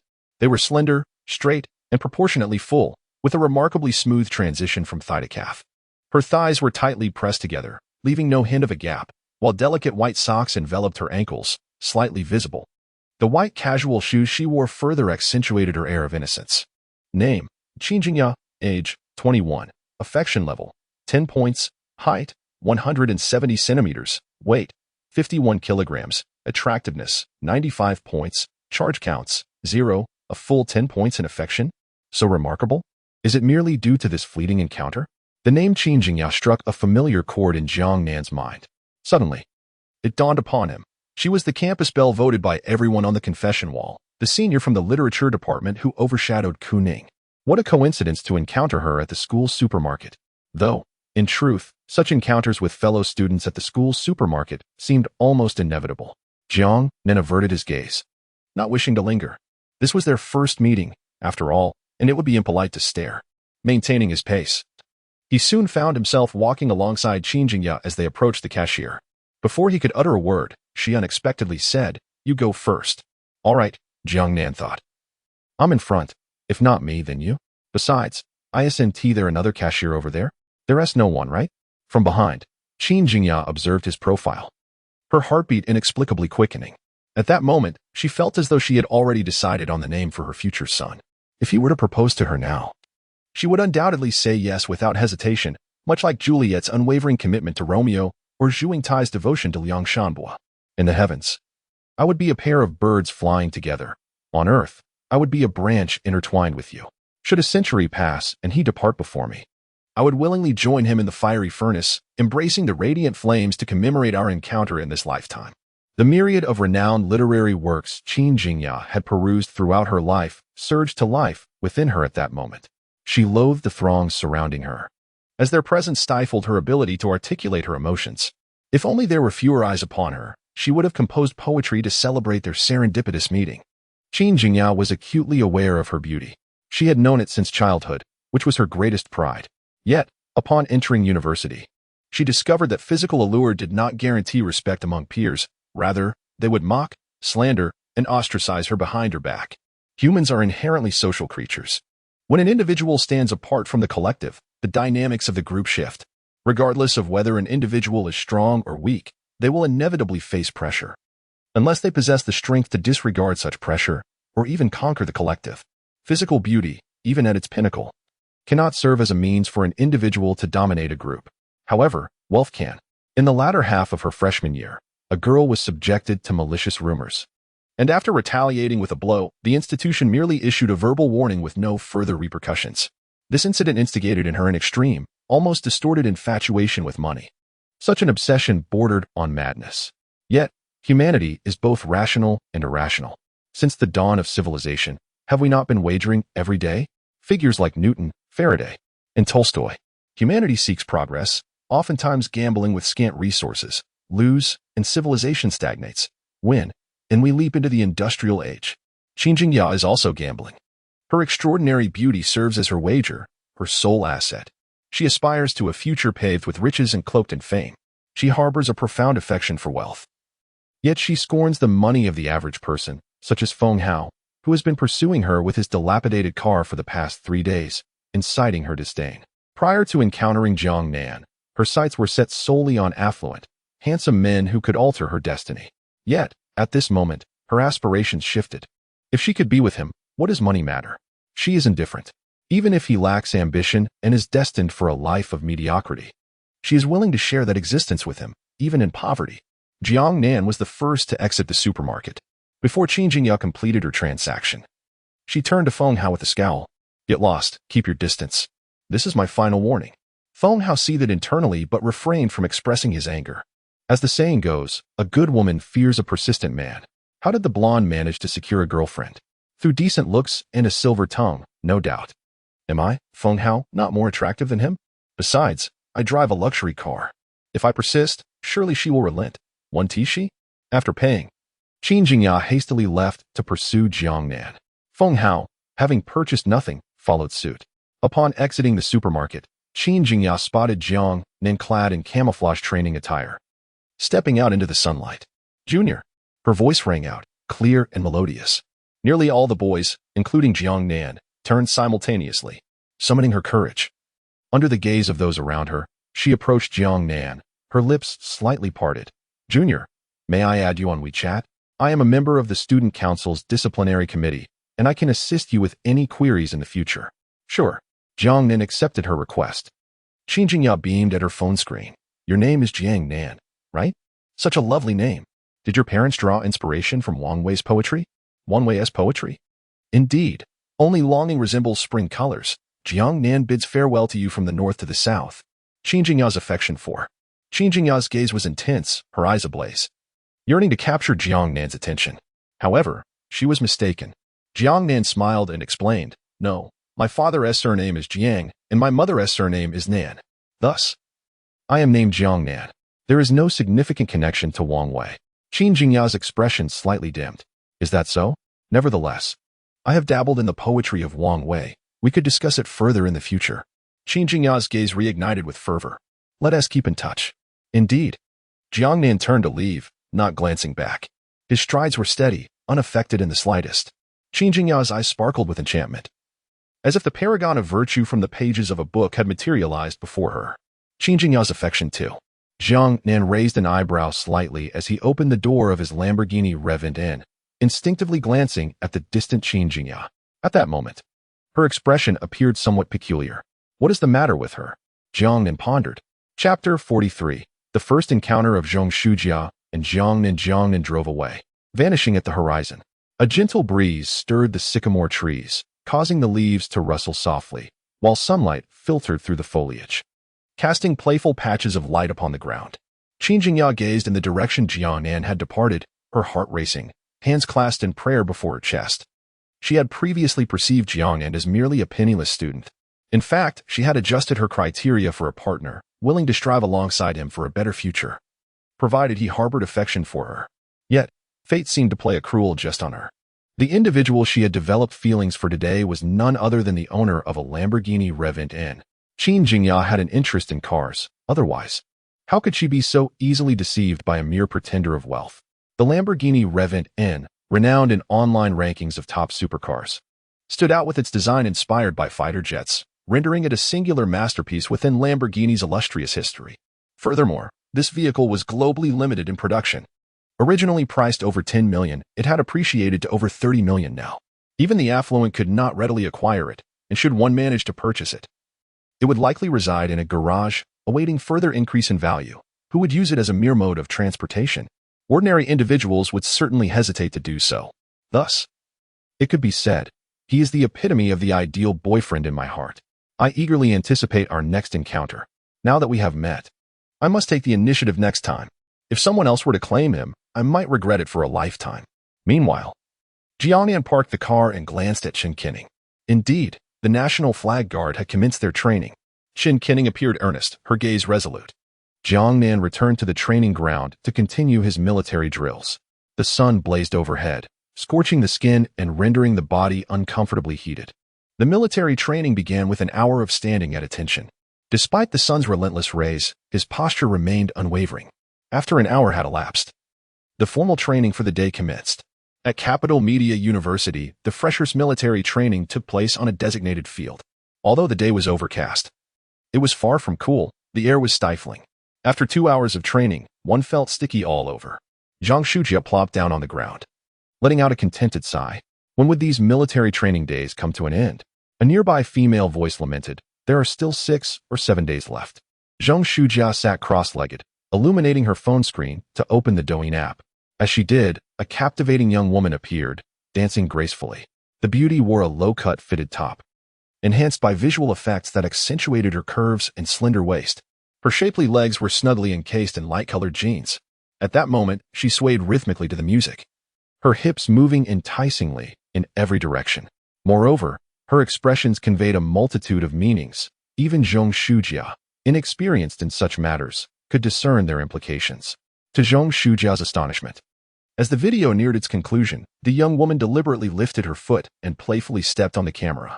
After finishing the video, Zhang Shujia felt profoundly inspired. Is this really acceptable? How can this not be censored? This is rather unexpected.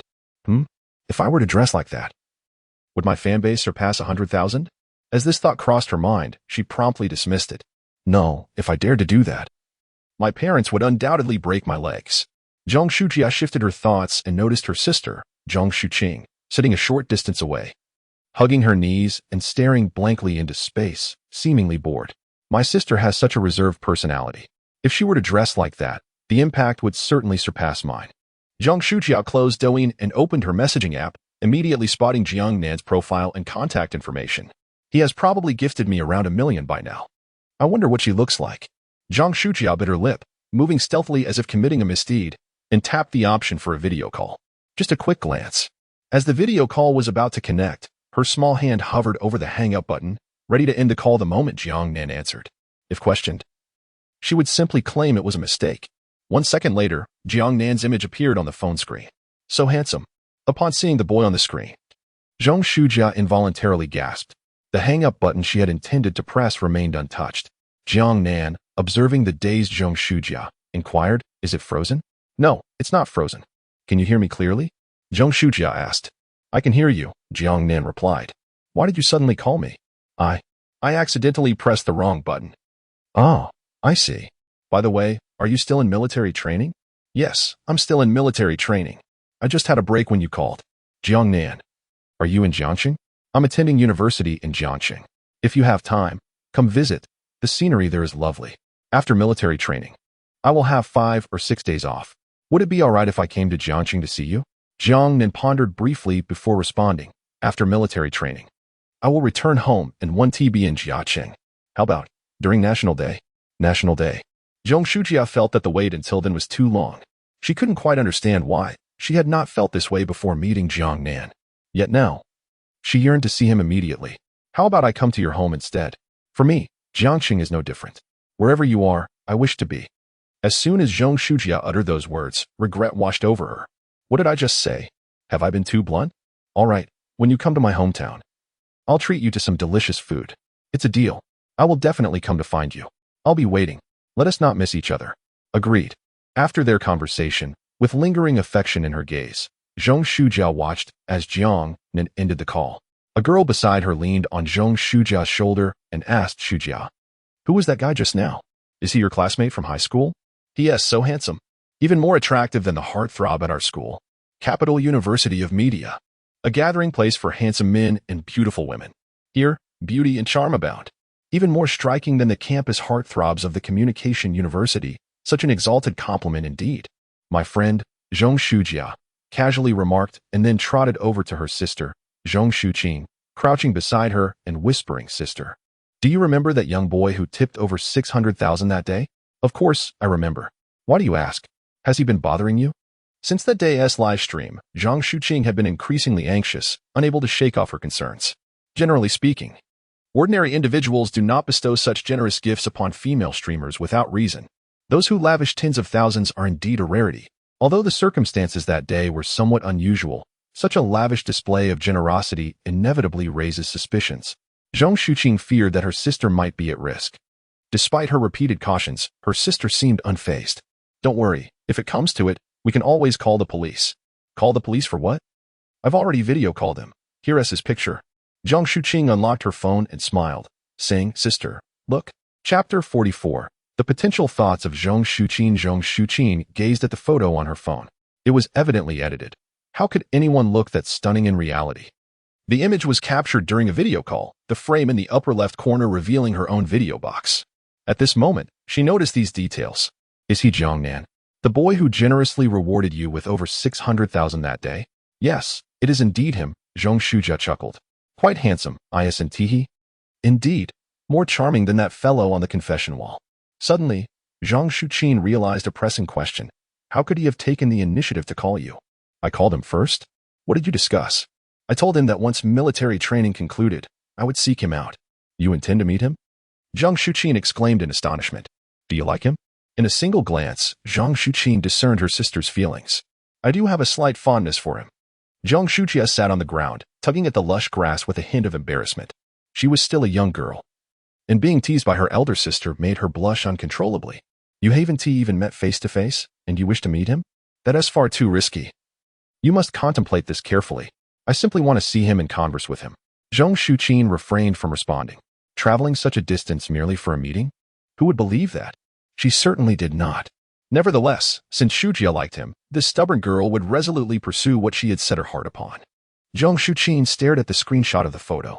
Inexplicably, images of her and Jiang Nan entwined in intimacy, sharing a tender embrace, surged into her mind.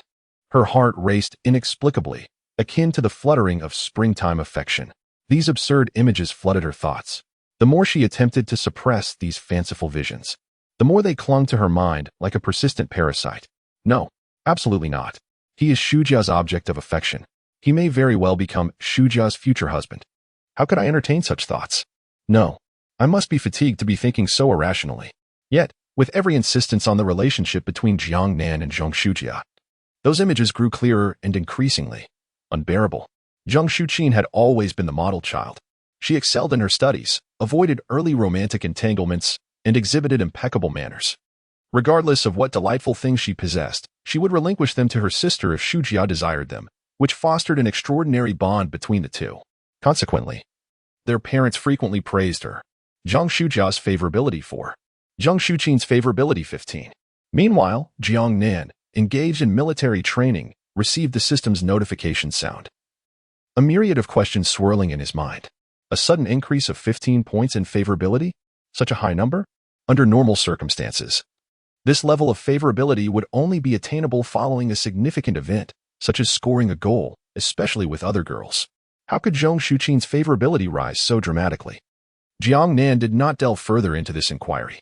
Some questions, he realized, could only be answered through direct conversation when the opportunity arose. After military training concluded around 6 in the evening, Jiang Nan ventured to the supermarket to purchase a bottle of pulse, and then proceeded to visit Chen Qining. At this hour, Chen Qining was still engaged in training with the National Flag Guard. As he passed by the College of Arts, Jiang Nan encountered the graceful Qin Jingya, who was adorned in a white floral waist-tied dress. The hem of the dress, though not excessively short, certainly did not reach the length of modesty. Resting around the midpoint of her thighs, a gentle breeze stirred, causing the floral fabric to sway delicately. Her fair, elongated legs were straight and proportionate, devoid of any excess flesh. She wore dainty white socks that embraced her ankles, while her delicate feet were nestled within a pair of white casual shoes. Her long hair cascaded over her shoulders, evoking the nostalgia of youthful innocence. "Jiang Nan, Jr.? What brings you here?" she inquired. Jiang Nan's mind raced before he managed to respond with a smile. I'm looking for a girlfriend. Her expression faltered momentarily, a flicker of rigidity crossing her features. After a brief pause, she forced a smile. You're quite early in the dating game. I grew up alongside Kenning. We began our relationship in university. Chen Kenning? You know her? How could I not know the goddess of the freshman confession wall? Prior to this, Qin Jingya had been unaware of Chen Kenning. But a classmate had shared the confession wall with her that afternoon, enlightening her. Growing up together, coupled with the advantage of childhood companionship, left her pondering her own chances. Do I still have a shot? She wondered, gazing intently at Jiang Nan's face, lost in thought. At that moment, her heart plummeted into an abyss of despair. Had she truly found a boy she liked only to relinquish him so easily? No, there must be hope. What did childhood friendship matter? Such bonds were no match for serendipity, and this was not an uncommon scenario. Growing up together, familiarity might have dulled the allure, but if she could maintain contact, surely an opportunity would arise. Yet, indecision gripped her once more. Was it too cruel to intrude upon another's affections? No. She felt she had no choice. She could not bear to experience that profound sense of helplessness again. If she let him go, her life would not present another chance. Once an opportunity slipped away, it would be lost forever. Suddenly, a phone call pierced through her reverie. Hello, Jingya, where are you? It was a call from the student council, urging her to hurry. After hanging up, she cast a lingering glance at Jiang Nan, wishing the call hadn't come at such an inconvenient moment. I must attend to an issue with the student council. I'll have to go. All right, senior, you go ahead. We'll keep in touch. Sure. With that, Qin Jingyao left behind a captivating silhouette as she departed. Now was not the time to falter. Jiang Nan sensed her feelings towards him, and all that remained was the opportunity for solitary moments together. Until he found that chance, he must remain composed. Jiang Nan watched her retreating figure, suspecting that Qin Jingyao was at a crossroads. Little did he know, her mind was a tempest of chaotic thoughts, and her heart felt nearly suffocated. Money, to a woman, is akin to nicotine. Those who have never experienced it remain indifferent throughout their lives, even disdainful. However, once one has savored its myriad subtleties, relinquishing it becomes an arduous task. Jiang Nan arrived at the training ground of the National Flag Guard at Jiangcheng University. He sat nearby for a while, waiting. The National Flag Guard, currently engaged in training, welcomed a brief 5-minute respite. Chen Kenning nestled into Jiang Nan's embrace. Are you tired today? Jiang Nan inquired with concern. Not too much.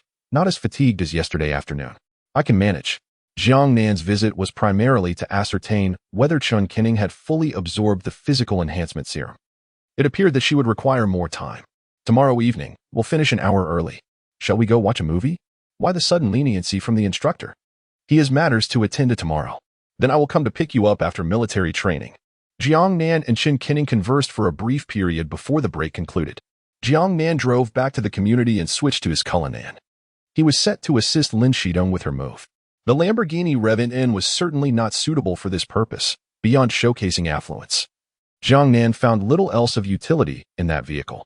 Upon arriving at the community, he parked the car and, following the address provided by Lin Shidong, knocked on the door. Sister Shidong, are you ready? Moments later, the door swung open to reveal a tall figure clad in black stockings. Chapter 45. The enchanting streamer Lin Shidong. The door was opened by a tall and alluring woman clad in black stockings.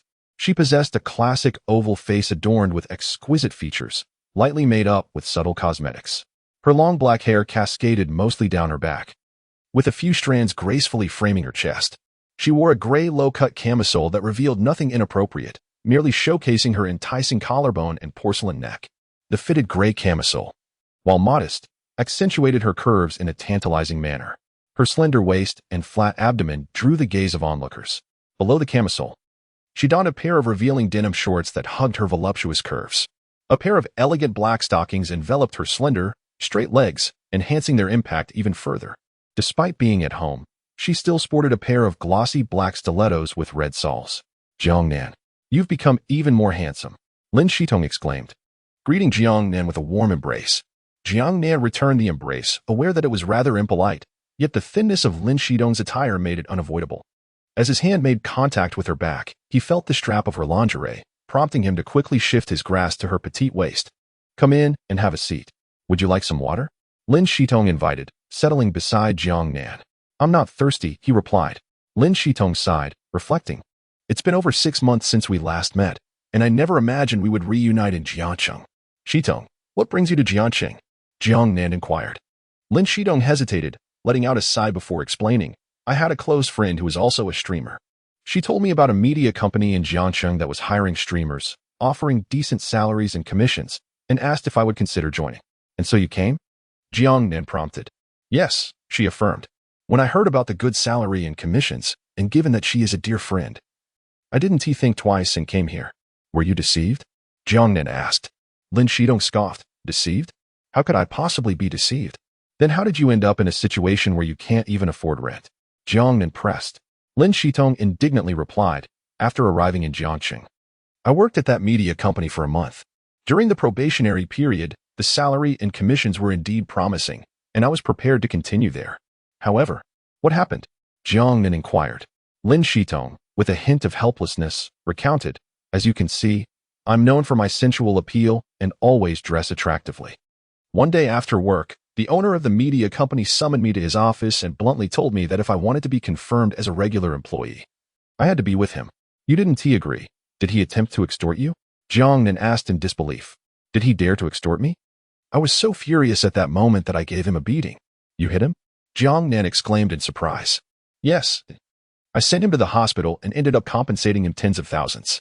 After that, whenever I streamed, the people from that media company would specifically target me, either reporting me or attempting to undermine my efforts.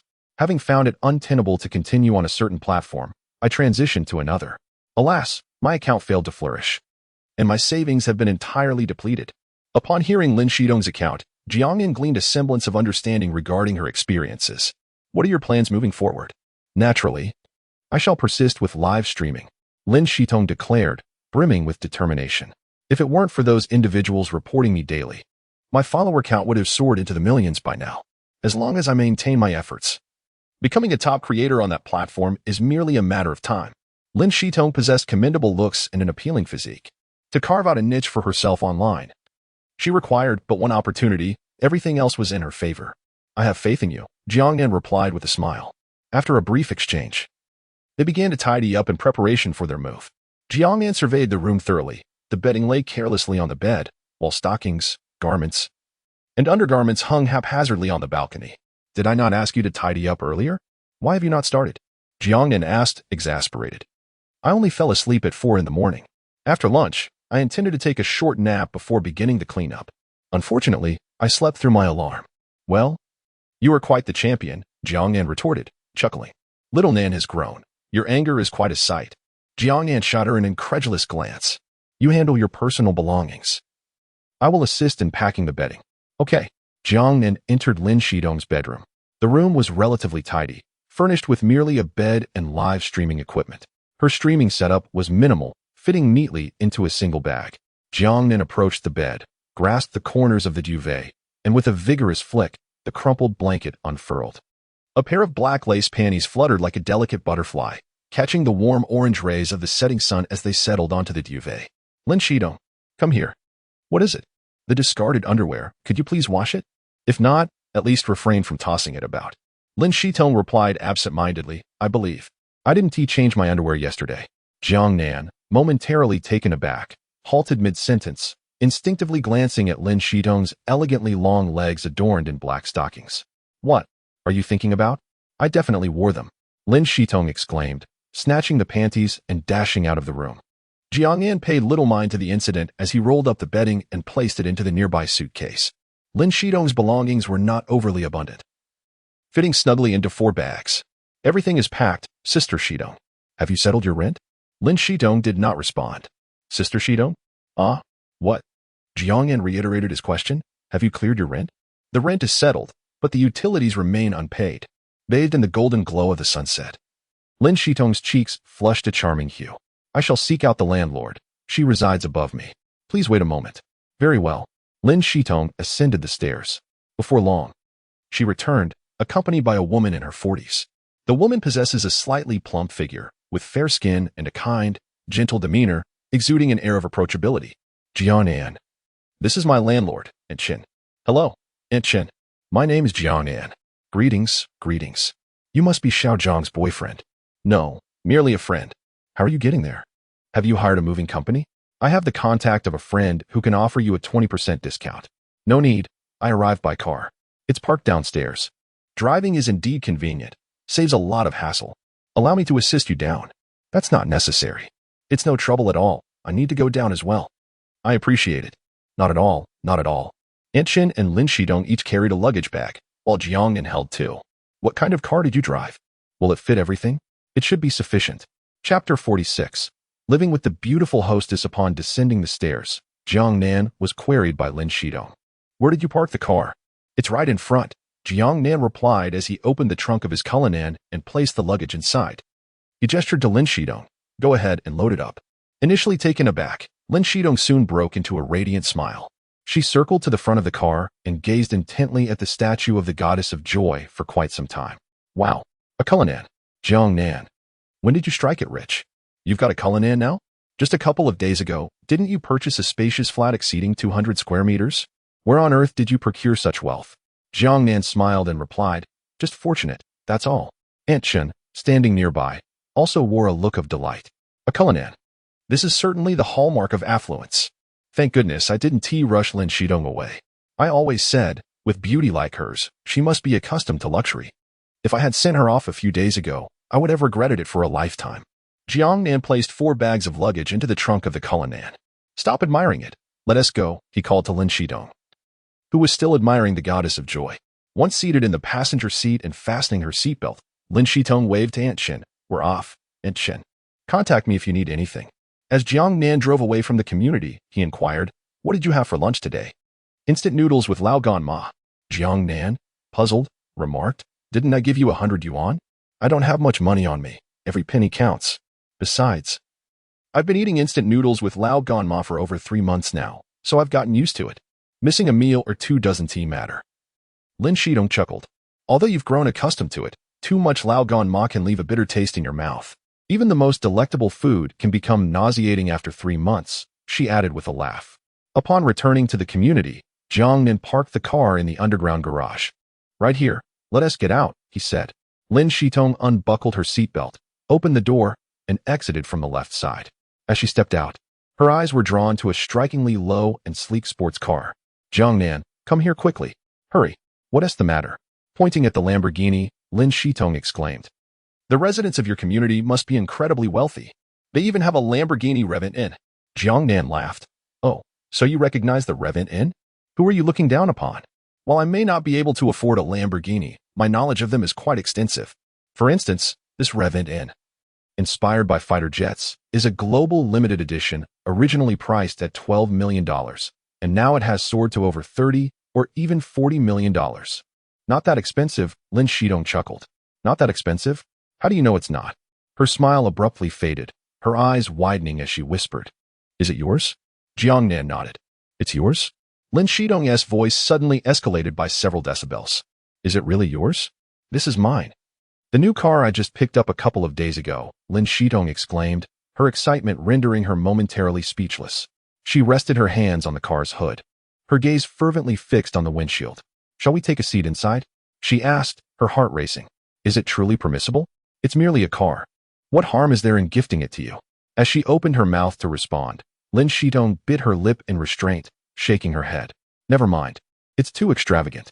Can I sit inside now? Jiang Nan rummaged through his pockets, but could not locate the keys. Unfortunately, not at the moment. The keys are still at home. Let us drop off our luggage first, and afterward, I shall take you out for a meal. Sounds good.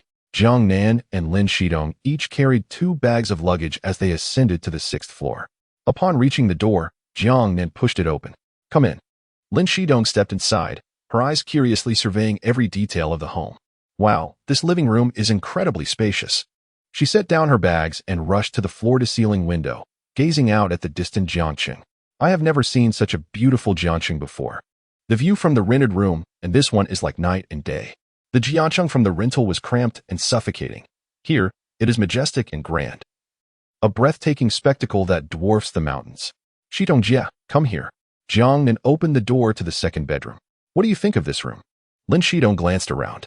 The decor was aesthetically pleasing and refreshingly unique. The ample natural light streaming through the large window captivated her. The window in her previous rented room had been far too small. This room is perfect. I'll take it. Very well, from this day forth. This will be your abode. By the way, Shitongjia, can you cook? Me? Of course, I can cook. Then the kitchen is yours.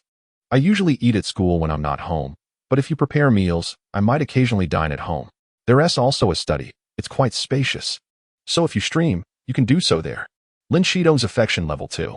Jiang Nan was momentarily taken aback, meeting Lin Shidong's gaze. What is the matter? Lin Shidong smiled. You allow me to stay for free and treat me so kindly. I don't know why, but my heart feels a pang of bittersweet emotion. And I want to cry for a while. Have you been wronged? That Tung Tai is despicable. While I was on a certain platform, he sent people to sabotage me and report me. Eventually, I switched to another site, yet he relentlessly pursued me, causing chaos in my streams, leaving me stagnant for 2 months. During meals, I hardly dare to eat, fearing I might run out of food. I can't even tell my family. I worry they will be concerned for me. Jiang Nan opened his arms, softly saying, if you don't mind, you may borrow my embrace to cry for a bit. I promise I will forget afterward. Lin Shitong's eyes glistened with tears. You mustn't tell anyone. I want tea. Lin Shitong nestled into Jiang Nan's embrace, burying her face against his chest. Initially, she merely wept quietly. As the pent-up grievances within her gradually began to dissipate, her cries grew louder, as if she intended to weep away all the injustices of the past 2 days. Suddenly, Lin Shidong's phone rang, and her tears ceased abruptly, releasing Jiang Nan. She retrieved her phone, and upon seeing that it was her parents calling, she wiped away the tears at the corners of her eyes, striving to regain her composure. She pressed the answer button, relieved that it was not a video call. Hello, Mom. I've arrived. Yes, I'm at a friend's house. My friend is very kind, a university student who is still studying. Where am I staying? I'll send you a few photos so you can see. He is quite wealthy and lives in a spacious place. Don't worry, I'm paying rent as usual. I have to hang up now. I haven't tea eaten yet. After dinner, I'll call you for a video chat. Bye. She ended the call. Jiang Nan smiled and asked, feeling better? Much better after crying, Lin Shitong replied, wiping away her tears with a smile. His chest muscles are impressive. I'd like to touch them. Dream on. I'm hungry now. Let us go eat. Hot pot. No way, you've been living off instant noodles and lao gan ma for 3 months. If you eat hot pot now, you'll be running to the bathroom before dawn. I'll treat you tonight. What are we eating? Cantonese cuisine. Is Cantonese cuisine light? At a Michelin restaurant. It will undoubtedly be light. Chapter 47. The best life for a spoiled woman. My wife wants to take children's medicine. Jiang Nan, accompanied by Lin Shidong, arrived at the Michelin-starred Cantonese restaurant they had visited previously with Zhou Chuqing as the sole Michelin-recognized Cantonese restaurant in Jiang City. Jiang Nan had become an ardent admirer since his last visit. With exceptional quality at reasonable prices, the dishes were simply outstanding. After 3 months of eating only instant noodles paired with lao gan ma, Lin Shitong was utterly astounded by the exquisite flavors of Cantonese cuisine. Furthermore, since she wasn't footing the bill, she indulged herself to the fullest, leaving the restaurant feeling quite stuffed. Though seated in the passenger seat of a Lamborghini, her mood was far from elated. Jiang Nan, with one hand on the steering wheel, turned to Lin Shitong with a smile. Did you overeat? Does it feel like your stomach is about to burst?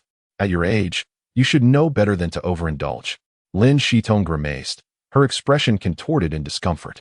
After 3 months of instant noodles and lao gan ma, and then a lavish meal worth 5,008, you devoured more than I did.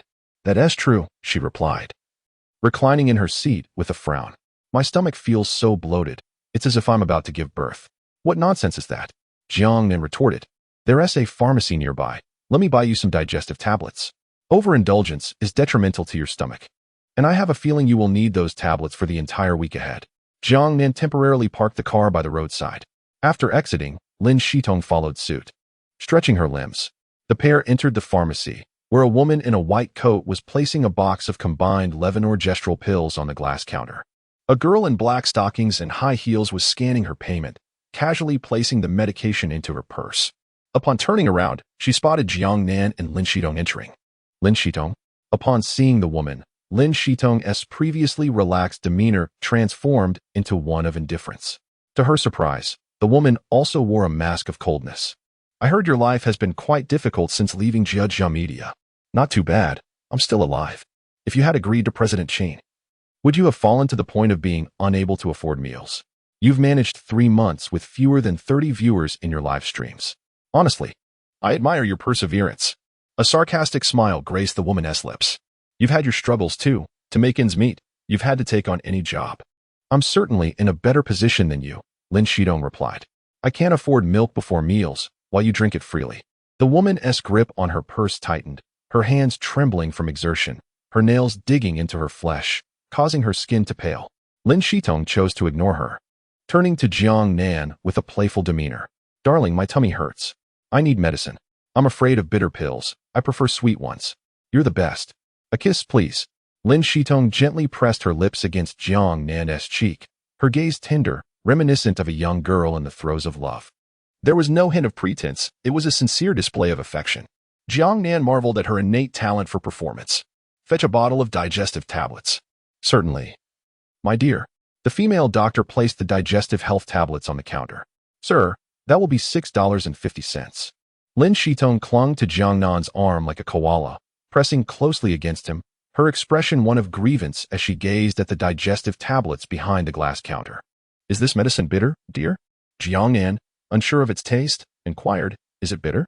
Sir, this is an adult medication, slightly sour and bitter with a hint of sweetness. Sour, bitter and sweet? What an intriguing description. Does that mean it's not sweet? Indeed, it's not very sweet. Are there any sweet options? There are. But that is for children, not suitable for adults.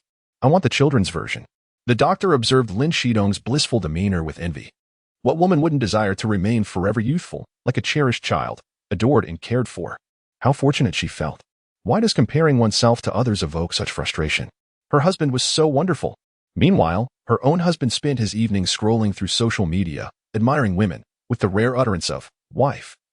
I have an itch on my back that I can't reach. Could you scratch it for me? No, she resolved to confront him upon returning home. The doctor placed the children's digestive tablets on the counter. Sir, if an adult takes this, they need to consume 4 tablets. Otherwise, it will be ineffective. Understood. Jiang Nan glanced around the pharmacy and spotted a water dispenser. Please fetch me a cup of warm water. Certainly, sir. The doctor took a disposable cup and filled it with warm water, placing it on the glass counter. Take your medicine here first, Jiang Nan suggested. Lin Shidong glanced at the woman lingering at the door and, feigning a coy demeanor, said, I want my husband to feed me. Jiang Nan raised an eyebrow. Smiling at Lin Shidong, her cheeks flushed, she boldly insisted, Come on, feed me, dear. All right, I shall feed you. Jiang Nan twisted open the cap of the children's digestive tablets, poured 4 animal-shaped white pills into his palm, and offered them to Lin Shidong. After a couple of chews, her eyes brightened. Dear, they are truly sweet. As long as they are sweet, drink your water and let us head home. Lin Shidong took a sip of the warm water, her lips immediately pouting. It's too hot. It hurts my mouth. Is it hot? Yes, it's hot, and it hurts my lips. A kiss will make it better. The doctor shot Lin Shidong an incredulous look. How naive. Do you think I wouldn't know if the water is hot? Ah, how enviable. Jiang Nan gently brushed his lips against Lin Shidong's, a fleeting touch. In that moment, he felt her body tremble as if electrified. Lin Shidong blinked, her eyes sparkling with joy. Your lips are sweet too. That's because the digestive tablets are sweet. But, my heart is sweet as well. With her watery eyes fixed on him, Jiang Nan felt his heart melt. Have you taken your medicine? Does your tummy feel better? Let me check. Lin Shidong pointed to her little belly and innocently inquired, Belly. Are you feeling better? After a brief pause, she chuckled. The belly says she feels much improved. Jiang Nan, with a tender expression, replied, Then shall we return home? Yes. Home. To sleep, Lin Shidong exclaimed. Jiang Nan placed 100 yuan on the table. No need for change, he insisted. Sir, this seems a bit excessive. She protested. Not at all. I prefer not to carry loose change, he replied. Thank you, sir. With that, Jiang Nan departed the pharmacy. Lin Shidong happily clinging to his arm, radiating joy akin to that of a Navi heroine in a romantic drama, doted upon by an overbearing CEO. A woman, consumed by envy, pushed open the glass door and exited the pharmacy. However, mere moments after stepping outside, she was confronted with a scene that shattered her composure entirely. Chapter 48. Why the disparity. Despite wearing black stockings, Lin Shidong settled into the passenger seat of a sleek gray sports car, speeding away beneath the flickering neon lights of the street. Passers-by lifted their gazes, captivated by the sight of the car vanishing into the distance. A Lamborghini revving in. Who was that wealthy gentleman? Oh no, I forgot to take a picture.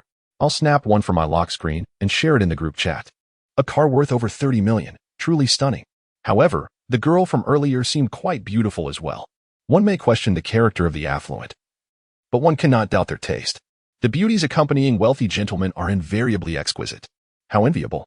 A woman walked past them with a sullen expression, quietly standing by the roadside, awaiting the ride she had summoned. The neon lights shimmered as the night remained hushed. She stood there, her face clouded in discontent, resembling a wounded cat. A man approached, casting a fleeting glance at the woman's alluring legs adorned in black stockings. "Hey there, are you alone?" he inquired. The woman looked up and shot him a fierce glare. "If you value your life, I suggest you leave." The stranger was taken aback, muttering curses as he retreated. How dare he wear such garish attire at night, then pretend to be pure in front of me? Insufferable fool, nothing but trash. His words ignited the fury of the woman, already teetering on the edge of despair. She swung her handbag at him, unleashing a torrent of invective, her vocabulary laced with high levels of profanity. Bystanders cast curious glances at the unfolding drama. The man, sensing the brewing storm, wisely chose to exit the scene. "You better keep your distance from me," she shouted after him, reclaiming her bag from the ground, her eyes narrowing at the onlookers. "What are you staring at? Mind your own business." A ride-sharing vehicle halted nearby. The driver, witnessing the woman's erratic behavior, contemplated finishing his snack before confirming her pickup. However, to his surprise, the seemingly unhinged woman approached him instead. She climbed into the passenger seat, closing her eyes in an attempt to regain composure. Yet, the effort proved futile. Lin Shidong's image, radiant with happiness, haunted her thoughts. Why, in their shared femininity, could Lin Shidong bask in such joy while she herself endured profound failure? Lin Shidong, merely suffering from an upset stomach, was coddled by a handsome young man driving a sports car who feared for her well-being. And that young man was incredibly handsome, the kind that made one yearn for romance. In stark contrast, she had spent years without a boyfriend and had endured unwanted advances from her boss. After such encounters, she was left to procure her own contraceptives. What devastated her most was the fact that, even at night, she was subject to perverse harassment. "What of it if I wear black stockings and high heels? Does it concern you in any way? Your vision seems impaired. Cannot you see that Lin Shidong is also clad in black stockings and high heels, both adorned in black silk? Why is it that she can feign an innocent demeanor while I am unjustly perceived as a streetwalker, battered by the trials of life? Why is existence so inequitable?" The more a woman contemplates, the more her ire swells, and tears become an inevitable release. The driver, observing this, quietly activated the camera, fearful of online backlash. In this day and age, men must learn to safeguard themselves. A Lamborghini Revent-N was parked in the underground garage. Upon alighting, Lin Shidong exuberantly exclaimed, "Refreshing." "Who was that woman?" Jiang Nan inquired. "That woman is the friend who deceived me into coming to Jiangqing. Her name is Yan. She extolled the virtues of Jiang media, which compelled my arrival. Yet, upon my arrival, I discovered that introducing someone results in a commission of 5,000 yuan. I thought to myself, since I am already here, the base salary and commission are decent enough, I might as well muddle through. However, I never anticipated encountering a scoundrel." Jiang Nan asked, "After your incident, did she revel in your misfortune?" Lin Shidong chuckled. "Not merely revel, she was utterly inhumane. Not only did she conspire with the company to undermine me, but she also divulged my alternate account to them. The very next day after I began streaming on a certain platform, representatives from Jiang Media came knocking at my door. It was undoubtedly due to Yan's machinations." Upon returning home, Jiang Nan quickly refreshed himself and reclined on his bed to rest. Messages from Chen Qining, Zhou Chuqing, and Su Zhixia flooded in. Chen Qining inquired, "Jiang Nan, what movie shall we watch tomorrow night? What do you wish to see?" "I would like to watch a horror film." Jiang Nan raised an eyebrow, questioning, "A horror film at night? Aren't you afraid of having nightmares?" "With you by my side, I fear nothing," she replied, accompanied by a resilient emoji. "Then I shall hold you as we sleep tomorrow night." "All right." Upon receiving Chen Qining's affirmative response, Jiang Nan felt invigorated. After soothing Chen Qining to sleep, he turned his attention to Zhou Chuqing's message. Zhou Chuqing had sent a photograph, taken from an intriguing angle, leaving its source a mystery. The image showcased a pair of alluring legs encased in sheer stockings, sensuously sculpted and exquisitely fair. The robust thighs and slender calves were artfully displayed.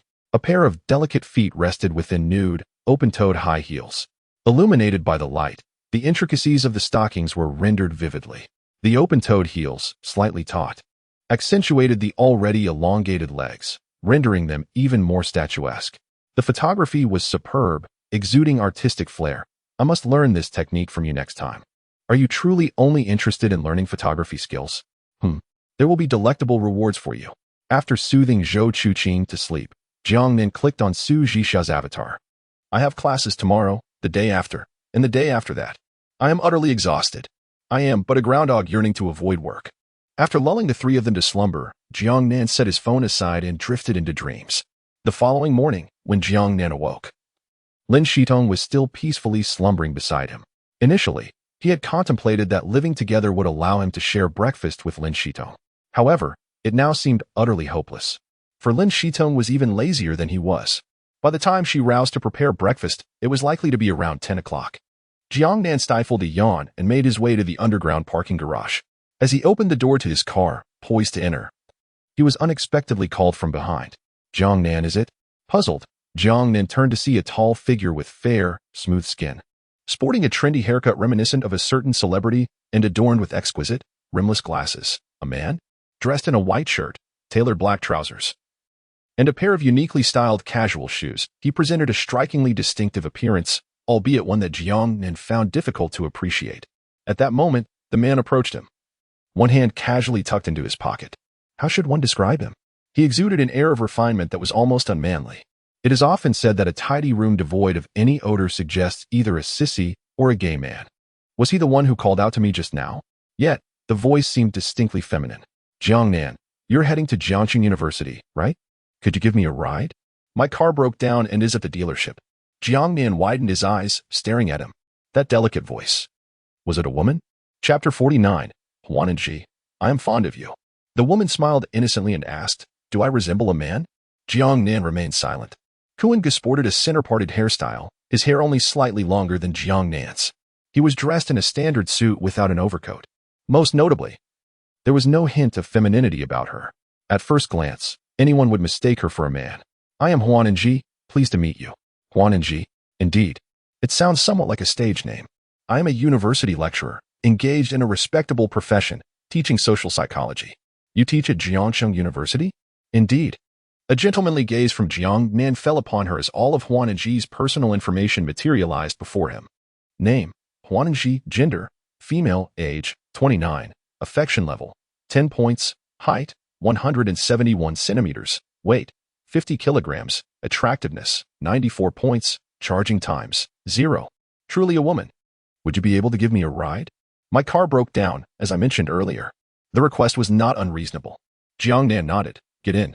Once inside the vehicle, Huan Ji took a seat in the passenger side, curiously observing the central console. Is this a new car? Yes. I just acquired it not long ago. Is it possible this car has an allure for women? Just after getting it, so many ladies seem drawn to you. Jiang Nan paused, casting a wary glance at Huan and Ji. Are you watching me? Not at all. I reside in the apartment above yours and have occasionally seen you with different beautiful women. Where did you see them? Right here, in the underground parking lot. I assure you, I do not make a habit of monitoring others' lives. Moreover, I am a teacher. Wouldn't you agree? Suit yourself. Jiang Nan drove towards the university. Throughout the journey, Huan and Ji's gaze remained fixed on him, her eyes filled with admiration. Upon arriving at the university, Jiang Nan unfastened his seatbelt. You've been staring at me. Do you have feelings for me? Huan and Ji flashed a polite smile. I am indeed fond of you. Jiang Nan responded with a puzzled hum. He was taken aback by her straightforward admission, especially given that the affection level was merely at 10 points. However, what astonished him even more was yet to come. If you were a woman, I would offer you everything I possess. Unfortunately, you are a man, so I can only regard this affection as a friendship. Jiang Nan's expression was one of sheer astonishment, as surprised as one could be. Please do not be so shocked. I tend to speak quite candidly and hope you do not take offense. Moreover, I harbor no malicious intentions. On the contrary, I admire your exquisite appearance and kind heart. Is your manner of speaking always this peculiar? I am merely stating the truth. Here we are, let us exit. Upon disembarking, Jiang Nan caught sight of Chun Qing approaching. She followed him as soon as she spotted Jiang Nan's vehicle. Jiang Nan. Chun Qing rushed over and dove into Jiang Nan's embrace. Holding the soft and warm beauty, Jiang Nan's dismal mood from the morning eased considerably. Chun Qing turned her head to glance at the handsome man beside Jiang Nan. Jiang Nan possessed an innate charm. His mere presence effortlessly overshadowed other boys, captivating and enchanting those around him. Although they had been together since childhood, She remained infatuated and devoted to him. However, today she unexpectedly encountered a boy whose charisma seemed to rival Jiang Nan's. How unusual. Yet, despite his good looks, he could not compare to Jiang Nan's allure. Chen Qinning buried her head in Jiang Nan's chest and inhaled deeply, as the scent of his masculine essence filled her nostrils. Every cell in her body awakened instantly. Her legs weakened involuntarily, longing to lean against him. Have you eaten yet? Not yet. I was just about to go eat with my roommate when I saw you. Shall we go together? Sure, let's have breakfast together. Can I join? I haven't had breakfast either. The voice of Huan Nanji intruded at an inopportune moment. Chen Qinning looked at Huan Nanji in surprise. You are a girl? My name is Huan Nanji, and I teach social psychology. Female by gender, and I prefer women. You are truly beautiful. What is your name? Would you like to join me for a coffee this afternoon? I have a boyfriend. You should invite someone else. But you don't have a girlfriend, do you? If you don't mind. I do mind. Jiang Nan promptly interrupted Huan Nanji. You have quite a bit of audacity. Right in front of me. You dare to flirt with my girlfriend? Then I suppose it must end here. You'd best cease your advances, or I will show you the true meaning of gender equality. Huan Nanji, hands in her pockets, smiled and nodded. One should not deceive a friend's wife. However, you wouldn't mind if I joined you for breakfast, would you? My girlfriend took the day off and isn't at school. You have a girlfriend? Jiang Nan exclaimed in surprise. Love is the remedy for all the world's misfortunes, naturally. I have one. Does your girlfriend know you flirt with pretty girls? I trust you will keep this a secret for me. A mischievous smile flickered in Huan Nanji's eyes. Jiang Nan shot her a glare. Not a chance. Huan Nanji paused momentarily, then smiled. Let's go eat. It will get crowded soon. On their way, Jiang Nan encountered several students of Huan Nanji. Good morning, teacher. Morning. Are you going to eat? Yes, breakfast is important for the stomach. Where is Sister Musi? I haven't seen her with you. She has something to attend to. She took the day off. Which day do you have another lecture? I would love to attend. Perhaps once the freshman military training concludes. It depends on the school schedule. Chen Qinning grasped Jiang Nan's hand and spoke in a hushed tone. Teacher Huan Nanzi is quite popular. Isn't she? Many people in school know her. How did you come to know her? She lives above me. Her car broke down today, so she came with me. Are we still heading to Xiangyuan Tianfu tonight? Classmate Chen Qinning is indeed knowledgeable. However, her source of learning seems rather unorthodox, primarily gleaned from her roommates. It lacks a certain propriety. Within Chen Qinning's realm of knowledge, the girls tend to be rather exaggerated. Had she not known that teacher Huan Nanzi resides above Jiang Nan, it would have been one thing, but now that she does, a sense of trepidation looms. The prospect of their paths crossing in such close quarters is undeniably awkward. The thoughts of a young girl carry a hint of melancholy. Tonight, we shall not go to Xiangyuan Tianfu. Instead, we will venture elsewhere. I will follow your lead. Even in the absence of Huan Nanzi, Jiang Nan would not take Chen Qinning to Xiangyuan Tianfu, especially with Lin Shidong present. It would be inappropriate. After breakfast, Jiang Nan made his way to the playground to continue military training. As he approached a street corner, he was intercepted by 4 or 5 individuals. Feng Hao stood with his hands in his pockets, while the others brandished baseball bats, butterfly knives, and fruit knives. Chapter 50. A minor crisis and the praise of the female officer at 8:20, students with classes began to head to their lectures, while those without lay languidly on their beds. The narrow path was secluded, and during this time, aside from a few freshmen, no one else passed by. It was evident they were merely testing the waters. A fight? With just the few of you? Jiang Nan smiled. Feng Hao scoffed, twirling a butterfly knife with flair. The knife danced elegantly on his fingertips. As your senior, we have no intention of bullying you. Simply keep your distance from Qin Jingyao from now on, and we shall erase our grievances. Do not mistake our leniency for weakness. Are you threatening me? Is it not obvious? And what if I refuse? No? Feng Hao chuckled coldly. Then I shall send you to the ICU. Jiang Nan replied, grinning. A splendid suggestion. That place is quite nice. Let me escort you there. With a slight change in expression, he raised his foot and sent Feng Hao flying. Feng Hao, with a cry, crashed onto the concrete, his face contorted in pain. The others nearby instantly charged him. Though their attacks were fierce, Jiang Nan was agile and deft. 5 minutes later, all 5 lay sprawled on the ground, their faces twisted in agony. Feng Hao clutched his chest, slowly inching backward. What? What do you intend to do? What am I going to do? Send you to prison, you fool. Jiang Nan gazed at the boys brandishing knives and chuckled. Fools, we live in a society governed by law. What is the purpose of wielding knives? Are you thugs? Heroes returning with righteous fervor? Each of you will receive a 20-year sentence. Jiang Nan pointed at Feng Hao. As for you, life imprisonment. You shall dwell in prison for the rest of your days." Jiang Nan took out his phone and dialed the police station. After hanging up, he observed the pale faces and frantic eyes of those lying on the ground, especially Feng Hao, who was now gripped by fear. After reporting the incident, Jiang Nan called the school security. The security reported to the principal, and soon, the principal, vice principal, and various department heads arrived. Jiang Nan spent a moment in the principal's office. When the police car arrived, accompanied by the principal, Jiang Nan boarded the vehicle to the police station to provide his statement. The atmosphere in the car was heavy. The principal wore a dark expression. Yet he was relieved that no lives were lost. Otherwise, his tenure would surely be over. "Jiang Nan, did they hurt you?" Principal Hu asked, his concern evident. Principal Hu, "You have already asked this question 10 times. I assure you, I am perfectly fine." Hu Tianlu replied with irritation, "Young comrade, turn around and head to the hospital." "To the hospital for what?" Jiang Nan inquired. "For an examination," Hu Tianlu elucidated. When faced with life-threatening situations, adrenaline surges, dulling the perception of pain. Just because you do not feel any discomfort now does not imply you are in good health. "No need, let us complete the statement first. I genuinely am fine." "Why are you being so stubborn? It won't hurt to take a moment. What if something happens to you? How will I explain it to your parents?" "Do not mention this matter to my parents. There is no need to cause them concern. Once the statement is completed, accompany me to the hospital immediately." "No problem." Jiang Nan located Zhou Chuqing's number and dialed it. Zhou Chuqing was in a meeting, and the atmosphere in the conference room was tense. The boss was delivering a speech. Zhou Chuqing felt her phone vibrating and discreetly glanced at it. The caller ID displayed Jiang Nan. She stood up and stepped outside the meeting room, pressing the answer button. "Hello, dear. Did you miss me?" Zhou Chuqing said with a smile, awaiting a response. 3 seconds passed without a reply. "Jiang Nan? Oh, I'm here. Dear. Why did you call me?" "I'm at work." "Did you miss me?" "Yes, that is undoubtedly true. However, I called to ask for your assistance with something." "Why the formality between us? Please, just speak your mind." "There are a few individuals who wish to harm me, though they have yet to succeed. I would like them to receive a severe sentence. Can you facilitate that?" Zhou Chuqing's expression instantly turned grave. "What? Someone wants to kill you? Are you all right?" "I'm fine. Where are you now?" "I will come to find you. I am en route to the police station and will arrive shortly." "The police station? Why go there first instead of the hospital?"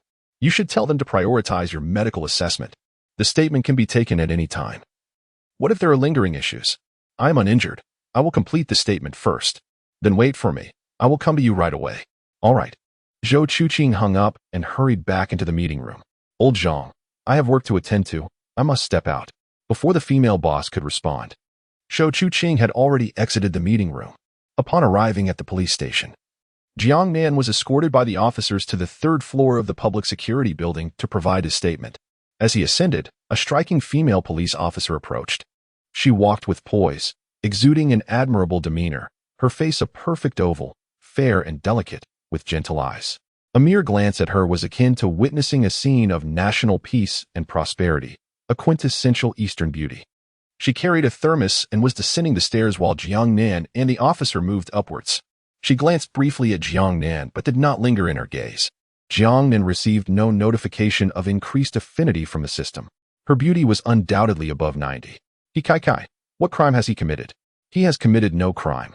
He is the victim, here to provide a statement."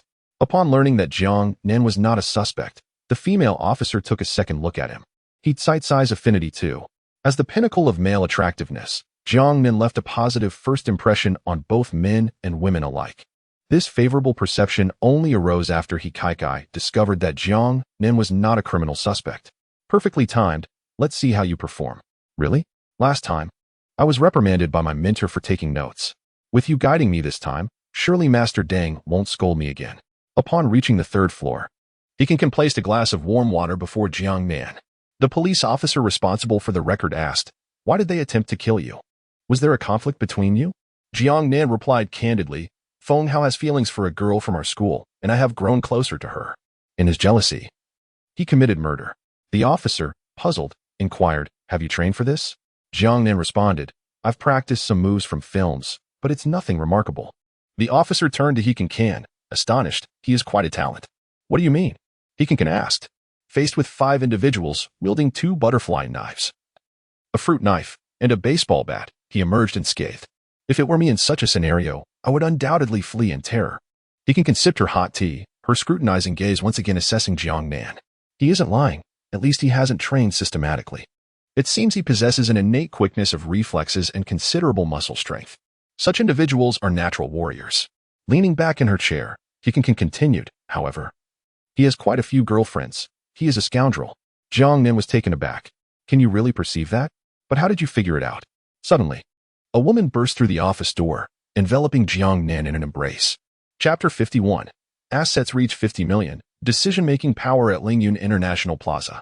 In the police station's lounge, the officers had all stepped out to attend to their duties, leaving Jiang Nan and Zhou Chuqing alone, unable to contain her inner impulse any longer. Zhou Chuqing leaped into Jiang Nan's embrace, clutching him tightly, as if fearing he might vanish. Do you know how worried I was about you on the way here? Jiang Nan gently caressed her back. Rest assured, those two little rascals couldn't possibly harm me. Are you absolutely certain you don't need to go to the hospital? Zhou Chuqing asked, her eyes glistening with tears. Really, it's unnecessary, Jiang Nan reassured her. But what if there are hidden injuries? There is nothing to worry about. They didn't even touch the hem of my clothes. I'm completely unscathed. If you don't believe me, feel for yourself. He took her small hand and placed it against his chest. Zhou Chuqing felt the rhythm of his heartbeat beneath her palm. She spread her fingers and began to examine him inch by inch, meticulously checking for any signs of injury, fearful of missing something. Are you really okay? She asked again. I'm fine, he replied. At that moment, the lounge door creaked open. Jiang Nan, if there is nothing urgent, we can. Hu Tianlu was cut short. His words lodged in his throat as he beheld a woman in a black suit seated on Jiang Nan's lap, her hands resting on his chest. The woman was strikingly beautiful, and Jiang Nan's arms encircled her slender waist. She showed no sign of resistance, indicating a certain familiarity between them. As a seasoned observer, Hu Tianlu instantly grasped the situation. Had I known, I would have delayed my visit. Well then you two continue. Pretend I'm not here, he said, closing the lounge door behind him as he left. Zhou Chuqing blinked in realization, suddenly aware that she had been caught in a moment of intimacy with her husband, and by none other than the principal. Instinctively, she attempted to rise, but Jiang Nan's arms tightened slightly, pulling her back. Her previously upright posture leaned forward, and she found herself nestled in Jiang Nan's embrace, her hands resting on his shoulders.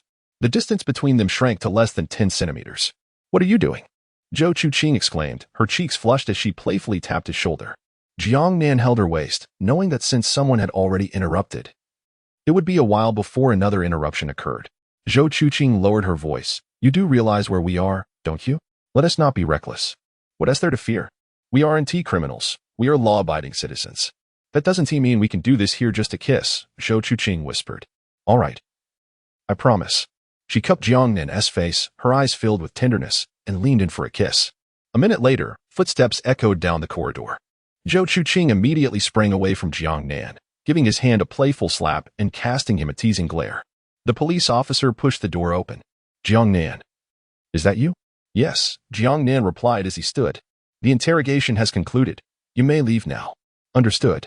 Once the officer finished notifying, he departed. Jiang Nan turned to Zhou Chuqing and smiled. Take good care of yourself. Zhou Chuqing, blushing, grasped Jiang Nan's hand. Enough of the teasing. You mentioned over the phone that you needed to see me regarding something. Do you wish for me to act as your legal representative? Indeed. Rest assured, my love. I will ensure they pay the price. I will push for a severe sentence. I intend for those 5 to spend the rest of their lives in prison. That is precisely my intention, but there is one more matter. What is it? What is your usual fee for legal services? Zhou Chuqing suddenly became serious. Darling, what are you saying? Your affairs are my affairs. How could I possibly charge you? If you continue this way, I might just get angry. Jiang Nan chuckled. No. I cannot allow my woman to work without compensation. After pondering for a moment, he suggested, how about I give you 3,000? Host, please be advised. This action is considered malicious consumption and will not be refunded. Jiang Nan heard the system's voice in his mind. Malicious consumption? What a peculiar term. You untrustworthy system, but 3 million does indeed seem excessive. I'll offer you 300,000, and you get this matter resolved. Zhou Chuqing doubted her own hearing. She asked, how much? 300,000. Yes, 300,000. If you think that is insufficient, I can make it 500,000. No, I mean that 300,000 is too much, Zhou Chuqing objected. Too much? Not at all. From that 300,000, You can take your service fee. And the remainder is your pocket money. Jiang Nan's single statement left Zhou Chuqing stunned, as if struck by lightning. 300,000 pocket money? I would toil my entire life and never earn that much. 300,000. With that amount, I could even start my own law firm. Jiang Nan took out his phone and transferred 300,000 to Zhou Chuqing. Congratulations, host, you have obtained 30 million. Jiang Nan's eyes brightened. The 300,000 had multiplied tenfold, reaching 30 million. Congratulations, host, total assets have reached 57,640,000. Congratulations, host. Total assets have reached 50 million. Triggered phase task. Task name, beauty. Task description, acquire 5 confidence with an appearance score of 90 and a favorability rating of 90.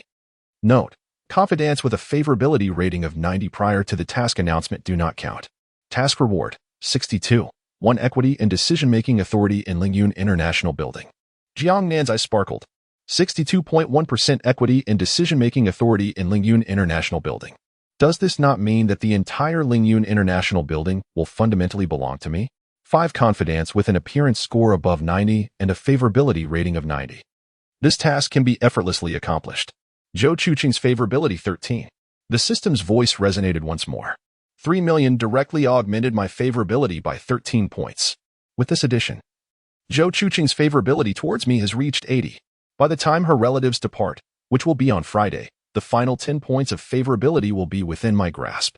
At this moment, Zhou Chuqing received a phone call from the head of her law firm. Chuqing, a client has come seeking you. It appears to be regarding the insurance claim case. All right, I will return shortly. After hanging up, Zhou Chuqing cast one last glance at the 3 million in her account, feeling as though it were somewhat surreal. Darling, I assure you, I will handle this case to your satisfaction. I believe in you. On that Friday, you must come over. I shall await you at home. Even if you don't mention it, I will certainly come. Zhou Chuqing leaned towards Jiang Nan's ear and whispered, I've recently purchased a pair of chocolate-scented socks. Please help me determine their suitability on Friday. With everything at the police station wrapped up, Jiang Nan and Zhou Chuqing exited the lounge and descended the stairs. Upon reaching the first floor, Jiang Nan spotted Feng Hao emerging from the restroom. Upon seeing Jiang Nan, Feng Hao charged towards him with such speed that even the nearby officers were unable to restrain him. Chapter 52. The determination of the young and talented Li Sisi. Jiang Nan braced himself, his right leg tensed in preparation. As Feng Hao approached within 2 meters, he would be ready to act. In this place, self-defense was paramount. If it cost one's life, what could one possibly say? It was broad daylight, and the witnesses were not ordinary individuals. Jiang Nan's intent to kill had already solidified. With this kick, he aimed to instill a fear in Feng Hao that would haunt him for a lifetime. Thud. Feng Hao crumpled to the ground, grasping Jiang Nan's pants leg. Brother, dear brother, I was wrong. Feng Hao sobbed, pleading, Brother, Jiang Gu, I truly regret it. I should not have provoked you. I was blind. I am not worthy. Please spare me. I do not wish to spend my entire life behind bars. An officer seized Feng Hao, pulling him to his feet. You scared the life out of me. Get up. We're going back. Feng Hao choked back tears, portraying a picture of remorse. Yet, Jiang Nan was unmoved. You realize your mistake? Yes, I know I was wrong. I truly do. You don't genuinely understand your error. You are merely frightened. Stay in there, and be more cautious in your next life. The officer dragged Feng Hao away. Zhou Chuqing linked her arm with Jiang Nan's, expressing her relief. I thought he was going to attack. Some criminals, once they see no hope for the future, can indeed commit such acts. I was prepared to act, but then he knelt. Nevertheless, the outcome remains unchanged. I want him to spend the latter half of his life in prison. Rest assured, this will not be difficult to arrange. Zhou Chuqing entered her car, waved goodbye to Jiang Nan, and drove off. Jiang Nan sat in Principal Hu Tianlu's vehicle. Returning to school, Principal Hu said gravely, the incident with Feng Hao must be taken seriously by the entire school. This afternoon, I will issue a notice mandating class meetings for the 2nd, 3rd, and 4th year students at 8 o'clock tomorrow morning to emphasize its importance. The implications of this matter weighed heavily on Hu Tianlu. If mishandled, his future could be jeopardized. Principal Hu, I won't be attending military training this afternoon. I will rest at home. Very well, no problem. Shall I take you back? No need. Please drop me off at school. I will drive myself home. Principal Hu escorted Jiang Nan back to the school. Jiang Nan, where's your car? I can take you there directly. Just ahead, there's a turn. Principal Hu made the turn and parked by the roadside. Jiang Nan exited the vehicle, nodded slightly, and said casually, "This is it." Principal who admired the luxurious Cullinan. A young man driving a Cullinan? Truly impressive. Jiang Nan entered his car and fastened his seatbelt. He first sent a message to Chen Kailang, informing her that he had taken a leave of absence and would not be present at noon, but would pick her up in the evening. Subsequently, he drove away from the school. As he approached a traffic light, his phone rang. It was a call from Sister Cece. Jiang Nan pressed the answer button, steadying the wheel. "Hello, Sister Cece." "Jiang Nan, were you exhausted from military training this morning?" "I took leave today and did not attend." "No military training?" Li Cece fell silent for a moment before speaking again. "Well, Wan has gone to school. I called you to assure you not to worry about her. She is doing well." Jiang Nan smiled and replied, "I understand. Are you coming over for lunch today?" "I'm afraid I can't make it." "All right then. You're busy."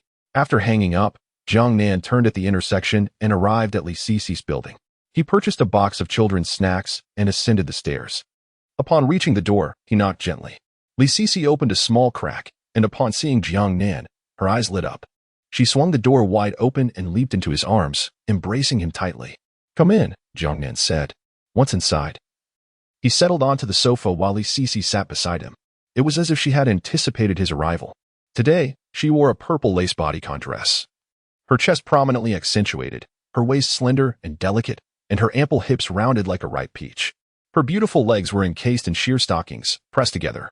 She wore no slippers, her toes adorned in the hosiery. "I knew you would come. You were just deceiving me on the phone. I wanted to surprise you." Li Cece stood up and playfully sat on Jiang Nan's lap, one hand draping around his neck, lazily leaning against his chest. She was no longer the innocent girl she once was. Previously, for Wan's sake, she had deliberately overlooked her own desires. But now, having finally found a man she could love deeply, she was determined to reveal her true self. After all, she wouldn't deny herself the joy she deserved. "Is Wan all right?" "Yes, she is much better. Today she insisted on going to kindergarten, so I took her. She is very happy there." "Have you found a house?" "I have secured a rental, but I still haven't found a house to buy." "I do like your opinion. Shall we go together this afternoon?" "Sure. If you still have the energy," Jiang Nan replied. Li Cece leaned in and kissed him lightly on the cheek, saying, "A man who is overly confident can be a problem." "My confidence is well-founded," he countered. Li Cece rested against Jiang Nan's chest, her small hand idly tracing circles on his shirt. Her eyes reflected a newfound serenity, free from worldly desires. She realized that one day she too could embody wisdom. "It's 2 o'clock. What would you like to eat?" "I can cook for you." "Let us order takeout." "No, I must personally prepare a meal for my man.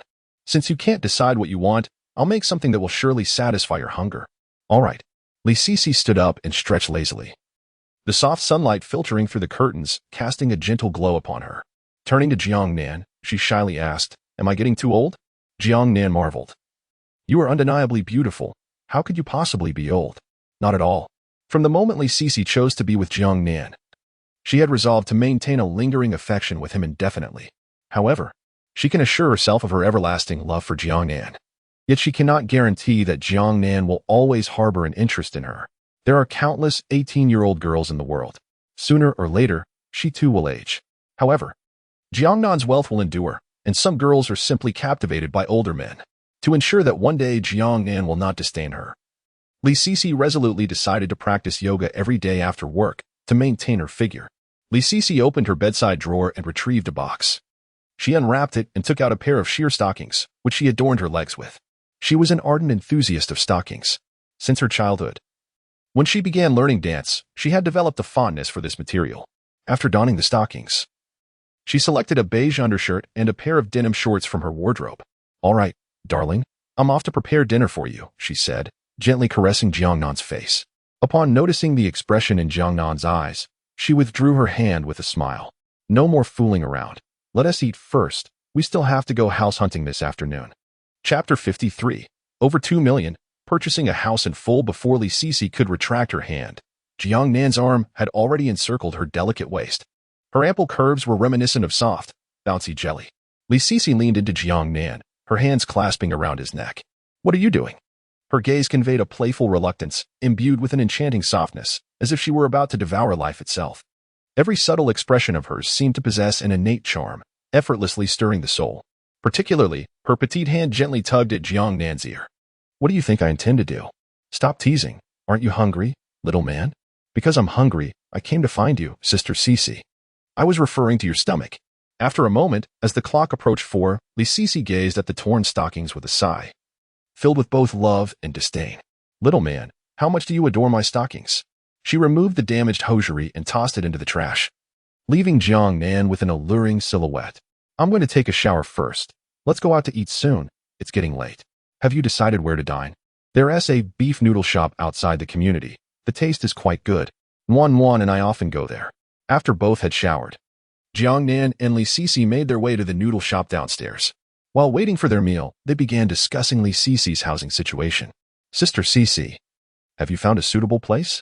I searched online. The houses in Jiahe Garden are quite nice, relatively close to Wan's kindergarten, and the price is reasonable.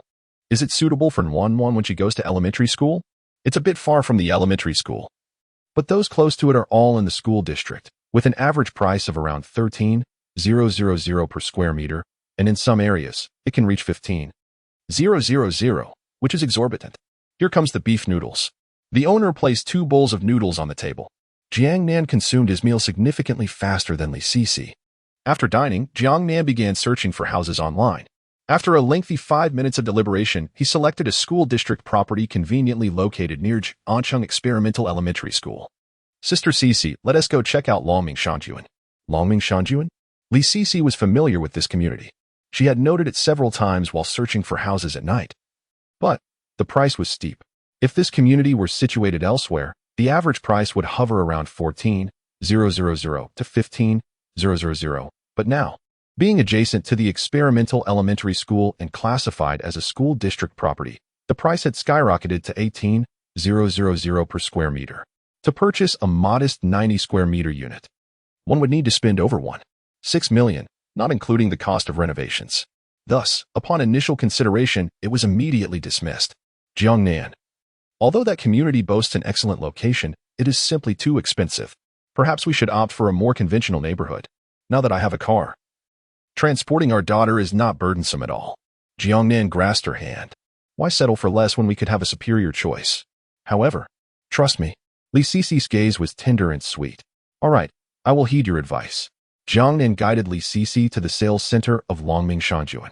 Upon entering the hall, a saleswoman dressed in black stockings immediately approached them. Welcome to Longming Shanjuan. The saleswoman led Jiang Nan and Cece to the model display, commencing her introduction of the community's advantages. Jiang Nan advised Cece, choose a 150 square meter apartment. Do not consider anything smaller, and be discerning with the layout. ISNT 150 square meters too large? Not at all. This apartment is meant for Cece and our daughter as long-term residents. Thus Jiang Nan entrusted most of the decision-making to her. Their conversation caught the attention of the nearby saleswoman, who perked up and enthusiastically stated, Sir, we have several 150 square meter units with a high usable area ratio, and only a few remain. May I show them to you? Please do. Please follow me. The saleswoman escorted Jiang Nan and Cece to the client lounge and offered them hot tea. She presented several floor plans for Cece to choose from. Cece selected a 3-bedroom, 1 living room layout. To ensure the layout was suitable, Jiang Nan and Cece, under the saleswoman's guidance, visited a bare shell apartment. From the living room, one could clearly see the experimental primary school. Sir, this layout is extremely popular. 3 people have already reserved it, but none have made a deposit yet. Jiang Nan interrupted the saleswoman. Full payment. The saleswoman was momentarily taken aback before joyfully responding. Right now? Yes. Very well, sir. Please follow me back to the sales center to sign the contract. At the sales center, Cece signed the contract. Exiting the sales office, Cece slowly exhaled a breath of relief. I have finally established myself in this city, with a husband, a child, and now my own home. She planted a kiss on Jiang Nan's cheek. Thank you, my husband. Who else would I do this for but my woman? Once in the car, Cece smiled and asked, Do you have plans this evening? Yes. Then come home with me for a while. It's still early. All right. Upon arriving home, Cece retrieved a yoga mat. She changed into gray yoga pants and a black tank top, donning a pair of white cotton athletic socks that encased her delicate feet. When did you start practicing yoga? Jiang Nan inquired curiously. After losing my job, I began practicing to maintain my flexibility, but I eventually fell out of the habit. What prompted you to think of it now? Cece smiled. I want you to be unable to live without me. In Jiang Nan's presence, a smile lingered on her lips. Yet she remained silent, while the enchanting young woman exuded an overwhelming charisma, her competitive spirit palpable. Li Sisi settled onto her yoga mat, gracefully showcasing her elongated and supple form before Jiang Nan. The classic yoga pose, the frog, aimed to transform O-shaped or X-shaped legs. Bored, Jiang Nan opened a certain video platform and searched for Lin Shidong's live stream. The search bar swiftly redirected him to Lin Shidong's broadcast, which hosted merely 10 viewers. Nevertheless, Lin Shidong persevered in her endeavor to engage her audience. Jiang Nan initiated a conversation in the live chat. Sister Shidong, how long have you been streaming? After a brief moment of contemplation, Lin Shidong swiftly deduced Jiang Nan's identity. Is that you, Jiang Nan? What brings you here? The young boy replied. I was merely bored and came to see you at work. How has it been? Lin Shidong responded with a hint of exasperation. It's the same as usual. I've been live for nearly 8 hours, yet still only 10 viewers. The boy continued, is Jiajia Media still causing trouble? It's been half a month since they last appeared. Perhaps they've forgotten about me. However, my account is completely useless now. It just 1T recover. The boy suggested, shall I try sending you to the homepage? To which he added, getting on the homepage of Bilibili is quite a challenge. The boy confidently remarked, what is so difficult about it? Would 1 million suffice? Chapter 54. Learning Yoga. Jiang Nan exchanged 1 million for 10 million in virtual gifts.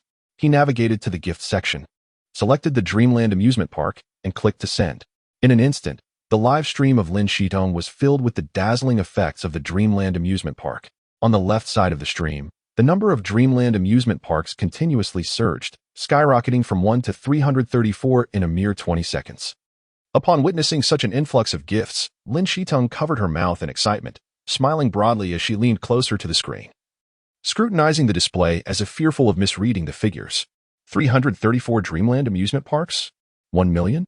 Lin Shidong leaned back in her chair, bewildered, and wiped her nose. Jiang Nan, how could you send so many? I was prepared for gifts. In the realm of the small streaming platform, it was customary for streamers to offer gifts. Regular streamers might present plush toys or other trinkets, while bolder ones might send risky photographs. The audacious ones would go even further. Having navigated the small platform for quite some time, Lin Shidong was well versed in the etiquette. Yet she never imagined she would have a captain or receive such a lavish display of generosity. Feeling dazed, she suggested, Jiang Nan, how about I treat you to a meal? I can cook for you at home. After much contemplation, Lin Shidong devised what seemed a reasonable plan. After agreeing to meet for lunch the next day, Jiang Nan departed from the live stream. In this world, aside from Lin Shidong, there existed many other girls striving for a better life. Though they might not possess her beauty, they were equally commendable. Once Jiang Nan left, Lin Shidong decided to end her stream. After all, earning 400,000 to 500,000 in a single day warranted a well-deserved rest. The profits from this $1 million gift would linger for several days. At the very least, when she resumed streaming tomorrow, she would undoubtedly feature on the homepage of the platform. As she pondered the lunch arrangement for the following day, a sudden realization struck her. Of course, he's in college now, an adult.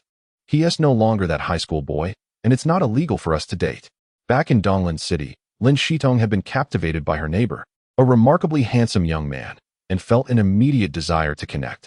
However, upon learning he had over a year until the college entrance examination, she suppressed her feelings, intending to wait until after his exams to pursue him. Yet, fate had led her to Jiangcheng, where she unexpectedly encountered Jiang Nan again. She wondered if he had a girlfriend. If not, that would be simply splendid. Meanwhile, Jiang Nan spent an additional several $100,000, culminating in a total return of 325 million. Who? Sighed the mature lady. Exhaling deeply, her yoga posture transitioned from a frog pose to a standing split. Having trained in dance from a young age, her body had developed remarkable flexibility, and her standing split was executed with impeccable form. Especially as she parted her shapely hips, her legs, enveloped in yoga pants, moved gracefully. The robust musculature of her thighs displayed subtle lines, while her calves appeared notably rounded and elastic. She faced Jiang Nan with a serious expression. Jiang Nan smiled and inquired, Sister CC, may I ask you for a favor? Li Sisi turned her head, puzzled. What is it? How long can you hold a split? Huh? Li Sisi paused momentarily before laughing. I doubt you could master it in a single yoga session. And what is your record? I'm not sure. I wish to challenge my limit on the split. Shall we do it together? I'll teach you yoga. An hour later, Jiang Nan's yoga class concluded. As her instructor, Li Cici was also drenched in fragrant sweat, for the exertion of yoga was indeed substantial. Explaining its popularity among many, Li Cici shot a playful glare at Jiang Nan, thinking him quite mischievous. Jiang Nan pinched her cheek gently, reminding her, "One will finish school soon. What are you still doing here?" Li Cici's face flushed with indignation, resembling a ripe fruit. She puffed out her cheeks in annoyance. "Humph. Earlier, you portrayed a mature woman, and now you suddenly act coy." The stark contrast amused Jiang Nan greatly. As the children finished, Wan would soon drop her little pearls. "Would you like to accompany me?" "No, I must return to school." After a brief rest, Li Cici descended the stairs with Jiang Nan. They parted ways downstairs, Jiang Nan returning to school while Li Cici headed to pick up Wan. Upon arriving at the kindergarten, the children were almost done for the day. Teacher Tian held Wan's hand, waiting at the door. A sleek black Audi A8L pulled up, and a strikingly beautiful woman emerged from the vehicle. "Mama!" Wan exclaimed, rushing into Li Cici's embrace. Teacher Tian gazed enviously at the pristine Audi A8L. Just days prior, Li Cici had taken the bus to drop off Wan. And now she arrived in such a luxurious car. She pursed her lips. "Thank you, Teacher Tian, for looking after Wan. I apologize for the inconvenience." "It's no trouble. Wan is very well behaved. Goodbye, teacher." "Goodbye." After returning to school, Jiang Nan passed by the College of Literature and fortuitously encountered Qin Jingya, who emerged wearing her floral dress, which fell to mid-thigh. Her alabaster legs were closely aligned, white socks encasing her ankles, as her delicate feet rested in pristine white shoes. "Are you here to see classmate Chen Keiling?" "Yes, I am. I've heard about Feng Hao. It's all my fault that you are in danger." Jiang Nan consoled her. "It has nothing to do with you. Yet I feel guilty and remorseful. I'd like to treat you to a meal to apologize." "Very well. Tomorrow evening it shall be. You may choose the venue. Until then, I shall see you tomorrow night." Qin Jingya departed, her footsteps noticeably lighter. Upon arriving at the playground, Jiang Nan found Chen Keiling still engrossed in training. He settled nearby, awaiting her completion. A few minutes later, the session concluded, and Chen Keiling rushed to Jiang Nan, linking her arm with his. "Jiang Nan, I am so relieved to see you unharmed. I was nearly beside myself with worry after hearing about that incident at noon. It was not as dreadful as you imagine. Let us not dwell on it. He has already been apprehended. What would you like for dinner tonight? I have a craving for ice cream." Meanwhile, at Tianhai Commercial Building, Feng Laohu knelt on the ground, his head bowed, eyes bloodshot. "Brother, you must save my son this time." The man seated on the sofa embraced a voluptuous woman at his side. "In this day and age, to still wield a knife against others, if I save him, who will save me? Third brother, it is not that I am unwilling to help. Rather, I find myself powerless." Feng Laohu clenched his fists tightly. "Brother, if you can rescue my son, my wife and I would be eternally grateful." The man on the sofa suddenly straightened. "Is my sister-in-law also present?" Chapter 55. The shyness of Chen Keiling. Feng Laohu's wife gracefully entered the room, adorned in a purple bodycon dress. Her slender waist swayed elegantly under the warm yellow light, while her voluptuous hips resembled ripe peaches, round and full. Her bosom was prominent, exuding a sense of weightiness. Her beautiful legs, enveloped in black stockings, radiated an alluring charm. With knee-high boots hugging her calves, she appeared even more exquisitely sensual. Kneeling on the floor, Feng Laohu's wife choked back tears, pleading, "Brother, you must save our Hao. If you can rescue him, my husband and I will serve you like oxen." Li Jiang gently pushed aside the alluring woman beside him and swiftly approached, helping Feng Laohu and his wife to their feet. "Sister-in-law, please do not be this way. We are family. Over the years, Feng Laohu has helped me through thick and thin. I am fully aware of it. Rest assured, I will do my utmost to assist." "Thank you, brother. Do not thank me just yet. While I can offer my help, the path ahead is fraught with challenges, and whether we can traverse it remains uncertain." Feng Laohu's wife discerned the underlying meaning in Li Jiang's words. She extended her delicate hand to grasp his, earnestly imploring, "Brother, you must help our family. Do not worry," Li Jiang reassured, patting her hand, his eyes glinting with greed. He reminisced about arriving in Jiangcheng, destitute and struggling, when this fairy woman had come to his aid during his direst moments. He had been captivated by her tenderness, yet out of respect, he refrained from expressing his feelings. As he later thrived in both the underworld and the legitimate world, he looked back to find the girl of his youth transformed into a mother. The unattainable beauty of his youth had become an eternal bond of longing and regret. Jiang Nan and Chen Keiling exited the cinema. the night breeze brushing against Chun Kinning's striking face. "Where are we going tonight?" she inquired. "I'll take you to a wonderful place." "Get in the car," Jiang Nan replied, driving her towards a villa. As the neon lights flickered along the roadside, Chun Kinning's face danced between light and shadow, stealing glances at Jiang Nan. Her heart raced like a startled deer. Just moments ago, they were merely classmates, harboring unspoken feelings that they both concealed. Now, they were about to engage in something far more intimate. Despite her mental preparation, Chun Kinning felt a wave of nervousness wash over her. She tightly clutched the hem of her military training camouflage attire. As they approached their destination, her heartbeat quickened, as if it might leap from her chest. Jiang Nan drove into the garage of the Tianfu No. 001 villa and led Chun Kinning into the courtyard. Gazing at the opulent structure before her, she marveled. "Are we staying here tonight?" "Yes," Jiang Nan replied, equally awestruck by the grandeur of the place. He guided Chun Kinning around, showcasing the swimming pool, cinema, and entertainment room, all of which were splendidly appointed. "I wish to take a shower first." Chun Kinning leaned against the door of the master bedroom, her delicate hand gently pushing against Jiang Nan's chest. She aimed to present her best self. After a day of military training, she did not feel particularly fatigued. Yet she was drenched in sweat. In her haste to emerge, she had not even applied a subtle layer of makeup, as if she were slightly rushed. Jiang Nan embraced her slender waist, feeling the warmth radiating from her body and listening to the rapid rhythm of her heartbeat. "Shall we go together?" Jiang Nan's suggestion caused Chun Kinning to tremble slightly. Her cheeks flushed a deep crimson as she blinked in confusion. "And no, please don't." Jiang Nan pressed his forehead against hers, whispering, "Are you shy?" "Not at all." "Then let us go together. I am quite sweaty and embarrassed. Perhaps next time." Chun Kinning's voice was soft and faint, akin to the buzzing of a mosquito. Jiang Nan savored the touch of her lips. He had initially envisioned them sharing the shower, an opportunity to deepen their bond. However, Chun Kinning was overwhelmed with shyness, her exposed skin blushing a rosy hue. It seemed that with just a few more words from Jiang Nan, she might spontaneously combust from embarrassment. Jiang Nan playfully squeezed her cheeks. "The final stretch is the hardest. My dear, please do not keep me waiting too long."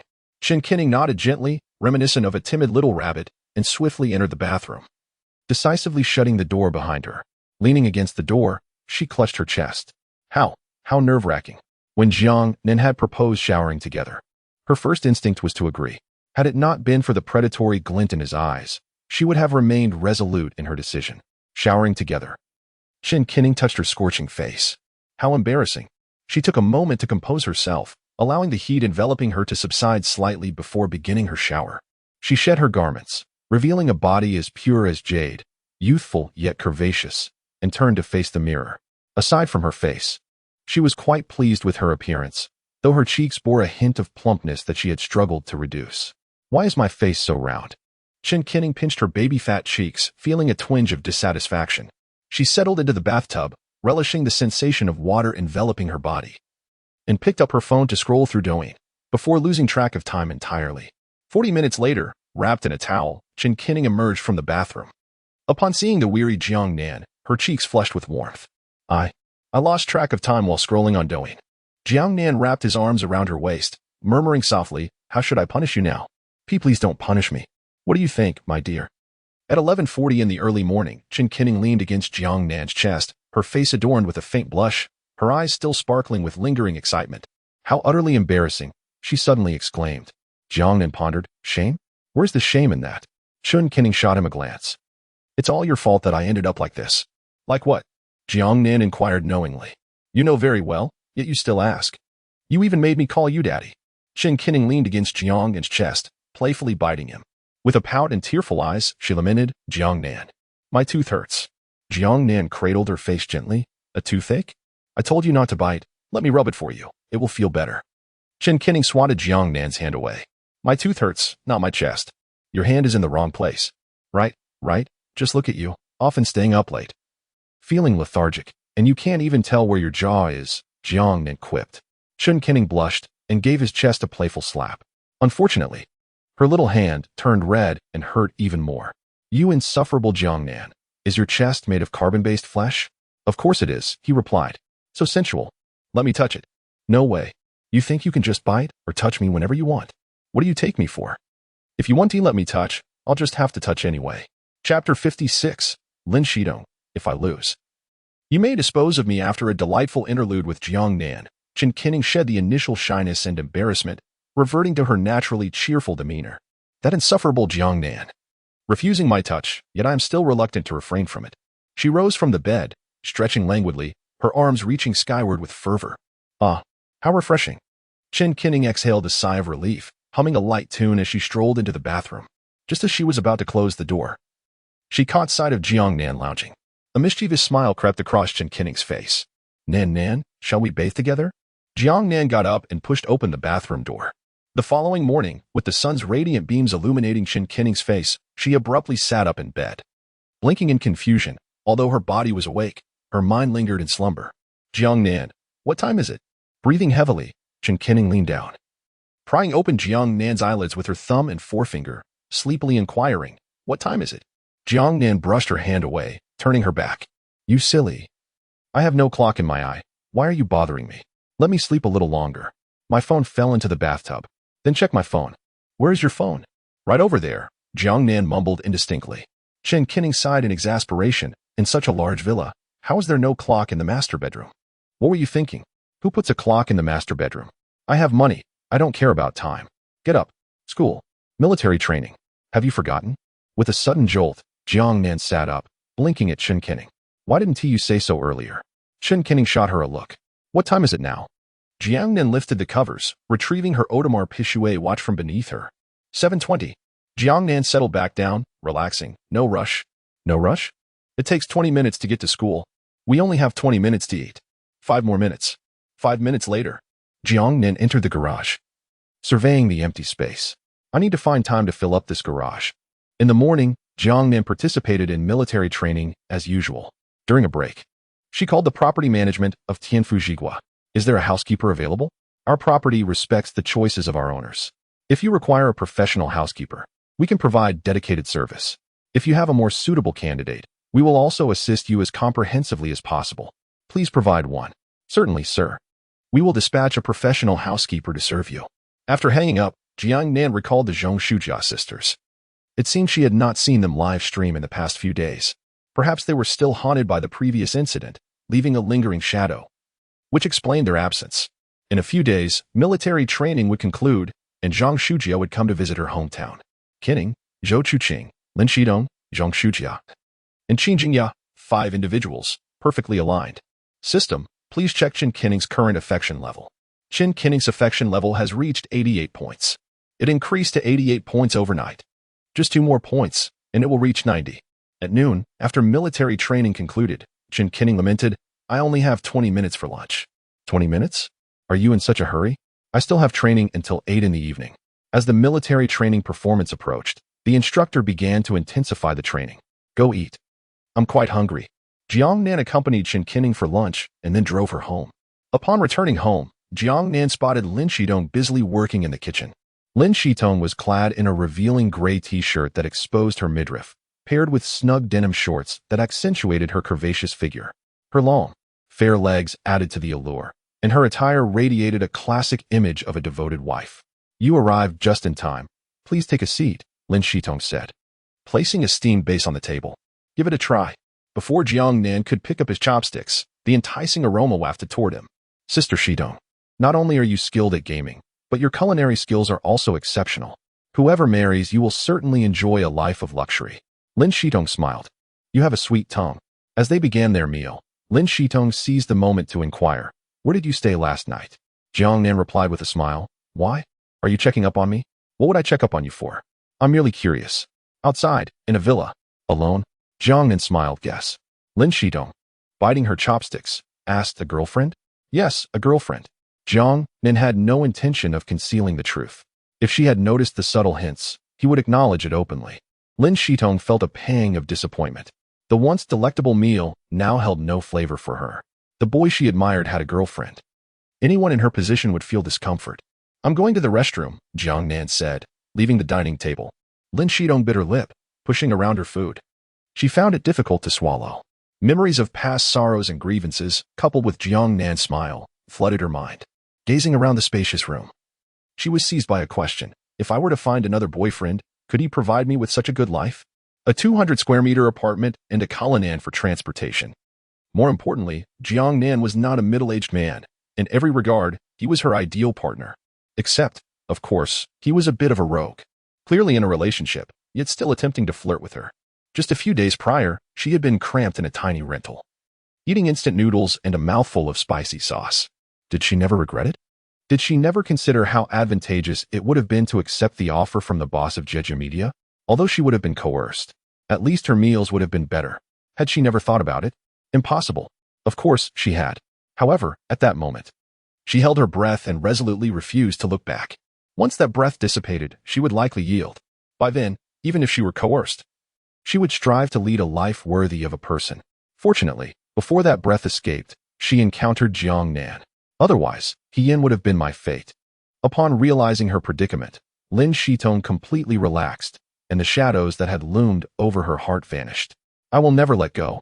After lunch, Jiang Nan returned to the bedroom to take a nap. Lin Shitong grappled with her inner turmoil, and he was unable to assist her. Such matters cannot be forced. Lin Shitong, unwilling to seek others, found that once wealth was attained, young women of exceptional caliber seemed to sprout like mushrooms after rain. Knock, knock, knock. Come in. Lin Shitong pushed the door open. You lazy brother, you finished eating and didn't T even wash the dishes? Jiang Nan replied in surprise. Wash the dishes? Of course. Eating and washing dishes are entirely different matters from paying rent. I want you to wash them, Jiang Nan firmly rejected. I am not here to coerce you.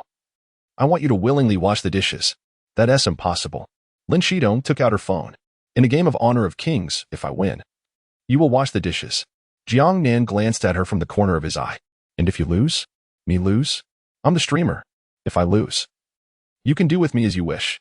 Jiang Nan detected a hint of something different in her tone. Anyway is fine? Lin Shitong's cheeks inexplicably flushed. As you wish. That's it. Chapter 57. The incongruity of Lin Shitong. Though Lin Shitong's voice was barely a whisper, Jiang Nan heard her clearly. The terms were unmistakable. Should he lose, he would be at her mercy. Clad in a fitted gray t-shirt that accentuated her ample bosom and slender waist, Lin Shitong's figure was beautifully delineated. Particularly striking were her form-fitting denim shorts, which hugged her curvaceous posterior, revealing an astonishing silhouette even as she sat on the bed. Her long, delicate legs, alabaster and straight, were gracefully aligned. Jiang Nan's gaze shifted from Lin Shitong's exquisite legs, and he willingly accepted her proposition. Clearly, she had engineered this opportunity. To let it slip away would be an egregious waste of his extraordinary system. Shitong, don't be mischievous. Am I that sort of person? Come on, I invite you, he said. Lin Shitong created a game room and invited Jiang Nan to join. Upon clicking to start the game, Jiang Nan selected his former lane-dominating champion, Hua Mulan, while Lin Shitong opted for the versatile marksman, Di Rinjie. As they entered the game interface, Lin Shitong's rank frame was glaringly impressive. She was the 18th ranked Di Rinjie in the national server. A jolt of realization struck Jiang Nan. She was wielding a formidable hero, evidently prepared for a fierce contest. Was he mistaken? She had no intention of conceding. She was genuinely challenging him to a duel.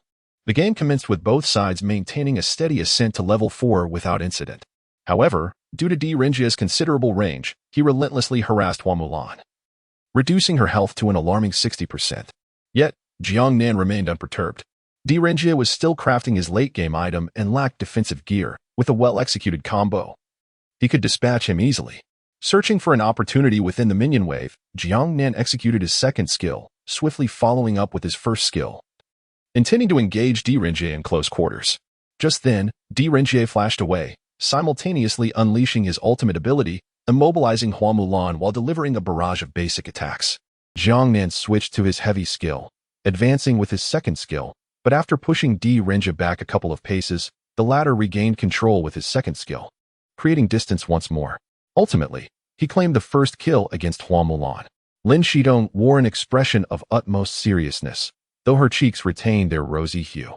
Subsequently, and as expected, the unranked Hua Mulan was dominated by the nationally ranked Di Rinjie, who dispatched her 3 times within 6 minutes, a testament to Jiang Nan's cautious playstyle. At this juncture, Di Rinjie had attained level 9, while Jiang Nan lagged at level 7. Under the oppressive control of the national-level Di Rinjie, Jiang Nan had a crude scan experience. Moreover, during these 6 minutes, Jiang Nan's first tower had suffered a staggering loss of 5/6 of its health. In a one-on-one scenario, the loss of the first tower signified imminent defeat. When Di Renjie secured his third kill against Jiang Nan, his own health dwindled to a mere 5%. Nonetheless, he chose not to retreat. After clearing the minion wave, Di Renjie's health rebounded to 20%, still within the threshold where Jiang Nan could swiftly eliminate him. Jiang Nan realized that the opportunity had arrived. As the two lanes converged, he swiftly executed his first skill, eliminating Di Renjie in an instant. Simultaneously, the minion wave had been nearly cleared. After tidying up the remaining minions, he pushed towards the enemy's defensive tower. Finally, as Di Renjie revived, he seized the first tower, claiming victory. With the emblem of triumph appearing on Jiang Nan's phone, the game came to an end. The atmosphere in the room fell into an abrupt silence. I actually lost to you? How absurd. Let's have another round. She displayed an expression of indignation, insisting on a rematch. Jiang Nan exited the game, a smile gracing his face. Lin Shidong frowned slightly. What are you smiling about? You did that on purpose. Lin Shidong's pupils constricted as she nervously blinked. I have no idea what you're talking about. Jiang Nan explained. Has this game become so competitive? Is the understanding of a national server player at such a level? Lin Shidong's expression darkened. I don't know what you're saying. It's as if you're implying I have ulterior motives. Although the previous game seemed entirely normal, did you not notice how suspicious my victory was? You fought valiantly for an entire match, only to whittle down 1/5 of my tower's health. Yet, I only needed to take you down once to push your defenses. What's so strange about that? In MOBA games, a reversal is commonplace. Besides, the early respawn times are short, and the tower has shield support, so of course. My push was slow. In the later stages, with longer respawn times and no shield for the tower, coupled with the increased minion attack power, it naturally becomes quicker. Lin Shidong coldly explained. Jiang Nan chuckled. So, you utilized this game mechanism to craft a narrative where you desperately wished to win but were forced to concede to me. Pfft. Why would I deliberately lose to you? Do you think I want to do the dishes? Honestly, if you don't want to wash them, just say so without all this nonsense. Lin Shidong stood up and shot Jiang Nan a glance as she walked towards the kitchen. You just lie there, lazybones. Jiang Nan observed her cold expression and hurried departure, reaffirming his inner thoughts. He left the bedroom and found Lin Shidong tidying up the dining table. Jiang Nan approached her from behind and gently embraced her. Upon realizing his presence, Lin Shidong trembled, causing a porcelain bowl to crash to the floor, shattering into pieces. She gasped in shock. Fearing he had startled her, Jiang Nan immediately released his hold. Lin Shidong turned, her shapely figure leaning against the table, creating a visual division of her curvaceous form. What are you doing? Lin Shidong glared, her brows furrowed in anger. Of course, I wanted to hug you. You, who do you think you are to me? I am currently in a less than ideal situation, relying on your charity while staying in your home. But I've said it before, I'm renting, and once I have the means, I will repay you for the rent. I warn you. Don't even think about making any advances. If you continue like this, I'll call the police. Call the police? Is it really that serious? Of course it is. I believed you to be different from others. I thought we were friends. And yet, here you are, doing such things to me. I was blind to your true nature before. Is this truly how you feel? It cannot be more genuine. I will move out tomorrow. Even if I have to live under a bridge, I shall not succumb to your underhanded tactics. Lin Shidong's face was dark, and each word he spoke was resolutely firm. Jiang Nan retrieved his phone, opened the dialing screen, and entered the emergency number. In the ensuing moments, I shall engage in some rather impolite actions towards you. You may call the authorities at any time. Jiang Nan placed the phone on the table. Lin Shidong only needed to raise his hand slightly to press the call button.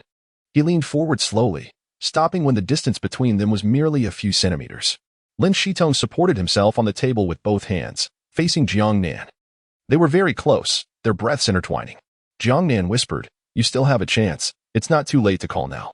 If you don't act soon, I may just kiss you. Lin Shidong's breathing quickened, betraying a hint of nervousness. Dare to kiss me and see.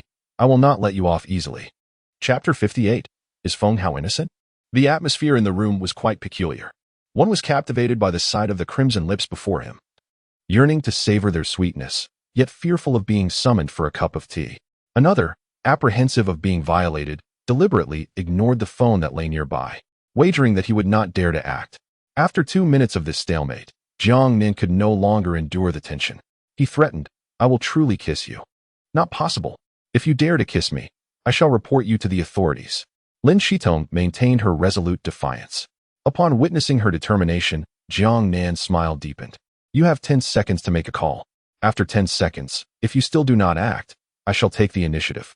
10, 9, 3, 2, 1. Without uttering another word, Jiang Nan slowly leaned in and captured Lin Shidong's lips in a kiss. Moments later, they parted. Lin Shidong, her cheeks flushed, exclaimed, "You are bullying me. Well then, I shall call the police and have them arrest you. How about that? That would not do. I am the victim here. I am the only one who can report. If you call, it would be akin to confessing your guilt. Only I can report you. And you are forbidden from doing so. I cannot let you be wronged without consequence." Lin Shitong embraced Jiang Nan, resting her head against his chest. "Then I shall punish you to treat me well for a lifetime and never bully me again." Jiang Nan wrapped his arms around her delicate waist. "How could I ever bear to bully you?" He murmured gently. "You clearly guessed that I was intentionally losing to you. Yet you still handed me your phone to call the police. You knew I would never do such a thing, yet you kept pressing me. It leaves me feeling quite uncomfortable." Lin Shitong's voice trembled with unshed tears. Jiang Nan felt helpless. Despite Lin Shitong's typically cheerful demeanor and her striking, elegant appearance, there resided within her a tender heart, quick to shed tears at any sign of discord. He gently patted her back. "Do not cry, do not cry. I should have been a bit more assertive just now." With reddened eyes, Lin Shitong whispered, "You could still be a bit more assertive now." Jiang Nan cradled her face in his hands. "It is already 1:30. Time is fleeting. Will you return tonight?" Jiang Nan hesitated to make any promises. He had no plans to return that evening, as he intended to pursue Qin Jingya. Yet, with the enchanting figure before him, eyes glistening with tears, it was difficult for him to find the words to refuse her. She felt as soft as a cloud of cotton candy, resting peacefully in his embrace. "I will come back tonight, though it may be late. Shall we have dinner together? I may not make it in time for dinner. Then I shall wait for your return. Yesterday afternoon, I purchased a set of Mulan-themed cosplay outfits online for a total of 156 yuan. The quality is quite good, and the fidelity is high. If you return by 10:30, I shall model it for you." Lin Shitong's spirit brightened once more. Her eyes still glistening, but her lips now forming a smile. "Then I shall certainly return. Those who are already in relationships should exhibit a certain degree of composure. Yet, with a single remark, you have enticed my heart. With such an exquisite figure and striking beauty, I cannot fathom how stunning you would appear in a cosplay outfit. I jest, yet I can sense your thoughts from moments ago." Lin Shidong cautioned, "You must return tonight." "Understood." In the afternoon, Jiang Nan drove to the school. Upon parking, he recognized a familiar face. Feng Hao emerged from a sleek new Porsche 911, accompanied by a sensuously dressed woman from the passenger seat. While she may not rival Qin Jingya's allure, she certainly boasted a commendable score of over 70. Noticing Jiang Nan's gaze, Feng Hao approached with his hands in his pockets. A derisive smirk forming on his lips, his eyes gleaming with disdain and mockery. "Wealthy, aren't we? Just because you drive a dilapidated Cullinan, you think you're someone special? Do you truly believe you can imprison me? Do you think you are worthy?" Feng Hao sighed. "What a pity that you failed to kill me or keep me in prison until my last breath." His voice lowered, eyes flashing with menace. "Since you couldn't eliminate me, I shall ensure your demise." With a grin directed at Jiang Nan, he turned away, leading the alluring woman with him. The lady lingered her gaze on Jiang Nan for a moment, placing her hand on her curvaceous hip while gesturing a phone symbol towards him, implying, "Call me." Jiang Nan, however, was not preoccupied with her intentions. He was more intrigued by the mystery of how Feng Hao had returned unscathed. Was the police station his home? Jiang Nan dialed Shou Chuqing's number. As his legal representative, she would undoubtedly possess information if Feng Hao had left the police station through legitimate means. The phone rang for 2 seconds before connecting. "Hello, darling. What's the matter? Did you miss me so soon?" "Chuqing. Do you know why Feng Hao was released from the police station?" "Feng Hao was released? When did this happen? How come I wasn't informed?" Zhou Chuqing expressed her astonishment upon receiving the news. "I'll make a call to inquire." "No need," Jiang Nan interrupted, clarifying. "I intend to visit the police station for answers. I'll contact you once I gather the information." "All right, please keep me posted." After hanging up, Jiang Nan informed Principal Hu of his plans before driving to the police station. Upon arriving and parking at the entrance, he was intercepted by a police officer. "Hello. You must be here to see Team He." "Team He?" Jiang Nan's mind raced, and he quickly responded, "She knew I was coming? She is waiting for you in the third office on the left on the 3rd floor." Jiang Nan entered the lobby and descended to the 3rd floor, knocking on the door of the designated office. "Come in." Upon receiving permission, Jiang Nan entered. Peking closed her notebook and gestured for him to take a seat. "Do you know why I've come to see you?" Jiang Nan inquired coldly as he settled into the chair before He Kan's desk. He Kan nodded and said, "I understand. I specifically waited for you in the office this afternoon. If you hadn't arrived by 3 o'clock, I would have sought you out myself. Now, let's discuss how Feng Hao evaded legal repercussions. Is it possible that the attempted murder charges against him are unfounded? With irrefutable evidence and witnesses, they are certainly valid. She replied. Then why was he released? Can leaned back in her chair and placed her carbon pin on the table. Within 3 days, we will assign personnel to ensure your safety. Her sudden and cryptic statement left Jiang Nan perplexed. Assign people to protect my safety? Indeed, she affirmed. Then why not simply imprison Feng Hao? I cannot apprehend him. The specifics are not something I can disclose to you. You need only to understand that the law will safeguard your well-being and punish anyone who dares to challenge its authority, Can asserted confidently. Jiang Nan contemplated for a moment before responding calmly. I choose to trust you. Can's favorability too. Can replied with poise. Thank you for your trust. After speaking, she made a phone call. Shortly thereafter, there was a knock at the door. Come in. The door swung open, and 3 men in plain clothes entered the office, standing rigidly before Can. Team leader Can smiled and said, allow me to introduce you. For the next 3 days, these 3 will ensure your safety and protection of your assets. Chapter 59. The facade of innocence. 3 individuals stood erect. Can introduced them in succession. Tian Feng, Qin Kai, and Guisi. These 3 are esteemed members of our reconnaissance team. From this moment forth, they shall be entrusted with your safety and well-being. Should any issues arise, do not hesitate to seek their assistance. Upon concluding the introductions, Can returned to her seat behind the desk. Do you have any inquiries? Jiang Nan regarded the resolute expressions of the trio. Despite a multitude of questions swirling within him, he chose to release them for the time being. With the adept guardianship of the reconnaissance team, even if Feng Hao harbored malicious intentions, he would think twice. I shall return in 3 days. At that time, I will divulge everything you wish to know. Jiang Nan exited Can's office. After a brief conversation with Tian Feng and the others, he drove back to the school to resume military training. Tian Feng and his companions would subsequently enter the school, remaining in the shadows to safeguard Jiang Nan. Should they detect any suspicious activity, they would promptly intervene. Tian Feng reassured Jiang Nan to keep his worries at bay. If any harm were to befall Jiang Nan, the 3 of them would immediately take responsibility and resign. In the afternoon, following the conclusion of military training, Qin Jingya sent him a reservation for the restaurant. They had agreed to dine together that evening. Jiang Nan had initially intended to savor a romantic evening with Qin Jingya. However, a sudden incident at noon involving Lin Shidong's enchanting demeanor softened his heart. Moreover, the harmonious interplay of their cosplay as Hua Mulan was undeniably captivating. As Jiang Nan's cherished character, Hua Mulan was the first hero he had mastered to a brilliant red proficiency. She held profound significance for him. The prospect of engaging in a fierce battle beyond the confines of the canyon was indeed thrilling. Just as Jiang Nan was about to open the door of his car, he unexpectedly noticed a folded piece of paper resting on the window, the size of a pinky finger. It was nearly imperceptible unless one looked closely. Jiang Nan picked up the note and unfolded it. It bore an 11-digit phone number. Is it her? The woman beside Feng Hao. Previously, she had gestured as if to indicate a phone call upon her departure. Initially dismissive, Jiang Nan contemplated discarding it but suddenly furrowed his brow and tucked the note away. Although he held no interest in the woman, this number might prove useful in the future. Jiang Nan drove away from the school and arrived at the restaurant Qin Jingya had chosen. The autumn air shimmered with hues of azure. Prior to his arrival, Jiang Nan had researched the establishment online. Despite its somewhat ambiguous name, it was a high-end restaurant with an average expenditure of $6,000 per person. Judging by the published data, the clientele predominantly consisted of female patrons. After parking his car, he pushed open the door and instantly spotted Qin Jingya seated within.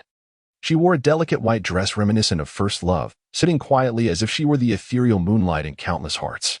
Her fair legs were elegantly aligned, encased in white ankle socks, while a pair of pale pink shoes adorned her petite feet. When did you arrive? Just now. Upon encountering Jiang Nan, Qin Jingya's face broke into a radiant smile, her crimson lips curving gracefully to reveal her pearly white teeth. The unique aura of erudition that she emanated captivated Jiang Nan. It is because of me that Feng Hao acted in such a manner towards you. I apologize. This matter does not concern you. He sought me out this afternoon, claiming that it was due to the closeness between you and me that he felt compelled to threaten you. Jiang Nan, perplexed, inquired, he approached you? At 3 o'clock this afternoon, he came to see me, offering gifts. He mentioned that the necklace was worth over 100,000. Contingent upon my willingness to be with him. This necklace is merely the beginning. A necklace worth over 100,000? When did he amass such wealth? Jiang Nan teased, adopting a playful tone. I am uncertain. And what did you convey to him? I told him. What did you say? Qin Jingyao lifted her gaze. Calmly regarding Jiang Nan. I expressed my affection for you and urged him not to pursue me any further. After uttering these words, Qin Jingyao pressed her lips together, hesitating. I understand this may cause you distress, but I cannot suppress my feelings. I truly like you. I realize you might think I am attracted to your wealth. But that is of no consequence to me. I love you, Jiang Nan. Her declaration was profoundly heartfelt, yet it barely stirred any ripples within Jiang Nan's heart.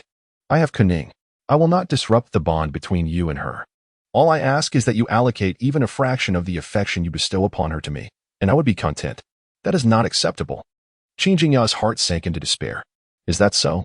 You are as significant to me as Cullinan. Whatever I give to her, you shall receive equally. To offer you merely a fraction of my affection would be an injustice. Do kind words demand compensation? No. The role of language in romance is to evoke emotional value. After dinner, Jiang Nan took Qin Jingyao's hand as they departed the restaurant. I purchased 2 tickets for White Snake. The Origin, shall we go together? Of course. After enjoying the film, with time still on their side, Jiang Nan escorted Qin Jingyao to the LV counter at the Latte Mall. Sir, welcome to LV. The beautiful sales associate approached promptly, enthusiastically presenting the newly arrived handbags to Jiang Nan. Please, take a look and see which one you like. After a moment of contemplation, Qin Jingyao chose to decline. Although she had an affinity for luxury handbags, particularly brands like Louis Vuitton, Chanel, and Hermes, she understood the hallmark of an ordinary girl reversing her fortunes. It was not merely about adorning oneself in high-end fashion. It also involved having a dashing boyfriend by her side. Now that she had the handsome boyfriend, was there truly a need to appease him with luxury items? There was no necessity to compromise her self-worth for a handbag at this moment. By resisting current temptations, she could secure greater rewards in the future. Those who fail to consider the larger picture cannot hope to strategize effectively for the present. Jiang Nan, my love for you is the reason I am with you. Even without these luxuries, my affection remains steadfast. I do not wish for you to perceive my presence alongside you as being motivated by your wealth. It is merely a handbag. It is not of such magnitude. I possess my own moral compass. Jiang Nan, unable to persuade her further, refrained from saying anything more. He turned to the beautiful sales assistant. Which style do you believe would suit her best? The sales assistant had already formed an opinion in her mind and recommended. Your wife's demeanor is exceedingly pure, and this newly arrived handbag from our collection complements her perfectly, both in essence and with today's attire. As she presented a particular handbag, she continued, I believe this one is the one. How much is it? 75,000. But if you purchase it now, you can receive a discount of 5,000. Then I shall take this one. After Jiang Nan completed the transaction, he received a tenfold return, with 700,000 credited to his account. Qin Jingyao's affection level 5. Instantly, her affection increased by 5 points. How much she must adore this 70,000 LV handbag. This is for you. Qin Jingyao's gaze was ardent, yearning for it, yet she did not reach out. I cannot accept it. Jiang Nan wrapped his arms around her slender waist. If you desire it, then embrace it. Why feign innocence in my presence? A chill coursed through Qin Jingyao, leaving her feeling cold all over. Chapter 60. Qin Jingyao's hidden agenda. Qin Jingyao believed her performance was flawless. However, she was not a professional actress. When confronted with the immense temptation of 700,000, she ultimately succumbed. Departing from the LV boutique, the two walked side by side through the Latte Mall without holding hands. During their meal, you deliberately mentioned the necklace worth 100,000 that Feng Hao gifted you, intending to provoke my competitive spirit, did you not? Jiang Nan's sudden remark plunged Qin Jingyao's already disheartened spirit into despair. It dawned on her that you had been aware from the very beginning. There was no need for you to feign innocence in my presence. Qin Jingyao exhaled deeply, feeling a weight lift from her heart. Discarding her facade allowed her to relax significantly. She stretched her arms and remarked casually, maintaining such an image is exhausting. Especially pretending to be an innocent senior uninterested in money. It is a role I am ill-suited to play. I see through you, Jiang Nan replied. Qin Jingyao chuckled lightly. Then perhaps our relationship should conclude here. There is no need for you to see me off. I can take a cab back. She reluctantly caressed her LV handbag. A mere touch, yet she felt a sense of pride in having once owned such luxury. Here, take it back, she offered, extending the LV bag to Jiang Nan. Yet, He did not reach for it, merely observing her with a calm demeanor. I realized you were deceiving me during our lunch this afternoon. However, I suspect there is more to this. I am curious when you began orchestrating this. Qin Jingya shot Jiang Nan a glance. What orchestration? What deception? Your words are rather harsh. If I had to pinpoint a moment, it would be when you approached Chen Kenning, fortuitously encountering me at the entrance of the literature college the day after our first meeting. That was when it all began? Jiang Nan inquired, puzzled. Of course, if I hadn't been deliberately waiting for you, how could we have coincidentally met? And yesterday afternoon was no different. I was once again waiting for you. From the outset, you had been meticulously strategizing. Indeed, becoming a wealthy matron is my dream. I have invested considerable effort into this. I studied classical poetry, fashion coordination, natural makeup, behavioral psychology, micro-expressions, and acting. While others were asleep, I immersed myself in the art of makeup tutorials, even forsaking my favorite games. You've truly worked hard. Jiang Nan smiled. Feel free to laugh. I've grown accustomed to it. If you believe I am deceiving you, then there is nothing more to be done. What are you doing? Jiang Nan suddenly embraced Qin Jingya's slender waist. She pushed against his chest with all her might, but it was futile. His strength was beyond her capacity to resist. What are you doing? Let me go? If my memory serves me right, you are my girlfriend. I can hold my girlfriend. Can't I? We have already broken up. I never agreed to that. Qin Kai, holding a cup of milk tea, leaned against the railing, observing the tug-of-war between Jiang Nan and Qin Jingya in the distance. Captain, should we intervene? Intervene in what? Tian Feng replied lazily. Look, isn't this harassment? It violates a woman's will. Tian Feng cast a glance, exasperated. Did you attend the police academy for nothing? Captain, what do you think I am, a ginseng chicken? Tian Feng analyzed. When you're under threat, would you still care about the milk tea in your hand? No. Then that's settled. That woman hasn't let go of her bag. Jiang Nan, what are you doing? Qin Jingya exclaimed angrily. You've learned so much to become a wealthy lady. After finally encountering a target, you haven't gained anything and you're already retreating. Are you content with that? What can I do? The persona I meticulously crafted has been seen through by you. If I continue, won't it just be self-humiliation? Rather than let you drive me away, I'll leave on my own. I can give you another chance. What kind of chance? To use everything you've learned to continue crafting your persona, to deceive me. Aren't you afraid I might con you into bankruptcy and then abscond with the money? If you truly have that capability, then I concede.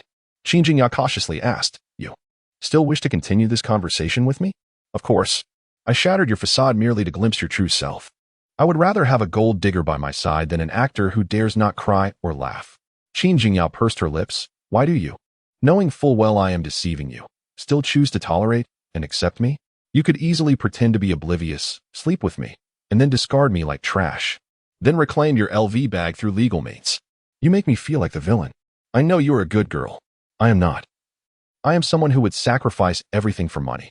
Jiang Nan chuckled. If you were truly someone who would sacrifice everything for money, your reputation at Jianbei University wouldn't be so pristine, nor would you repeatedly reject Feng Hao. Is it because I am clean that you accept me? Certainly not. Your cleanliness stems from your self-discipline, which in turn arises from your determination to go all in on a gamble. As you said, you work hard to win this one-time opportunity.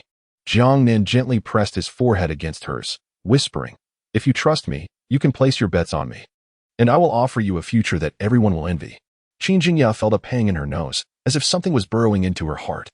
I'm not as good as you claim. I'm just a fraud, intent on swindling your money. Being with me, be careful not to end up penniless. I am already prepared to be broke. Qin Jingya embraced Jiang Nan, burying her head in his shoulder. Qin Jingya's affection level 25. Beyond mere intimacy. This is a moment of unparalleled emotional connection.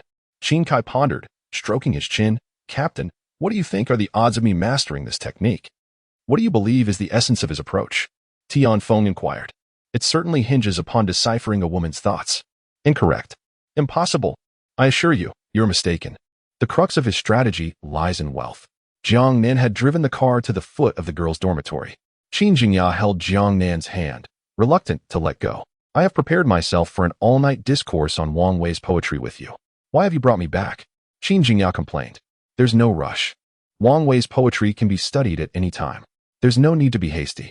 You clearly agreed to someone else, which is why you abandoned me.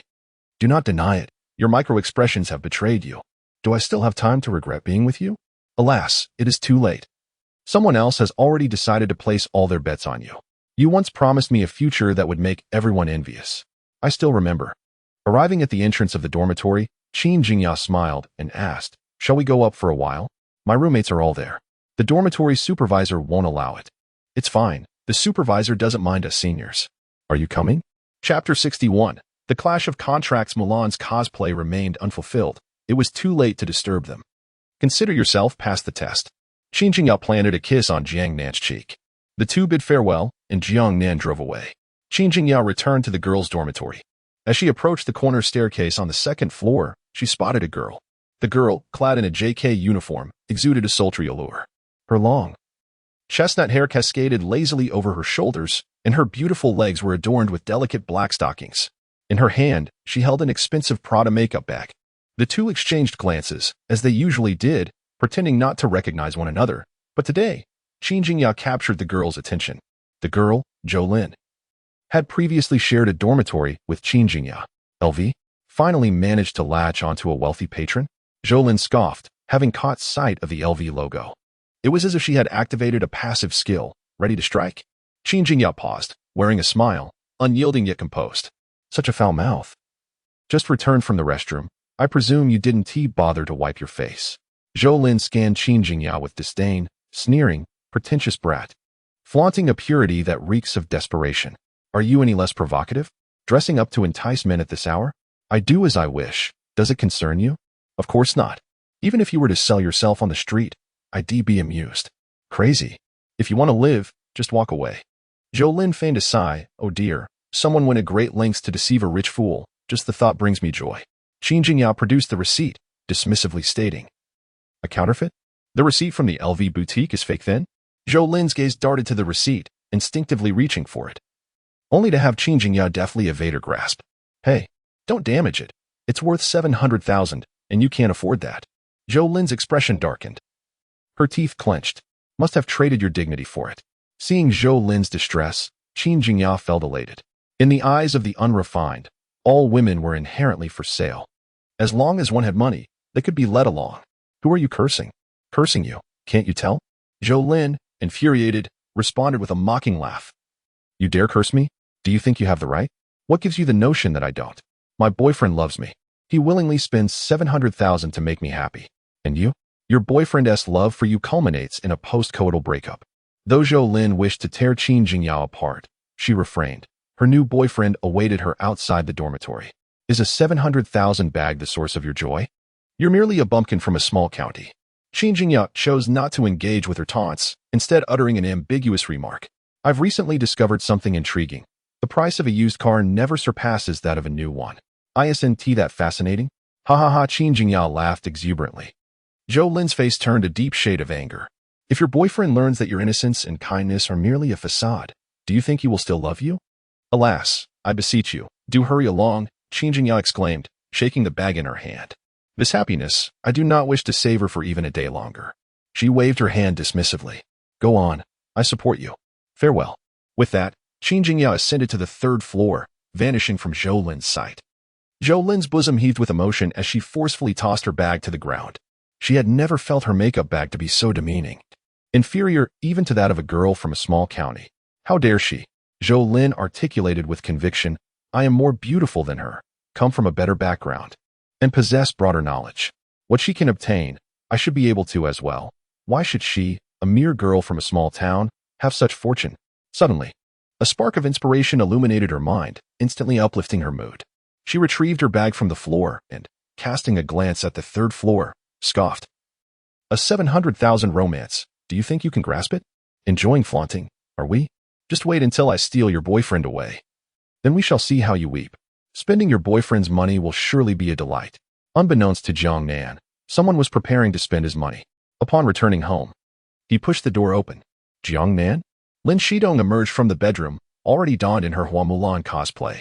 The deep violet battle attire enveloped her delicate figure, exuding both competence and elegance. One of her slender, snow-white legs was clad in black stockings while the other was bare. Two sensations, two pleasures. Her jade-like feet were adorned with black combat boots, imparting an unusual allure. "Do you feel it?" "Indeed, it is quite palpable. The contract battle of Hua Mulan seems to have been sculpted in your likeness," Lin Shitong replied with a playful smile. The outcome of the Rose operation is precisely as you see it. Jiang Nan yearned to embrace Lin Shitong, yet she deftly evaded him.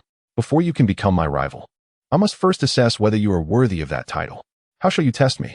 Jiang Nan inquired. A duel, lose once, and you must remove an article of clothing. Lin Shitong replied with a grin. You are ranked in the national server as D Rinjia. How could I possibly defeat you? In the end, I would surely lose everything while you remain untouched. Did you think I designed this game to please you? Jiang Nan felt a tightening in his chest. Jiang Nan, Lin Shitong whispered in his ear, win against me tonight, and your wish shall be fulfilled. Jiang Nan gazed into Lin Shitong's enchanting eyes, catching a fleeting glimpse of a figure reminiscent of Don Nan, only for it to transform into Mulan's resolute gaze. Will you participate? I have no reason to decline.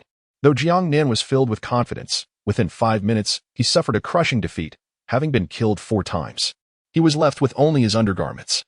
Yet, despite his loss, it was Lin Shitong who flushed with embarrassment. Through their encounters over the past few days, she had discovered that Jiang Nan possessed abs, but she had not anticipated just how captivating they would be, combined with his handsome features. In such an ambiguous atmosphere, he became an irresistible force. Simultaneously, she had overestimated her own resilience. Lin Shitong's suppressed emotions erupted in an instant. She cast aside her phone and threw herself into Jiang Nan's embrace. You naughty little brother. I was wrong. Let us not play this game anymore, shall we? Lin Shitong nestled against Jiang Nan's chest. Her Mulan cosplay outfit appeared unscathed, intact as ever. Save for one missing boot. She lay in his arms like a delicate bird. Her mind replayed the events that had just transpired. It was she who had initiated the game, yet it was she who had first broken the rules. In her imagination, Jiang Nan would be the one with a racing heart, holding her close and saying, "Good sister, let us not engage in this game any longer." However, unexpectedly, it was those very words that escaped her own lips. I'm going to take a shower. Lin Shitong removed her wig and shed her cosplay attire as she stepped into the bathroom.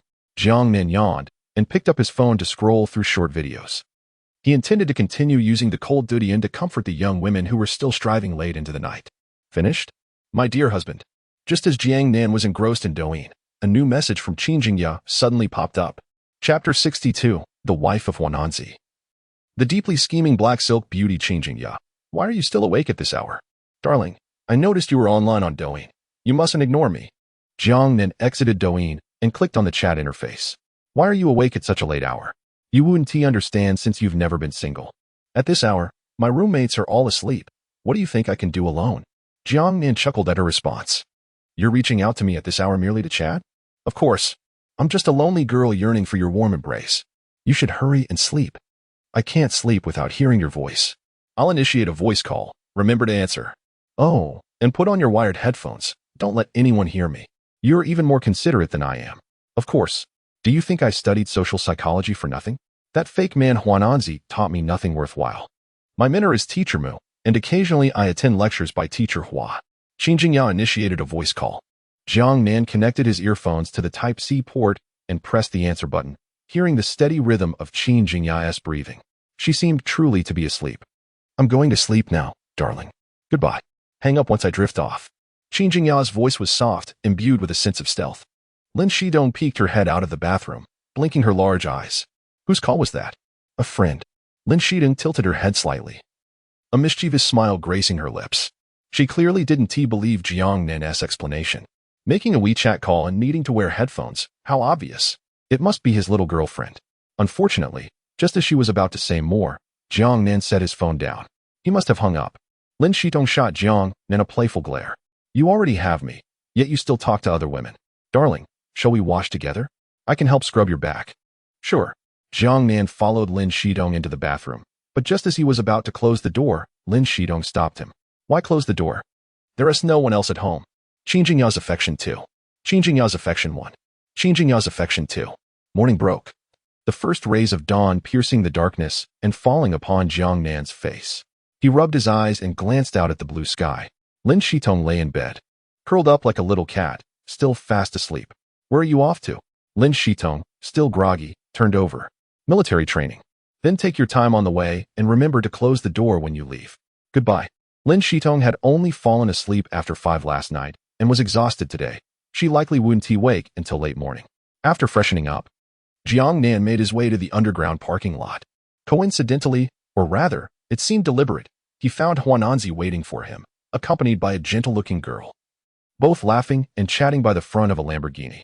With each word Huananzi spoke, the girl graced everyone with her most understanding smile. She wore a flowing white dress complemented by a light blue, breathable outer shirt. In her hand, she held a matcha-colored handbag. Upon noticing Jiang Nan's approach, she greeted him with a polite smile. Though a mere gesture, it enveloped those around her in a refreshing warmth, akin to the gentle caress of spring. She radiated a comforting warmth, like the sun, making all feel at ease. Jiang Nan, do you think my wife is beautiful? Huananzi stood protectively before Jiang Nan. What a coincidence. Teacher Hua. Coincidence?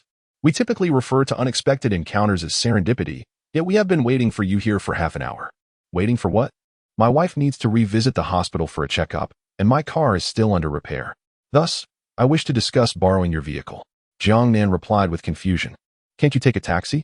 My wife has a delicate constitution and is allergic to certain unusual odors. Jiang Nan glanced at the gentle older sister, who smiled and said, I apologize for the trouble, Jiang Nan. It's no trouble. We are neighbors and ought to assist one another. Huananzi pointed at the Lamborghini Revenant. I'll take this one. You must be joking. Jiang Nan tossed the key to his Cullinan at Huananzi. Drive me to school, and you may take the car. Huananzi opened the passenger door, inviting the girl to enter, her movements delicate and graceful, as though cherishing a precious gem. After Huananzi delivered Jiang Nan to school, she assured him, I'll return the car to you tonight. No rush. With that, Huananzi drove away from Jiangxing University. Li Muzi observed in the rearview mirror as Jiang Nan gradually disappeared from view. This child is quite commendable. His nature is not inherently bad. Jingya's association with him is the best choice. Yet, he is rather irresponsible, with many girlfriends. Fortune and misfortune are inescapable. One cannot evade them. Jingya's objectives are achieved, though some losses must accompany them. In contrast, she stands to gain. Huananzi's gaze sharpened.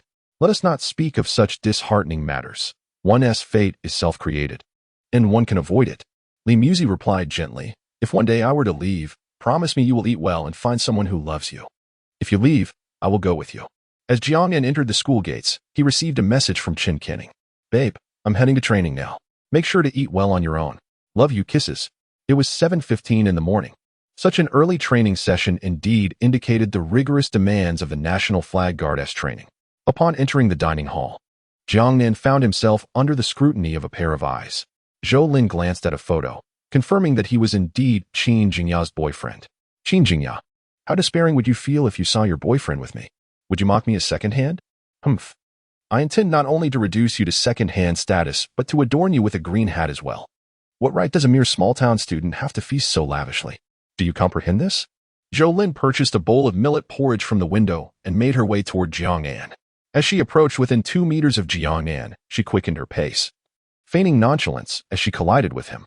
A full embrace followed by a spill of kanji on herself would typically evoke a sense of guilt in the young man, thereby creating an opportunity. Moreover, adorned in her JK uniform and black stockings, what boy could possibly resist the allure of her shapely legs? Innocence. Qin Jingya, that foolish girl, was utterly inept at seducing men, all while pretending to be pure. Black stockings and beautiful legs were, after all, the ultimate weapon against men.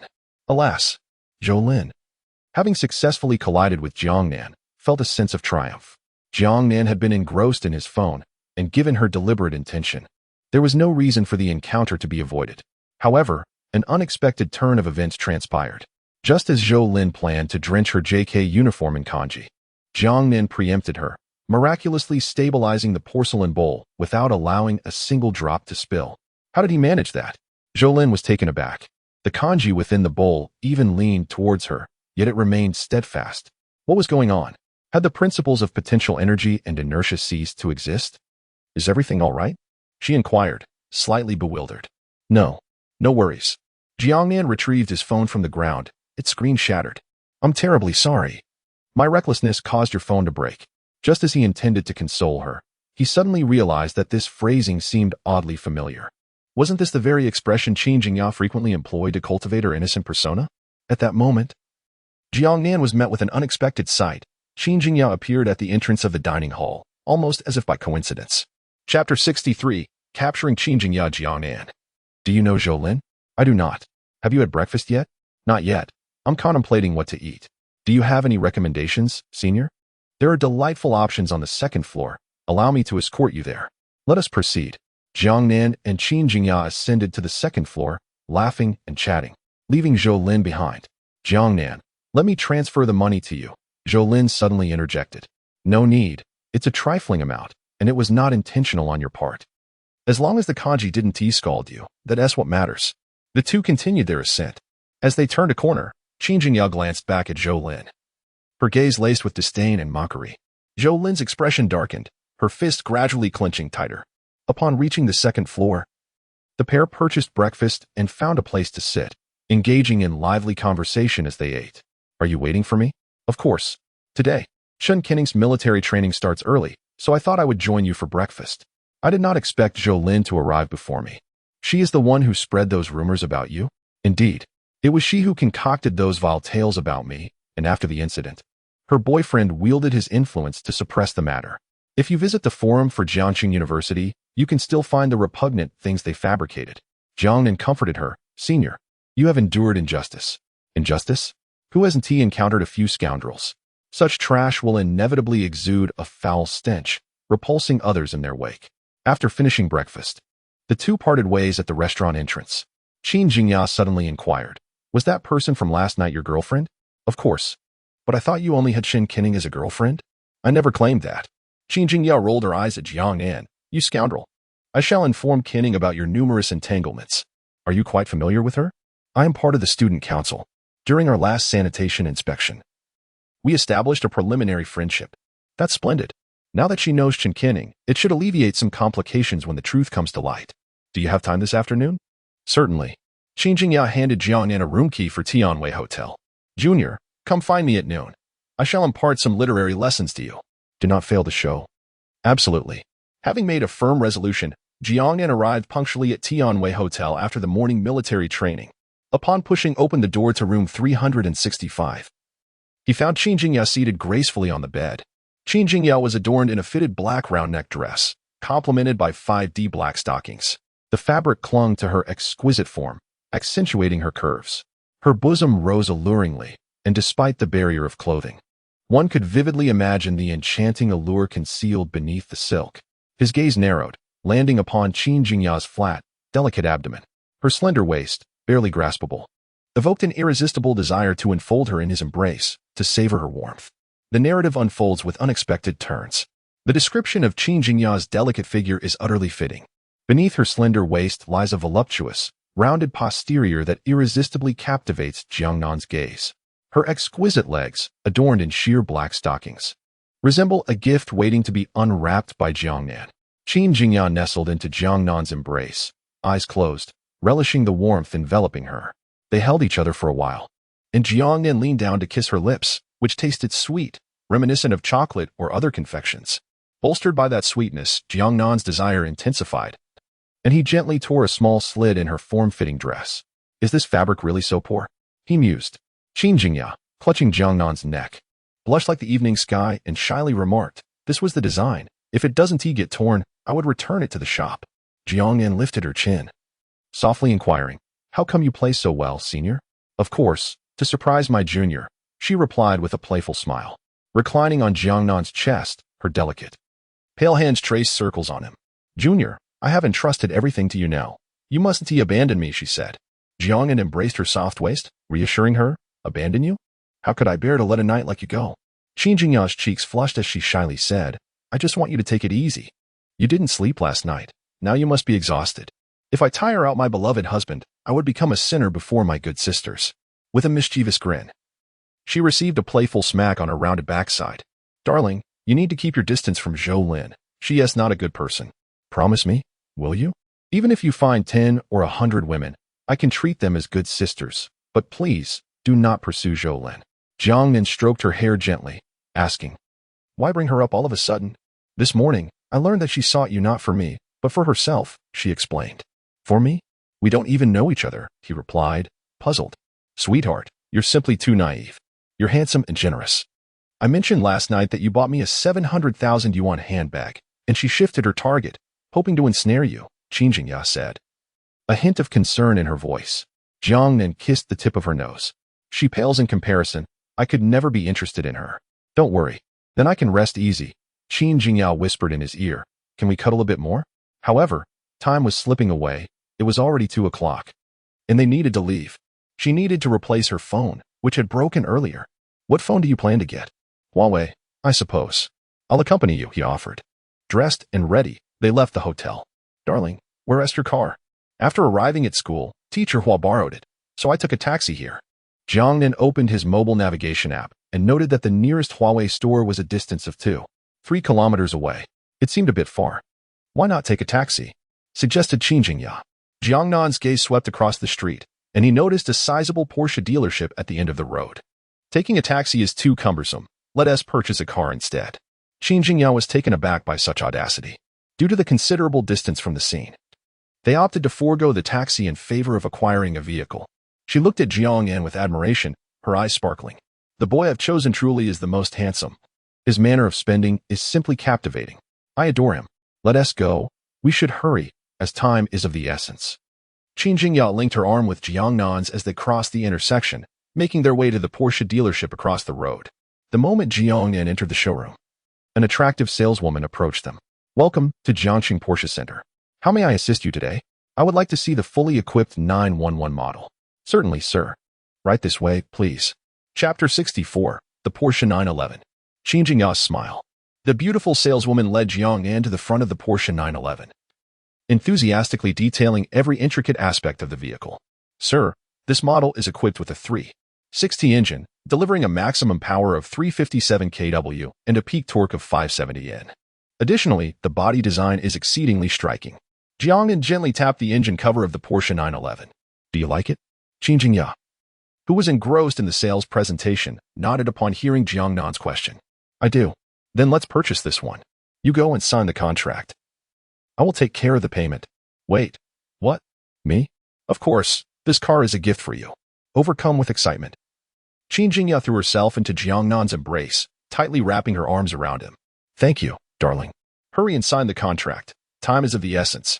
After buying the phone, I still have to return to school for military training. Reluctantly, Qin Jingyao released Jiang Nan but kept her hands around his neck. Her gaze soft and affectionate as she playfully said, I don't want you to leave. Why not? I can't always indulge in your whims. I want to have a little Jiang Nan, a chubby one. Then you must work hard. We will strive together. You must share a bit more love with me. Absolutely. Now go sign the contract. Okay. Qin Jingyao followed the saleswoman to complete the paperwork and received a temporary license plate. The entire process took 15 minutes. Sitting in the driver's seat, she fastened her seatbelt, inserted the key, and pressed the brake. The vehicle smoothly started, successfully exiting the Porsche dealership. Qin Jingyao's cheeks flushed with excitement as she drove at a modest speed of 20 to 30 miles per hour. Congratulations, host. You have received a refund of 35 million. Congratulations, host. Your funds have reached 98 million. Just 2 million short of a small goal. Continue your efforts. With only 2 million remaining, she thought she would accumulate that amount before nightfall. Qin Jingyao drove Jiang Nan to the nearest Huawei flagship store, where she purchased a phone, then returned to school. The phone Jiang Nan bought was the Huawei Mate X, priced at 19,999 yuan. Initially, it faced harsh criticism upon release but later sold out completely.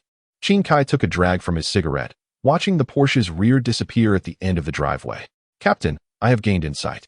Tian Feng, curious, inquired. What have you realized? Winning a girl's heart doesn't require money, but every moment of touching sentiment does need financial support. A brand new Porsche 911 parked at the school. Jiang Nan exited the passenger seat, bidding farewell to Qin Jingyao as he strolled toward the playground. Qin Jingyao returned to the driver's seat of the Porsche 911, caressing the steering wheel, unable to contain her joy. Over 3 million. The final price of this car is 5 million. Just 2 days ago, I wouldn't have dared to even dream of this. However, at present, she not only possesses a Porsche 911 but also enjoys a splendid life. Qin Jingyao parked her car beneath the girls' dormitory, securing a spot with ease. The moment she alighted, passers-by cast curious glances in her direction. That gaze was all too familiar to her, rife with anticipation, envy, and jealousy. Regrettably, she had yet to encounter the person she wished to see. Otherwise, the emotional value of her vehicle would be complete. As Qin Jingyao took a few steps away, she let out a perplexed hum. She distinctly sensed an unusual gaze fixated on her from a distance. Turning her head, she indeed beheld Zhou Lin, who had just exited the supermarket, carrying a bag of snacks, her brow furrowed. It was evident that Zhou Lin had witnessed Qin Jingya's emergence from the car, and she had seen it quite clearly. Zhou Lin's expression darkened, her eyes brimming with fury and jealousy. Yet, she forcibly suppressed her anger, silently grinding her teeth as she walked past Qin Jingya. How could Qin Jingya possibly let Zhou Lin slip by so easily? It seemed as if fate itself was aiding her, wishing to fulfill her emotional desires without leaving any regrets. Isn't that Zhou Lin? How can she pretend not to recognize me? Have you eaten? Zhou Lin paused, her face clouded with displeasure as she retorted, Is this amusing? Qin Jingya chuckled. Is it not amusing? I find it quite delightful. Look, my husband gifted me this Porsche 911. What is there to flaunt about a Porsche 911? How pedestrian. Zhou Lin replied coldly. Is it unnecessary to boast? At the very least, you do not possess one, do you? I have ridden in one before. Oh really? Qin Jingya laughed. You've been in one? Impressive indeed. Does that mean it belongs to you? You have experienced it, yet you remain with nothing. Shouldn't you feel a sense of inferiority? What is there to be proud of? Surely, you do not believe you deserve to sit in the passenger seat of a Porsche. Zhou Lin scoffed. What arrogance. It is yours now, but will it still be yours in the future? Can you truly hold on to what a man gives you? Men have never valued women like you. Once he is done with you, he will discard you like trash. Qin Jingya produced a car purchase contract from her LV bag. Look, have you seen this? The purchase contract for the Porsche with my name on it. Zhou Lin stared at the name on the contract, her chest heaving with emotion. Her eyes bloodshot. The contract bore Qin Jingya's name, signifying that the car was unequivocally hers from this moment onward. How could this be? What distinguished her from me? Why did she possess everything I longed for, relishing the life I should be enjoying, embracing the man I should have? Why was life so unjust towards me? That man must be blind. How could he overlook a woman as exceptional as I, choosing instead a girl from a small county? This afternoon, I have no classes. I shall enjoy a good sleep. The words Qin Jingya spoke pierced Zhou Lin's heart like nails, each syllable a reminder of her own inadequacies. Zhou Lin was utterly infuriated. She raised her bag, poised to strike the hood of the Porsche 911. Yet at the last moment, she restrained herself, realizing that such an act would be financially untenable. In the afternoon, after military training had concluded, Jiang Nan awaited at the school gate. Before long, a Cullinan came to a halt before him. The window descended, revealing the gentle and exquisite features of Teacher Li Musi. Thank you, Jiang Nan, for lending us your car. Teacher Musi, you are too kind. How is your health? The doctor says I am improving. My condition is progressing positively. That is wonderful to hear. Once Jiang Nan entered the vehicle and settled into the back seat, he caught a glimpse of Huan Nanji's expression in the rearview mirror. Her complexion was rather poor, a stark contrast to how she appeared when she left that morning. Jiang Nan chose not to inquire further. Throughout the journey, the trio remained silent, though Teacher Li Musi maintained a perpetual smile. Upon returning home, Jiang Nan pushed open the door, only to find a long sword suddenly thrust toward his neck. Back already, little brother Jiang Nan? Lin Shidong, clad in a revealing Gannan swimsuit, exuded sensuality, her makeup meticulously applied to near perfection. Chapter 65. The Profits of Lingyun International Tower. Despair of Feng. How the Canaan swimwear is exceptionally beautiful, particularly the Zhaoxia Lujin model. Its golden hue, complemented by her fair skin, renders it utterly captivating. Although Lin Shitong lacks the exotic beauty characteristic of Canaan, her slender figure, porcelain-like skin, and delicate features create a unique charm when adorned in Canaan swimwear.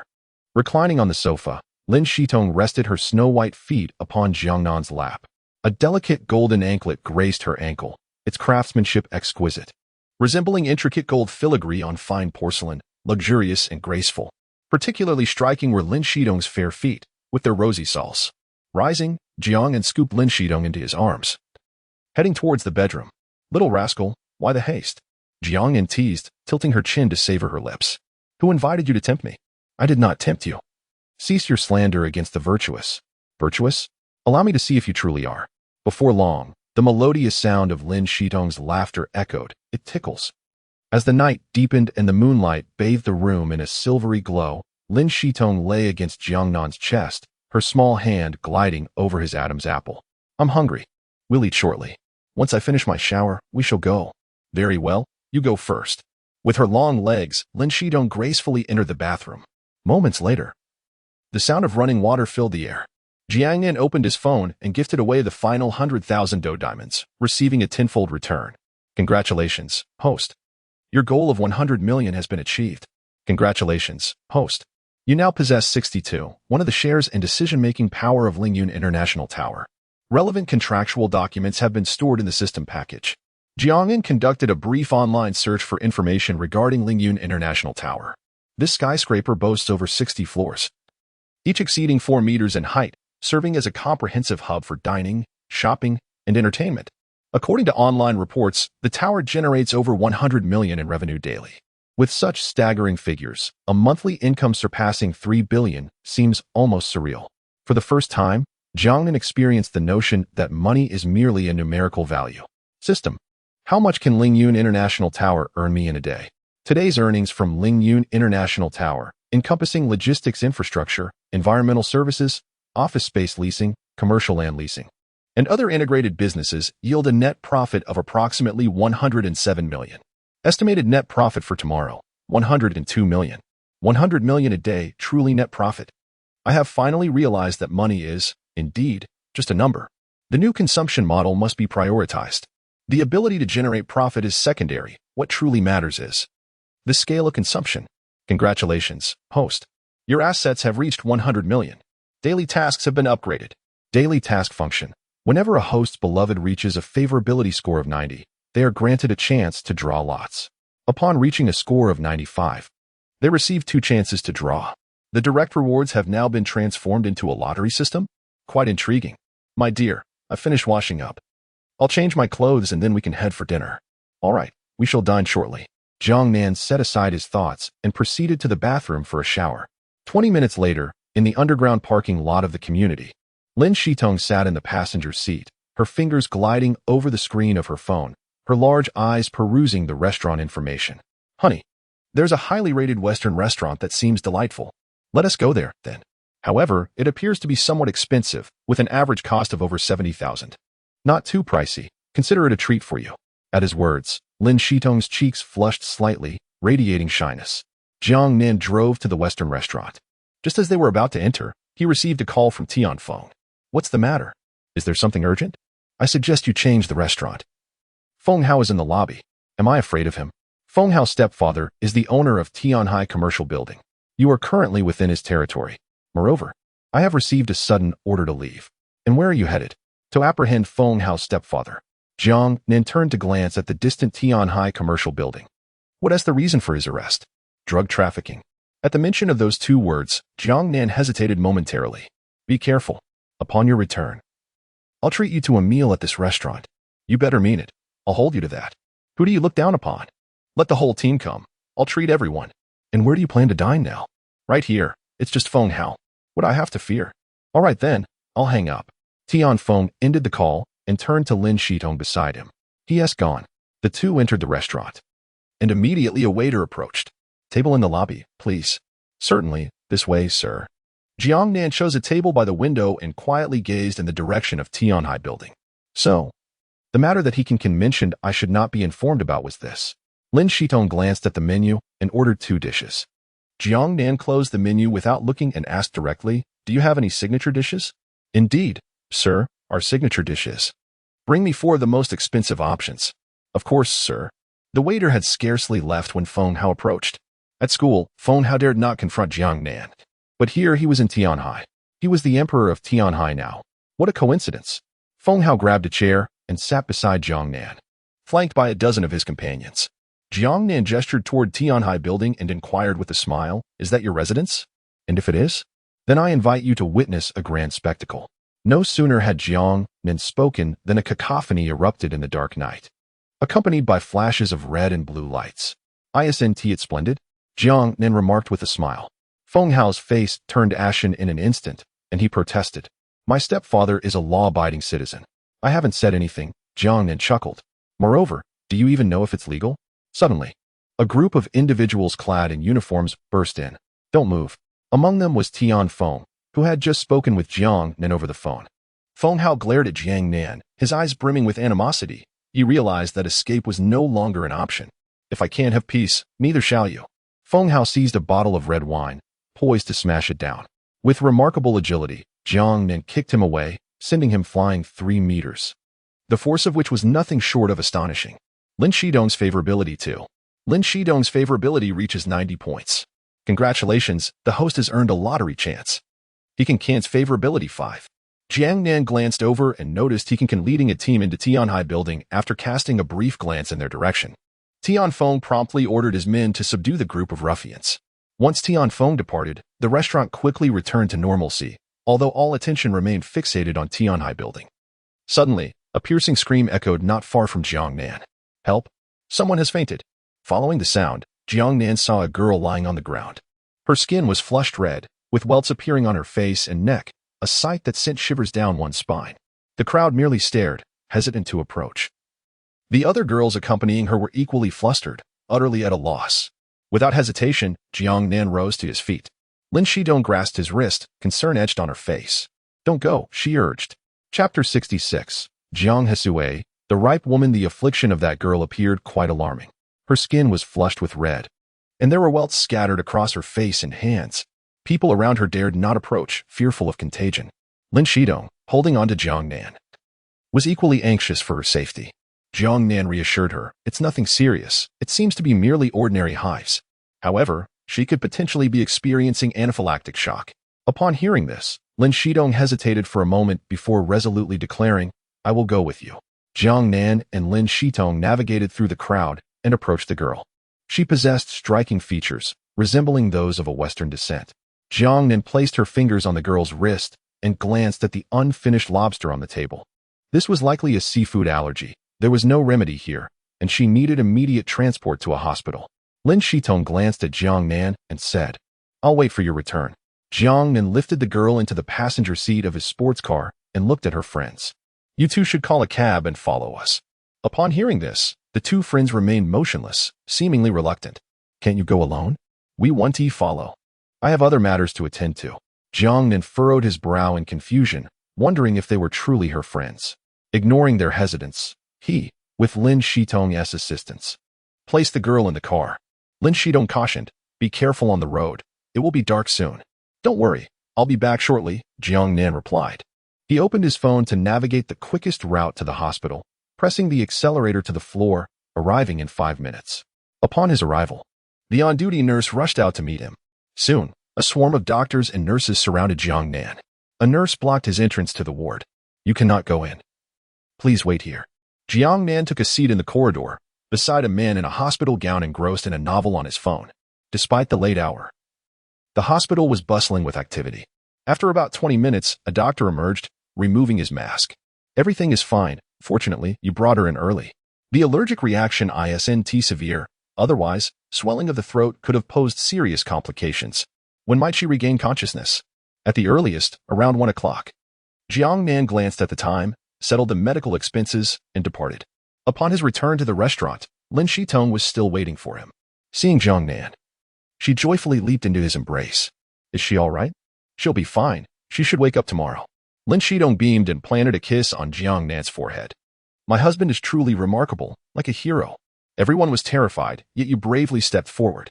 In truth, had it not been for Jiang Nan's knowledge of traditional medicine, he would not have dared to approach. Darling, shall we reward you tonight? Jiang Nan wrapped his arms around her slender waist. You certainly have a lot of energy. Don't you? I just wanted to help ease the burden on your other friends. Only you can come up with such cleverness. Certainly, I am quite astute. Jiang Nan glanced at the two friends of that girl from earlier. Had they left? It wasn't long after you departed that they quietly slipped away. To befriend individuals like these is indeed a twist of fate. That girl had fainted, yet they remained indifferent, eager only to depart. Regardless of them, are they not hungry? Starving perhaps, waiting for your return to dine. Let us eat first.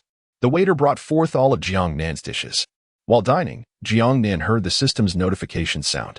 Jiang Hisue's favorability 5. Jiang Hisue? Was she not the girl with Western features?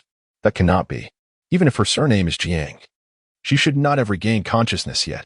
After finishing dinner, Jiang Nan called for the waiter, intending to settle the bill and leave. Sir, today this meal is on the house. On the house? Why is that? Our boss was moved by your act of kindness upon hearing your story. Hence you are exempt from payment. Upon hearing this, Jiang Nan was displeased. If you do not accept my payment, it amounts to depriving me of my earnings. Is that acceptable? No, it is not. I insist on paying. Just because I saved someone, you cannot waive the bill. What if your boss incurs a loss for this meal? I must pay. The waitress was taken aback. She had encountered diners who refused to pay before. But this was the first time she had seen someone insist on paying. Sir, please do not put me in a difficult position. Put you in a difficult position? Paying for one's meal is a matter of course. It is imperative that I, young man. Why must you insist on paying? Your presence here is a favor to me. Consider this meal as my treat. A woman's voice echoed from a distance. Jiang Nan turned to look behind the waitress, and a mature woman came into view. She wore a red long-sleeve shirt and a black bodycon skirt. The red shirt draped over her upper body, revealing a fair neck and subtly curvaceous form. The black skirt, not overly short, reached about 50 centimeters, just above her knees. Her shapely legs were encased in black stockings, perfectly proportioned. Her delicate feet rested in glossy red-soled high-heeled shoes. Approaching Jiang Nan, while her bosom and shapely rear were not extraordinarily remarkable among the women Jiang Nan knew, they exuded a captivating charm. It was akin to savoring a bowl of fish soup, simmered for hours, the essence deeply infused. Just the aroma wafting through the air could awaken one's appetite. Not to mention the divine delight of taking a sip. Zhang Hesui's favorability 5. Another 5 points of favorability added. Indeed, in any setting, physical appearance holds a distinct advantage.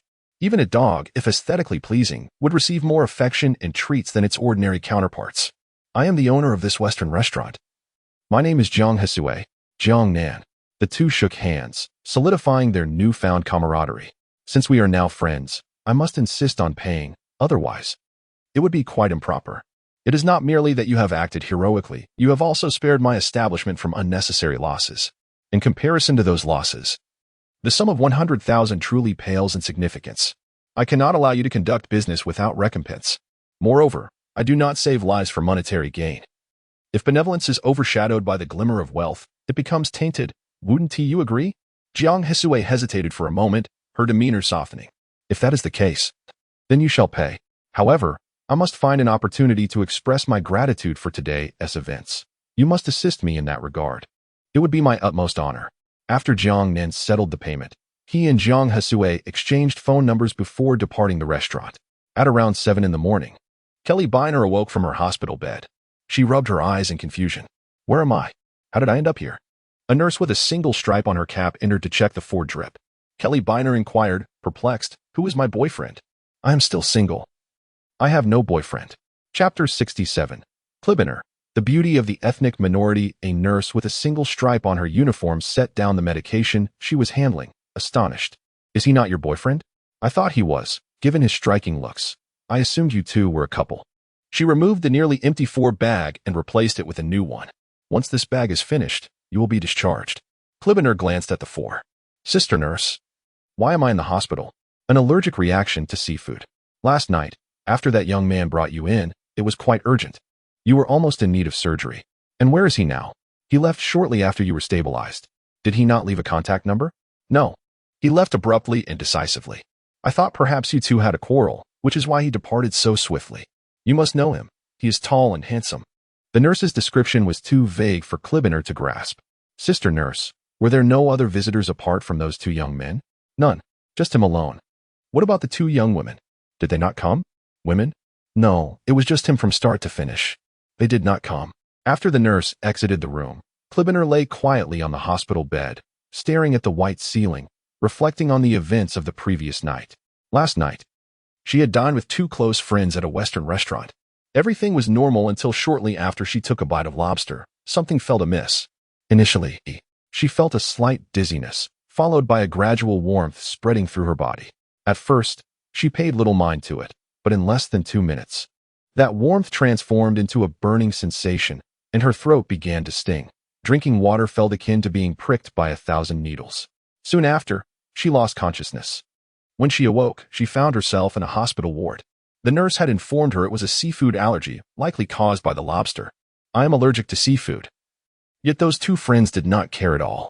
If it weren't for that stranger, I might have been done for. Cullinan picked up her phone and first alerted her parents of her safety. 10 minutes later, a middle-aged woman who bore a striking resemblance to Cullinan hurriedly entered the room. Upon seeing Cullinan receiving Ford treatment, she could not contain her tears. My little princess, how did you end up in the hospital? Seafood allergy. Seafood? Oh dear. Your father is allergic to seafood as well. Why would you dare to eat it? Haven't I told you several times? Why is your mind not attentive? I just wanted to try it. The middle-aged woman embraced Cullinan, her heart aching. No more trying. We shall not eat seafood again. All right. At that moment, a middle-aged man entered the room. He also bore the distinctive features of their ethnic minority and closed the door behind him. Seafood allergy. Yet you still dare to eat it. Your courage is truly remarkable. Cullinan pouted and nestled closer to her mother. Dad, someone brought me to the hospital last night. But I don't know who he is. Could you please ask the nurse on duty last night if she has any contact information? The middle-aged man handed a note to Cullinan while offering her his phone. There's a phone number. The nurse asked for it last night. There is also a photo captured by the surveillance. I believe this must be him. Cullinan gazed at the boy in the surveillance footage, her eyes sparkling. Although it only captured a profile view, she could still envision the boy's handsome features. I must express my gratitude to him later, the middle-aged woman remarked. I understand. I will call him to see if he is available for a meal. Cullinan smiled. Let's wait until you recover. There is no rush. I am already fine. Cullinan dialed the number. Jiang Nan had just finished military training and was seated on the artificial turf. Cullinan's affection level 5. Cullinan? That name does not seem to belong to the Han ethnicity. It sounds like a minority group. Have I interacted with any minorities recently? At that moment, an unfamiliar number called him. Jiang Nan waited 10 seconds. Seeing that the caller did not hang up, he answered. Hello. Hello. May I ask if you were the one who brought a girl with a seafood allergy to Jiangcheng People's Hospital last night? Yes, that was me. What is the matter? Could you tell me when you have time? I would like to thank you in person and return the medical expenses you covered for me. No need. It's fine as long as you are all right. Cullinan's affection level 2. It really is her. No, my parents insisted that I must thank you. If it weren't for you, I wouldn't have recovered so quickly. Seeing her insistence, Jiang Nan decided not to decline further. How about tomorrow afternoon? All right. Let us meet tomorrow at noon then. Good. After hanging up, Jiang Nan recalled Cullinan's face from the previous night. She was beautiful, possessing an exotic charm. Buzz. Another call came in, this time from Tianfeng. Hey, Jiang Nan, I have something to tell you. Don't panic. What is it? Feng Lao smuggled himself out of the country a few days ago. What? He escaped? Yes, after his divorce, he crossed the border illegally. According to our investigation, he is currently in Southeast Asia. Given your issues with Feng Hao, we advise you to stay in the country for now and avoid traveling abroad. When can we apprehend him? It will take time. Cross-border cases are quite challenging. All right, I'll be cautious. Southeast Asia? It has always been a hotspot for incidents. A few days ago, he hastily fled to Southeast Asia, likely having sensed a particular scent that compelled his discreet escape. In any case, remaining within the confines of the country would surely pose no danger. Jiang Nan retracted his thoughts. System, initiate the lottery. Last night, Lin Shidong's favorability reached 90 points. Jiang Nan was granted an opportunity to draw. Drawing in progress. Congratulations, host. You have won a 150 square meter apartment in the Shuxiangjiaj community. Relevant contract documents have been placed in the system package section. Shuxiangjiaj community? Jiang Nan opened the map and searched for the name of the community. His eyes lighting up instantly. This community is adjacent to Jiangcheng Music Academy, with an average housing price of 13,564 yuan per square meter. Thus, the market value of this apartment is approximately 2 million yuan. Considering renovations, the total could easily reach around 200 to 230,000 yuan. Quite impressive. Winning an apartment on the first draw is no small feat, however. I certainly cannot reside in this apartment. To whom shall I bestow it? Given its proximity to the music academy, it would be more fitting to gift it to Su Jixia, as her current residence is rather cramped. Jiang Nan dialed Su Jixia's number. What's the matter, Jiang Nan? Missing your teacher? Does teacher Su not have class this morning? No classes this afternoon. Would you like to come by for a lecture? How about we have lunch together, teacher Su? Is that convenient? Of course, see you at noon. Just so happens. I have something to ask you as well. What is it? A delightful matter. Chapter 68, Confession to Su Jixia after the military training concluded at noon. Jiang Nan lingered with Chan Kailang for a while before excusing himself under the pretense of work. He drove to the entrance of Jiangcheng Music Academy, where Su Jixia stood by the roadside, easily identifiable amidst the throng. She donned a crisp white shirt, her long, graceful legs encased in light denim jeans. Jiang Nan halted his vehicle before her. Once she entered the car, she crossed her arms and settled into the passenger seat. What shall we eat? She inquired. To the hotel. How about we eat first? Su Zhixia frowned slightly, fixing her gaze on Jiang Nan. Dining can wait. We must head to the hotel first. I have something urgent to attend to. All right. Jiang Nan selected a 5-star hotel, spending a staggering 188,000 to secure a presidential suite. Upon entering the room, Su Zhixia immediately embraced Jiang Nan, playfully nibbling at him. She whispered in his ear, Jiang Nan, I wore white silk today just for you. Do you desire it?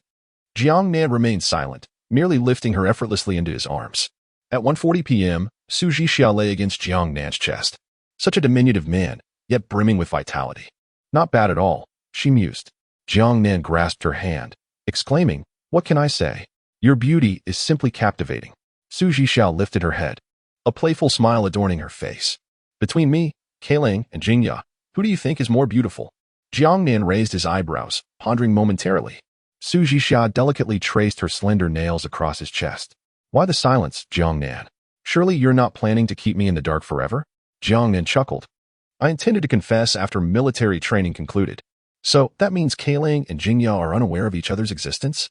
Jiang Nan nodded. At least. Jingya is oblivious to Su Zhixia. Jiang Nan, you surely wouldn't want Cullinan to discover that you're juggling 3 relationships, a true scoundrel at heart, she teased. What are you plotting? Jiang Nan asked, amused. Su Zhixia tightened her embrace, demanding, You're not going anywhere tonight. You must stay with me. I promise. With eyes closed and drowsiness overtaking her, she murmured, Do you know how long I cried after discovering your infidelity? Jiang Nan gently swept her hair behind her ear. It's my fault for not explaining things sooner and comforting you. You only know how to placate me. Since you're aware now, why continue? Because you're wealthy. The moment you run out of money, I'll be gone. Jiang Nan chuckled. By then, you'll already have my child. Where would you go? It's unrealistic. If you wanted to leave, now would be the opportunity to seize a hefty sum as parting compensation. I refuse. I can differentiate between a long-term meal ticket and a one-time deal. Besides, when your wealth evaporates, all women will abandon you, and I shall reclaim you, ensuring you gaze upon no one but me day and night. A lofty ambition indeed. Of course, it took me quite some time to persuade myself. Gradually, Su Zhixia began to emit faint snoring sounds. She had fallen asleep. At 2:20, Jiang Nan and Su Zhixia departed from the hotel. Don't forget to come find me tonight. I'll be waiting for you at the school gate to present you with a gift. What is it? A surprise. Su Zhixia replied earnestly, I don't want it. Don't want it. Why not? You must think that after our conversation at noon, you can win me over with money. I refuse to accept that. My affection for you is genuine, not influenced by your wealth. There is no need for you to spend money on gifts merely to appease me. Jiang Nan chuckled. It's not to placate you. I had this idea ever since I visited your home last time. I just finalized it recently. Is it expensive? Not at all. All right then. Jiang Nan escorted Su Zhixia to the school entrance before returning to his military training. In the afternoon, after the training concluded, Jiang Nan intended to seek out Su Zhixia. Just as he left the playground, he encountered teacher Huan Nanji. She wore a white short-sleeved shirt layered with a yellow-brown work jacket, paired with loose-fitting jeans. The fabric of her attire was of good quality, and her striking appearance made her quite the focal point. Teacher Hua, who are you waiting for? Huan Nanji smiled. Waiting for you. Waiting for me? What for? To borrow a vehicle? No. Do you have a moment? I would like to have a chat. Jiang Nan glanced at his watch and shook his head. I'm afraid I can't right now. I'm in a hurry. My girlfriend is waiting for me. Perhaps next time? Just 5 minutes. Observing the solemnity on Huan Nanji's face, Jiang Nan realized something was amiss. He straightened his expression and asked, What is it? Speak. Let's find a private place to talk. I prefer that no one else hears this. Then let us proceed. Jiang Nan understood Huan Nanji's temperament. She rarely approached him without a significant matter at hand. Since she had come, it was evident that an obstacle loomed ahead. As they entered the vehicle, Su Zhixia suddenly called. Hello, Jiang Nan, where are you? I might arrive a bit later, approximately 5 minutes. 15 minutes? Didn't we agree that tonight was mine? Teacher Huan Nanji needs me for something. It should only take 5 minutes. Su Zhixia's surprise was palpable. What? You aren't even letting teacher Huan Nanji off the hook? Have you two become involved? What about teacher Musi? They're truly in love. Jiang Nan sighed in exasperation. What are you saying? Teacher Huan Nanji is interested in girls. But she is a girl. I have no relationship with teacher Huan Nanji. She genuinely needs to discuss something with me. Then, could you let teacher Huan Nanji speak to me? Jiang Nan handed the phone to Huan Nanji. After taking the phone, Huan Nanji consoled. Teacher Su, are you in a relationship with Jiang Nan? Ah, Teacher Hua, you also. I do not have anything. I am merely seeking him for a matter that can be resolved in 5 minutes. Are you truly certain? Su Jixia and Huan Nanji are acquainted. She has met her several times when visiting Jiangcheng University to see her close friend. She possesses a slight understanding of her character, since she has acknowledged it. Surely there is no issue. You may converse. I shall wait a moment. After hanging up the phone, Jiang Nan drove to a CAF. The two settled into seats against the wall. Teacher Hua, what is it that you wish to discuss with me? Can we speak of it now? Huan Nanji pressed her lips together, exhaling a deep breath, and solemnly stated, Jiang Nan, I recognize that this request may seem abrupt and discourteous to you. However, I am at a loss and have found no other recourse but to approach you. You are in debt to loan sharks? No, it is not that. I wish to borrow your sperm cells for a time. Jiang Nan stood up abruptly, astonished, and exclaimed, What? Chapter 69. Huan Nanji, I am willing to do anything for you. The coffee shop was bustling with patrons. Upon hearing Jiang Nan's exclamation, curious glances were cast in their direction. Jiang Nan resumed her seat, feigning interest in her coffee to mask her embarrassment. Once the atmosphere settled, she steered the conversation back. Teacher Hua, would you care to elaborate on what you just said? You want my embryonic cells? What exactly do you intend to do? Huan Nanji appeared unfazed by Jiang Nan's surprise. She maintained her composure and began to explain. A couple of days ago, I took Muzi to see a doctor. Do you remember that time I borrowed your car? Yes, that very occasion. Has Muzi's condition not improved? No, it has never improved, she replied. What illness does she have? Severe depression. Upon uttering the diagnosis, Huan Nanji fell silent for approximately 30 seconds, during which her emotional state seemed on the verge of collapse. She lifted her coffee cup and drained its contents in one go. The bitter liquid coursed down her throat and into her stomach, suppressing her impending breakdown once more. The suicide rate for depression can reach as high as 15 to 20, with severe cases being even more alarming. She once mentioned that she would leave when the first snowfall arrived this winter. Huan Nanji's voice was barely a whisper for her final remark. Despite her efforts to contain her emotions, tears still escaped her eyes. She wiped away the moisture from the corners of her eyes and regained her composure. What does Muzi's severe depression have to do with your desire for my embryonic cells? Muzi is an orphan, having grown up in an orphanage, and possesses a withdrawn and reclusive nature. In this world, I am her only semblance of family. I believe, if she were to become a mother, perhaps she would relinquish her thoughts of ending her life. After listening to Huan Nanji's account, Jiang Nan remained silent for a long while.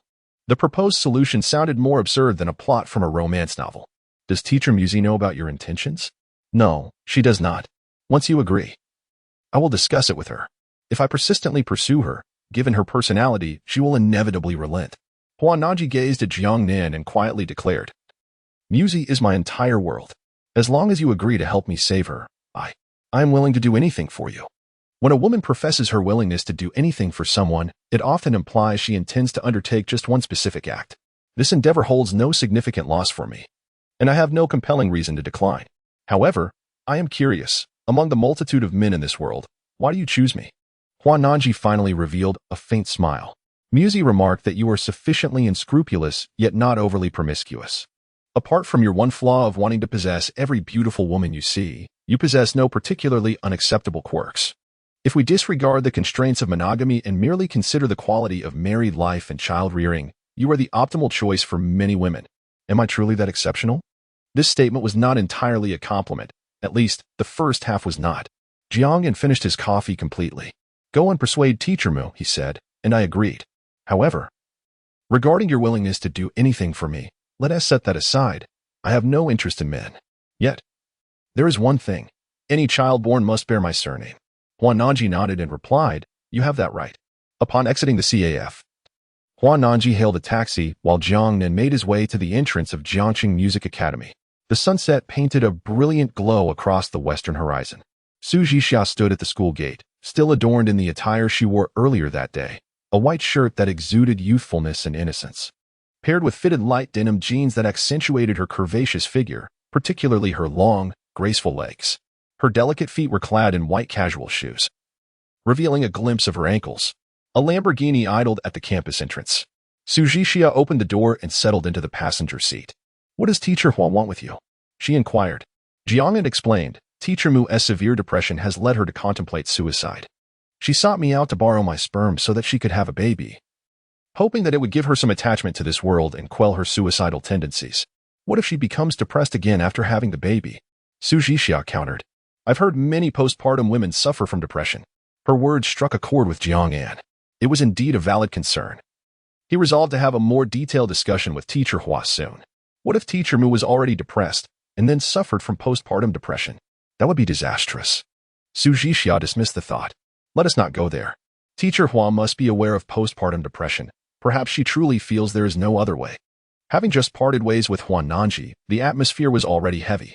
Jiang Nan recognized that they could not continue in such a manner and deliberately shifted the topic. What do you feel like eating? Hot pot, she replied. Jiang Nan asked, could you check if there are any hot pot places near Lingyun International Building? Lingyun International Building? Isn't that quite far? Su Jixia remarked as she began her search online, and indeed, she found one. There's a Ming Suiguan. But the average cost per person is over 80,000.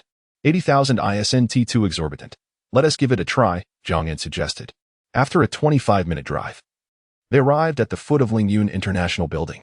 Despite it being nighttime, the building sparkled with lights and was bustling with pedestrians, maintaining a vibrant atmosphere. You've been in Jiacheng for so long. Have you been here before? Jiang Nan asked. I have. Things here are even pricier than at the Latte Mall. They say if you don't have a six-figure sum in your pocket, you'd hardly dare to enter, Su Jixia explained. Let us go then. It's time for hot pot. Jiang Nan and Su Jixia took the elevator to the 4th floor. Following the map, they located Ming Huiguan and settled into a private booth. Inside the booth, 2 stunning women in kipayos, each over 1.68 meters tall and wearing black stockings and high heels, stood by, ready to serve Jiang Nan and Su Jixia. Halfway through their meal, a middle-aged man suddenly entered. He knocked on the door, pushed it open, and walked in, followed by a beautiful woman carrying a bottle of red wine. The middle-aged man swiftly approached Jiang Nan, respectfully addressing, Hello, Mr. Jiang. I am the proprietor of this restaurant. My name is Jia Yu, but you may call me Xiao Yu. Is there something you require? I have heard of your visit to our establishment and, regrettably, failed to extend a timely welcome. It is with great remorse that I present you with a gift, hoping you will graciously accept it. The middle-aged man accepted a large bottle of red wine from a stunning woman behind him. Mr. Jiang, this bottle is a distinguished masterpiece by Mr. Henry J. The 1995 Richbourg Grand Cru, offered as a gift from our establishment to you and your wife. He placed the wine down and bowed slightly towards Su Jixia. I apologize for interrupting your evening, Mr. Jiang and Mrs. Jiang. After dinner, our restaurant will present a gift for your wife. Upon concluding his words, the middle-aged man bowed slightly once more to Jiang Nan, then retreated 3 steps, closing the door behind him as he exited the restaurant. The fluidity of his movements left Su Jixia in a state of bewilderment. Without uttering a word, he arrived bearing gifts, and the offering was. Though she did not comprehend fully, it was evidently an exquisite bottle of wine. Moreover, his demeanor was remarkably humble and courteous. Jiang Nan, do you know him? Su Jixia inquired, puzzled. I do not know him. You do not know? Then why did he present you with wine? Jiang Nan replied with a smile, because this building belongs to me. Chapter 70. The face of Jiang Nan. Because this building belongs to me, Jiang Nan declared, leaving Su Jixia momentarily speechless. She thought she had misheard and asked again, what did you say? I said that the Lingyun International Building is mine. This building is yours? Yes. But this building is a landmark in Jiangxing. I have been here since I was a child. Not your family's, just mine. You purchased it? Essentially, yes. Su Jixia remained silent for a long time, her mind a blank slate. The owner of the Lingyun International Building, an entity that could not be found online, now sat before her, her very own boyfriend. Let us eat first, Jiang Nan said nonchalantly. In the private room, a stunning waitress in black stockings poured wine for both Jiang Nan and Su Jixia after decanting it. Dining on an exquisite hot pot worth 80,000 per person and savoring the delightful red wine, the meal was truly enjoyable. After 20 minutes, the two finished their meal. The middle-aged man from earlier returned, accompanied once again by a waitress in a cheap how in black stockings, who held a box in her hands. Is everything to your satisfaction, Mr. Jiang? With Boss Jia's attentive care, it has been quite delightful. It is our honor to please you, Mr. Jiang. Jia, you took the large box from the waitress. This is a gift prepared for your esteemed wife. I hope you will graciously accept it. Jia Yu handed the box to the waitress, who then placed it in front of Su Jixia. Inscribed on the large black box was a string of English, Vacheron Constantine. I cannot accept this, Su Zhixia immediately replied.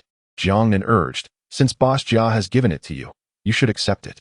It would be unreasonable to ask him to take it back. Indeed, this is our establishment's humble gesture of apology. Seeing both Jiang Nan and Jia Yu insist, Su Zhixia reluctantly nodded and accepted the gift. Jia Yu escorted Jiang Nan and Su Zhixia out of the private room toward the restaurant entrance. Along the way, Jia Yu continually praised Jiang Nan.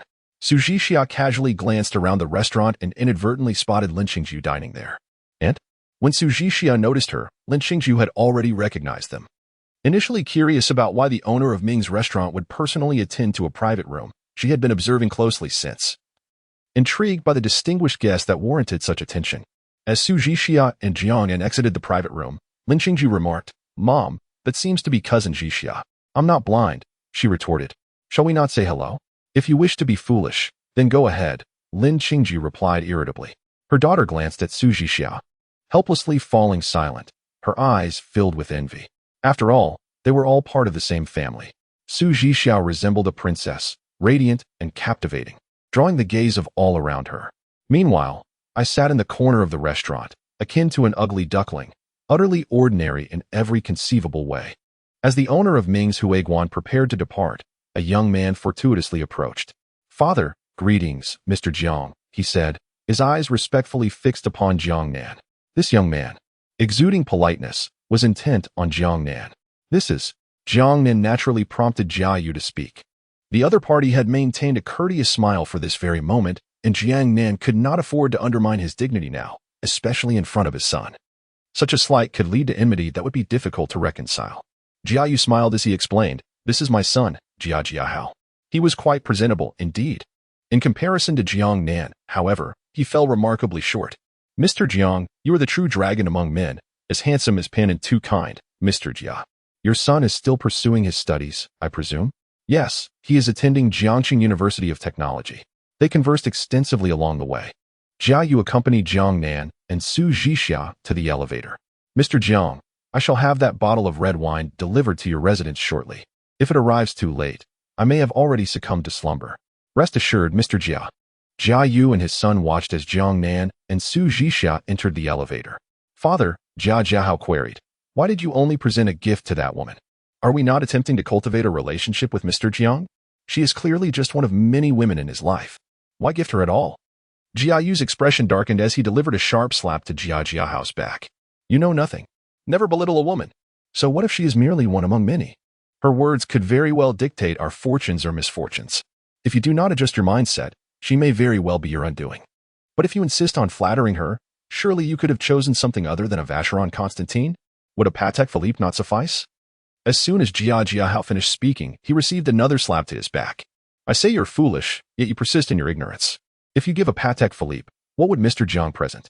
Just because you have wealth? How much do you possess? Our family's resources are hardly worthy of even carrying Mr. Jiang's shoes. True, but even if you are correct, what of the remaining wine? Why gift it at all? Stop. Seeing his father ready to strike again, Jia Jiahao quickly relented. Father, please, no more. I have just had cupping therapy, and it hurts. A Lamborghini departed from Lingyun International Plaza. Jiang Nan glanced at Su Zhixia, seated in the passenger seat. If you wish to open it, do so. Jiang Nan had long noticed Su Zhixia's eagerness to discover its contents. Feeling a touch embarrassed, Su Zhixia smiled. Am I being too hasty? Does it make me appear inexperienced? Jiang Nan replied with a grin. If it were me, I would have unwrapped at the moment I stepped into the elevator. Encouraged by Jiang Nan, Su Zhixia delicately began to unwrap the package. A crystal-clear, azure watch, more exquisite than any gemstone, captured Su Zhixia's attention. Goodness, how much could this possibly cost? It surely must not be cheaper than that bottle of red wine. She glanced at Jiang Nan. Can you truly give this to me? It was originally intended as a gift for you. However, it was given to me out of consideration for you. Yet it remains yours. Su Zhixia reluctantly cast one last glance at the watch before carefully closing the box. She surveyed her surroundings. Jiang Nan, this doesn't seem to be the way to the music academy. Do you remember? I mentioned at noon that I had a present for you. Su Zhixia watched as Jiang Nan drove into the Shuxiang Jiaj community. After they exited the vehicle, he led her upstairs to the 8th floor. Under her gaze, Jiang Nan unlocked the door, taking her hand as they entered. The living room was spacious and airy, with an abundance of natural light streaming in through the large balcony. When I visited last time and saw you confined in that small family apartment, I was inspired to gift you an entire home. He placed the key in Su Zhixiao's hand. It's yours now. Su Zhixiao stood in stunned silence. Why? The sudden gift of a house. Gently caressing her cheek, Jiang Nan replied, I wish to do everything in my power to ensure your happiness and shield you from any hardship.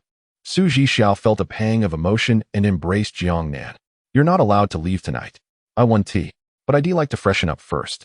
All right, I'll wait for you. Su Zhixiao headed to the bathroom. Meanwhile, Jiang Nan entered the master bedroom, catching a glimpse of the wardrobe. There's a gift.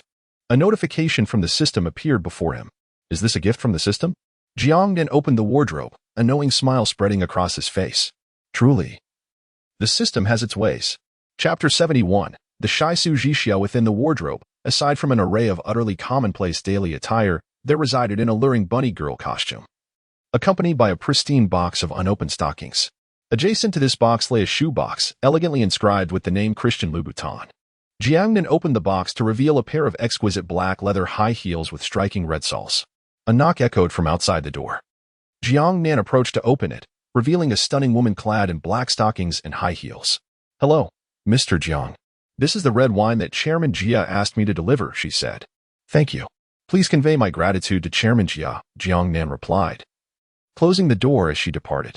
As he placed the wine on the table, his phone rang, a video call from his father. He pressed the answer button, and a middle-aged man's face appeared on the screen, bearing a striking resemblance to Jiang Nan, particularly in their shared almond-shaped eyes. Hello, Dad. Is military training nearly over? Yes. Tomorrow is the performance, and I should be home the day after, his father responded. The Zunjia S800 you bought me has been splendid. Even teacher Zhang is envious. As long as it's good to drive, have you wrapped up your school matters? Well, it's just the same routine every day. Your mother and I have considered resigning from our jobs, but after a lifetime in education, being idle feels quite uncomfortable. That's all right. Just don't let the pressure overwhelm you. Xiaonan, may I ask what you do for work? How is it that you can afford to send me 3 million in one go and still have enough to purchase a Zunjia S800? When I inquired about the car, I learned it costs no less than 1.5 million. Sitting on the sofa, Jiang Nan's mind raced. I initially dabbled in stocks, and then I began investing in companies.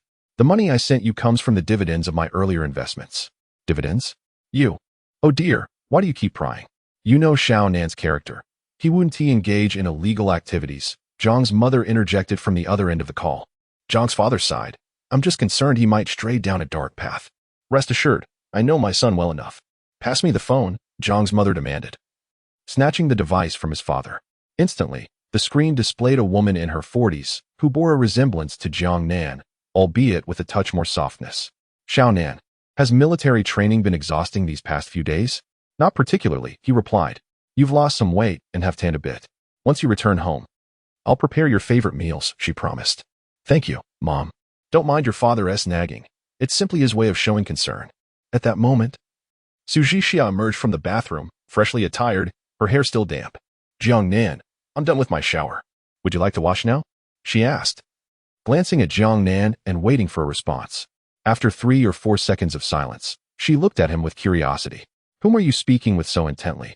Su Zhixiao inquired as she hurried over, taking a seat beside Jiang Nan and leaning against him, her hand casually resting on his shoulder. Her gaze fixed on the middle-aged woman displayed on his phone screen. Their eyes met, and Su Zhixiao felt a sudden tension envelop her. Without a moment's thought, she stood up and swiftly retreated to the bedroom, closing the door behind her. Silence. She crouched against the wall, covering her face with her hands. It was over. The woman from earlier bore a striking resemblance to Jiang Nan. She must be his mother. I didn't say anything outrageous, did I?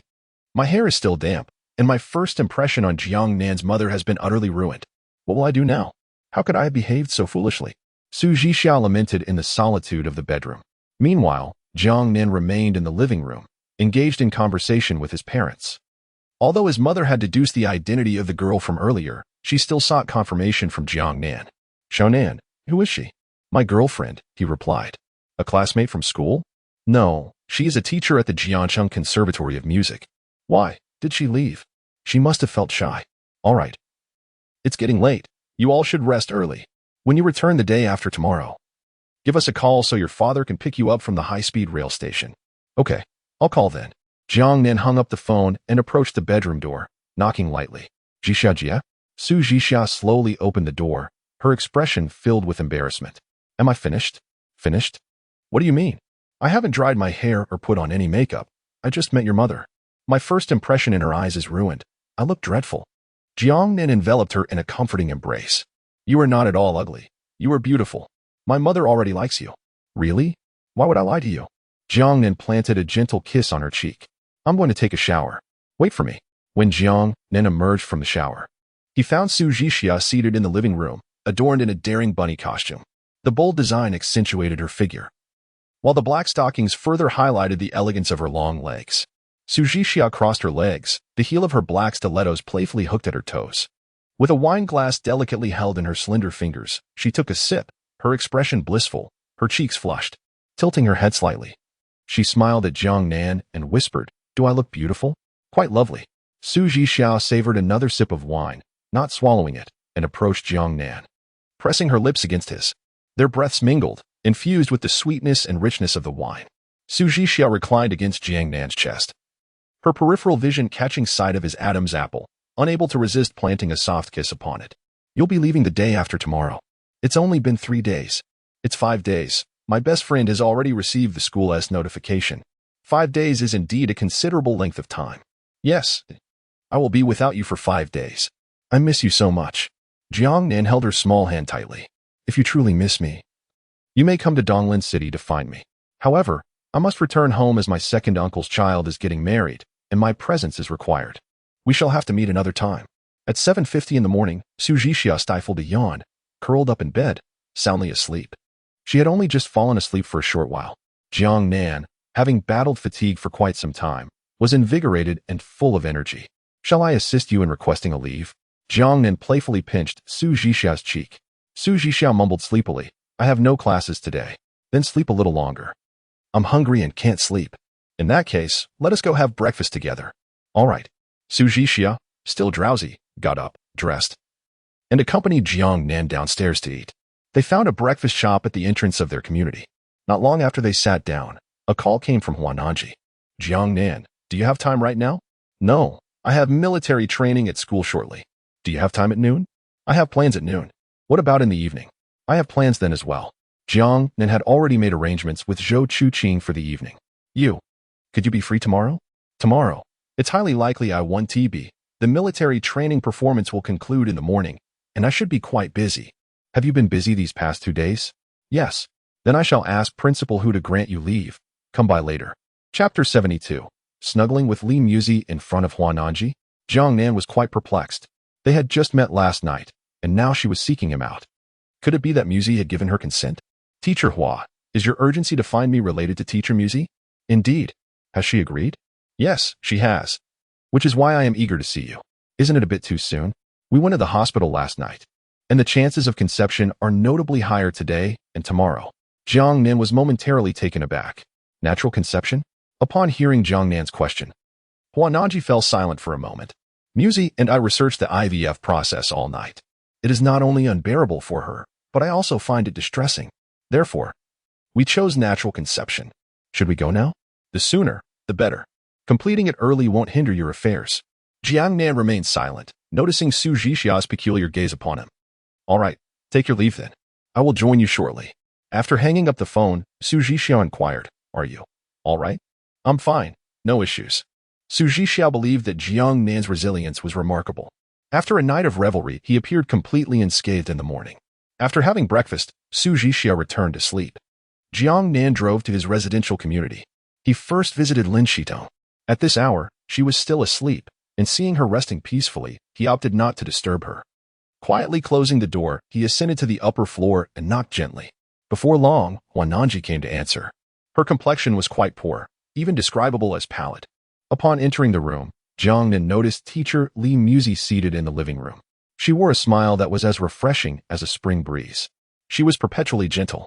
Huananji poured a cup of fragrant tea for Jiang Nan. The atmosphere in the room momentarily fell into silence. After taking a sip of the tea, Jiang Nan gazed at the gentle Li Muzi. Teacher Muzi, have you made up your mind? Li Muzi responded in a soft tone, her voice light. I am well aware of my illness. This tormenting affliction does not stem from the body, but from the depths of the soul. It is inherent. When Nanji first broached this subject, I was quite resistant. Jiang Nan interjected, "Are you afraid of passing on your depression to the child?" Upon hearing this, Li Muzi smiled and nodded. Indeed, depression has a certain hereditary aspect. I fear that my child might inherit my melancholia, ultimately ending up like me. I do not wish to trade their future for my fleeting joy. Then you. But I cannot bear to see Nanji suffer alongside me. She is my only family in this life, and I cannot inflict further pain upon her. Jiang Nan fell silent. What a convoluted character. Does depression truly lead to such pessimistic reasoning? A bind at both ends. What should we do? Huan Nanji then spoke. Depression has a certain probability of being hereditary, but it does not mean it is inevitable. Muzi, there is no need for us to be so pessimistic. Li Muzi nodded and replied, I understand. Which is why I wish to try for your sake. If you were to blame me in the future, I would have no regrets. The two shared a tender moment. Jiang Nan felt, for the first time, the sensation of being a mere bystander. What if it doesn't happen this time? Next time, Huananzi explained, every Monday, you should come. We will regularly visit the hospital for checkups. That sounds good. We must ensure proper monitoring. Huananzi retrieved a mysterious object wrapped in red cloth from her pocket. She unveiled a jade pendant of a bluish-green hue. I know you don't lack for money. I stumbled upon this piece, a Han Dynasty jade pendant. Consider it my token of gratitude. Jiang Nan instantly objected. How could I accept this? If you refuse, Muzi will feel troubled. Jiang Nan instinctively glanced at Li Muzi, noticing a flicker of guilt in her eyes. Then I shall graciously accept it. Upon receiving the pendant, Jiang Nan casually inquired, System, is this truly from the Han Dynasty? Han Dynasty Double Dragon Pearl Jade Pendant. There exists a pair. One valued at 30 million, the pair estimated at 1.5 billion. What? 1.5 billion? Jiang Nan touched the pendant, pondering that he should eventually return it to Huananzi, as it would ultimately belong to his son or daughter. Shall we begin now?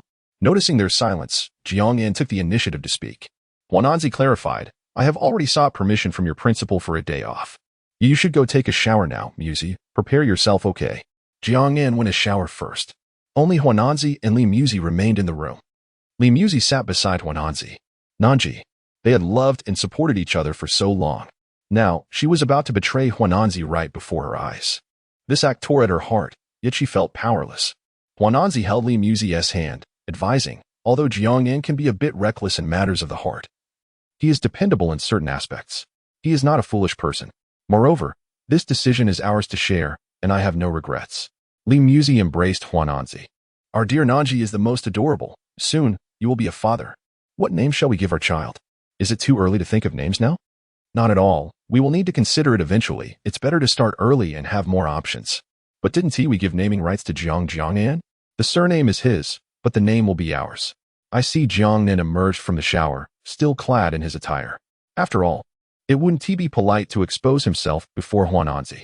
He recalled the last time he had bared his upper body in front of Su Jixia, which had caused her to bleed from her nose.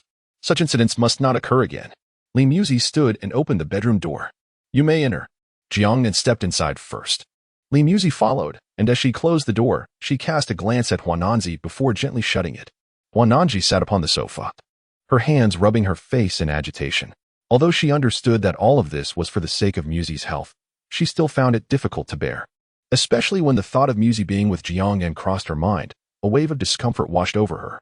She donned her headphones and played music, attempting to enforce a temporary tranquility upon herself. To not think, to not listen, it was merely a matter of 20 minutes. Huananzi continually reassured herself in her heart. Muzi loves you. This is merely a matter of expediency. Muzi's child is also mine. I must not dwell on it. Not dwell on it. She turned the music up to its maximum volume, each second feeling like an eternity. In the bedroom, the curtains drawn, the light dimmed. Jiang Nan and Li Muzi sat on the bed, the atmosphere somewhat awkward. Jiang Nan pondered how to initiate a casual conversation, hoping to bridge the gap and lighten the mood. After all, forcing the interaction would only lead to discomfort. Li Muzi smiled and remarked, Is it appropriate to discuss Nanji at this moment? Chapter 73. The shyness of Li Muzi. At first, Jiang Nan did not think too much. He merely wished to engage in casual conversation to slightly bridge their relationship, so that the forthcoming task would not be awkward. However, unexpectedly, their dialogue gravitated towards Huananzi. Discussing Huananzi at this moment was indeed inappropriate.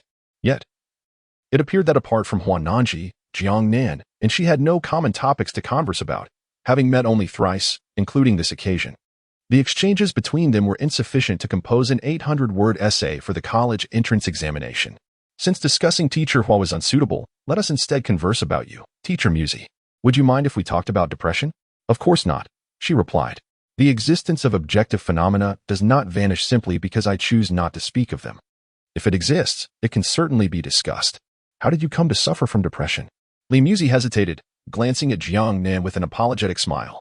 If you would prefer not to disclose, we can certainly shift to another topic.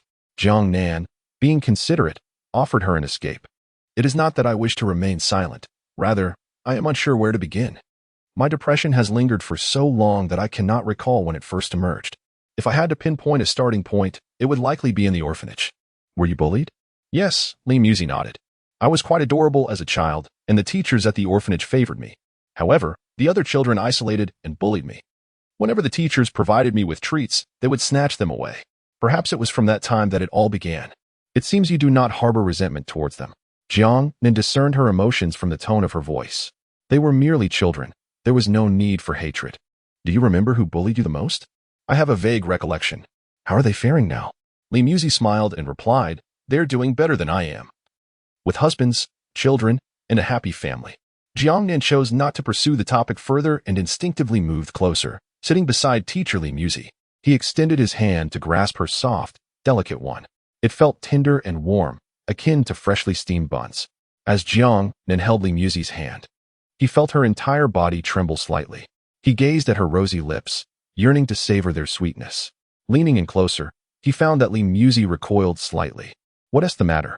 Jiang Nan inquired. Nanji might feel jealous. I promised her I wouldn't allow you to kiss me. I apologize, Jiang Nan. I hope you can understand.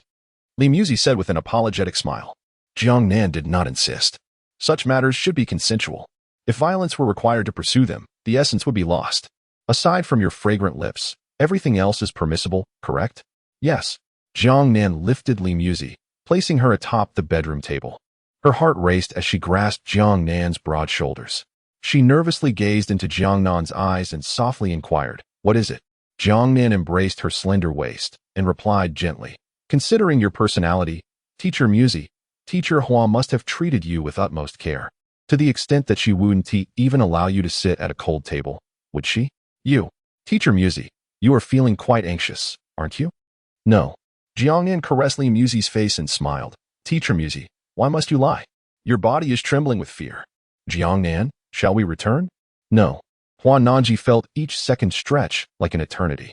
She wore headphones and persevered for over 20 minutes, thinking it should be nearing its conclusion, before removing them. However, the room remained eerily silent, with no sign of Jiang Nan and Musi emerging. Had they finished? Huan Nanji approached the bedroom door, intending to listen closely, but felt it inappropriate and returned to the sofa, forcing herself to watch television while donning the headphones. Time ticked away slowly. After an hour and 12 minutes and 30 seconds, the door gradually creaked open. Musi and Jiang Nan stepped out. Huan Nanji instantly removed her headphones and ran to Musi, affectionately grasping her hands and asking with concern, did he bully you? Musi reciprocated the hold, reassuring, I'm fine, Nanji. Classmate Jiang Nan treats me with great respect. Huan Nanji cast a sidelong glance at Jiang Nan. Why did it take so long? Jiang Nan shot a glance back at Huan Nanji and replied helplessly, boys are always like this. Not wishing to continue sparring with Jiang Nan, she guided Huan Nanji to sit on the sofa and poured her a glass of water. At that moment, as Huan Nanji briefly stepped away, Li Musi cast a sidelong glance at Jiang Nan, her cheeks tinged with crimson. Li Musi's favorability too. A single glance had garnered 2 favorability points. Quite impressive. System, what is Teacher Musi's total favorability? Li Musi's total favorability is 24 points. 24 points. With a bit more effort, perhaps I could kiss her fragrant lips. Earlier, no matter how Jiang Nan persuaded, Li Musi had resolutely refused to let him touch her lips. For anyone, the allure of the unattainable only intensifies. Although aware that possession may lead to disillusionment, the pursuit remains exhilarating. Musi, drink some water. Huan Nanji handed a cup of warm water to Li Musi, tenderly holding her small hand, hoping this time would be successful. It certainly will be, Li Musi reassured her. At that moment, Huan Nanji's phone suddenly rang. Hello, Director. What? My student was scammed for 50,000? When did this happen? All right. I'll head over right now. To the police station?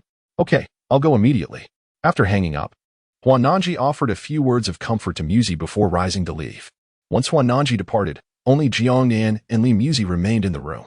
The atmosphere instantaneously turned ambiguous. Just moments ago, they had been entwined, yet now they sat at opposite ends of the sofa like strangers.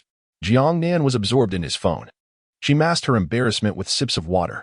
Initially, when Jiang Nan entered, Li Muzi felt nothing, but after the events unfolded, an unusual emotion began to stir within her towards Jiang Nan. Her heart raced, anxiety coursed through her veins, and her face involuntarily flushed. Li Muzi was no longer a naive young girl. She understood well what these physiological responses signified. She diverted her gaze, focusing intently on the cup of water in her hands. No, I cannot betray Ninji. Just as she struggled to suppress her inner turmoil, Jiang Nan's words nearly shattered the psychological barrier she had painstakingly erected. Teacher Muzi, would you like to do it again? There is still time. Li Muzi smiled and replied. Let's wait until Nanji returns. Jiang Nan lifted his phone to show her the chat. I have received Teacher Hua's consent. She should be calling you shortly. Before Jiang Nan could finish, the phone rang. Huan Nanji was calling. Chapter 74. I did not allow him to touch you, Muzi. How are you? I'm fine. Jiang Nan respects me greatly, and I am not exhausted at all. So, shall we try again? Jiang Nan's reasoning is sound. Achieving it in one go is preferable to the inconvenience of prolonging matters. Nanji. For the sake of our future happiness, I do not feel distressed. After hanging up the phone, Huananji paused at the traffic light, rubbing her forehead. Why did she agree? It was undoubtedly her fear that Jiang Nan and Muzi would develop deeper feelings over time. Who can predict such matters? A handsome young man and a beautiful young woman spending time together. If no feelings were to arise, Huananji found it hard to believe. If it could be resolved in one decisive moment, it would sever Jiang Nan's ties with Muzi and prevent such occurrences. After hanging up, Li Muzi stood to go to the bedroom, only to be stopped by Jiang Nan. Right here. Li Muzi's face flushed suddenly. But this place has such large windows. I will pull down the curtains. An hour later, Huananji returned home. She knocked on the door for a considerable time before Jiang Nan finally opened it. Huananji suppressed her discomfort. Where is Muzi? In the living room. Upon entering her home, she glanced at the living room. When she noticed the fruit bowl and teacups had been moved, she could roughly deduce what had transpired. After Huananji sat beside Muzi and intended to offer her some comforting words, Jiang Nan naturally took a seat to Li Muzi's left. Huananji frowned slightly, sensing foreboding. Muzi, come with me for a moment. Huananji led Li Muzi to the bedroom and closed the door. After a moment of hesitation, she softly inquired, Do you like him? Li Muzi held Huananji's hand. I love you, Nanji. However, I feel you were a bit too kind to him previously. The only person permitted to sit beside you was me. Seeing Huananji's jealousy, Li Muzi embraced her. My dear Nanji will always be my favorite person, without exception. Huananji held Li Muzi. He did not kiss you, did he? I assure you, I did not allow him to touch you. Huananji leaned down and kissed Li Muzi on the lips. Moments later, they parted. Teacher Hua, I must leave now. Will you see me off? A voice from outside called for Jiang Nan. Huananji opened the door and replied helplessly, Your home is just downstairs. Why must I see you off? It's a matter of courtesy, you see? Reluctantly, Huananji let Li Muzi rest at home. She escorted Jiang Nan to the stairway. Is this sufficient? Jiang Nan asked with a smile. Do you know where Muzi's root problem lies? Yes, it is with that little girl from the orphanage. The psychologist has mentioned it. It is indeed tied to that woman. Have you sought her out? Of course, I have. She has apologized to Muzi, and not just once, but... It was to no avail, Huananji replied, feeling disheartened. Jiang Nan inquired, Is it possible that Muzi does not desire her apology, but rather that Miss Xia is envious of her superior circumstances? Huananji's expression darkened immediately. Do not assume you understand Muzi so well. She is not that kind of person. Have you not noticed? Muzi has a congenial nature. How could she possibly harbor jealousy towards others? Jiang Nan sighed. Is it truly impossible? I believe it is conceivable. A person who has been bullied since childhood, now with a husband and child, enjoying a blissful family life, while reflecting on her own desolate existence. Surely, I would feel envy. You are not Muzi. Hand me that woman's photograph. Which one? The one who bullied Muzi. Do not act recklessly. Jiang Nan shot her a glance. We live in a society governed by law. Physical assault is a criminal offense. Well then, I shall take my leave. Please comfort Muzi. And remember to encourage her to replenish her nutrition. No need for your concern. Humph, a dog biting El Dombin. Musi is mine. Jiang Nan ignored her and returned home. At that moment, Lin Shitong was still live-streaming a gaming session in her study. Upon hearing that Jiang Nan had arrived, she abruptly ended her broadcast and leaped into Jiang Nan's embrace. Why aren't you at military training in school? I took a day off to rest at home. Are you going out later? Only around noon. All right. Then you should rest a bit. I must get back to work. Okay. Lin Shitong hurried back to her study to continue gaming. Jiang Nan sat in the living room, glancing at the photograph Huananzi had sent. Subsequently, he dialed a number. Hello, is this Secretary Zhang? Yes. May I ask who is calling?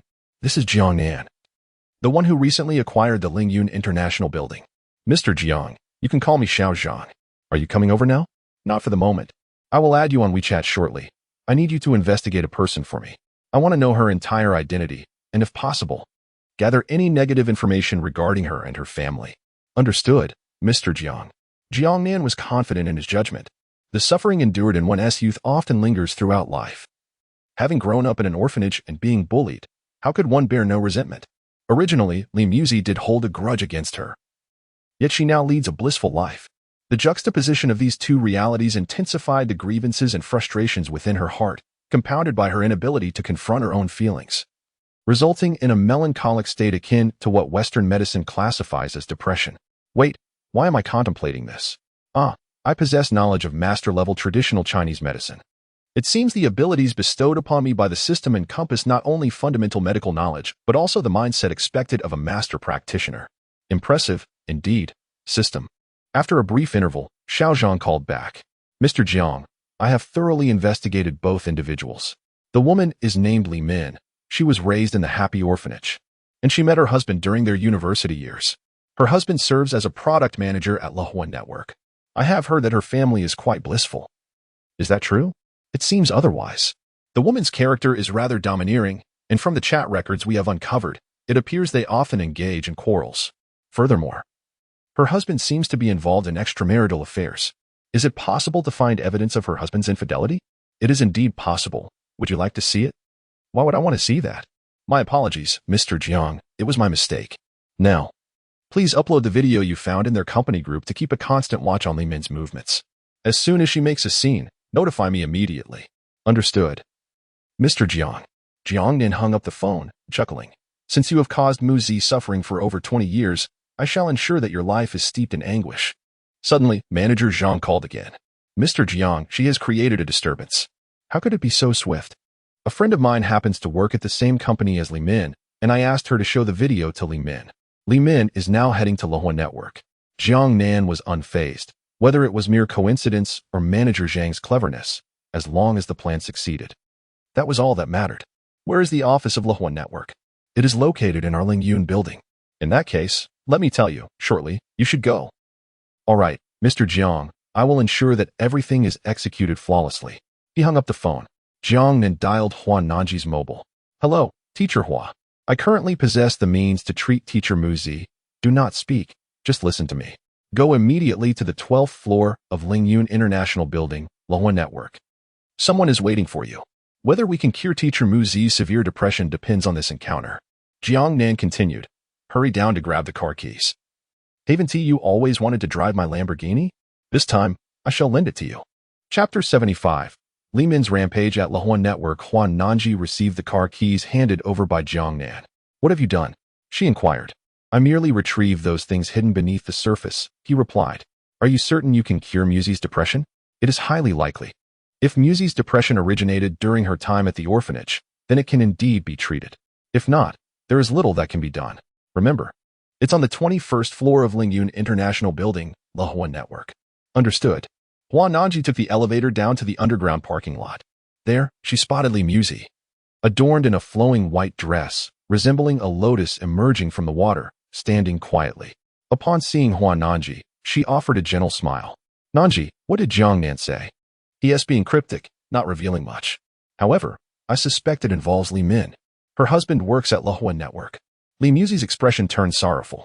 Jiang Nan wouldn't trouble Li Min and her family because of me, would he? Rest assured, he wouldn't act recklessly. Huananji comforted as she took Li Muzi's hand. Enough of these thoughts.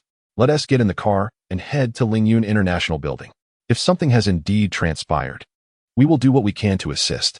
In truth, Huananji was reluctant to intervene. She hoped Jiang Nan would take action.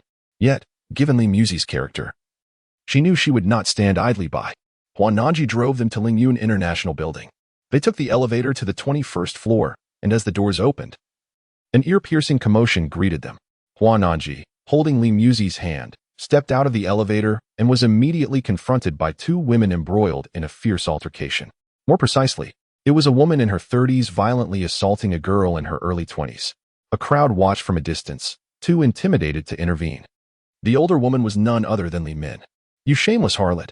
How dare you seduce my man? I'll make you pay." Li Min yanked the younger woman's hair with fierce determination, her expression menacing. "How dare you sleep with him? Is it exhilarating for you, you lonely wretch?" The younger woman, finally reaching her breaking point, pushed Li Min away and shouted, "You old hag, don't think I'm afraid of you.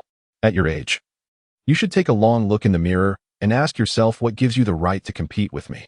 Li Min staggered but quickly charged at her again. "When I was suffering, you were still drinking milk. You think you deserve to rise above? You're nothing but trash, a lunatic. Suffering? You chose to suffer. Who forced you?" The two continued their relentless battle, tugging at each other's hair as if they could find solace only in the destruction of the other. At that moment, a man in a suit emerged from the elevator, rushing toward the fray. "Stop fighting. I said stop." Upon seeing the man, Li Min's gaze turned fierce in an instant as she struck him across the face with a resounding slap. She cried out, "How could I have been so blind to choose someone like you? I've dedicated myself to raising your son, while you have the audacity to betray me." A woman in her 20s, witnessing her beloved being struck, was ready to retaliate but was restrained by the man. He glared at Li Min with a dark expression. "Do you even comprehend why I strayed? The moment I returned home, you bark at me incessantly like a dog. If I had a dog, it would at least greet me affectionately, but you just quarrel with me the moment I walk through the door. I've tolerated you long enough. Get lost." Li Min roared, "I was truly blind to have married you, and I was equally foolish to have wed you." "You fool," he retorted, raising his arm and delivering a sharp slap to her face, causing her to fall to the ground. Huananji observed with a sense of satisfaction, momentarily overlooking Li Muzi. She approached Muzi. As the man attempted to continue his assault on Li Min, he was suddenly halted by Li Muzi, who positioned herself protectively in front of Li Min. In a low voice, she declared, "You betray your partner and yet lay hands on a woman? Do you still wish to work in this company?" His demeanor shifted entirely at Li Muzi's words. Instinctively, he turned a glance in the direction of the office, where former colleagues watched him with mockery. His previous rivals could no longer contain their laughter, seemingly envisioning the moment he would be ousted from the company. Feeling exposed, he suppressed his anger and, with a scowl, left the premises. A young woman at his side immediately followed him. Li Min witnessed this scene and felt her heart sink, bursting into tears. The man she cherished had betrayed her, struck her, and now abandoned her to endure the scorn of onlookers. As he and his mistress walked past, the crowd gradually dispersed. After all, there was little intrigue in a woman weeping on the ground. Li Muzi helped Li Min to her feet. "You are my only family now." Li Min sobbed into Muzi's embrace. Muzi gently stroked Li Min's back, trying to provide some comfort. Huananji stood nearby, perplexed. Judging by Muzi's demeanor and expression, she seemed far from wishing for Li Min's downfall. Rather, she appeared genuinely sympathetic. Would this truly unravel Muzi's emotional turmoil? Could it alleviate her depression? At that moment, a man in a well-tailored suit, in his early 30s, approached. He bowed slightly before Li Muzi and Huananji. "You are the esteemed Ms. Li Muzi and Ms. Huananji, correct?" Huananji inquired, "Who are you?" "My name is Jiang Nan, the chief secretary to Mr. Jiang," he replied. "Mr. Jiang?" "Indeed, Mr. Jiang instructed me to attend to you both should you arrive. There is a private CAF on the 64th floor belonging to him, and he has requested that I escort you up." Huananji glanced at Li Muzi. "Let us go up and allow a min to take her mind off things." "All right," Muzi agreed. Three individuals accompanied Jiang Nan as they ascended the elevator to the 65th floor of the Lingyun International Building, which housed the private CAF of its proprietor. The space was vast, approximately 300 square meters, adorned with a towering glass window that reached the floor, offering a panoramic view of the entire Jiangcheng. "Please take a seat," Jiang Nan instructed. At his behest, a strikingly beautiful woman commenced the art of hand-ground coffee. Moments later, 3 cups of coffee accompanied by delicate pastries were presented before them. "If you require anything, Do not hesitate to call upon me, Jiang Nan remarked before departing. The woman who had prepared the coffee lingered nearby, attending to the two remaining individuals. Gradually, Li Min's sobs subsided as she wiped away the tears from her eyes and surveyed the unfamiliar surroundings. She then turned to Li Muzi and inquired, Muzi, do you know that General Manager Jiang? In response to Li Min's question, Li Muzi hesitated, unsure of how to reply. Huan Nanji, having discerned Jiang Nan's intentions, teasingly interjected, that General Manager Jiang is Muzi's boyfriend. Boyfriend? Chapter 76. The catalyst for Li Muzi's inner turmoil. Li Min cast a curious glance at Huan Nanji. Aren't you and Muzi? We are good sisters.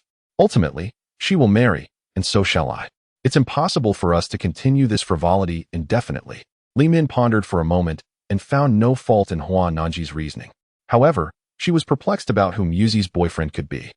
To warrant their presence in the private CAF of the 65th floor of Lingyun International Building. This space was reserved exclusively for the owner of the building. Yet, here they were, three of them, undeniably seated together. Muzi, who is your boyfriend? Huan Nanji interjected, explaining, he is the owner of Lingyun International Building. Who else would dare allow us to rest here? Li Min sighed. What a pity, Muzi is so beautiful, yet she is marrying an old man. You need not rush. I have several outstanding gentlemen I could introduce to you. Huan Nanji laughed. An old man. He just started university. Impossible. The Lingyun International Building has been established for quite some time. How could its owner still be a mere student? Muzi, don't deceive me. Li Muzi smiled serenely. He truly has just commenced his university journey. Huan Nanji took a sip of her coffee and chuckled. If you don't believe me, I'll call him. She promptly instructed a nearby attendant to summon Jiang Nan. How may I assist you, ladies? Jiang Nan inquired respectfully. Huan Nanji directed, place a video call to your boss. Muzi wishes to speak with him, mentioning that she misses him. Certainly, ma'am. Jiang Nan took out his phone and dialed Jiang Nan. Mr. Jiang, miss. Li Muzi wishes to speak with you. Li Muzi? Why doesn't she call herself? I'm not sure. She is right beside me. Would you like to speak with her? Hand her the phone. Li Muzi received the phone, gazing at Jiang Nan's image on the screen. What do you need from me? Nothing much, just... Huan Nanji suddenly leaned in, grinning. Muzi misses you. Is that so? If you miss me, hurry back for a kiss.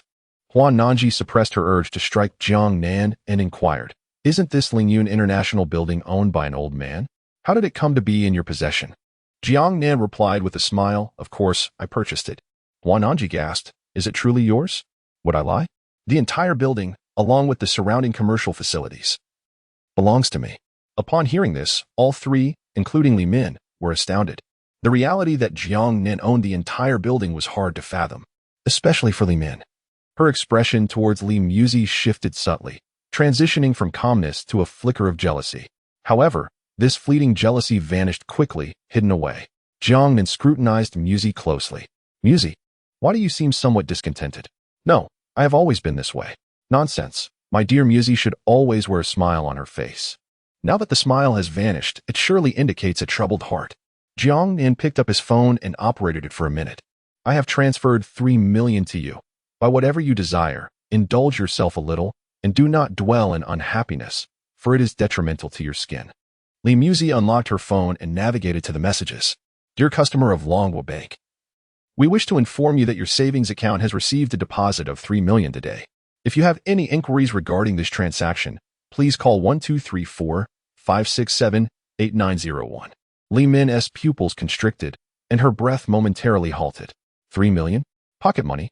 This cannot be real. How can Li Muzi be so fortunate? I toil my entire life without earning such wealth, and she treats it as mere pocket change. Li Muzi immediately replied, Jiang Nan, I cannot accept this. Huan Nanji did not wait for Li Muzi to finish and hung up the phone, then grasped Li Muzi's hand, reassuring her, once the money is given, there is no reasoning to take it back. 3 million, spend it as you please. Nanji, this 3 million. Do not be absurd, it is ours. If you do not wish to spend it, I shall do so on your behalf. Huan Nanji turned to Li Min. Min, do you wish to join us? Sure. Li Min nodded with a smile, albeit reluctantly. Yet, she was curious to see whether this 3 million was indeed real. The four of them left the 65th floor and descended to the commercial area below, while Jiang Nan followed behind them, as per Jiang Nan's orders. Muzi, how long have you been wearing your watch? Approximately 6 or 7 years. Then let us buy you a new one. I will choose it for you. Just looking is fine. What nonsense! If you can resist, I certainly cannot. Out of the corner of her eye, Huan Nanji spotted a watch store. Brigitte, let us go and have a look. The four entered the Brigitte boutique, and immediately, a lovely saleswoman approached them, warmly saying, "Welcome, Mr. Jiang, to our store. Our manager will be here shortly. I am not here for work. I am primarily accompanying these two ladies to purchase watches. Do you have any new arrivals? Bring them out for these ladies to see." "Certainly, Mr. Jiang. Ladies, please have a seat over here." Li Min felt rather odd standing beside them. The saleswoman addressed this man as Mr. Jiang and was exceedingly courteous to Huan Nanji and the others, seemingly oblivious to her presence. Such snobbery is truly disheartening. The saleswoman served each of them a cup of coffee. Before long, the manager personally came to assist Huan Nanji and Musi. Huan Nanji selected a particularly exquisite watch. "How much is this?" "Madam, the watch you are holding is our Brigitte's most classic and best-selling timepiece, priced at approximately 750,000. Huan Nanji gazed at the watch and smiled. "Let us have two identical ones." "Certainly, madam." After purchasing the watches, the four of them proceeded to the LV baby store. It was just before noon when three of them finally completed their shopping. During this time, Huan Nanji had asked Jiang Nan to leave first. Once they had finished, the trio made their way to the underground parking garage. Huan Nanji, with great enthusiasm, said, "Amin, don't take it to heart. For the sake of the child, you should discuss things with him more." "I understand." Li Min hesitated for a moment before inquiring, "Shall I give you a ride?" "No need. We drove here. The car is right here." Huan Nanji opened the trunk of the Levant and placed all the purchased watches and bags inside. Li Min furrowed her brow slightly, her eyes widening in disbelief. "A Lamborghini? We're off now, Amin. You should head back early as well." "All right, drive safely." Li Min watched as the gray sports car gradually vanished from her sight. A twitch appeared at the corner of her mouth, her expression slowly contorting into one of resentment. "Damn it. Why? Why is it that shameless woman, Li Musi, can soar to great heights while I must languish at the bottom of society for all my days? Driving a sports car, buying Brigitte watches, purchasing LV, what right do they have? That shameless woman even has the audacity to laugh at me in front of Li Musi. Damn it." Li Min's mental state reached a breaking point. Huan Nanji, gripping the steering wheel, smiled at Musi. What a clever move Jiang Nan made. "Musi, can you guess what Amin is thinking right now?" Chapter 77, Bugatti Chiron. Farewell to Caribbeanu. She must be pondering why it is I, rather than her, who purchased the Brigitte watch and the Louis Vuitton items, Li Musi remarked nonchalantly. Huan Nanji smiled and said, "Jiang Nan handled this matter quite well." "Was Jiang Nan's arrangement behind Amin's husband's infidelity?" Li Musi inquired. "Not at all. Jiang Nan has mentioned that there were already underlying conflicts between them. Amin possesses a strong-willed and competitive nature, while her husband, despite being a respected minor leader at work, faces constant reprimands at home, which naturally leads to infidelity. In summary, Amin brought this upon herself," Huan Nanji elucidated. Li Musi felt a sense of relief. It is good to know it wasn't Jiang Nan's intention. Huan Nanji cast a sidelong glance at Li Musi's subtle expressions but discerned no unusual sentiments. Instead, she noticed Li Musi's concern for Amin. "Musi, why do you worry about her?" "It's merely a habitual sorrow, not a deliberate concern for her," she replied. "That's reassuring. When you were at the orphanage, the teachers favored you, and Amin's group bullied you. Now, seeing her in such a predicament, she has brought it upon herself. What about the 3 million Jiang Nan provided?" "We have less than 200,000 left." Huan Nanji's expression turned troubled. "Let us discuss it with him when we return," Li Musi said, seated in the passenger seat of the Reventon, gazing at the world outside. At this moment, her heart felt unprecedentedly unburdened. When she caught sight of Amin's envious gaze at Lingyun International Building, her heart raced anew. Initially, she believed she had truly moved on, no longer harboring resentment towards Amin. Yet, it seemed otherwise. Deep down, she still loathed Amin and detested her childhood misdeeds. She resented Amin for her charming appearance, which earned her the teacher's favoritism at the orphanage, leading to her being bullied and ostracized by both Amin and the other children. Li Musi closed her eyes, embracing the light that gradually seeped from the depths of darkness. "Nanji, I think my depression may be improving." Huan Nanji abruptly pressed the brake, astonished by Li Musi's words. "Really? Let us visit Dr. Tang tomorrow for a further diagnosis. Then let us go now. We should return the car first. It's unnecessary. We'll be back shortly." Huan Nanji's affection level 20. Li Musi's affection level 66. Jiang Nan lay at home, utilizing Douyin to assist women struggling for their livelihoods when a notification of increased affection levels abruptly surfaced in his mind. Huan Nanji's affection increased by 20. Li Muzi's affection increased by 66. 66 points? What transpired? Did Li Muzi's severe depression improve due to this minor incident?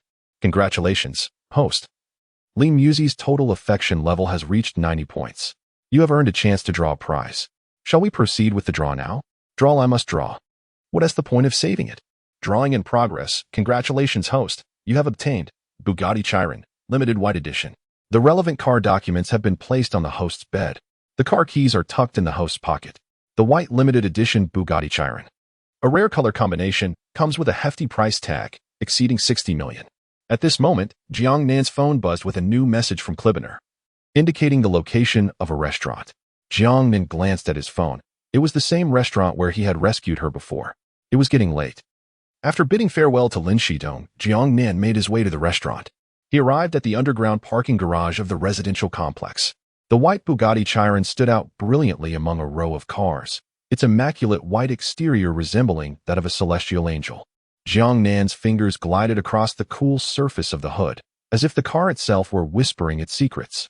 Settling into the driver's seat, he caressed the steering wheel, pressing the accelerator gently as the vehicle began its smooth ascent out of the garage. At the entrance of a high-end restaurant near Tianhai Commercial Plaza, the white Bugatti Chiron came to a graceful halt, instantly drawing the attention of those present. After stepping out of the car, Jiang Nan entered the restaurant, guided by a waiter to a private dining room. Inside, there sat a woman, appearing to be in her early 20s, with striking beauty. Her high-nosed bridge, deep-set eyes, and sharply defined features created a captivating visage. Her eyelashes were lush, and her hair cascaded in shades of brown, with her irises shimmering in a lighter amber hue under the sunlight. She possessed the enchanting beauty of a minority ethnicity. Dressed in a loose-fitting white short-sleeve shirt that draped over her exquisite figure, she wore a pair of shorts that revealed her long, slender legs, smooth and straight, devoid of any excess flesh, complementing her delicate features. "Hello, I am Cullinan. You must be Jiang Nan," she greeted warmly. "Indeed, I am Jiang Nan. Please, have a seat." They settled across from each other, Cullinan's gaze keenly observing Jiang Nan's face. "Thank you for taking me to the hospital that day. If it weren't for your timely assistance, I might not be here today," she expressed with genuine gratitude. "I merely did what I could." At that moment, many were afraid that my illness might be contagious. "Weren't you scared?" Cullinan asked curiously, her eyes fixed on him. With a smile, Jiang Nan replied, "I possess a certain level of medical knowledge, and upon assessing your condition, it appeared to be an allergic reaction, prompting me to take you to the hospital." The two engaged in light conversation, their rapport subtly growing with each exchange. After the meal, Jiang Nan had gleaned some insights about her. Cullinan was a daughter of affluence, her family involved in the dairy industry, making her a second-generation entrepreneur. "You attend university in Jiangxing, do you?" he inquired. "Yes, I study at Jiangxing University of Technology. However, my parents have also relocated to Jiangxing," she replied. "Do they reside in Jiacheng?" "Last year, the cows on our family ranch were afflicted by the H9 avian influenza, leading to an economic collapse. My father had to sign a loan with the bank. This time, they have come to Jiacheng seeking my father's business partner for financial assistance, hoping to weather this crisis." Cullinan spoke with a subtle hint. Jiang Nan sipped his red wine, contemplating the implications of Cullinan's words. "What a fortuitous opportunity. Your father has secured the funds, has he?" Cullinan replied with a hint of resignation. "No, they have been in Jiangcheng for a week, yet the other party remains unyielding." Upon hearing this, Jiang Nan felt a weight lift from his heart. "Can we arrange a transaction?" Jiang Nan inquired with a smile. Cullinan, intrigued, asked, "What do you have in mind?" "Introduce me to your father, and I shall take you to Disneyland in Jiangcheng." Cullinan raised an eyebrow slightly and laughed at Jiang Nan. "It seems your mind has become rather peculiar." "What do you mean?" "It's nothing. Why are you so eager to meet my father?" "I have a keen interest in the dairy industry. Is that reason sufficient?" Chapter 78. Investment Plan. Are you solely interested in dairy products? Cullinan smiled with narrowed eyes, her amber gaze seemingly capable of penetrating the world's myriad confusions. "Indeed. My interest in dairy products is genuine. If your father has not secured the necessary funds, you may reach out to me for assistance." "Are you wealthy?" "A little. Not excessively so, but sufficient to cover your father's deficits." "Very well. Upon my return, I shall inform my father. However, before that, you must fulfill your promise." "What is it?" Take me to Disneyland. No problem. Jiang Nan led Curbener out of the private room. By chance, they encountered the owner of the Western restaurant, Jiang Hisue. She was adorned in a purple gown with a daring high slit that reached her thigh. Her voluptuous curves were strikingly pronounced. A pair of delicate feet graced black high heels. Upon seeing Jiang Nan, she acknowledged him with a nod before ascending the stairs. The sight of her reminded Jiang Nan of his sister-in-law. Both women were equally formidable, known for their sharpness. Jiang Nan and Curbener arrived at the entrance of the restaurant. Did you drive here? Curbener inquired. Of course, the car is just over there. I will take you to Disneyland. Jiang Nan led her to the parking lot outside the restaurant and opened the door of a white Bugatti Chiron. After you. Curbener's eyes blinked. Her beautiful amber orb shimmering with excitement. A Bugatti Chiron, and in white. As a former affluent daughter, now teetering on the brink of financial instability. Curbener was well acquainted with the brand. However, she had never encountered a white version of the Chiron. Once they were inside, Jiang Nan drove Curbener to Disneyland. Over the course of the afternoon, her fondness for him grew to 37 points. At 9:30 in the evening, Jiang Nan dropped Curbener off in front of a five-star hotel where her parents resided. The white Bugatti Chiron idled at the hotel entrance, enveloped in a serene atmosphere. With her fondness for him now at 37 points, Jiang Nan contemplated whether their relationship could advance further, thereby facilitating his investment in her father's dairy company. He unbuckled his seatbelt and leaned closer. Curbener's enchanting amber eyes instantly flushed with shyness, a rosy hue blossoming on her cheeks, even in the dim light of the car. Jiang Nan, please. She instinctively raised her hand to ward off his approach, yet her delicate fingers felt as though they lacked strength. She surrendered to his kiss. Feeling the warmth of his lips upon hers, Jiang Nan tenderly cradled the back of her head, pouring his emotions into the kiss. Curbener's resistance transformed into an embrace, and their kiss lingered for approximately a minute. Her lips, now flushed and swollen, bore the evidence of their shared moment. Her shy pearly teeth gently grazed her crimson lips, exuding an air of irresistible allure. She was simply exquisite. However, when Jiang Nan yearned to savor her beauty once more, she thwarted his intentions. As someone was passing by, Jiang Nan had no choice but to relent for the time being. Curbener's affection level 5. The affection level now stood at 42 points. Indeed, being handsome and wealthy had its advantages. When the affection level was merely 37, taking the initiative could lead to further progress. Yet, devoid of these two prerequisites, one could only resign oneself to receiving a pair of rose-colored bracelets. Time was fleeting. I must ascend now. I shall wait for you to come up before I leave. When shall we be in touch again? I must return to my hometown the day after tomorrow. Curbener furrowed her brow in irritation. Are you toying with me? Jiang Nan was taken aback. What do you mean? You kiss me now.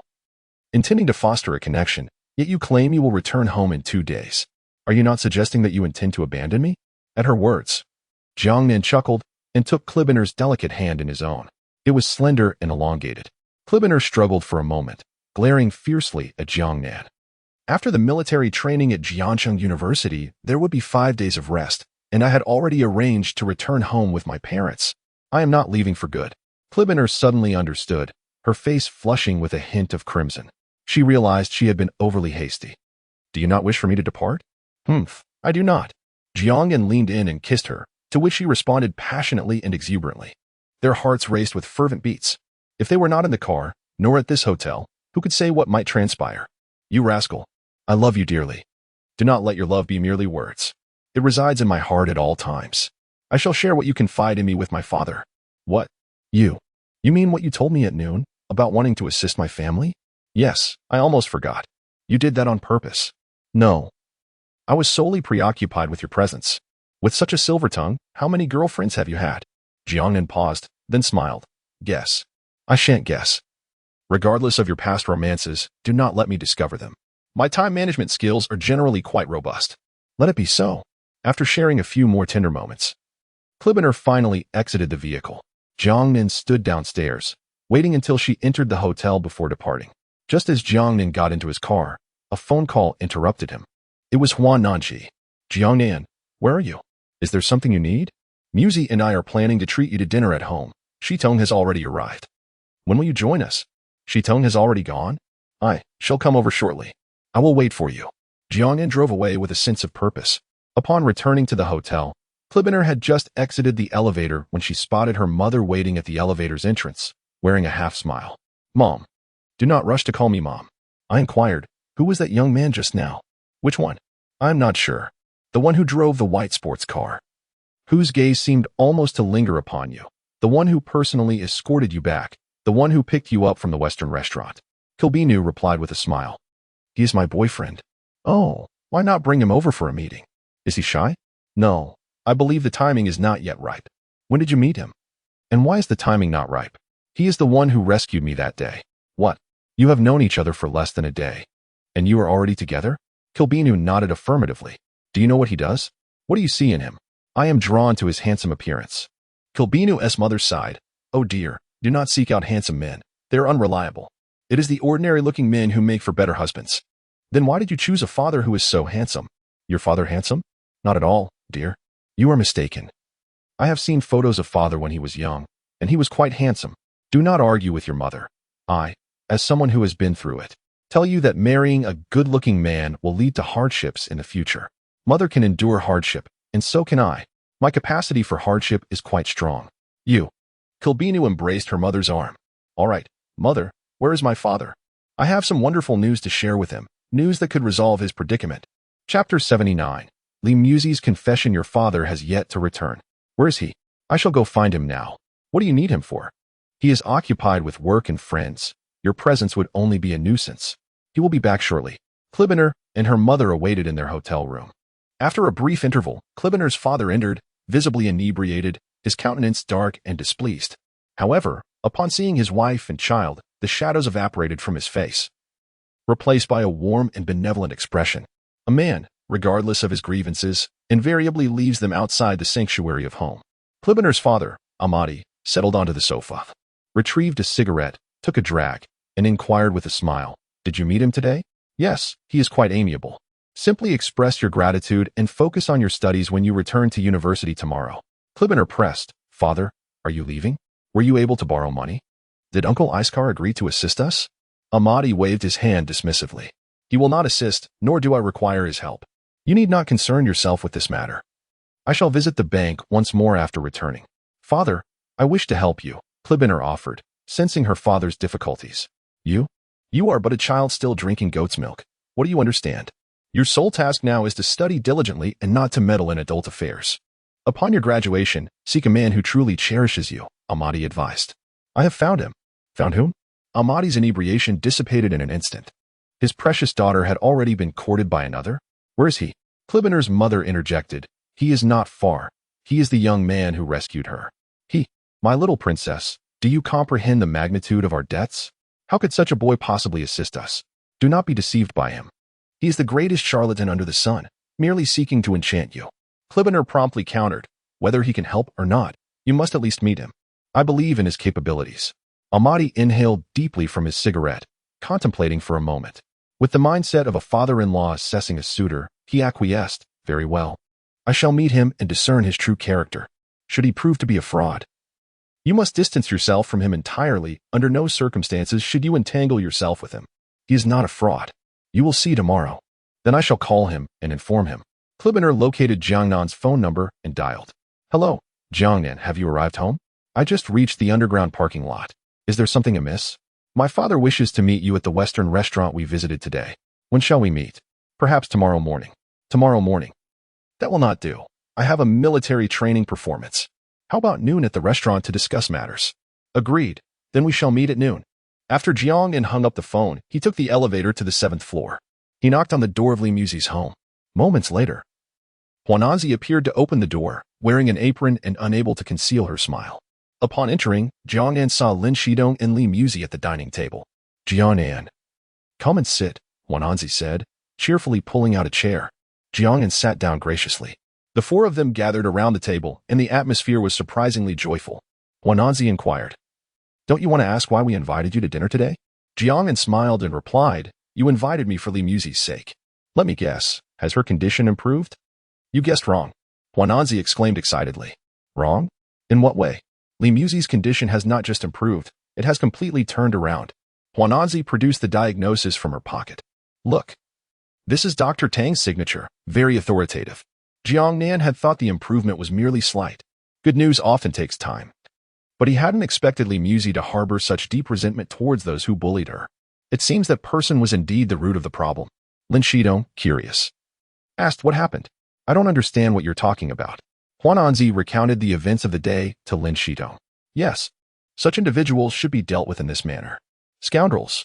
How can someone so young act like a thug? Do they deserve a happy life? I bet she is still arguing with her husband.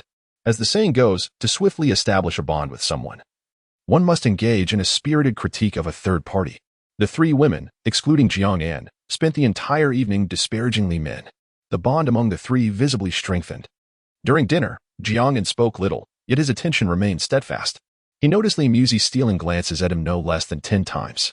The gaze was entirely different from the one they shared during their earlier intimacy. This time, it was imbued with friendship, and it was profound. After dinner, the three continued their conversation for a while before Jiang Nan and Lin Shidong returned home. Exhausted from a long day, Lin Shidong quickly fell asleep, and neither took the opportunity to pursue anything further. That night, Jiang Nan enjoyed an unusually peaceful evening. However, at 11:20 p.m., Li Muzi sent him a message. Are you asleep? Not yet. I was waiting for your message. Waiting for me? Why? I feel like you have something to say to me. You kept looking at me during dinner. Yes, I do have something to discuss. Thank you for helping me see myself clearly. That's not it. What is it then? You should be asking me if I like you. How presumptuous. If I were to say this to a girl who doesn't like me at all, she should either scold me or outright reject me, rather than respond with such ambiguous words. 2 minutes later, Li Muzi finally replied. I cannot betray Nanji. She has stood by me during my times of greatest need. So you must have feelings for me, came the retort. With so many girls around you, my absence would hardly matter. A shattered heart is incomplete, missing even the smallest fragment. You scoundrel, do you not utter such sweet nothings to other female classmates as well? Now you attempt to charm me with the same words. No, he insisted. I conjured this line spontaneously. You are the first. Should I then feel honored? She replied sarcastically. Let us return to our previous discussion. Be with me. I have Nanji. Are you then planning to completely abandon me and sever our bond? I cannot do that. I see. You wish for me to accept her as well, to spare you the turmoil. I do not. Stop misinterpreting my words. Jiang Nan remained silent. Jiang Nan? Are you asleep? Chapter 80. Acknowledged by the parents of Cullinan at 10:27 in the morning following the military training performance. Each class convened a meeting. The primary focus was the repercussions of the incident involving Feng Hao, with a notification personally signed by the principal mandating that every class hold a meeting, document the proceedings, and capture photographs. Jiang Nan glanced at his phone, noticing a message from Li Muzi sent the previous night. It was evident that she was anxious, fearing that Jiang Nan's relationship with Huan Nanji might deteriorate. Caught in the middle, he felt utterly stranded. However, to lead a normal life with Li Muzi, it was imperative to first resolve matters with Huan Nanji. With the class meeting concluded, a brief 5-day holiday officially commenced. Chen Qinning grasped Jiang Nan's hand, inquiring, Did you manage to secure the tickets? I did. 2 tickets for the high-speed train at 1:45 p.m. Then after lunch, let us head to the train station. I have a work engagement around noon, so I might not be able to join you for lunch. What? I finally find some free time, and you have work? Chen Qinning pouted. Can I come along? Stop it. It's a serious matter. I will see you at the train station. All right. Not long after Jiang Nan departed, Qin Jingya approached Chen Qinning. Of course. This was Jiang Nan's arrangement, asking Qin Jingya to accompany Chen Qinning for lunch. Qinning, would you like to go out for a meal? I know a delightful restaurant. Sure. I'm alone anyway. Qin Jingya led Chen Qinning to the parking area, opening the door of a Porsche 911. Get in, Qinning. Porsche? Sister Jingya. Are you a little rich lady? Seeking a sugar baby? Meanwhile, Jiang Nan arrived at the Western restaurant where he had dined with Cullinan the previous day. Upon entering the lobby, he spotted Zhang Husui chatting with the receptionist. Today, she wore a flowing white dress that reached her calves, cinched at the waist with a slender black belt. Despite the loose fit, the dress could not conceal her voluptuous figure, particularly her curvaceous backside. Brother Jiang, which young lady are you dining with today? Jiang Nan smiled. Business discussions. And you? What business could a young lad like you possibly discuss? Sister Jiang, aren't you only slightly older than I am? I am 14 years your senior, my dear brother. Did you know that? At 32. Establishing such a substantial legacy is truly remarkable. Affection level with Jiang Husui 1. With one hand resting on the counter, Jiang Husui smiled. Such sweet words. All right. I have customers to attend to. As Jiang Nan departed, Jiang Hisue furrowed her brow slightly and sighed to herself. Am I really that old? Sister, you are quite beautiful. How can you say you are old? If you are old, what does that make me? The receptionist immediately chimed in, seizing her opportunity. Jiang Hisue thought helplessly. If I truly were young, why does that young man seem oblivious to my words? Could it be that I am still too subtle? Does he not perceive my intentions? Forget it. What was I thinking? How old is he, and how old am I? It simply doesn't fit. It's utterly inappropriate for us to be together. Jiang Nan pushed open the door to the private room, and the sight of the Cullinan family of three greeted him. Sitting directly across from the entrance was Cullinan's father, flanked by Cullinan and her mother on either side. Jiang Nan, please take a seat. Cullinan immediately rose, warmly inviting Jiang Nan to sit down beside her. Before Ahmadi could pose a question, Jiang Nan took the initiative and said, Uncle Ahmadi, have you encountered difficulties in your business? Ahmadi furrowed his brow slightly. No, my business partners are everywhere. It's merely a minor operational setback, one that I have already devised a solution for. Prior to arriving, Jiang Nan had spoken with Cullinan over the phone. Ahmadi's current borrowing difficulties could potentially lead to the bankruptcy of his enterprise. Noticing his continued resistance, Jiang Nan addressed him directly. Uncle Ahmadi, I have come sincerely to discuss business with you. I'm willing to invest 1 billion. Is that sufficient? Ahmadi was rendered speechless, his throat constricted. A billion? His company's deficit could be rectified with just 500 million. The dairy industry company he ran was merely a small to medium-sized enterprise. 1 billion would be more than enough for another expansion. Ah, young brother, a billion isn't something one merely tosses around. Cullinan shot an admonishing glare at Ahmadi. Father Jiang Nan smiled. I assure you that if you agree, the funds will be transferred to your account before this meal concludes. Really? I have feelings for Cullinan. I wouldn't tea just with her parents. Then let us sign the contract now. Absolutely. Ahmadi rose, intending to lead Jiang Nan to sign the agreement. Father, can't we eat first and then go? Is there such a rush? Ahmadi sighed. Every second counts. It could mean substantial losses, my little princess. We'll return shortly. All right. Please don't cry. We'll make sure to come back quickly. Jiang Nan and Ahmadi departed. 20 minutes later, they returned. Ahmadi's demeanor towards Jiang Nan had undergone a complete transformation. The remainder of the meal was filled with Ahmadi's joviality as he consistently praised Jiang Nan's youthful accomplishments. And by the end, he was quite tipsy. Cullinan abstained from alcohol and drove them home.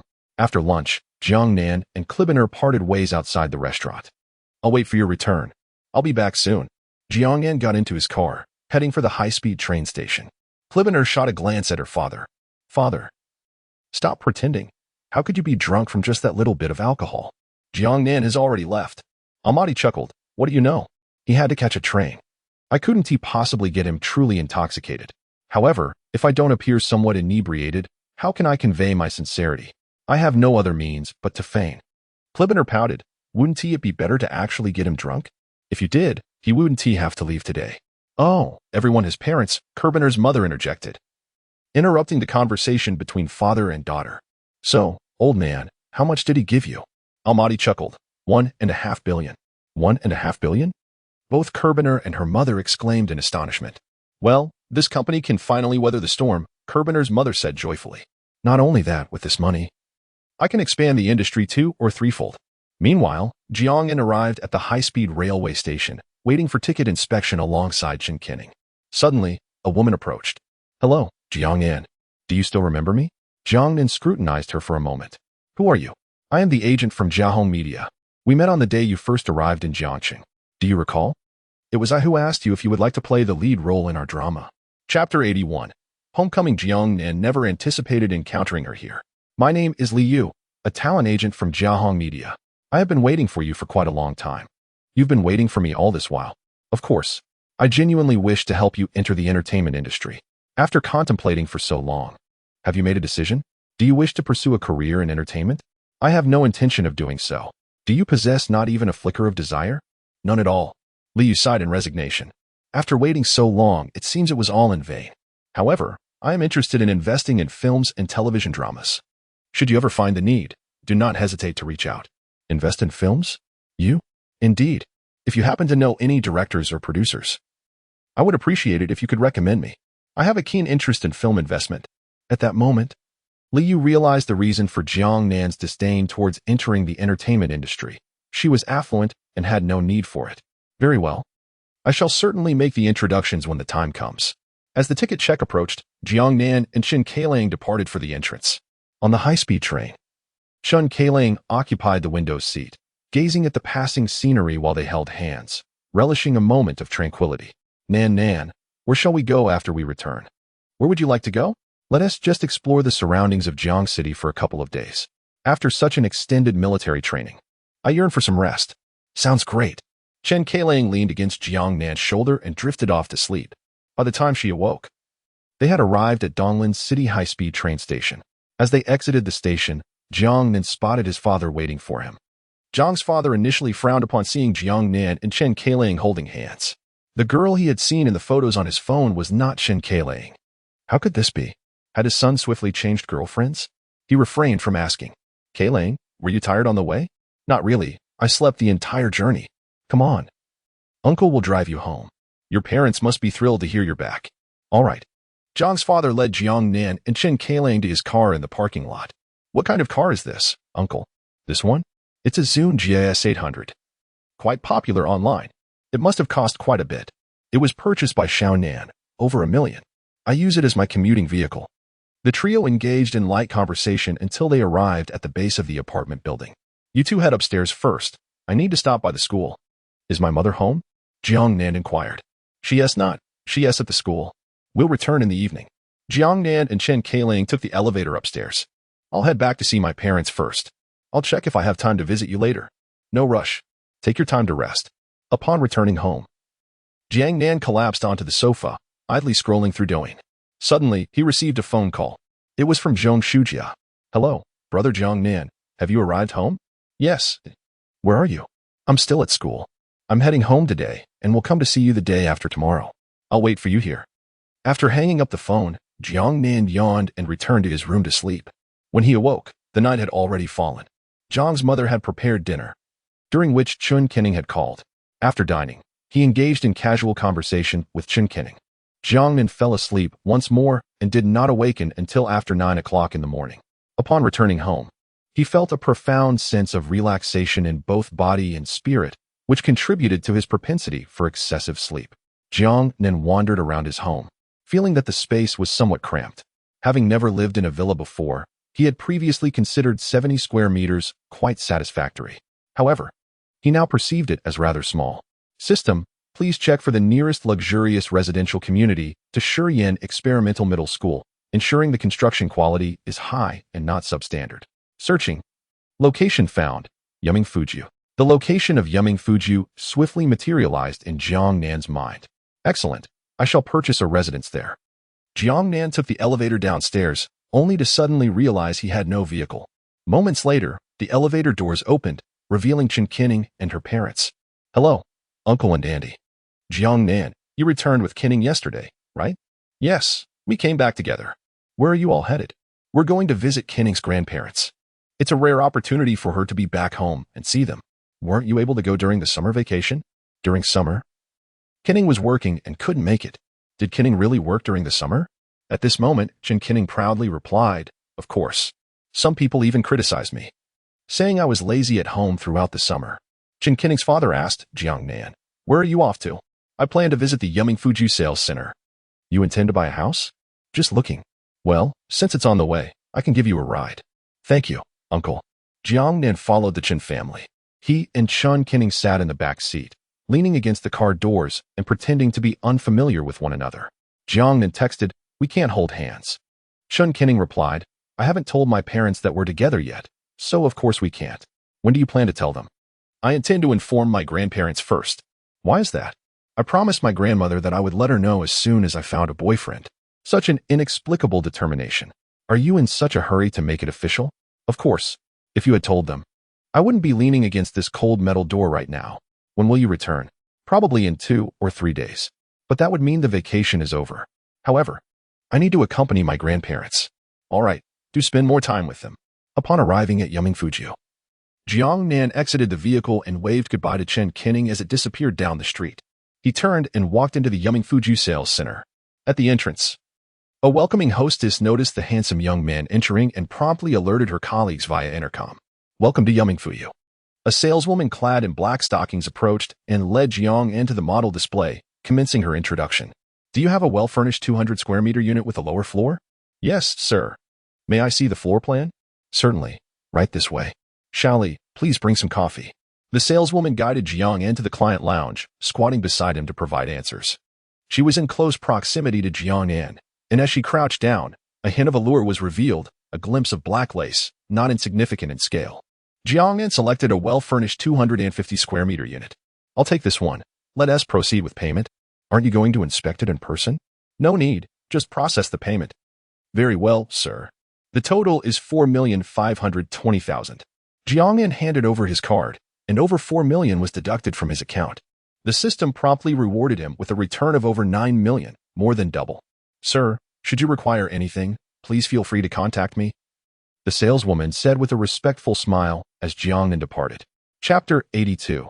The Girl in the Corner of Memory After Leaving the Residence of Yumingfu.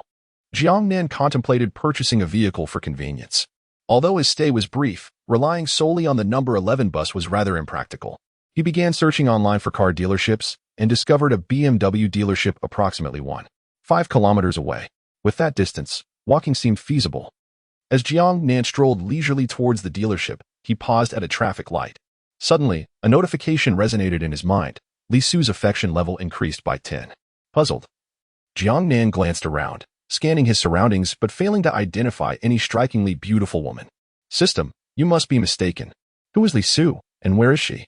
Li Su's location is 2 meters to the right and behind the host. Jiang Nan turned to look behind him. A girl stood there, clad in long pants and a shirt, her heavy bangs obscuring her eyes.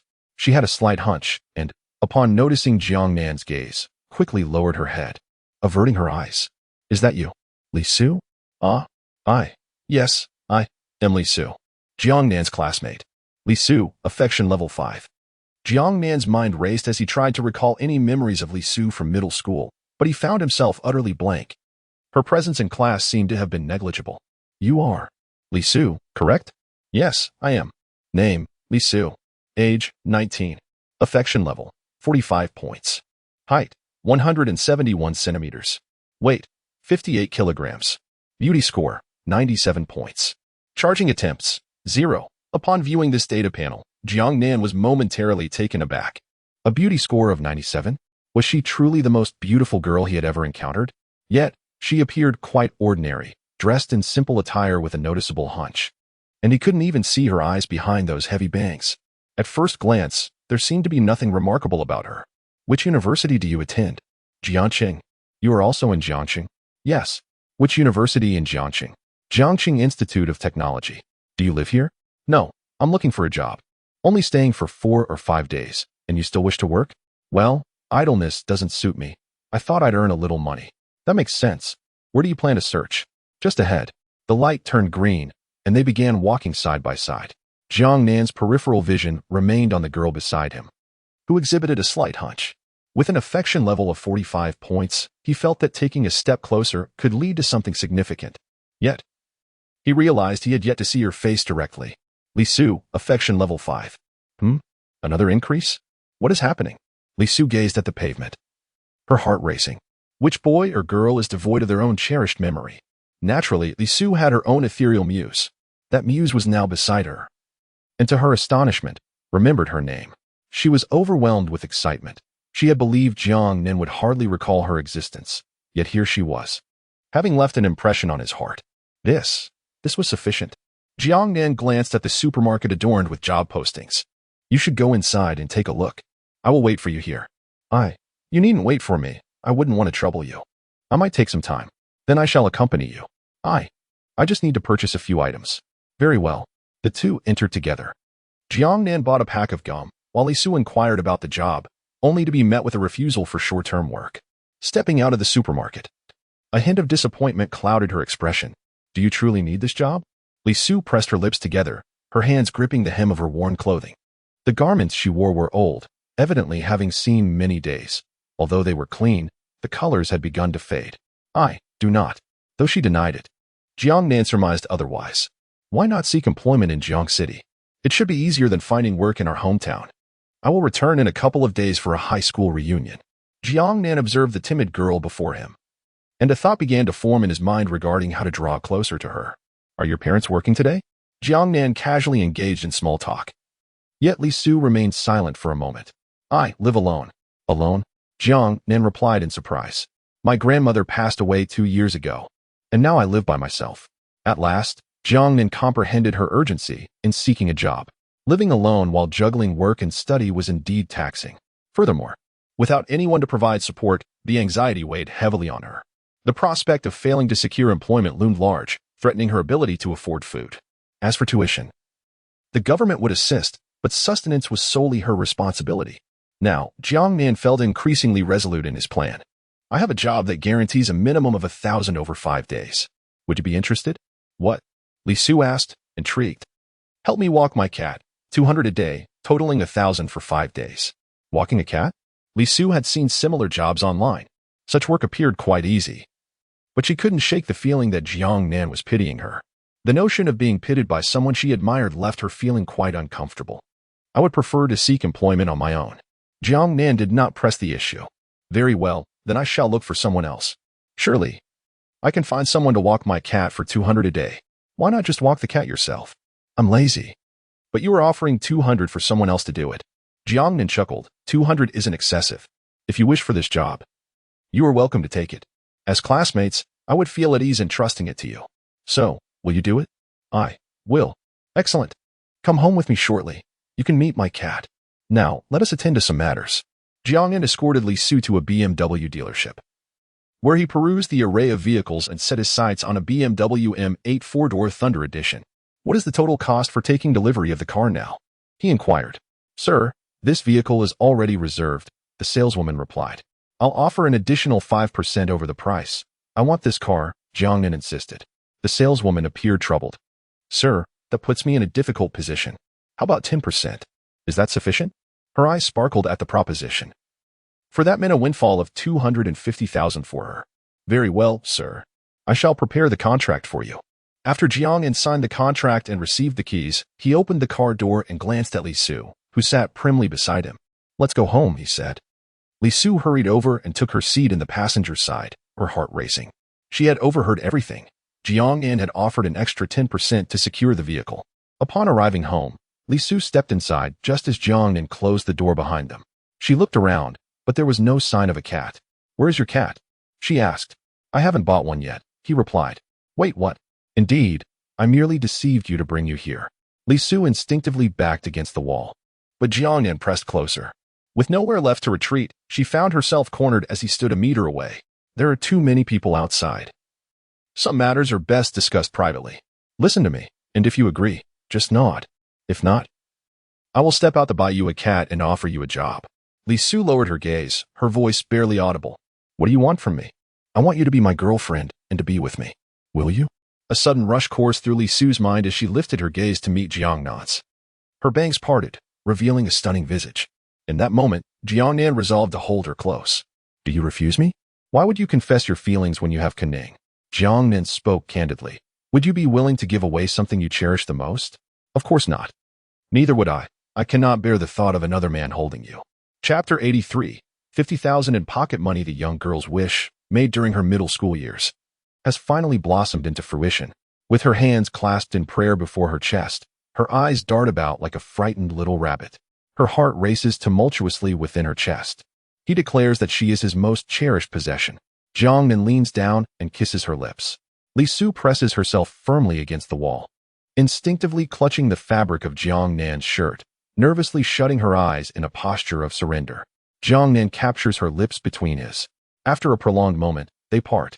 She lies in Jiang Nan's embrace, feeling as limp as a deflated cake. Li Su senses that her entire body has been drained of strength. At that moment, a phone call jolts the two entwined figures from their reverie. Li Su glances at her phone. It's my second uncle. What does he want? I had previously asked him to help me find a job. Forget about finding a job. From now on, I will take care of you, he says. Li Su bites her lip, hesitating briefly before nodding in agreement. She answers her second uncle's call. Hello, uncle. Li Su, weren't you looking for a job? I found one for you. When will you come over? I found a job already, so I want to be coming. Hey, why didn't you say so earlier? But you said before that I wouldn't be able to find one. How come now? Quit your job and come work for me. I've already secured a position, so let us leave it at that. All right, you're stubborn, huh? From now on, I will take care of you again. If I don't, I'm not human. The call ends abruptly. Li Su stares at her phone, letting out a resigned sigh. Now she has truly offended her second uncle. Jiang Nan snatches Li Su's phone and gazes at her delicate features. Does your uncle treat you well? He's all right. Was the job he found for you very tiring? It was manageable. What was your salary? 80%. The remaining 20% goes to my uncle as a commission. Then why do you still care about him? He is not angry because you found a job without telling him. He is just upset that he can no longer exploit you. But he's my only relative. Jiang Nan softly replies, from now on, I am your family. You can share anything with me. I will support you for a lifetime. Li Su's affection level 5. A single statement can elevate her affection level by 5 points. This would be utterly ineffective with other girls. Is the money you have enough for next month's meals? Li Su nods, biting her lip, feeling utterly inept. At her age, she can hardly earn enough for her own sustenance. Her stomach growls loudly, shattering the silence between them. Li Su's face flushes crimson, wishing desperately to disappear into the ground and never emerge. She cautiously lifts her face to gauge Jiang Nan's expression, terrified he might mock her. However, when she raises her gaze, she finds only a look of indulgence in Jiang Nan's eyes. Her gaze was as sweet as honey, filling one's heart with warmth. Now, an opportunity lay before me. Should I falter now, I would likely regret it in the future. After all, he has already kissed me. We are, in a sense, together. Li Su summoned her courage and boldly leaped into Jiang Nan's embrace, holding him tightly. She felt a warmth coursing through her body, as if she were on the verge of spontaneous combustion. What do you wish to eat? I am at your command. On the way here, I spotted a hot pot restaurant. Let us dine there. All right. Jiang Nan took Li Su out of the community and drove to the hot pot establishment. They found a table and ordered a variety of dishes, predominantly meat-based, as it appeared Li Su had not eaten since the previous night. At first, Li Su was somewhat reserved during their meal, but gradually she opened up, her demeanor becoming more relaxed. After lunch, her cheeks glowed with a rosy hue, and her eyes sparkled with vitality. She no longer seemed as disheartened as before. After settling the bill, Jiang Nan observed her with a furrowed brow. How could such a beautiful girl hunch her back? And why did she have such thick bangs? Su, can you not straighten your back? I can. Li Su effortlessly straightened her posture, instantly transforming her presence. Her fair neck drew attention. Yet, what was even more stunning was her figure. Exquisite. Her bosom was full, hinting at a figure that could easily turn heads. No wonder her looks rated a remarkable 97. For a girl of her stature, her appearance could almost be deemed secondary. However, not long after, her posture slumped once again. Jiang Nan realized this was not a sustainable solution. It might work in the short term, but once a habit formed, her spine would surely bend, adversely affecting her overall demeanor. He grasped Li Su's hand and playfully threatened, for the next 5 days, if you dare to slouch again, I shall kiss you in public. All right. Li Su shyly regarded Jiang Nan. How could one be so audacious? No. That is unacceptable. Then keep your back straight and spare me the opportunity. Otherwise, I am thick-skinned and unashamed. I trust you feel the same way, don't you? No. I am quite bashful. Then it's settled. Let us go. I shall take you for a haircut. Those bangs do not suit such a lovely girl as yourself. I have yet to find a job. Li Su's mind was still preoccupied with her job search. While romance is certainly desirable, without employment, there would be no food to eat. She would be facing hunger next month. How much do you spend in a month? Approximately 600. In this day and age, a girl spending only 600 a month was nothing short of fantastical. Jiang Nan pulled out his phone and requested Li Su's bank card, transferring her some funds. Ding. Li Su's phone chimed with a new message notification. She picked up her phone to check the text. Dear esteemed user of Longxia Bank, your account has received a deposit of 50,000 yuan. If you have any inquiries regarding this transaction, please call. 50,000? Upon seeing such a substantial sum, Li Su felt a wave of disbelief. No, I cannot accept such a large amount. I cannot repay it. Who said you need to repay it? Jiang Nan gently took her hand, offering comfort. There is no need for repayment. Focus on your studies and take care of yourself. Once you graduate from university, you can assist me in managing my enterprise. Me? Do you think I would let you eat for free? This is what we call an investment. Jiang Nan envisioned establishing a business in the future, extending his reach into various industries. He certainly could not entrust it to others. Instead, It would be wise to cultivate managers from among his own partner. Ahead, there is a hair salon. Let us go there for a haircut. That fringe does not suit you. Jiang Nan and Li Su stepped into the salon. The place was not crowded, with only one girl waiting. As soon as Li Su entered, the girl recognized her. Li Su? Are you here for a haircut too? Chapter 84. The greedy second uncle upon unexpectedly encountering an acquaintance. Li Su initially intended to feign ignorance. However, as the other party initiated conversation, she could only respond with a strained smile. Yes, I'm here for a haircut as well. The girl's gaze flitted over Jiang Nan. Who is he? I'm his girlfriend. The girl exclaimed with delight. You're in a relationship. Well, I'm still single.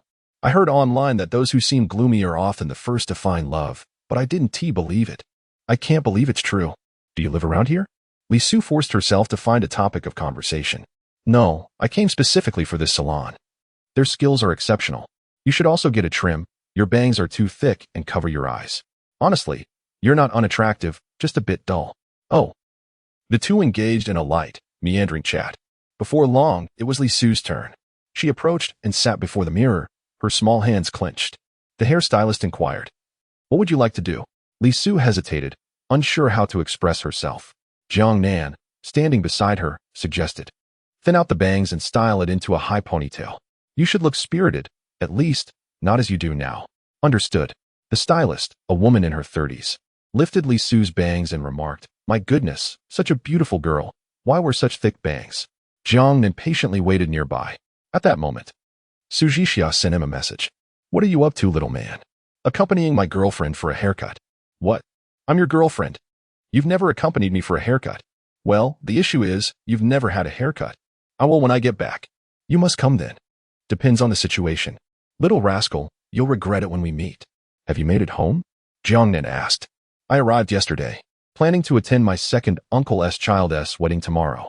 I must tell you, I gifted that bottle of wine to my father. He told me it was worth several million." "Which one?" "The one the boss gave you during our hot pot dinner at Lingyun building." "What did your father say?" "He asked if you were keeping me, and I told him you're not even 20 yet." "What did he say?" "My father advised me not to ruin you. My father-in-law is my confidant."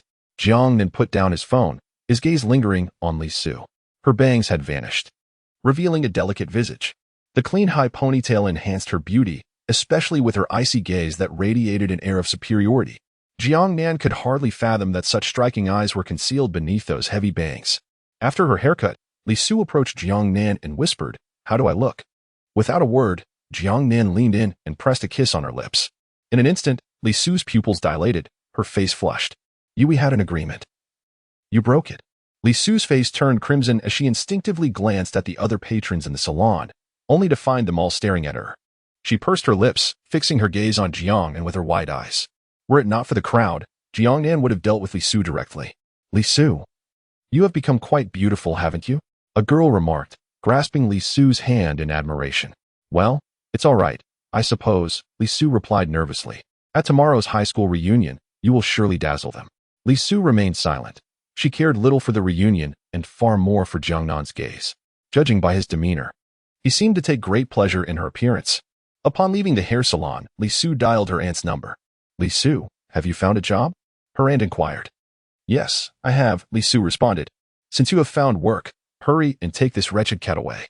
"But I still need to attend university." "Didn't we agree that you would take care of Lele?" "We agreed, did we? And what about the promise that your uncle would find you a job?" "Oh. So you acknowledge what benefits you but deny what does not. You think quite highly of yourself. Hurry up if you don't arrive in 5 minutes. I shall dispose of this cat, and you can search for it yourself." "Aunt." The call abruptly ended. Li Su looked at Jiang Nan for help. "Let's go now," Jiang Nan said, and they swiftly made their way to her uncle's neighborhood. The community was quite old, and the guard did not stop Jiang Nan. Upon reaching her uncle's door, Li Su knocked, and shortly after, a middle-aged woman clad in a denim bodycon dress appeared, perhaps in her 40s or 50s. She wore a pink short-sleeved top, and her shapely thighs were exposed, fair as snow. Upon opening the door, she immediately noticed Jiang Nan standing beside Li Su. "Who is this?" she asked with a smile. "My boyfriend," Li Su replied. "Oh, you've got a boyfriend. No wonder you were so assertive earlier. It seems you have a man backing you." Jiang Nan interjected coldly. "Where's the cat?" "The cat is here. Take it away quickly. It's a useless creature. All it does is eat and defecate, the woman replied, stepping aside. Li Su called out, Lele. A snow-white lion cat scampered to the door, leaping into Li Su's embrace. Lele, why have you become so thin? Li Su lamented. You haven't paid for it. So what? Do you expect me to raise it like my child? Just leave, and don't ever come back, the woman retorted, slamming the door with a bang. Let us go, Jiang Nan said, and they descended the stairs to find the car parked at the entrance. Just as Li Su reached the bottom, she encountered her uncle returning from a card game. Li Su? He called out, his face darkening as he noticed her. What are you doing at my house? Regretting it? Wanting that job? Let me tell you, there are no opportunities now. If you can't grasp what's in front of you, then you deserve to be poor. I came to pick up Lele. That useless cat should have been taken long ago. You can't even support yourself, yet you want to take care of it. You may do as you please. Even if it leads to your own demise, do not darken my doorstep. Jiang Nan stated with a scowl. You invite me yet refuse my presence, Li Su remarked before departing. The bearded man, poised to retort, was taken aback as he witnessed the young man who had confronted him open the door to a BMW. Li Su settled into the passenger seat, cradling Lele, while Jiang Nan drove away with a flourish. The bearded man stood there, bewildered. Ah, so that's how it is. This worthless fellow has suddenly grown audacious. It seems he has struck it rich. Well, now that he is wealthy, has he forgotten us? Does he think he can cast us aside? Is that even feasible? Upon returning home, the bearded man knocked on the door. He cast a glance at his wife's attire. Dressed so provocatively, what are you planning to do? He inquired. Have you ingested gunpowder, acting so rashly? Tell me, did Li Su visit just now? And if she did, what of it? Do you even know the background of the man accompanying her? Background? Aside from his good looks. What else is there to know? Fool, have you not inquired about anything other than his appearance? Well then, why not go to bed with him? Are you out of your mind? That cat, I want it back. What do you need the cat for? We've cared for it for 2 weeks. We ought to extract some funds from Li Su. And that young lady, what wealth does she possess? She may be penniless. But the man by her side drives a BMW, an M8, worth several million. Do you comprehend? Several million? You, who only gaze at the man's face. Call Li Su. Request her to transfer the cat's upkeep expenses to us. Chapter 85. 300,000 cat food. Li Su sat in the passenger seat, cradling her cat with a heavy heart. Upon seeing her, the cat nestled quietly in her embrace, emitting soft, affectionate purrs. Once plump, it now appeared so frail. They had promised me they would take good care of you. Jiang Nan, driving the car, stole a glance at the sleeping white cat. It was not his own pet, so he naturally did not feel any particular concern. Judging by the demeanor of her uncle and aunt, it was evident that they might have mistreated the poor creature. Jiang Nan's observations were not baseless. After all, one tends to extend affection to all that is dear to them. If Li Su's relatives truly cherished her, they would undoubtedly have cared for her cat as well. However, given the circumstances during her recent visit, it was clear that her uncle and aunt held little fondness for her. The mere fact that the cat returned alive from their home was a rarity. Had she delayed her return any longer, it might not have been so fortunate. They would have simply claimed it had run away, leaving her helpless. Tears began to well up in Li Su's eyes. But I must attend university. I cannot take it with me. Once I leave, who will feed it? What should I do? Perhaps I should bring it home. My parents can ensure it is well fed. It would undoubtedly be safer than remaining with my uncle and aunt. Li Su felt a swell of gratitude. Thank you, Jiang Nan. At this moment, there seemed to be no other option. Beyond Jiang Nan, she had no one else to trust. Previously, her uncle and aunt could have been considered family, but now they viewed her as a burden, resenting her for her poverty and not treating her as one of their own. Wiping her tears, she felt a pang of injustice. If she had not met Jiang Nan today, she might have truly become isolated. It was difficult to fathom how far she might have fallen. Li Su's affection level too. As Jiang Nan listened, echoes of Li Su's thoughts reverberated in his mind. To his surprise, she was inadvertently pursuing him. Jiang Nan, could you take me home first? I have some cat food. I wish to feed Lele. Of course, I will take you back. Jiang Nan drove Li Su to the entrance of the Z community. After parking the car, he followed her upstairs.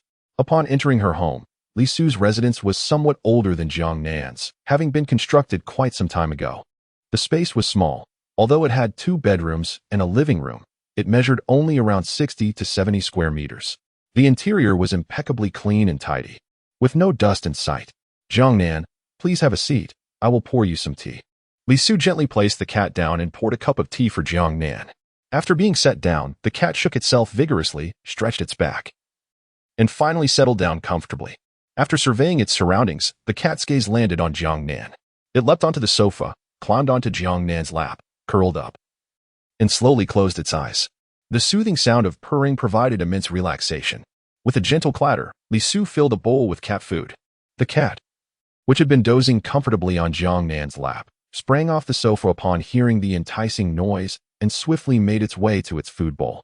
With a wide-open mouth, it devoured the food in a single gulp.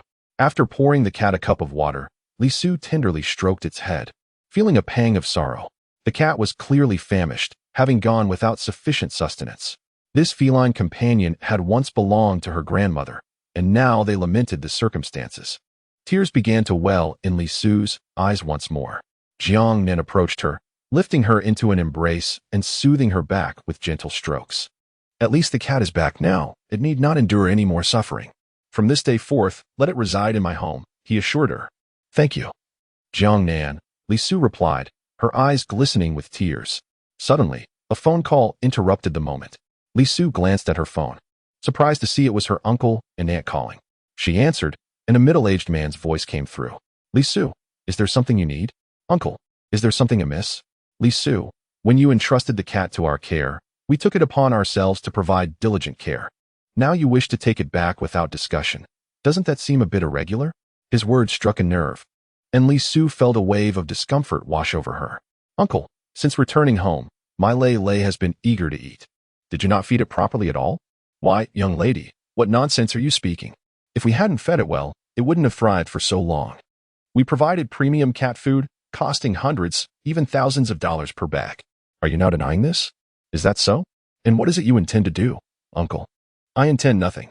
I don't seek any support or care fees. After all, we are family. However, you need only reimburse me for the cost of the cat food. Jiang Nan, unable to contain himself any longer, interjected. He had never encountered such audacity, demanding care fees for a cat. It was utterly absurd. How much did you actually spend on that cat food? Upon hearing Jiang Nan's voice, the man grew agitated. In his eyes, Jiang Nan represented wealth, a target for exploitation.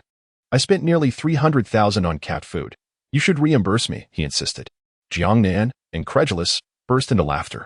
300,000? I have never even had a meal costing that much. Let me inform you, I have recorded everything you just said. If you wish to avoid prison, I suggest you keep your distance. If you dare use this cat as leverage against Li Su, I will ensure you find it impossible to secure employment in Donglan City. Your son may even struggle to finish high school. Do so at your own peril. With that, Jiang Nan ended the call. With individuals like this, intimidation was the only viable recourse. Jiang Nan gently held Li Su's hand, offering reassurance. Do not fear. From now on, disregard them. With that 50,000 yuan, you will have your living expenses for half a year. I shall provide you with more in the latter half of the year. I can earn my own money. You wish to earn independently? Indeed. Li Su was determined not to overly rely on Jiang Nan. She aspired to achieve financial independence through her own efforts. Once we arrive in Jianqing, I shall find you a job. Are you capable of handling it? What kind of job? Running a shop? Running a shop? I have no prior experience. Thus, from this moment forth, you must learn. After you graduate, I have even better opportunities awaiting your arrival. A cat was munching on its food while Jiang Nan and Li Su sat on the sofa, the room devoid of any other presence.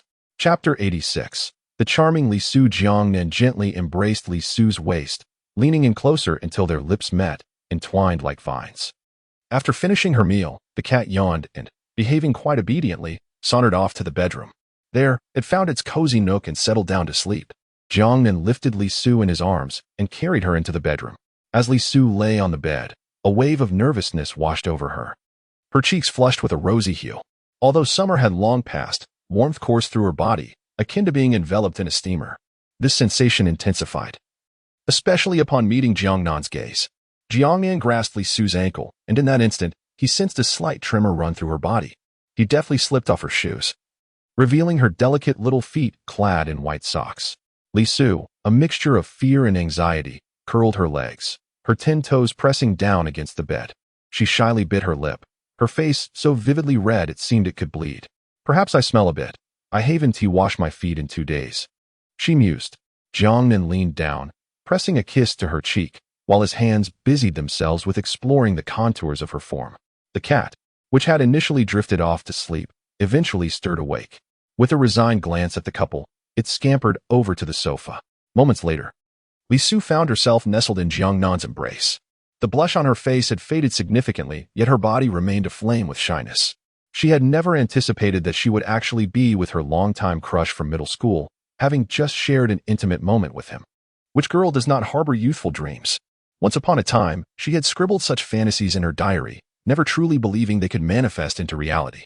Now, Li Su clung tightly to Jiang Nan, desiring nothing more than to hold him close. They indulged in playful antics for a while, and before they knew it, evening had arrived.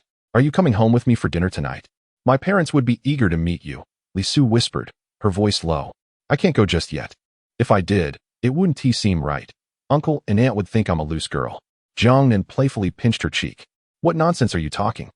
They would surely adore you. I'd prefer to visit another time." "Very well, we can postpone it. I'll follow your lead. There is no rush for such matters. But we must have dinner tonight. If you find yourself short on funds, just let me know. No more going hungry." Li Su recalled the midday moment when they had been lost in each other's warmth, suddenly interrupted by a grumbling stomach. A wave of embarrassment washed over her. Jiang Nan rose from the bed, dressing as he approached Li Su's wardrobe. "May I open it?" Li Su nodded but suddenly remembered something. Wait. Before she could finish her thought, Jiang Nan had already opened the wardrobe. Continuing, Jiang Nan spotted 2 or 3 cartoon-themed undergarments featuring SpongeBob and a milk dragon. Li Su had wrapped her small head in a blanket. "What are you shy about? What part of you have I not seen?" Li Su blushed and replied. "At my age, wearing this is embarrassing. You'll laugh at me." "I would not," Jiang Nan immediately countered. "When you first saw it, you clearly laughed. You claim to be an adult. Why wear cartoon undergarments?" Jiang Nan planted a kiss on her cheek. "My little darling, I apologize. However, the cartoon undergarments you wear are truly adorable, especially when contrasted with your icy gaze. It's a look you should maintain. Do you really like it?" Li Su asked softly. "I adore it. I think you look splendid in it. If not for the time constraint, I would linger longer. Can we meet again tomorrow? I shall likely arise around noon, so let's meet in the afternoon. I will come to fetch you. I have a classmate gathering at noon. After that, call me. I will pick you up and buy you an outfit. Your wardrobe is lacking, save for your school uniform and what you currently wear. I cannot allow such a beautiful girl to have no beautiful clothes. All right. Stay here a little longer. I shall lock the door for you. MHM." As Jiang Nan departed, he glanced at the cat lounging on the sofa. In response to the cat's surprised expression, he approached and playfully ruffled its fur. Li Su lay in bed and dozed off again. When she awoke, the sky had darkened, revealing the orange-red hues of the setting sun. Li Su unlocked her phone to check her bank balance, 50,000 yuan, enough to last a considerable time. Finally, she no longer had to worry about meals and could buy plenty of delectable cat food and freeze-dried treats for Lele. Lele, the cat, hearing its name, scampered over to Li Su and settled beside her pillow. Li Su gently stroked the cat. "Tonight, I shall give you a bath. And then I will order you 2 bags of cat food and freeze-dried treats online." Upon returning to Yumming Mansion, Jiang Nan called his parents to inform them of his recent property purchase, inviting them to visit after work. After all, he did not reside there permanently. Jiang Nan's father arrived promptly after finishing work. Once inside, he scrutinized the decor. "A furnished apartment?" "Indeed." He shook his head. "Such a pity." "What do you mean, such a pity?" Jiang Nan inquired. "Your mother won't like it. She will likely insist on a complete renovation." "That is unlikely. I think it's quite nice." "You wouldn't understand. In the eyes of your mother, an established artist, this style reeks of ostentation. She prefers a more minimalist approach, as you young folks would say. Then let her renovate. I am simply too lazy to do so." Before long, Jiang Nan's mother arrived. True to form, she immediately scolded him upon entering. "What a waste of money. Why not buy a shell of a house? Look at this decor. It lacks any thought. Observe these corners. You observe the style." The recent news mentioned that fallen official embodying this very essence, opulence, and extravagance. After inquiring about the approximate costs, Jiang Nan promptly transferred the funds. That evening, Jiang Nan accompanied his parents to Tianxingju, an upscale Chinese restaurant. He had discovered online that the average expenditure per person was around 80 to 90,000. The feast he ordered that night amounted to over 2 million, with just the bottle of red wine costing 180,000. While they were dining, a middle-aged man emerged from the restaurant's private room, accompanied by a tall young woman who bore a striking resemblance to him. The middle-aged man, casting a sidelong glance, recognized Jiang Nan's father. "Oh, Teacher Jiang? What a coincidence to see you here. Upon closer inspection, Jiang Nan's father realized it was none other than the principal of their school. Principal Qin? Chapter 87. Seeking Shen Qinning at midnight. Principal Qin warmly settled beside Jiang's father. So, this is Jiang Nan, I presume? Indeed, that is my son. A truly promising young man, Jiang's father replied. Principal Qin inquired politely, what business is Xiao Nan engaged in? After a moment's thought, Jiang Nan provided a somewhat vague answer. I am planning to venture into the dairy industry. Dairy? That sounds excellent. Over the past 2 years, people have developed a taste for quality. And as long as the milk is of good quality, it will undoubtedly become increasingly popular. You speak the truth. Principal Qin, having sipped some wine, flushed slightly. She gestured towards the distance. Ingzi, come over and sit. You need not leave just yet. A girl with a chic bob haircut, exuding freshness, took a seat beside Principal Qin. This young woman bore a striking resemblance to the principal, possessing a pair of resolute eyes and a notably upright posture. This is Jiang Nan, whom I mentioned earlier. He has emerged from our school as a bona fide success. From now on, you should follow his lead and allow him to guide you. Principal Qin clasped Jiang's father's hand. Old Jiang, my precious daughter has just returned from the military and intends to embark on a business venture. However, she is a novice in this realm. So please encourage your son to mentor her. Jiang's father chuckled in agreement. Certainly, certainly. After conversing for a while, they took their leave. Once outside the restaurant, the girl with the bob haircut glanced back at the establishment. Dad, why would you want that inexperienced lad to teach me? He seems incapable of managing his own affairs. Principal Qin shot her daughter a disapproving look. What do you know? Just the other day, I received word that this young man has acquired the Jiangcheng building. And now all its operations fall under his purview, yielding a daily net income of 1 to 200 million. Do you truly believe he is unqualified to instruct you? The girl was taken aback. A net income of 1 to 200 million a day? That cannot be true. How could a mere inexperienced youth purchase the Jiangcheng building? Isn't he from an ordinary family of teachers? Where would he acquire such funds? How would I know? Just wait until tomorrow and inquire with him yourself. Tomorrow? Of course. Tomorrow, invite him to dinner, and then accompany him to Jiangcheng.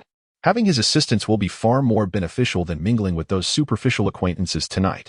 They may feign camaraderie, but none genuinely care about your future. He is different. What makes him so different? His father and I have a superior subordinate relationship. Previously, I had a good rapport with him.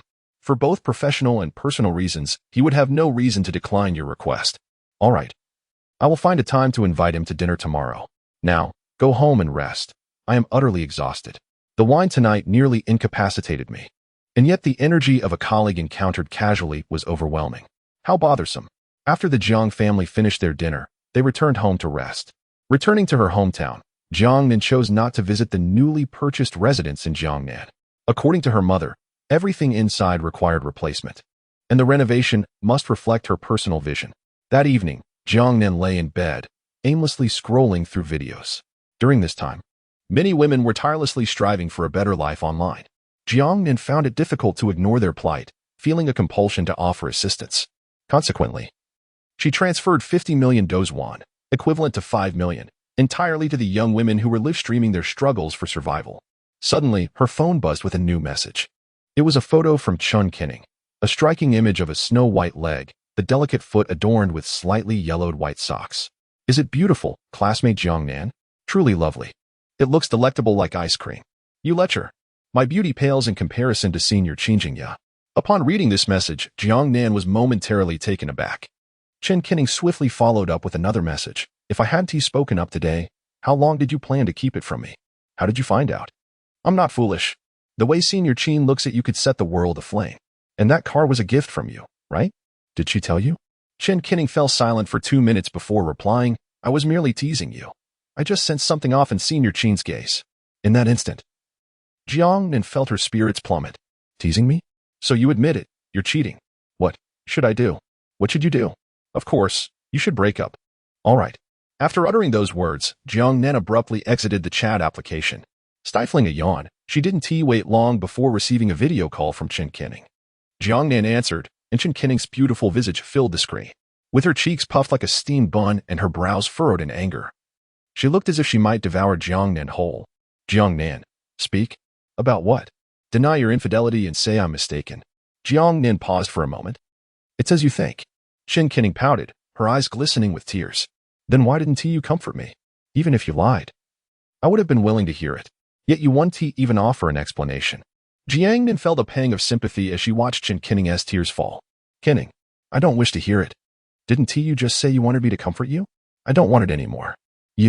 I'll come over and spank you right now. Fine. If you come over tonight, I'll forgive you. Jiang Nan hung up the call, informed her parents she was heading out, and promptly descended to her car. Driving towards Village. Believing Jiang Nan was upset, Chen Kinning sulked under her blanket and drifted off to sleep. Just as she was about to enter the realm of dreams, a phone call startled her awake. Hello? She mumbled groggily. You said that when I arrived, you would forgive me. I'm at your grandmother's yard. When will you come out? With a sudden thud, Chen Kinning leaped off the bed. It was only 9:50 in the evening. Although she had already settled down, the hour was still early for rest. Chen Kinning opened the front door, catching the attention of her parents. Kinning, where are you off to at this late hour? Jiang Nan has arrived. I am letting him in. Jiang Nan? What brings him here at such an hour? I invited him, clad in her pajamas and a pair of adorable cotton slippers. Chen Kinning ventured into the yard and opened the door. Jiang Nan stood at the threshold, also dressed in his sleepwear. Chen Kinning pouted and dashed into his embrace. You scoundrel, how dare you show up? I am here to apologize. Does an apology truly hold any weight? You have already distanced yourself from them. What has transpired cannot be undone. Releasing Jiang Nan, Chen Kinning's eyes glistened with tears as she declared, Then you must love only me. No one else can offer their heart sincerely. No problem. You responded so promptly. You must be deceiving me. I would never. When have I ever lied to you? In our childhood, when you sweet-talked me. That instance doesn't count.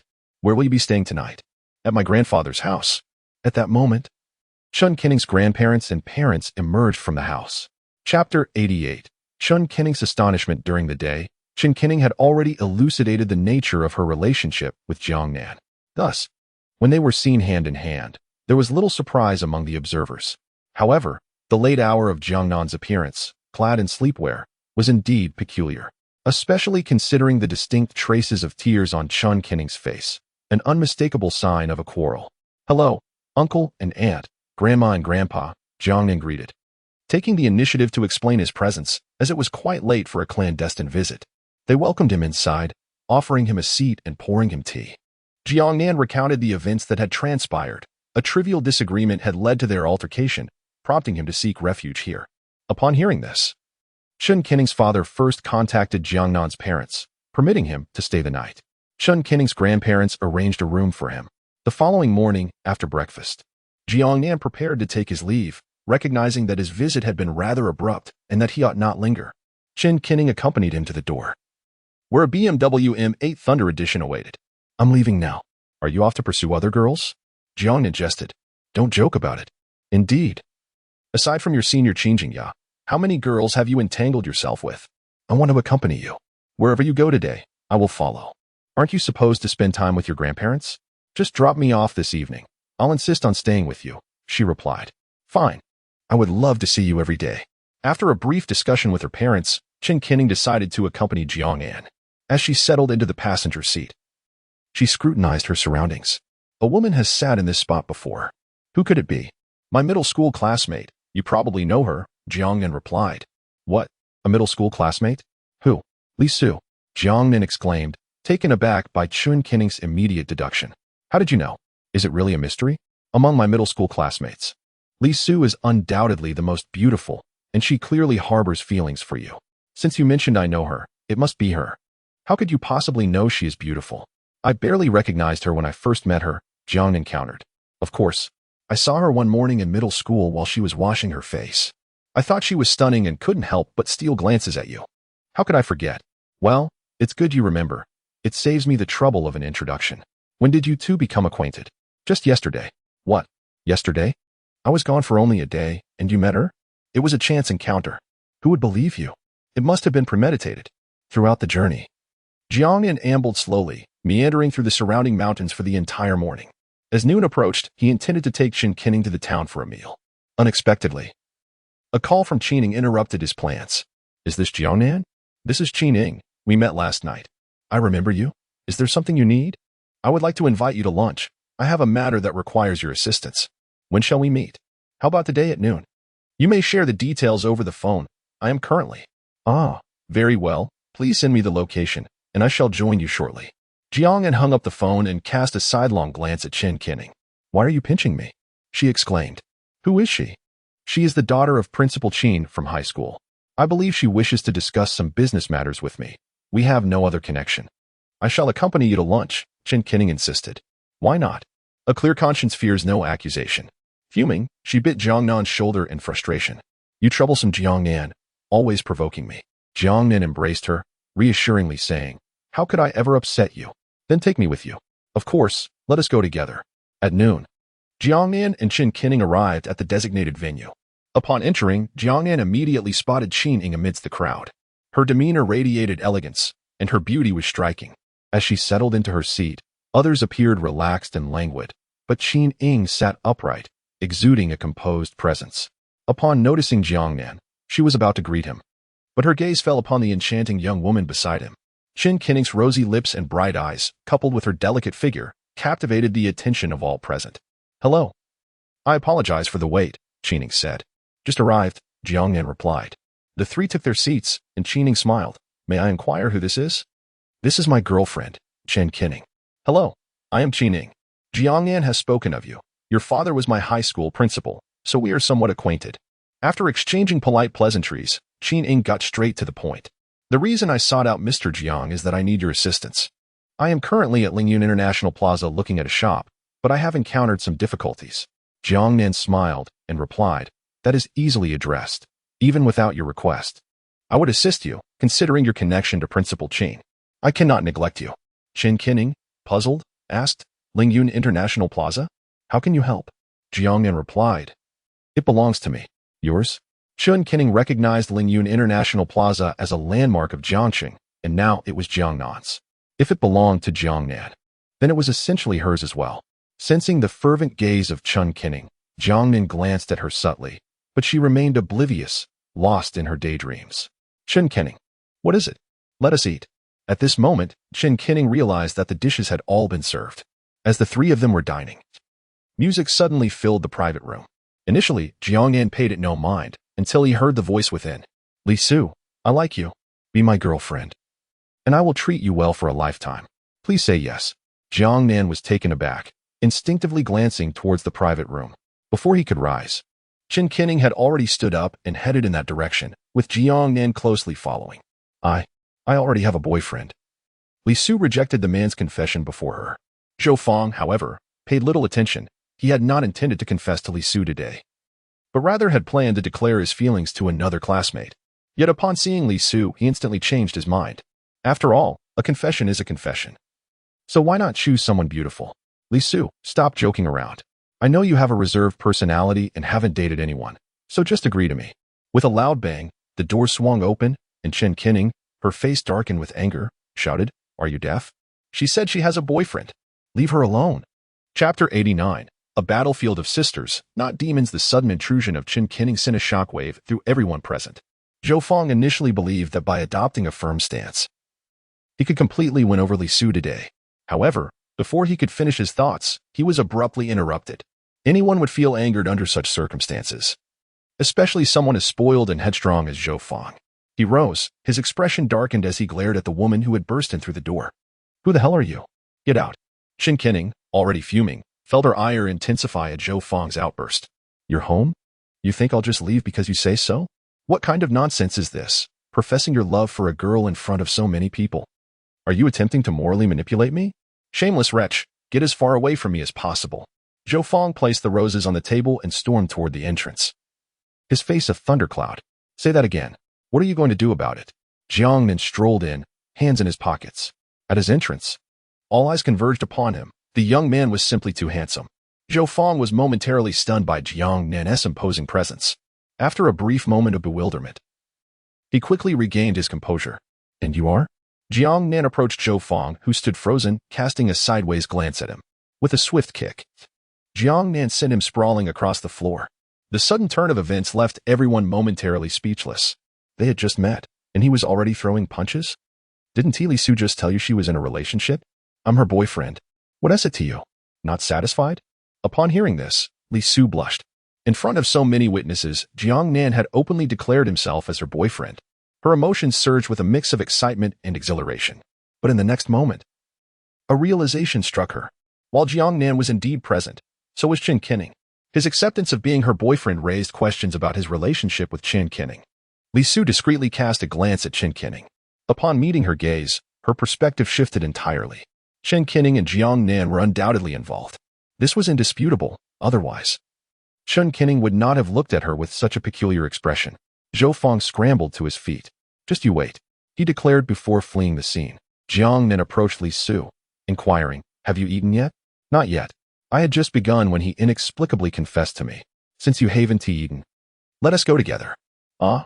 Together? Why? Are you unwilling?" "Of course not. It's just that the timing seems a bit inappropriate." "Inappropriate? How so? We're all family now." Chen Qinning took the initiative to grasp Li Su's hand, leading her out of the private room. Beside them, Qinning stood, utterly astonished by the unfolding drama. "What is happening? Isn't Chen Qinning Jiang Nan's girlfriend? How is it that Li Su is now connected with Jiang Nan?" What is even more perplexing is that Chen Qinning, upon witnessing Jiang Nan's infidelity with Li Su, not only refrains from expressing anger but also takes the initiative to grasp Li Su's hand. What on earth? How could this be? The four individuals settled in the hall. This meal was decidedly peculiar, at least in Qin Ying's estimation. After lunch, she made an excuse to leave, feeling rather out of place, akin to a third wheel. And the demeanor of Jiang Nan and the others clearly suggested that she should depart hastily. Once Qin Ying exited, the three remained at the restaurant's entrance. Jiang Nan broke the silence, suggesting, "Shall we go to my house?" "Why not go to mine? There's no one at my place," came the retort. "But if your parents return, how will you explain this? Are you going to confess to them about your affair? That you found several potential daughters-in-law?" Chen Qinning glared at Jiang Nan. Her brows furrowed in anger. "No, I purchased an apartment in Donglin City. At present, it is unoccupied, although my parents mentioned they would renovate it later. That will certainly be after I return to school." "Very well then, let us proceed to your apartment." Jiang Nan took the responsibility of driving, with Chen Qinning and Li Su seated in the back. Upon returning home, Chen Qinning led Li Su to the bedroom and closed the door firmly. Jiang Nan attempted to enter, but was halted by Chen Qinning. "Stop. This is our time as girls. You are not permitted inside." Once the door was shut, only Chen Qinning and Li Su remained in the room. Li Su bit her lip, casting a guilty glance at Chen Qinning. After all, by the order of arrival, she was indeed the mistress.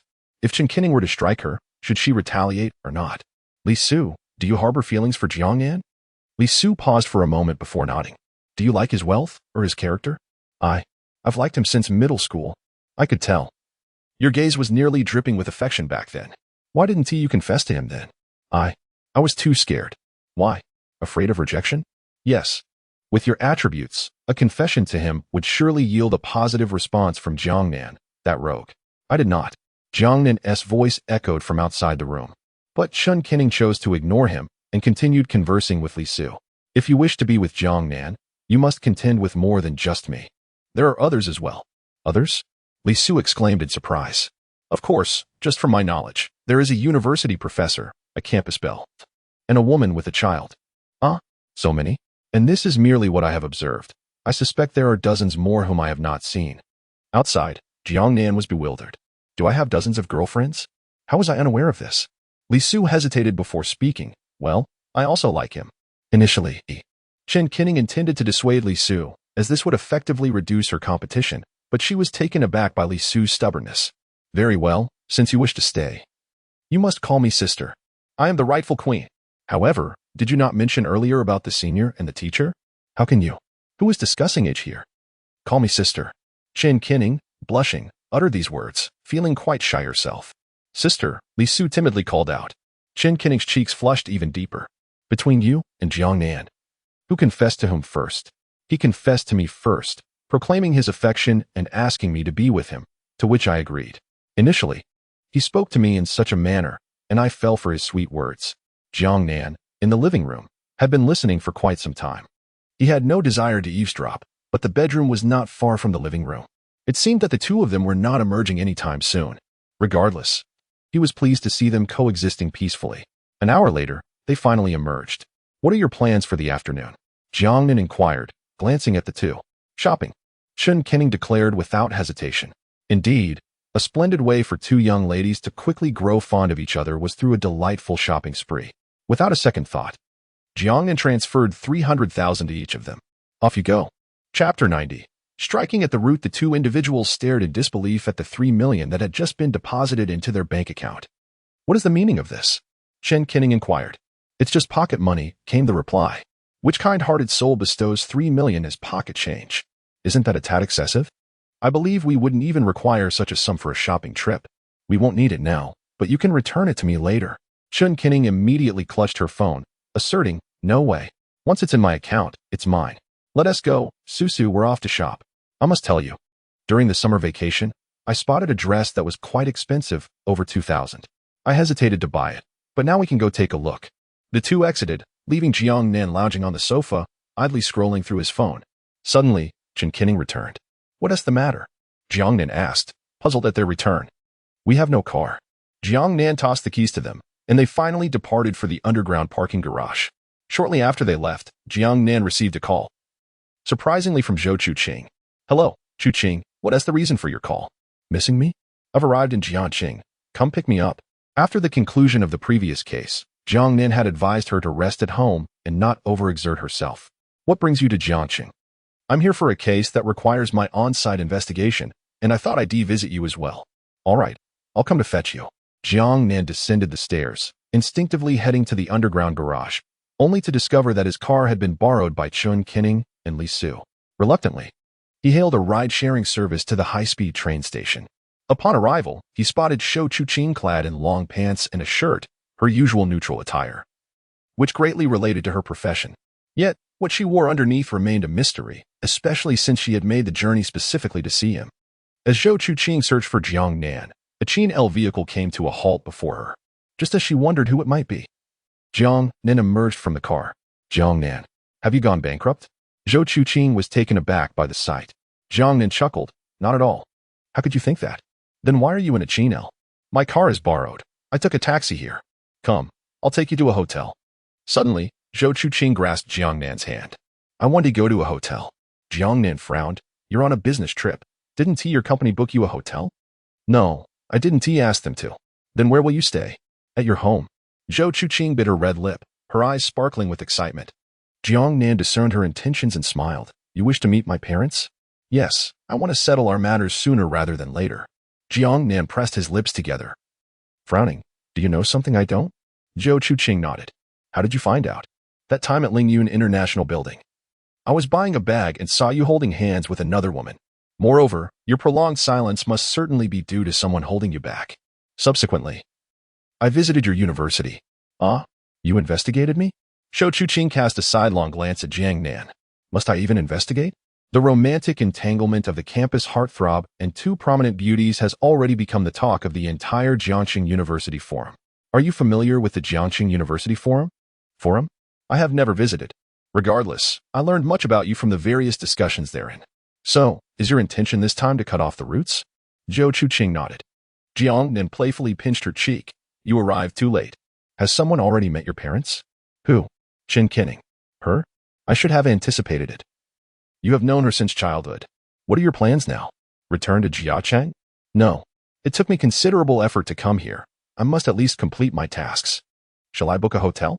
No need for a hotel. Come to my home. My parents do not live with me. Very well. Jiang Nan escorted Zhou Chuqing back to his residence. Zhou Chuqing set down her luggage and settled onto the sofa. Has a woman been here recently? Zhou Chuqing's inquiry piqued Jiang Nan's interest instantly. How did you deduce that? Quite simply. There is a delightful fragrance in the air, distinct from your own. Indeed, someone has visited. Will they return this afternoon? Probably not. Zhou Chuqing rose and took a seat beside Jiang Nan. So, you have no plans this afternoon? Correct. Indeed, I have no engagements. Previously, due to Zhou Chuqing's relatives visiting, they had not engaged in any activities together. Zhou Chuqing and Jiang Nan shared a kiss. Lingering for a moment, Zhou Chuqing voluntarily released Jiang Nan and adjusted her trousers, revealing an alluring pair of black stockings with a hint of chocolate scent. I noticed. Who asked you to look? 2 hours later, Zhou Chuqing lay in Jiang Nan's embrace, playfully squeezing his hand. Jiang Nan, I must depart shortly. In such haste? The individual concerned is only available this afternoon. Tomorrow, they must return to work, embarking on an international flight. What matter is this? A financial case. Should I accompany you? The opposing party consists of women in their 50s or 60s. What would you do there? Very well, I shall pick you up later. Did you not lend your car to someone else? I shall return on my own. Perhaps when I come back, I might encounter those two young ladies. Zhou Chuqing dressed and took her leave. Jiang Nan accompanied her downstairs, watching as she drove away. His stomach began to rumble. After 2 hours of continuous engagement, Jiang Nan's body craved sustenance. He glanced around and, upon spotting a spicy hot pot shop, stepped inside. Jiang Nan selected his dishes, handed them to the proprietor, and ordered a scallion pancake. He had barely settled down when a woman entered the establishment. The woman donned a pair of loose-fitting trousers, a sun protection jacket, a mask, and sunglasses. Jiang Nan cast a glance her way but paid little attention. However, she boldly took a seat directly in front of him. At this hour, the restaurant was sparsely populated, with many vacant tables surrounding them. Her choice to sit across from Jiang Nan was rather intriguing. Upon removing her mask, Jiang Nan finally beheld her strikingly beautiful visage. "Hello," the young woman greeted him first. "Hello. No one is sitting here. Feel free to take a seat. May I add you to my contacts?" She inquired. "My name is ECI. Name, ECI. Age, 28. Affinity, 5 points. Height, 170 centimeters. Weight, 46 kilograms. Attractiveness, 96 points. Charge count, 0. Of course, he replied. The two exchanged contact information, and ECI asked, "Do you come here often?" "This is my first visit," Jiang Nan replied. After their meal, ECI prepared to leave, having established a basic acquaintance. She turned back to Jiang Nan as she was about to enter her vehicle. "I'm filming with a crew. I'll come to find you when I have time. Please don't mention our meeting to anyone else. Remember to give me a call," she said before departing. Later that evening, around 7 o'clock, Chen Qinning and Li Su returned, followed shortly by Zhou Chuqing. It appeared that none of the three intended to leave any time soon. Chapter 91. The intoxicated Li Su and the stark contrast inside the room. For individuals sat across from one another, the atmosphere tinged with subtle tension. Li Su, possessing a melancholic demeanor and striking beauty, remained silent, acutely aware of the delicate ambience. Instinctively, she settled beside Chen Qinning. Jiang Nan took the initiative to shatter the silence. Introducing, allow me to present lawyer Zhou Chuqing. Zhou Chuqing smiled, addressing Chen Qinning. "You must be Qinning's younger sister. I have heard much about you from Jiang Nan. He speaks of your beauty and kindness, especially since you grew up together. Meeting you today, I find you truly enchanting." Jiang Nan cast a bewildered glance at Zhou Chuqing, perplexed. This was not how he envisioned the scenario. In his imagination, it was a drama featuring 3 women. And there was no way these two could coexist peacefully. Yet, to his astonishment, Zhou Chuqing was extending an olive branch. What was transpiring? It was all Jiang Nan's fault for being so secretive about his various romantic entanglements. Had I not stumbled upon the truth, I would still be in the dark. "Sister Zhou Chuqing, were you deceived by him as well?" Chen Qinning inquired. Zhou Chuqing chuckled. "Indeed, we met at the sales center. He rescued me, and we subsequently dined together, which naturally led to our relationship. At the time, I believed he was a good man, only to discover he is a scoundrel. Among women, the most effective means of fostering camaraderie is through mutual disparagement of a third party. Unfortunately for Jiang Nan, he became the unwitting target of their shared grievances. As the bond between the two women began to strengthen, Zhou Chuqing's gaze shifted to the petite beauty nearby. Could this sister also? Chen Qinning took Li Su's hand, introducing, "This is my and Jiang Nan's middle school classmate. She has always harbored feelings for Jiang Nan." However, back then, Jiang Nan was oblivious to her beauty, and somehow, yesterday, he lured her here. Jiang Nan protested. "What do you mean by lured? That is absurd." "Indeed, it is deceit," Chen Qinning retorted. "How could such an innocent girl like Li Su possibly withstand the advances of a rogue like you?" Jiang Nan shot an exasperated glance at Chen Qinning. Upon witnessing this exchange, Zhou Chuqing instantly grasped Chen Qinning's significance in Jiang Nan's life. One who dared to speak to him so freely was no ordinary individual, for she certainly would not dare to do so. "Have you all eaten dinner?" Zhou Chuqing asked casually. "I'm feeling a bit hungry. Perhaps we should order takeout?" Though Jiang Nan had dined earlier in the afternoon, he too felt hunger pangs now. "Let us not order takeout. Let us go out to eat instead," he suggested. Chen Qinning inquired, "Where shall we go?" Jiang Nan opened his phone and searched for a suitable restaurant, discovering an exquisite Western dining establishment located in Longyan Square, renowned as the city's opulent playground. Longyan Square was both grand and luxurious. "Let's south go to Longyan Square. There's a delightful Western restaurant there." With unanimous agreement, the 4 of them descended the stairs together. In the enchanting region of Jiang Nan, Chun Kinning effortlessly settled into the passenger seat as Li Su and Zhou Chuqing occupied the rear. At Longyan Square, a striking BMW M8 Thunder Edition came to a halt, and three stunning women emerged from it.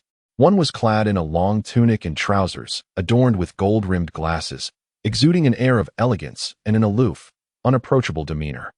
Another, with a high ponytail and a pristine visage, stood there radiating an impression of a haughty heiress.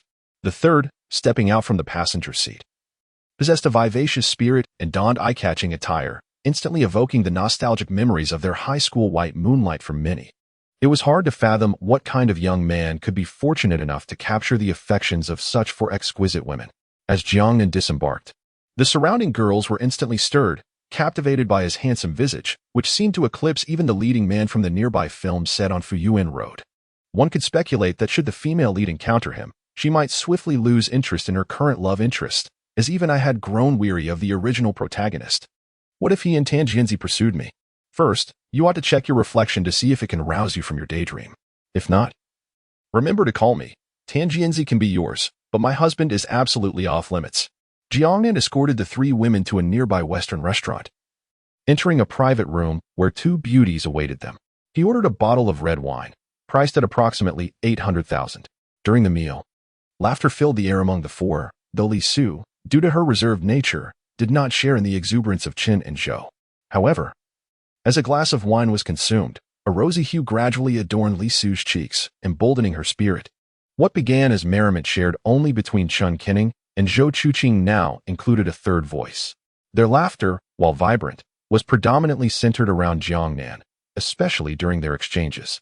Observing the increasingly outlandish conversations among the three, Jiang Nan promptly requested the two female servers to step outside, as familial discord should not be publicized. Nevertheless, in contrast to the treacherous atmosphere of intrigue and rivalry, he found this ambience far more suitable. Once they arrived in Jiacheng, he planned to gather everyone for a reunion. Suddenly, Jiang Nan recalled teacher Li Muzi.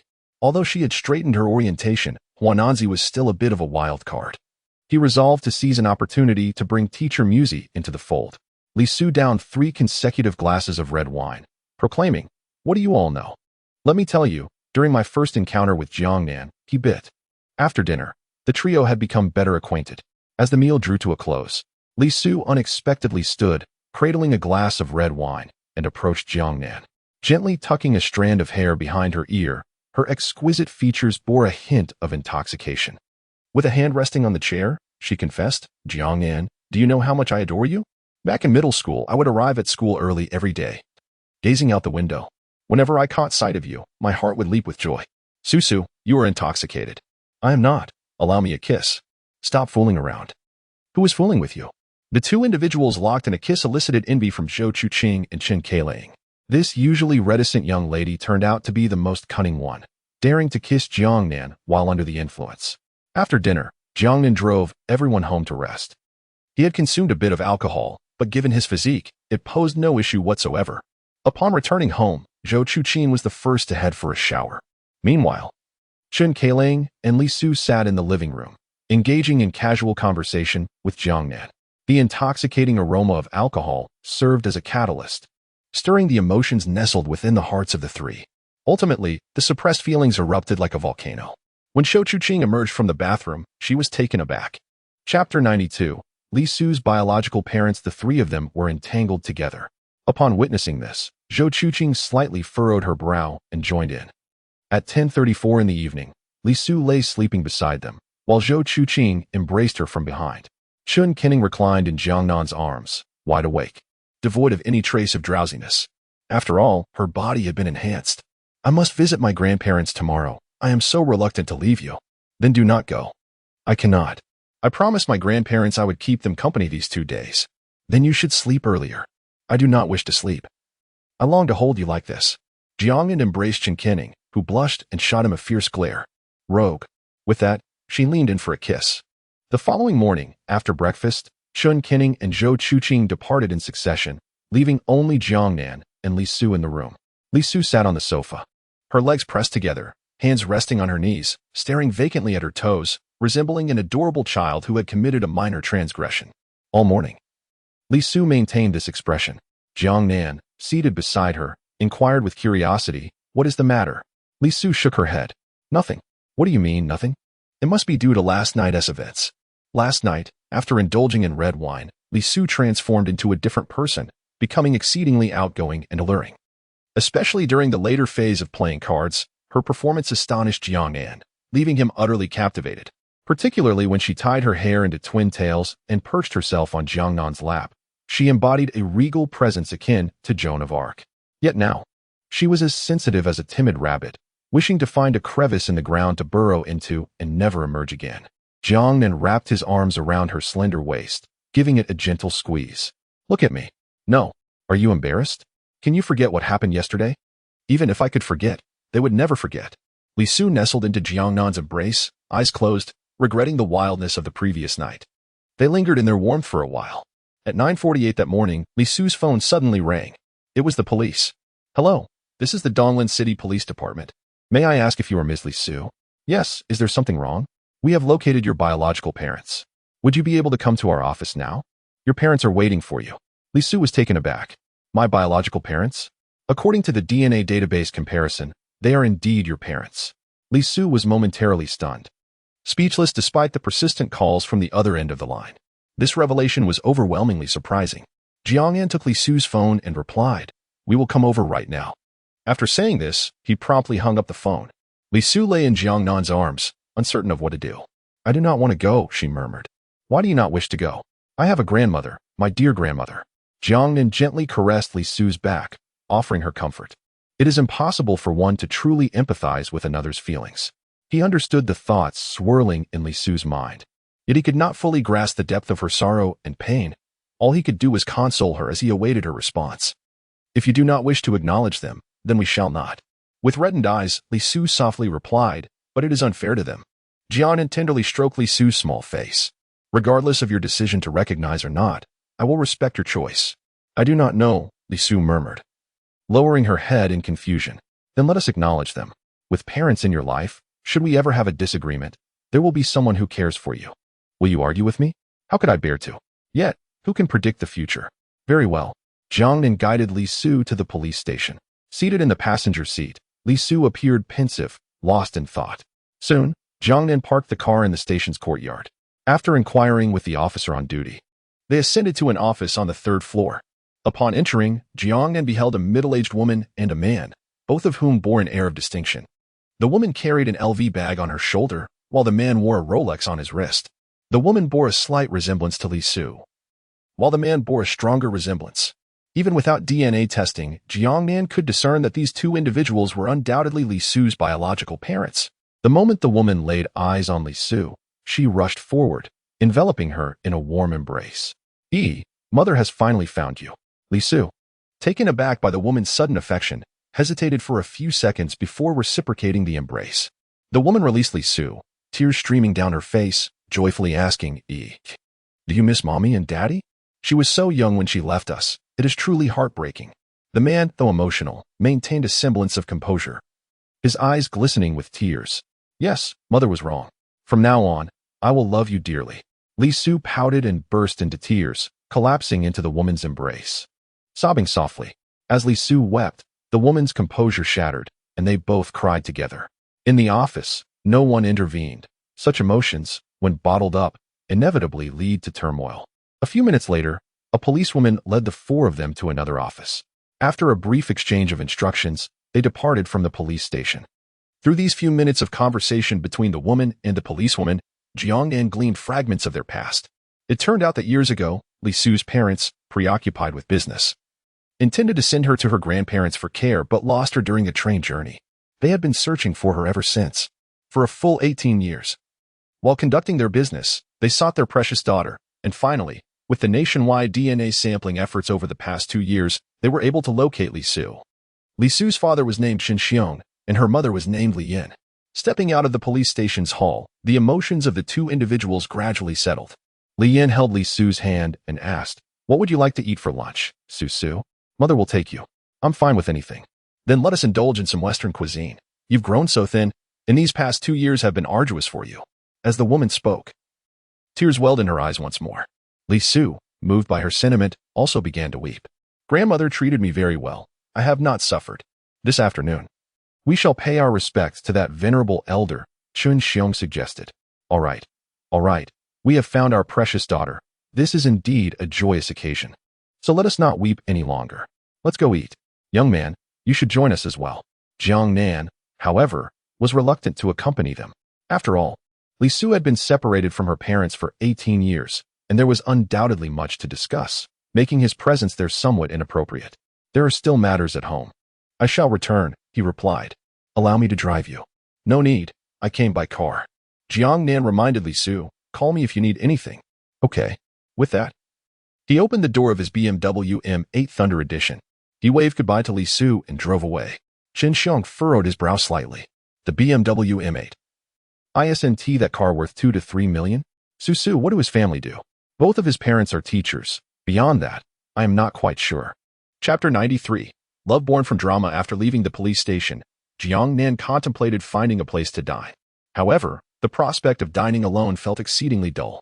At present, Chun Kuning had returned to her grandparents' home. Li Su was currently bonding with his parents, and his own parents were occupied with their duties at school, certainly not returning home for lunch today. In a moment of indecision, he found himself at a loss for where to go. Seated in his car, he reflected and resolved to seek out the actress he had met the previous day. Her name was Hsi, and she had mentioned that she was filming in Donglan City. She had promised to visit Jiang Nan whenever time permitted. Donglan City was not vast. Any occurrence there could be easily discovered online. Jiang Nan opened a short video platform and searched for the Donglan City film crew, and, as anticipated, he found Hsi on set.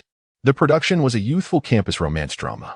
According to the information Jiang Nan unearthed, the narrative revolved around a pair of teenagers experiencing their first love during their senior year of high school, navigating the complexities of their feelings in a time of innocence. After reading the synopsis, Jiang Nan couldn't help but scoff. Was it possible that the screenwriter had no obligations during their own senior year? How could one find time for romance amidst the pressures of impending college entrance examinations? He and Qin Kuning, having grown up together, had never revealed their affections during their own senior year, fearing it would detract from each other's academic performance. Perhaps, never mind, it was merely a dramatization. What was there to be so earnest about? Upon arriving at the street where Hsi was filming, Jiang Nan utilized navigation to locate Jiangcheng No. 1 High School. He parked his car at the entrance and glanced towards the school. At this hour, students were emerging from classrooms, hurrying to the cafeteria to seize their meals. The crew must have wrapped up filming by now. Jiang Nan retrieved the phone number Hsi had provided yesterday afternoon and dialed it. After 2 rings, she answered. Hello. Do you remember me? We met yesterday afternoon. Are you the handsome young man, Jiang Nan? Yes. What is the reason for my call? Do you have time for lunch today? Perhaps we could dine together? Certainly. But are you merely seeking a meal? Jiang Nan chuckled. Of course. All right.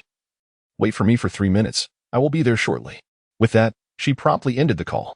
2 minutes later, a girl clad in an oversized high school uniform emerged from the campus. Her high ponytail and pristine white sneakers completed the quintessential high school ensemble. Despite being 25, Hsi appeared effortlessly youthful in her attire. Had Jiang Nan not known her true age, he might have genuinely believed she was a high school student. Do I seem out of place? Hsi inquired with a smile. Not at all. It suits you perfectly. Were it not for my knowledge of your actual age, I would surely think you had just entered high school. Humph, you certainly are charming with your words. Jiang Nan inquired, is there a performance this afternoon? No, she replied. Let's go eat. He positioned himself at the door of the BMW M8, taking the passenger seat. She glanced around and chuckled. Jiang Nan, what do you do for a living? I'm a student, he answered. Is your family wealthy? Not poor, he stated. Cut the suspense, it's rather dull. Shortly after Jiang Nan departed, a boy in a school uniform stood at the school gate, hands in pockets, slightly furrowing his brows as he watched Hsi leave. The boy, Du Eru, had recently gained popularity online as a rising star. He had been filming this project with Hsi for over 2 months, approaching its conclusion. During this time, he had become infatuated with the charming girl, perhaps a case of love blossoming from their collaboration. However, Hsi seemed indifferent to his affections. In the script, there were several kissing scenes, and Du Eru had jokingly suggested that Hsi forego a stunt double. He desired an authentic kiss with her. Yet, she firmly declined, asserting that acting is inherently fictitious, and her first kiss was reserved for her future husband. Although rejected, Du Eru remained undeterred, determined to win her heart before the production wrapped. Unexpectedly, a rival emerged on the scene. Just moments ago, he had been conversing with HCI about the next day's shooting when she abruptly answered a phone call and turned to leave, offering him no chance to persuade her to stay. A stunning agent clad in short shorts approached, saying, "Oh, why are you standing in the sun? Don't let it damage your skin. Come on, my little ancestor." Duero, with hands in pockets, cast a glance at the agent's long legs. "Find out that kid's background for me. Once you have the details, send me his information in the group chat. Anyone who dares to touch my woman will learn the meaning of suffering." The agent responded with reluctance. "Isn't that a bit excessive? After all, we have no direct conflict with him. Perhaps HCI merely considers him a friend." Duero shot a glance at the agent. "If you're not interested, others are." The agent, with no choice, nodded in agreement, recognizing the substantial paycheck tied to her job. Duero caressed the woman's thigh before striding towards the classroom. "I've heard the cameras in the classroom are off. Hurry up. I've noticed HC's popularity is skyrocketing." The agent sighed and followed Duero toward the classroom. Meanwhile, Jiang Nan strolled alongside HCI through the streets. "What do you want to eat?" he asked. "Aren't you a local? Whatever you recommend, I'll eat." HCI's statement left Jiang Nan momentarily speechless. Although he was indeed a local, the eateries he knew were mostly modest, often frequented by those seeking inexpensive meals. Typically, girls did not dine at such establishments. "Are you truly taking my advice?" "Indeed, what you eat is what I shall eat. Allow me to treat you to a humble yet remarkable dining experience at a renowned eatery I have previously visited, affectionately dubbed a fly restaurant." Jiang Nan veered into a narrow alley and halted before a restaurant named Jiangwo. This establishment is undoubtedly exceptional. HCI gazed out of the car window. Despite its tucked-away location, a lengthy queue had already formed at the entrance. Jiang Nan's expression soured at the sight of the crowd. "Shall we come back another time?" "No. Since we are here, we must indulge. If they can wait, so can we." The two alighted from the vehicle and joined the line, waiting for approximately half an hour before finally being seated, with a queue still trailing behind them. HCI ordered 4 signature dishes, and upon tasting the seemingly ordinary red braised pork, her face lit up with joy. "It is utterly delicious." Throughout the afternoon, HCI savored her meal with delight, her smile never fading. After finishing their lunch, they exited the modest eatery. Jiang Nan inquired, "Shall we head back?" HCI stifled a yawn, feeling weary. A glance exchanged between them unveiled an unspoken understanding. Nearby stood a 5-star hotel. "Is the ambience pleasant?" "Quite delightful." Chapter 94. HCI's ankle-twisted Jiang Nan accompanied HCI to the hotel reception. He approached the front desk with his identification card in hand and presented it to the receptionist, while HCI stood by silently. The receptionist remarked, "Two persons' identification is required." HCI then produced her ID, handing it over to the receptionist, who scrutinized the birth date on the card and then glanced at HCI, seemingly doubting its authenticity. After all, the young woman before her appeared exceedingly youthful, clad in a school uniform that belied her actual age of over 20. The receptionist completed the check-in process and returned the IDs to both individuals. They ascended to the 5th floor via the elevator, locating room 523 and pushing the door open. Upon entering, the young woman languidly sank onto the bed, casting a glance at the bright sun outside, and stifled a yawn.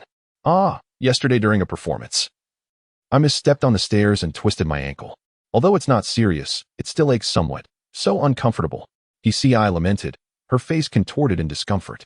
"Did you not visit the hospital?" Jiang Nan inquired. "No, I've been too busy with rehearsals these past 2 days to go. Now, it's starting to hurt again. Shall I give it a gentle massage?"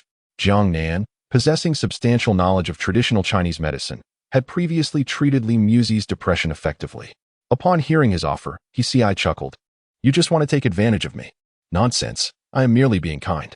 "Such a ridiculous claim. I do not believe you. However, I am willing to let you try. Perhaps it will alleviate the pain." She removed her white shoes, revealing a delicate foot clad in white socks. Jiang Nan took her foot in his hands, one hand gently kneading her ankle. After some examination, he concluded, "It may be a sprain, but thankfully, it does not seem to involve the bone.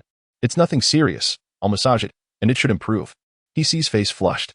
Until now, her foot had never been touched by any man, let alone massaged. Nevertheless, Jiang Nan's touch was indeed soothing. Her ankle felt as if it were warmed by a gentle fire, providing immense comfort. HCI unconsciously let out a soft moan. Realizing the embarrassing sound that had escaped her lips, she quickly covered her mouth, only to notice Jiang Nan's amused expression. It dawned on her that he had indeed hurt her. You must have done that on purpose, she accused. Not at all. It's quite normal. There is no need to feel embarrassed. Humph, you lecherous wolf, pretending to be serious. Jiang Nan asked with a teasing tone. Lecherous? Who? Me? Of course it's you. Who else could it be? You little rogue, sneaking a touch of my foot. At her words, Jiang Nan released her foot, casually wrapping his arm around her back, narrowing the space between them. What are you doing? Guess. If you dare to touch me, you must take responsibility. I am a very traditional person. Jiang Nan leaned in closer, whispering, I will. As two individuals embraced, lost in a moment of intimacy, Hsi suddenly broke the silence, saying, Not here. Jiang Nan, holding her petite waist, gently inquired, What's wrong? She replied, The curtains are not drawn, and this is a hotel. If there happens to be a camera, my reputation could be ruined. Prior to their arrival, Jiang Nan had already consulted the system, which assured him that this hotel was devoid of cameras, having been thoroughly inspected by the authorities just last week. There is nothing to worry about. This hotel lacks surveillance, he reassured her. Yet, she continued, but to engage in such an act for the first time in a hotel makes me somewhat uncomfortable. Jiang Nan, embracing Hsi's supple form, remarked, Why didn't you mention it earlier? He added, I thought I could overcome my inner reservations, but it appears I still feel uneasy. Let us postpone our plans for tonight. Hsi murmured softly in Jiang Nan's embrace. Do you feel uncomfortable now? It's manageable, he replied. She playfully lifted her petite feet adorned in white socks, asking, Do you like it? What do you intend to do? Just letting you see. I shall do nothing. For I am a good child. Let us rest. After such a performance, you must be tired. Later, at around 3 in the afternoon, Hsi awoke in Jiang Nan's arms and planted a gentle kiss on his cheek. I don't have work this afternoon. Shall we explore Donglan City? I have been here for quite some time, but have yet to truly wander. I will accompany you. They departed the hotel, Hsi's bare feet clad in white sneakers. Walking barefoot for an afternoon will be quite tiring, she mused, but it doesn't matter. I shall wash up later. As they strolled through Donglan City, they came across a newly opened Audemars Piguet boutique on a pedestrian street. Has Audemars Piguet reached Donglan City? Jiang Nan remarked. Shall we take a look? Hsi smiled. Are you considering a purchase? Just browsing. After all, it's not illegal to look. Upon entering, a beautiful sales associate, dressed in black stockings and tall in stature, immediately approached them.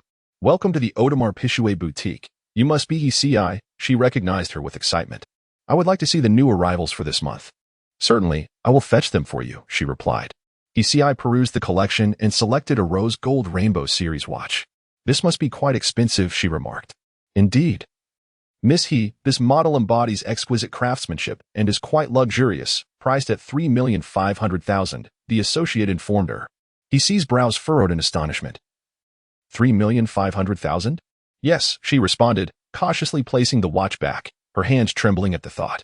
As a budding actress, she felt unworthy of such extravagance. If I truly had 3 million, I would rather deposit it in the bank for interest than purchase this. Do you like it? Jiang Nan inquired with a smile. It's all right, she replied. Then let us go with that one. It's not too expensive. 3 million plus is not expensive, is it? I found myself at a loss for words. For her, it was quite a luxury. Yet for the wearer of this exquisite timepiece, it was truly a bargain. However, 3 million. Consider it a token of appreciation. Upon hearing this, Hsi's cheeks flushed, and she boldly declared, Then I shall take it. She beckoned to the shop assistant, saying, Wrap it up. I want it. Certainly, Miss He. With the watch in hand, Hsi prepared to leave, but before departing, she admonished. Do not tell anyone that I am in a relationship. Understood. After acquiring the watch, she settled into the passenger seat, eagerly unveiling it and adorning her wrist. My goodness. It shines brilliantly.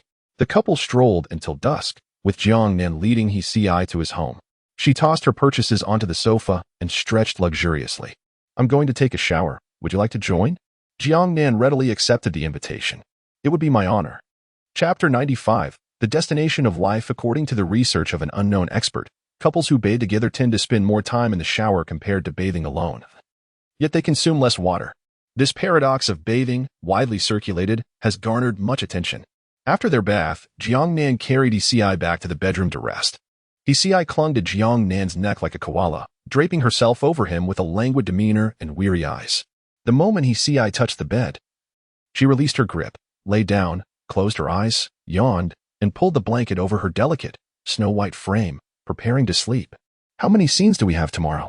We have scenes in both the morning and afternoon. I need to rest well. Jiang Nan lay beside her, gently stroking her forehead. The following morning, after breakfast, Hsi headed off to the film set. Upon arrival, her agent approached her with evident anxiety, grasping Hsi's hand and expressing concern. "Oh dear, where have you been? I've been trying to reach you for so long. If you hadn't returned this morning, I would have had to call the police." "Is it really that serious? What have you been up to?" "Just met a friend." "Was it a male or female friend?" "Of course, it was a male." "Is he your boyfriend?" her agent asked, increasingly worried. "Naturally, he's my boyfriend," Hsi replied with a smile.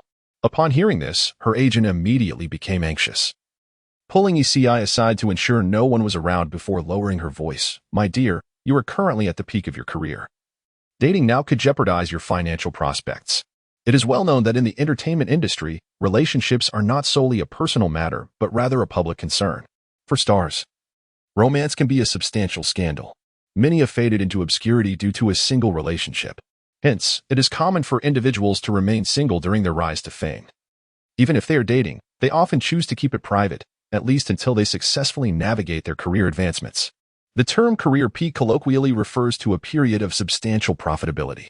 When the time comes that one can no longer earn abundantly, that peak has ended. And they may then disclose their romantic involvement. Who knows, perhaps a relationship could reignite their popularity. Therefore, celebrities approach dating with great caution. The agent's concern over Hsi's romantic involvement is entirely understandable. After all, their fates are intertwined. If Hsi's star dims, so too would the agent's financial prospects, rendering years of hard work futile. "And what about your own love life?" the agent inquired anxiously. Hsi shot her a sidelong glance. "I won't tell you." "Oh, come on, don't play coy with me. Honestly, I wish for your success and wealth more than your own parents do. Please divulge the identity of your romantic partner, and I shall assist in arranging your schedule. We must avoid a recurrence of yesterday's abrupt departure." Engaging in a romantic relationship is not inherently alarming. However, should a paparazzo capture an untoward moment, the consequences could be dire. I remain indifferent to the matter, yet I must assert that I do care. After all, it pertains to finances. Allow me to advise you, for the sake of your career, contact him post-haste and terminate the relationship. In the future, once you attain fame, a plethora of suitable suitors will undoubtedly present themselves.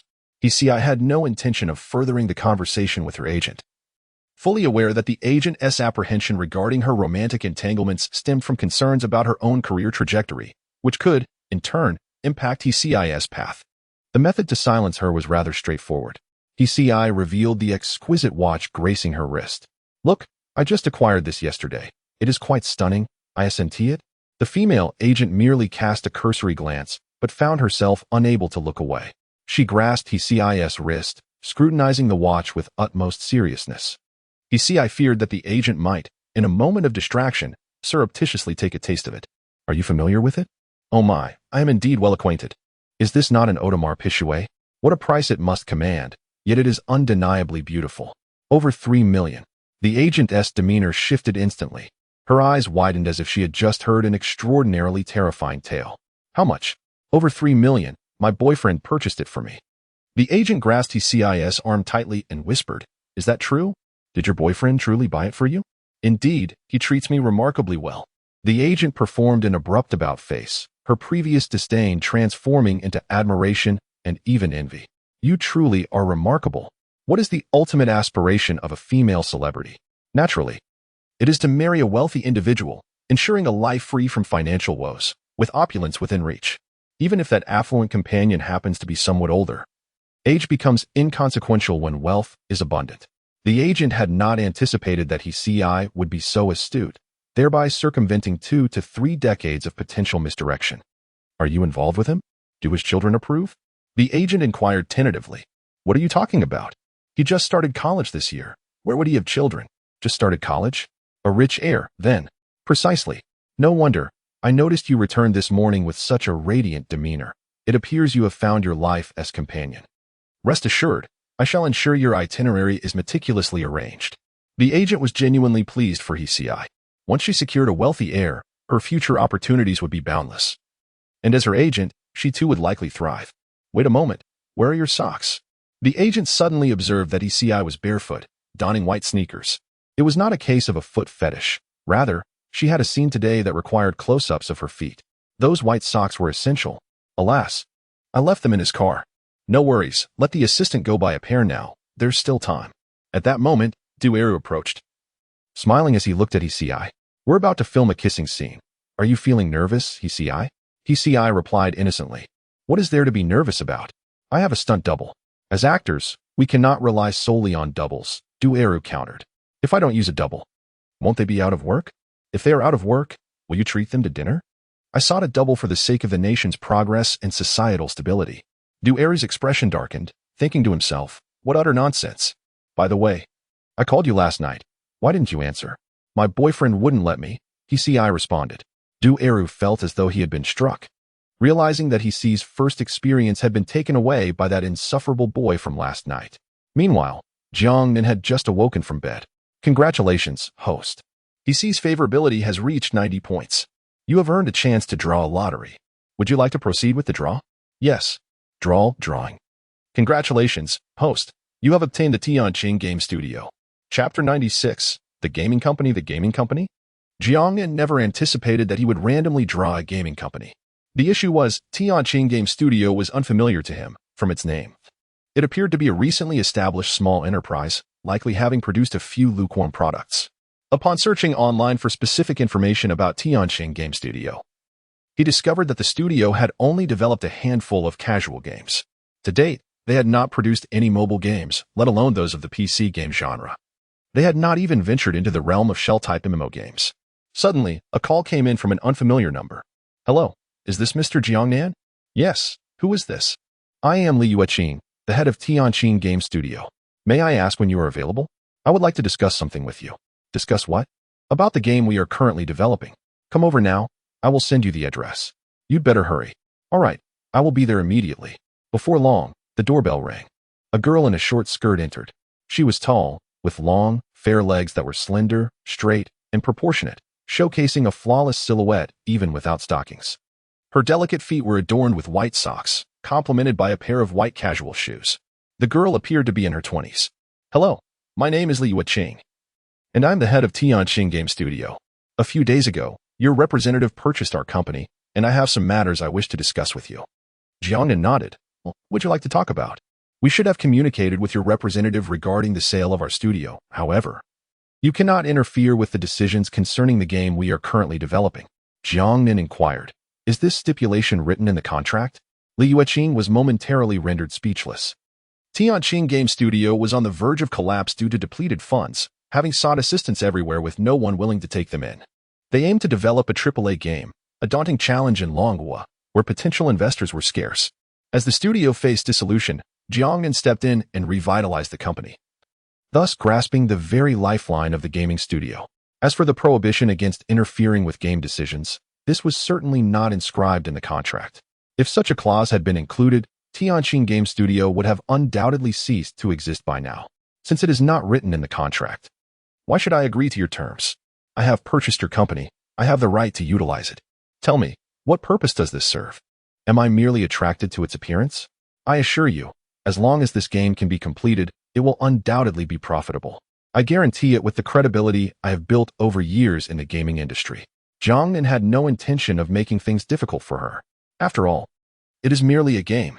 Even if he incurs a loss, he remains indifferent. Any money extracted from his pocket ultimately constitutes a profit. How much could one lose in a game? 100 million? What about your reputation?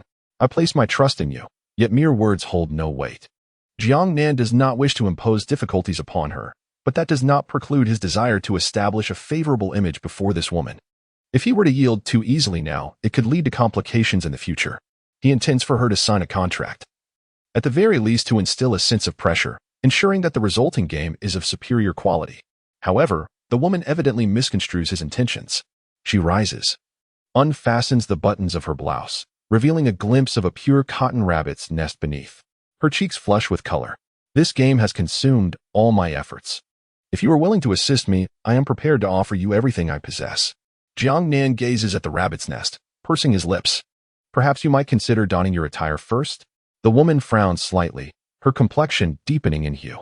According to her initial plan, she believed that upon reaching this point, the man before her would acquiesce to all her requests. Yet now, he has declined. All she needs to do is dress, take a seat on the sofa, blush, and lower her gaze. What I mean is, you should sign a contract and pledge an oath. Only by committing to this oath will you refrain from interfering in my decisions? Of course not. I lack your expertise in the realm of gaming. Thus it is only fitting that such matters are entrusted to you. Li Yueqing's favorability 5. Jiang Nan is taken aback. What? Another stunning beauty with a score exceeding 90. Thank you. However, the extent of my support for your game will depend on what you are willing to offer in return. Li Yueqing felt a heaviness in her heart upon hearing Jiang Nan's words. She knew that her previous actions were not misguided, despite his initial reluctance. The man before her would undoubtedly reconsider in light of her behavior. Let me emphasize, if I were to give you everything, how much assistance could you provide me? Everything. What? I can provide you with all the assistance you desire. Li Yueqing finds herself torn in a battle of conscience. After a brief moment of deliberation, she ultimately chooses to acquiesce. She rises, unfastens her buttons, perches herself upon Jiang Nan, and kisses him. Li Yueqing's curvaceous form is soft, her legs long, a striking visual impact. 2 hours later, Li Yueqing lies on the bed, her expression devoid of emotion. Jiang Nan, resting beside her, inquires with a smile, regretful? It was merely a transaction. There is nothing to regret. Mr. Jiang, do not forget your promise to assist me. Otherwise, I shall accuse you of assault. Jiang Nan regards Li Yueqing with a serious expression.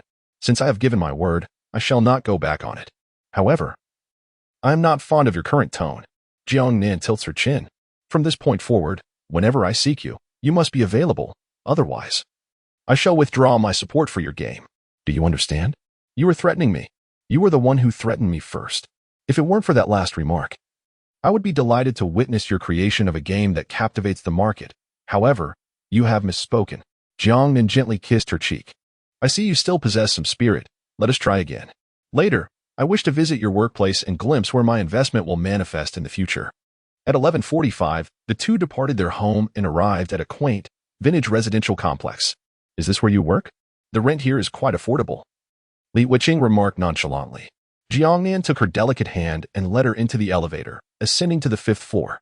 Upon entering, Jiang Nan observed young men and women diligently engaged in their tasks. Li Yueqing called everyone into the room and introduced. This is General Jiang, our esteemed boss. He is here today to oversee our operations. Please continue with your work. I will converse with General Li. Jiang Nan guided Li Yueqing to a bedroom, where she explained the game they were developing. Are you contemplating a move to Jiangcheng? What purpose would that serve? In Jiangcheng, I could seek you out at any moment. And the work environment there would be far superior to this. I have no desire to relocate. I will offer you 5 million to create this game. In that case, I shall go. Jiang Nan embraced her slender waist. The Lingyun International Building in Jiangcheng. Shortly, I shall arrange for someone to contact you. Chapter 97. My utmost disdain for those who flaunt wealth before me. Jiang Nan embraced Li Yueqing's slender waist, his touch gentle and warm. Li Yueqing instinctively resisted. Pressing her hands against Jiang Nan's chest, her gaze filled with caution. What are you doing? She whispered, fearful that someone might unexpectedly enter, potentially tarnishing her former employer's reputation and altering the perception of the game's investments, which could later be tainted by the knowledge that she, Li Yueqing, had exchanged her body for this funding. There are people outside. What do you intend to do? She pressed. Nothing of consequence, Jiang Nan replied. I merely wish to hold you. And since you have chosen to be with me, from this moment forth, you shall belong only to me. Do you understand? Dream on. I still want to date and start a family. I only agreed to be with you for this game for 2 years, not for a lifetime.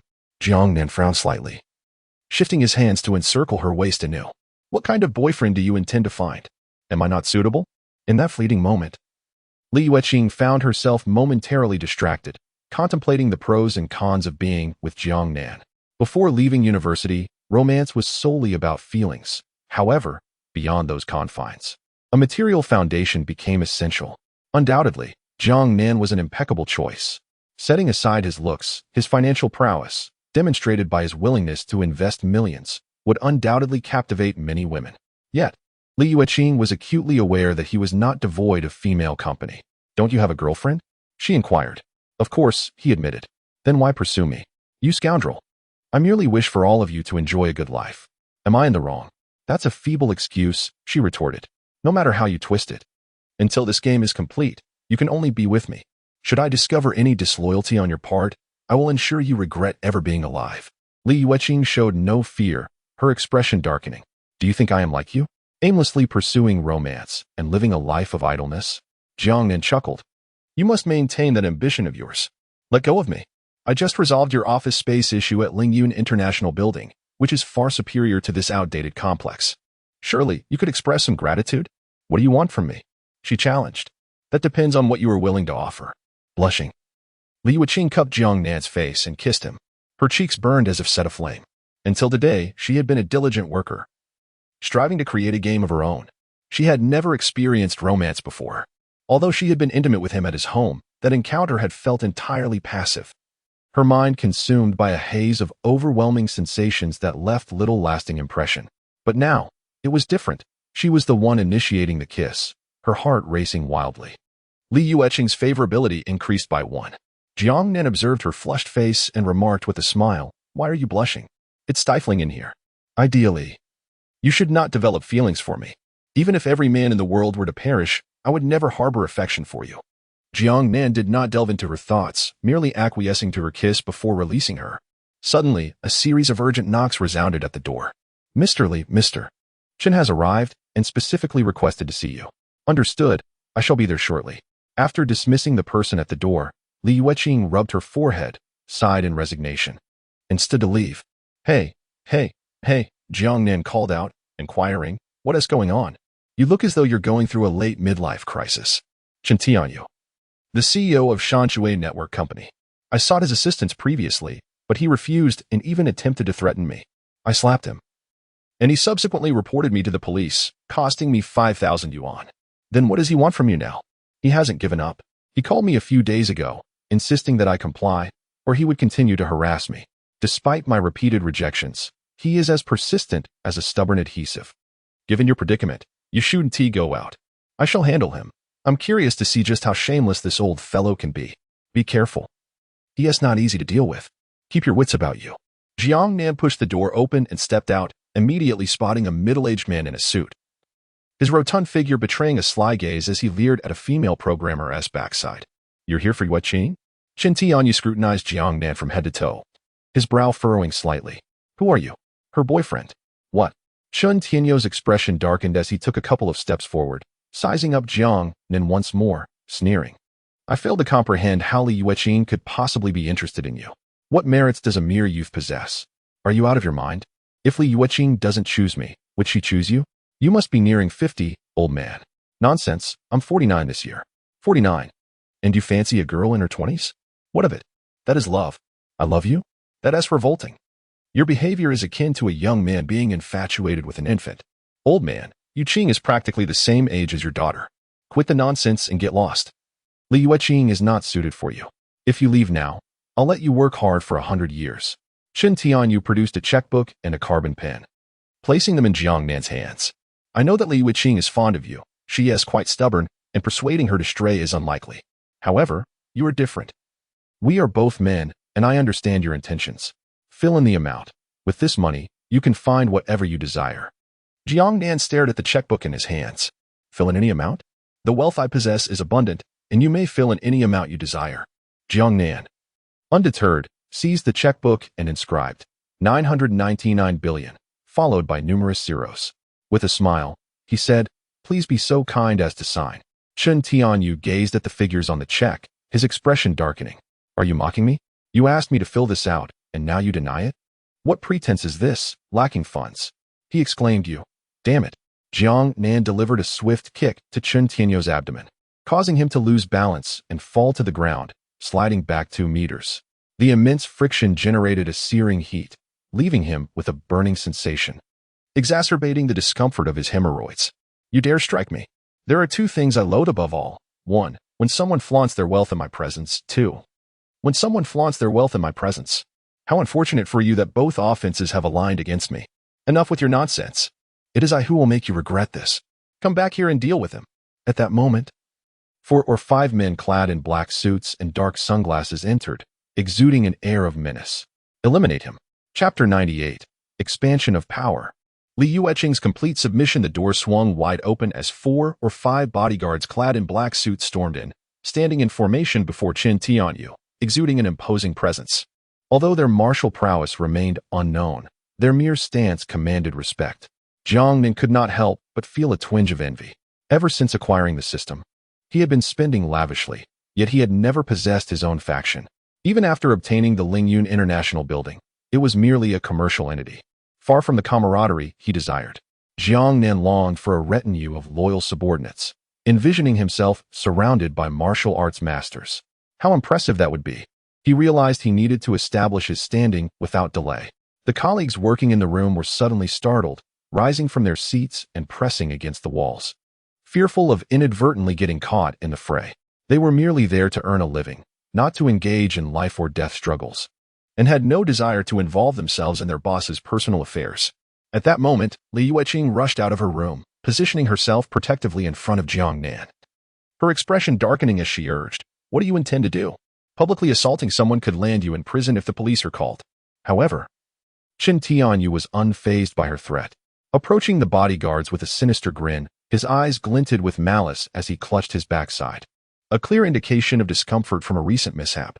Despite the pain, he growled, "I don't wish to complicate matters for you, Ms. Li, but your boyfriend is quite loathsome. Rest assured, I am well versed in the law. I shall only inflict minor injuries upon him." Jiang Nan interjected, halting Li Yueqing, who was about to respond. "All right, it's settled. I'll handle this. You can watch from the sidelines, and if I do encounter any trouble, you'll be in a prime position to benefit from the game investment." Li Yueqing glared at Jiang Nan, her frustration palpable. "At this moment, you're discussing game investments? They're not holding back.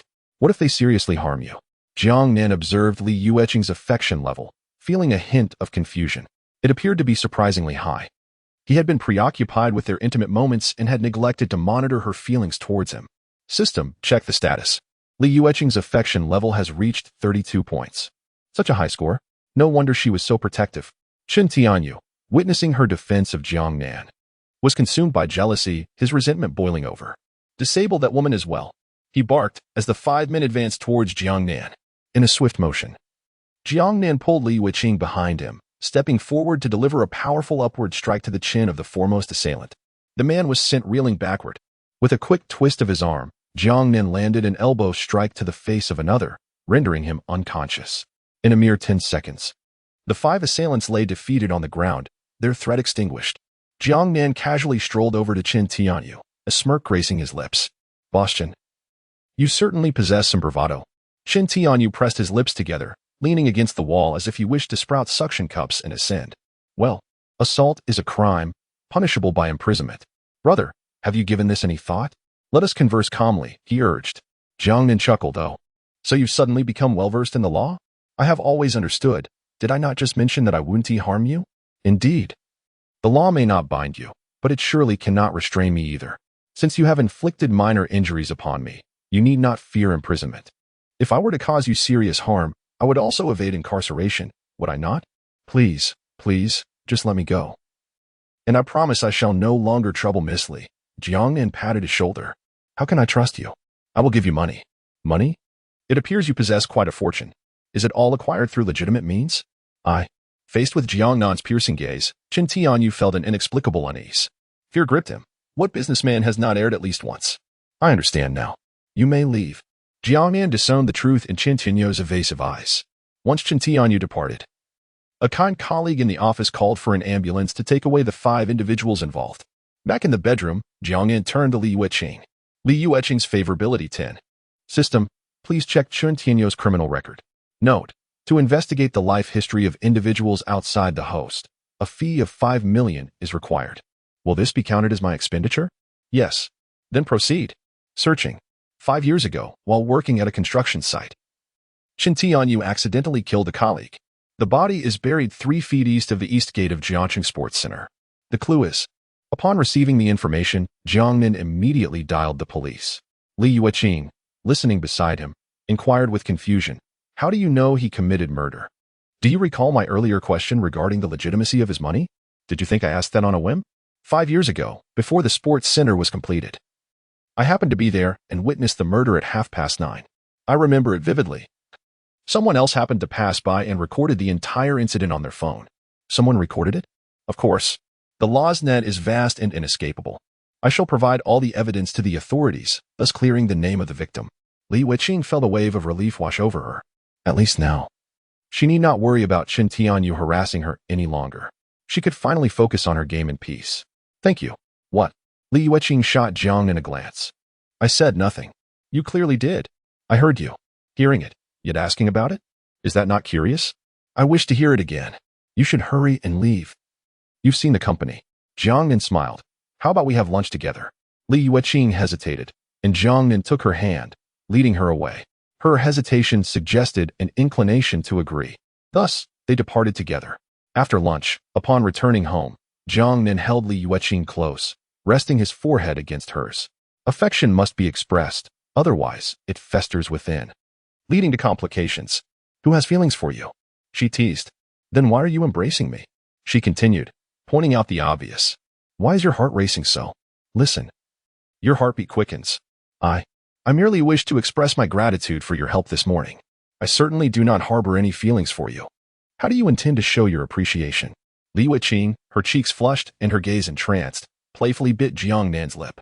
I shall grant you whatever you desire. 2 hours later, Li Weiqing lay upon Jiang Nan's chest. Is the rent for Lingyun International Building exorbitant? Indeed. Could you possibly waive the rent? Seeing as it belongs to you?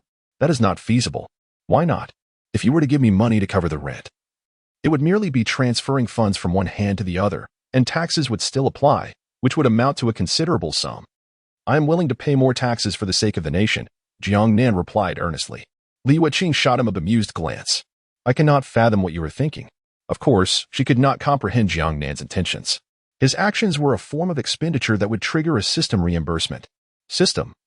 Please check if there are any similar guild-like companies or conglomerates in Jiangxing. I intend to expand my influence. Searching. Chapter 99. The Master of Cullinan Construction. Query results as follows. Cullinan Construction Company, Limited. This company originated from a gang-like organization in Jiangxing, which later transformed into a corporate entity to adapt to societal development, engaging in the construction industry. Upon receiving this information, Jiang Nan promptly called Secretary Zhang. Secretary Zhang, please conduct an investigation into Cullinan Construction Company, Limited, and endeavor to acquire the company by this afternoon. On the other end of the line, Secretary Zhang was taken aback. President Jiang, this company is currently experiencing a downturn in economic performance within the industry. In a couple of years, due to the transformation of the sector, it may face closure. Acquiring this company now could result in losses. Secretary Zhang's concerns were not unfounded.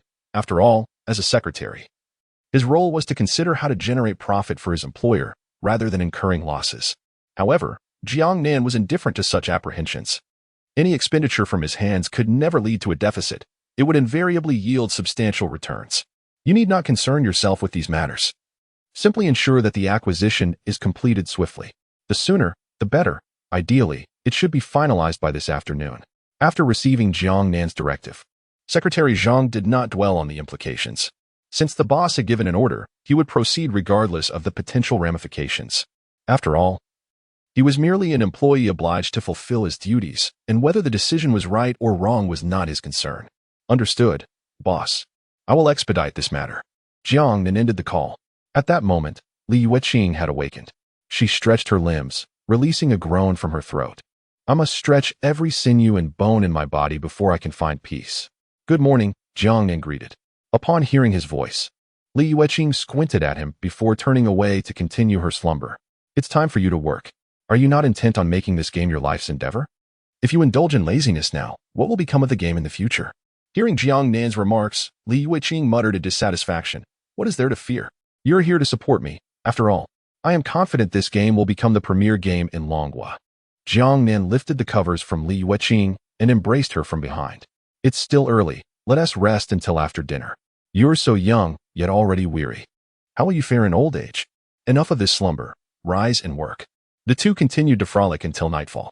After dark, Li Weiqing did not stay over, as she lived with her parents. At 9:40 p.m., Secretary Zhang called. The acquisition of Cullinan Construction Company, Limited has been completed, and all relevant contracts have been duly signed. Henceforth, Cullinan Construction Company, Limited will operate as a subsidiary of Lingyun International Building. In other words, it is now part of your assets, President Jiang. Very well, Secretary Zhang. Please provide me with the contact details of the company's former owner and have him come to see me at once. Understood, President Jiang. A moment later, a strange call came in. Upon answering, Jiang Nan was surprised to hear a woman's voice. He had not anticipated that the proprietor of Cullinan Construction Company would be a woman. Hello, Mr. Jiang. This is Yin Su. Do you have a moment? If so, I would like to meet in person to discuss certain matters. It is nearly 10 o'clock. If there is something to discuss, perhaps it would be best to do so over the phone. If that proves inconvenient, we could arrange to meet tomorrow morning. There is but one matter to address. Since I have acquired your company, your subordinates must comply with my directives from now on. Mr. Yin, I do not comprehend your meaning, Jiang Nan replied. There is no need to feign ignorance. I have conducted my investigation. This company was previously associated with a gang organization. In other words, Cullinan Construction Company is not merely a conventional business. After a brief silence, Yin inquired, what is it that you intend to do? I wish to offer you an opportunity for growth. It is up to you to seize it. Should you succeed, your family shall prosper. Should you fail, you will be consigned to historical obscurity. Please hold for a moment. I must confer with my father. After hanging up, a call came through approximately 10 minutes later. My father wishes to meet with you. If you are available, he can come to see you now. If not, could we arrange a meeting for tomorrow morning? Have him come over now. Understood. Jiang Nan ended the call, and 10 minutes later, the doorbell rang. A middle-aged man, clad in a black suit with a resolute demeanor, stood at the entrance, leaning on a cane, flanked by two bodyguards in dark attire who exuded an air of seriousness. You must be Mr. Jiang. Indeed, that is correct.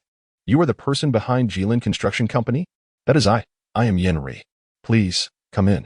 The two men sat facing each other, with the two bodyguards standing silently behind Yin Ri, their dark sunglasses obscuring their expressions.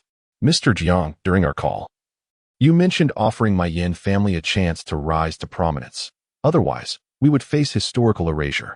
What do you mean by that?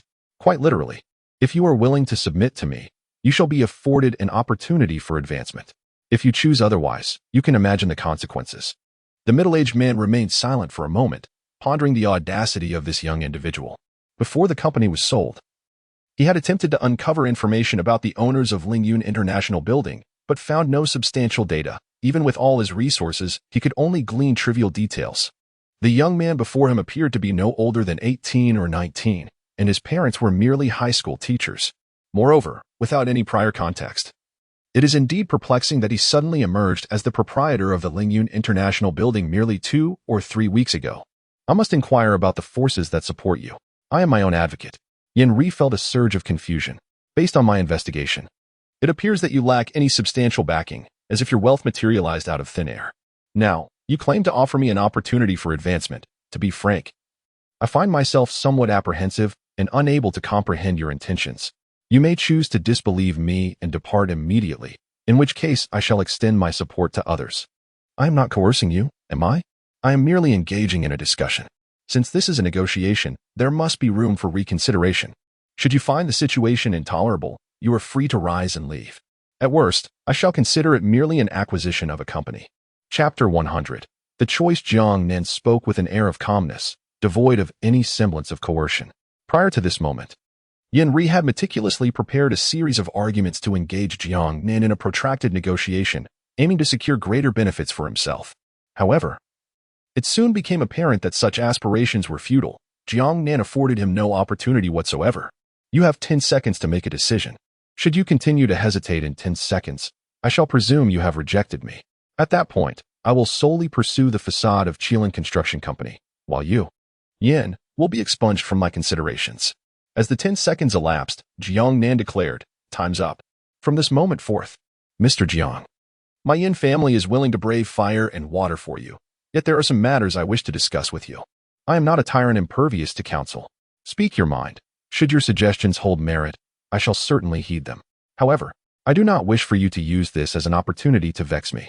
Mr. Jiang, naturally, our Yin family is eager to traverse the path of prosperity alongside you. Yet, the current state of the construction industry is far from promising. You speak of our impending wealth, yet we cannot perceive the path ahead, leaving us in a state of unease. Jiang Nan reassured him. What I perceive is that you do not trust me. This is only human nature. After all, it is indeed a stretch to expect you to believe that a mere youth of 18 or 19 could lead you to substantial fortune. Thank you for your understanding, Mr. Jiang. Here is my proposal. Let us set a 6-month term. If within that period, the Yin family fails to turn a profit and achieve a leap in status, I shall compensate you tenfold for the debts owed to Cullinan Construction Company. Tenfold? Yin Ri could scarcely believe his ears. The youth before him dared to make such a grand promise. Purchasing Cullinan Construction Company had required a significant investment, should the compensation be tenfold. He would find himself among the top 500 wealthiest individuals in Longhua. Nevertheless, more than merely entering the ranks of the wealthy, he aspired to elevate the entire Cullinan Construction Company to global prominence, achieving a significant shift in social standing. The difference between enriching an individual and uplifting a collective is profound. I have heard that the head of Cullinan Construction is a woman. Is she your own daughter? Indeed. Mr. Jiang, since she is a woman, that simplifies matters. As long as money is spent on her, returns are assured, whether for jewelry or for establishing a business. The principle remains the same. Judging by the middle-aged man's appearance, his daughter was unlikely to be unattractive, as long as her beauty reached a standard of 90. Jiang Nan was confident in securing the company. If she fell short of that, he was willing to find a suitable substitute. Ultimately, his goal was to integrate the Yin family into his sphere of influence. While this was Jiang Nan's perspective, Yin Ri harbored a different sentiment. Having navigated the underworld for many years, he had long cultivated the habit of heeding the nuances of speech. He believed that Jiang Nan's inquiry about his daughter was undoubtedly aimed at solidifying the bond between their families through this marriage, a notion that appeared entirely commonplace to everyone. After all, alliances forged through matrimony often yield more robust business relations. Mr. Jiang, I shall arrange for her to meet you tomorrow at noon. I am aging, and while I have a say in certain matters, the affairs of the company are ultimately her purview.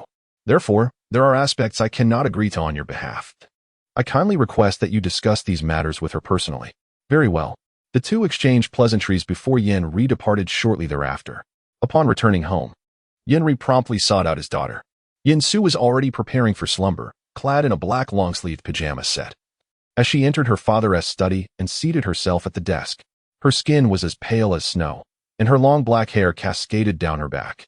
Her sharp, phoenix-like eyes exuded an air of spirited confidence. Having presided over the company for many years, she had adopted a demeanor that was devoid of frivolity. Merely her presence radiated the authority of a person in power. Father, how did your discussion with him go? Judging by the conversation this evening, he does not appear to be a fraud, and he genuinely seeks to advance the Yin family's interests. However, I still feel somewhat uneasy. I require a more substantial bargaining chip. What sort of bargaining chip does your father desire? Yin Ri inhaled a puff of smoke. His brow furrowed as he regarded his daughter, who bore a striking resemblance to his wife. I wish for you to be with him, thereby fortifying the relationship between our families. Only then can I set my mind at ease. Otherwise, I will always feel a void within me. Yin Su remained silent for a considerable time. I understand. I shall meet him tomorrow at noon, correct? Indeed. Rest assured. As long as he can lead our family to greater heights, I am willing to endure any discomfort. If only you were a son. Upon hearing her father's sigh, Yin Su slightly furrowed her brow, refrained from responding, and left the study in silence, retreating to her room to lie down.